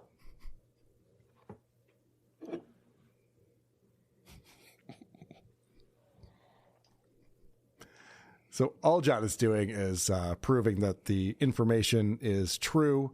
I saw someone posting, I don't know if it was Cardiff's chat or something. I think it was Cardiff's chat. Someone wrote, Oscar Turner Overdrive. That's pretty good. It's pretty funny. I think that might have legs.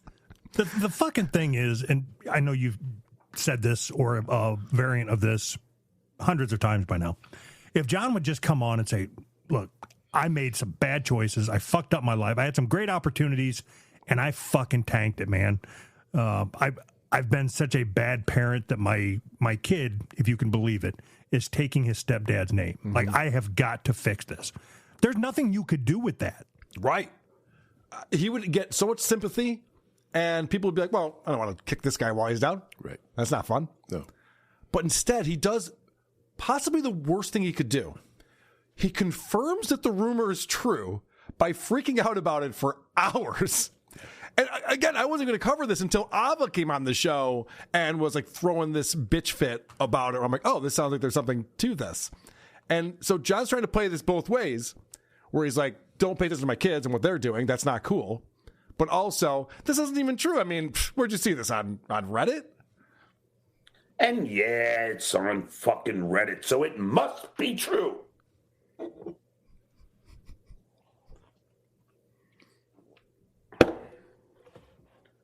But it doesn't end with this. Just doesn't end. You guys can't help yourselves. Another thing is certain, yes, I love my family. Where are they? They mean everything to me, and that is why you choose to go after them instead of me. What? No, we're making fun of you, John. We're making fun of the fact that your son changed his name.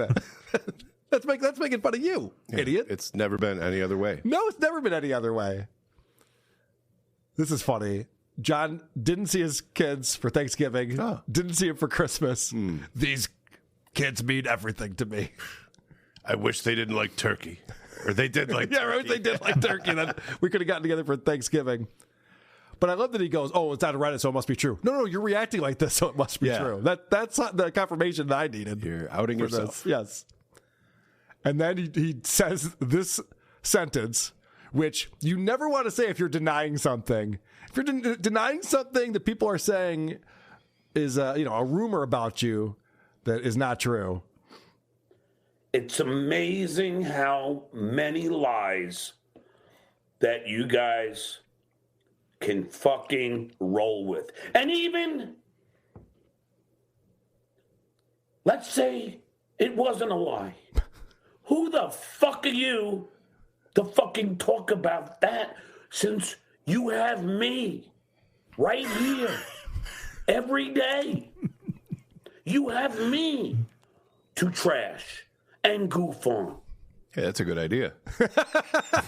Why did I think of that? Even if it wasn't a lie, as soon as I heard that, I was like, oh boy, John, what are you doing?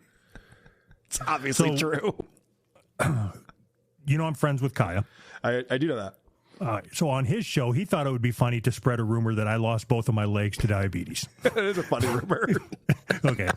So I started getting, out of the blue, I started getting inundated with messages saying, sorry, I hope you're okay. I don't listen to his show, so I don't know what you're talking about.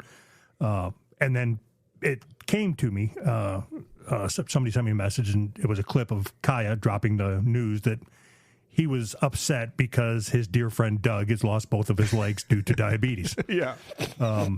I can't imagine doing a 5-hour live stream of like, my feet mean everything to me. I use my legs for walking, and for jump roping, occasionally jogging. And they're gone. They're gone. How dare you say this about them? Yeah, John has all the wrong instincts. And let's not forget, I think the most recent segment we did on John was John saying, guys, why are you bullying me? Yes. Like, what did I ever do? Can we all just, like, change? Yeah. I think I can change. You can change, too. We can all be buddies again. And now it's turning into, guys, call me out. I'm the asshole. Don't talk about my kid. Which is just another instance of deliberately not getting the point. We are making fun of you with this. This has nothing, very little to do with Oscar. Also, one other thing before I forget is that there was a time when, John's been had many times when he's getting information about people that's not real. Yeah. There was the time that, I don't know if Rocco came up with this or someone, that Rocco's son was this black kid. Yes. And these amazing. photos leaked of Rocco's black son. And John jumped all over that. He posted that shit. Oh, yeah. He couldn't wait to do that. He couldn't wait to dox Rocco's address and all this stuff. And all of a sudden, he's just like, guys, this is too much. You've gone too far. Let's get back to Clay Dabbler and how pissed he is at Clay. Clay Dabbler, you want to go on point, double point, or whatever you want to do and trash me? Go ahead. Join the fucking club. I'm sorry. Today wasn't about Clay Dabbler.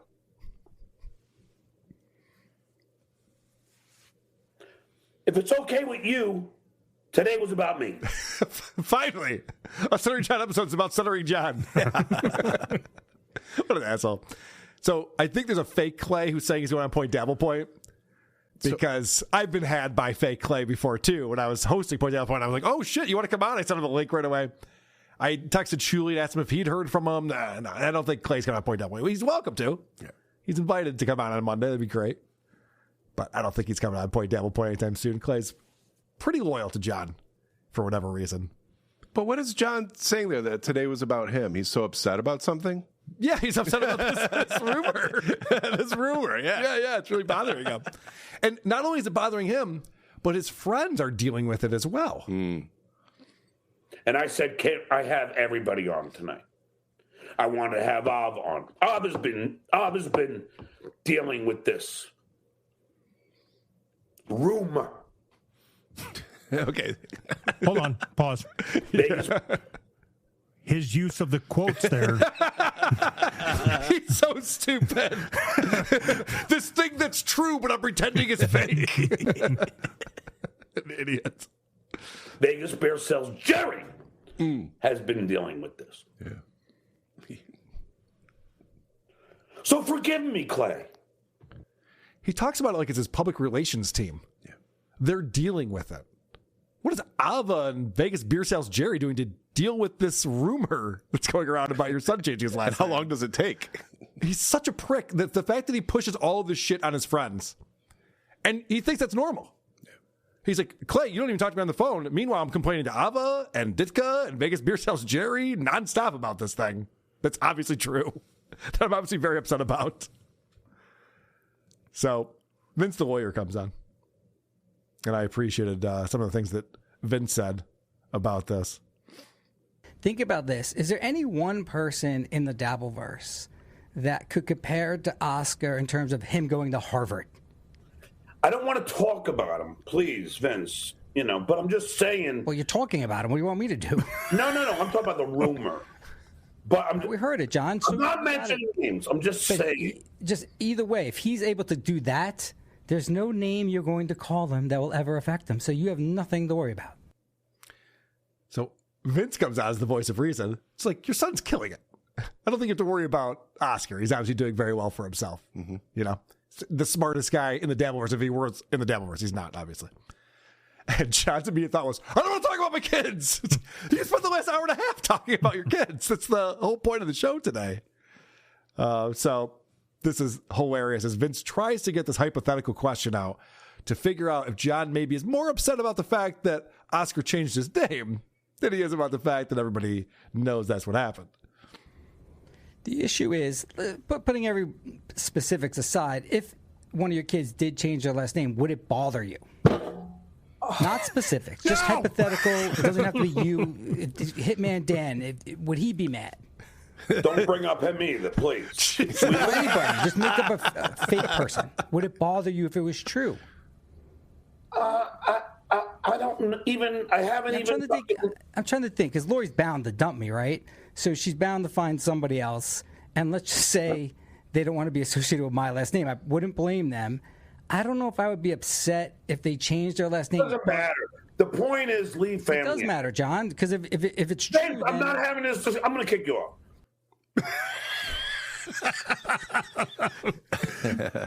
Isn't the right answer? It's just yes. The answer is yes. Like, that's John's only actual son.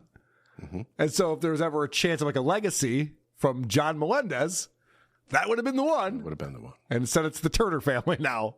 So I think John's pissed about that. And good questions from Vince. Yeah. And the fact that John just can't answer that question. He had a good run before he got kicked off. we do. We know why you're upset, John. But Vince is just trying to get to the bottom of it. This is funny because, so John's like, I don't want to talk about my kids. I don't want to talk about my family. Let's not bring it up. So Vince is trying to move the show along. All right, so what else is going on? Oh, that's the funniest thing is you think you're going to produce my show. I mean, like, you really think that you are controlling my show? What an asshole. He's in such a shit mood. He had a bad Christmas, this one. So what else is going on? Fuck you. That's what's going on. Stay out of my head. Yeah. Do you think you're producing my show? I think someone's very sensy in the words that John would use. He's very sensy about what's going on with Vince. So John's just like bringing up the super chats that are talking about this. It's just nonstop. See, I'm just going to... See, this is what the rumor mill does. So this guy says, congrats to your lad for fully removing himself from you and your baggage. Your empty threats can't cover up the shame you should be feeling. And John just puts it up because it is $5. Yeah. This is what he gets. He deserves all of this. And again, I wasn't going to talk about this. I know. It's been the subject of his show nonstop. So it's like, all right, well, I guess this is what we're talking about now. I love that Vince is pissing him off. He's like, well, let's go read some super chats. This will comfort me. These people have my back. I wish that super chat ended with Merry Christmas. I think that probably would have been been better. So then Miss Judy joins the show. And John is very paranoid about what might happen with Miss Judy. Miss Judy's walking around. I don't know if it's really her. It's her, because she said I can join. All right, so if I get fucking prom, are you going to pay me for fucking the 2 weeks of revenue? Yeah. I trust that. I mean, have your hand.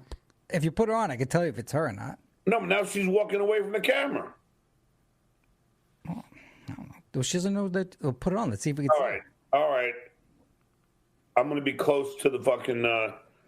Is that you? Yes, it Yeah, is. looking good. Hey, Miss Judy. I'm at a hotel gym. I'm on travel. I told you she's upset. Look, I'm lifting weights, man.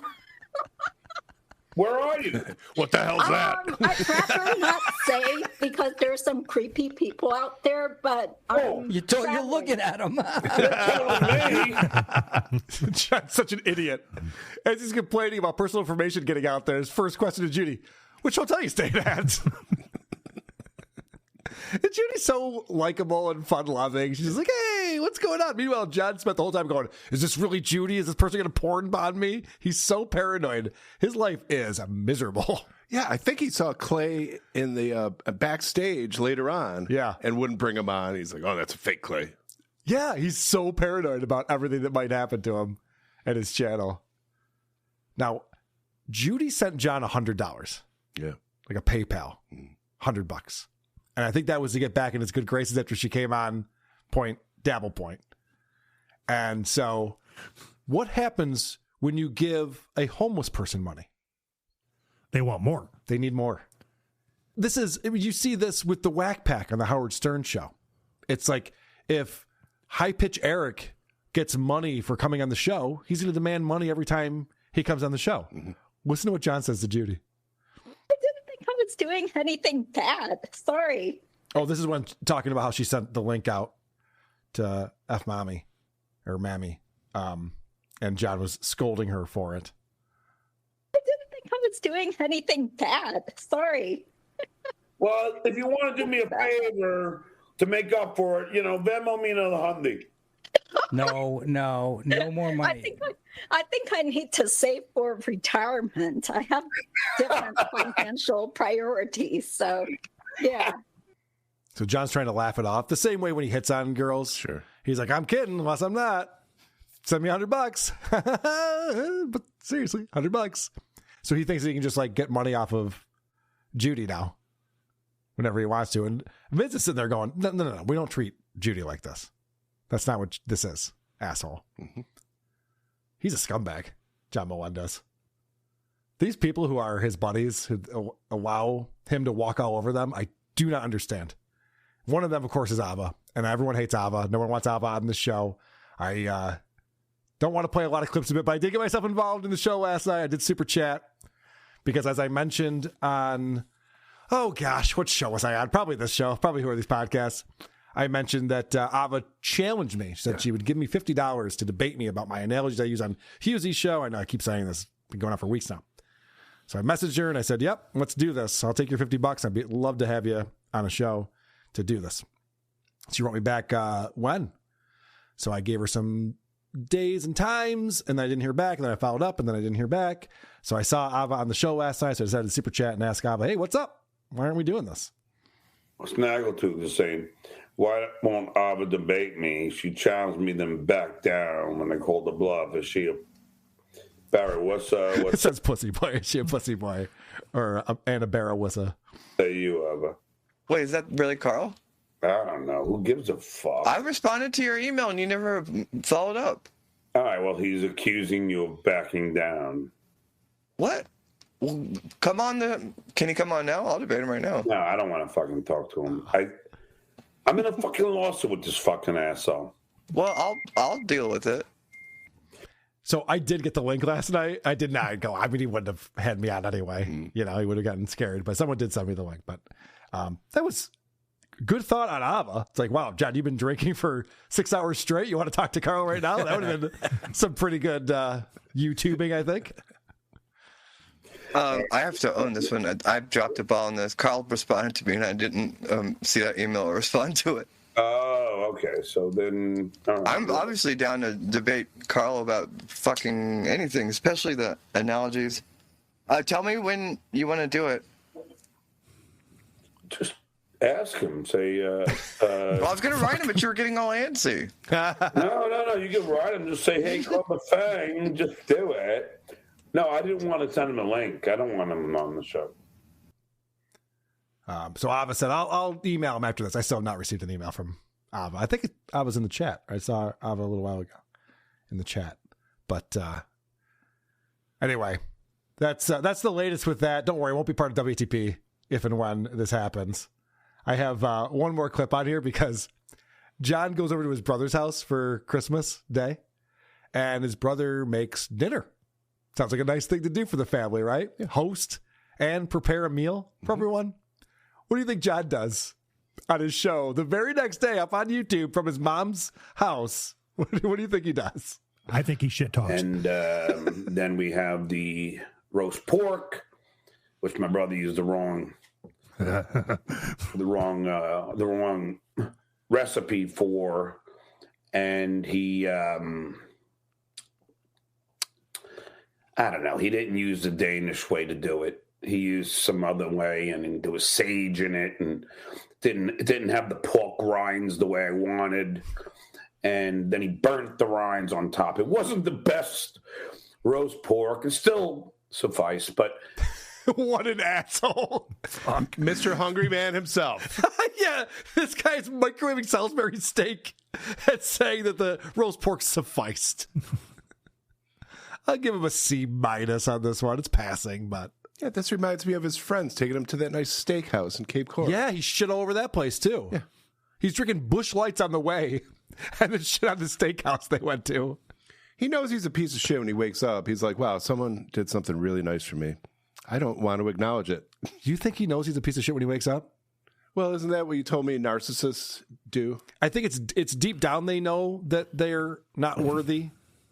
But I think that they suppress it so hard. They convince themselves. I think you're right. I think they suppress it so hard that it is actually everybody else that's wrong and it's the asshole. I think they really believe that. It's crazy because when John tells these lies, I think he starts to believe them after a while. Well, that part I do believe. Yes. And that might have to do with the drinking. Yeah, it might.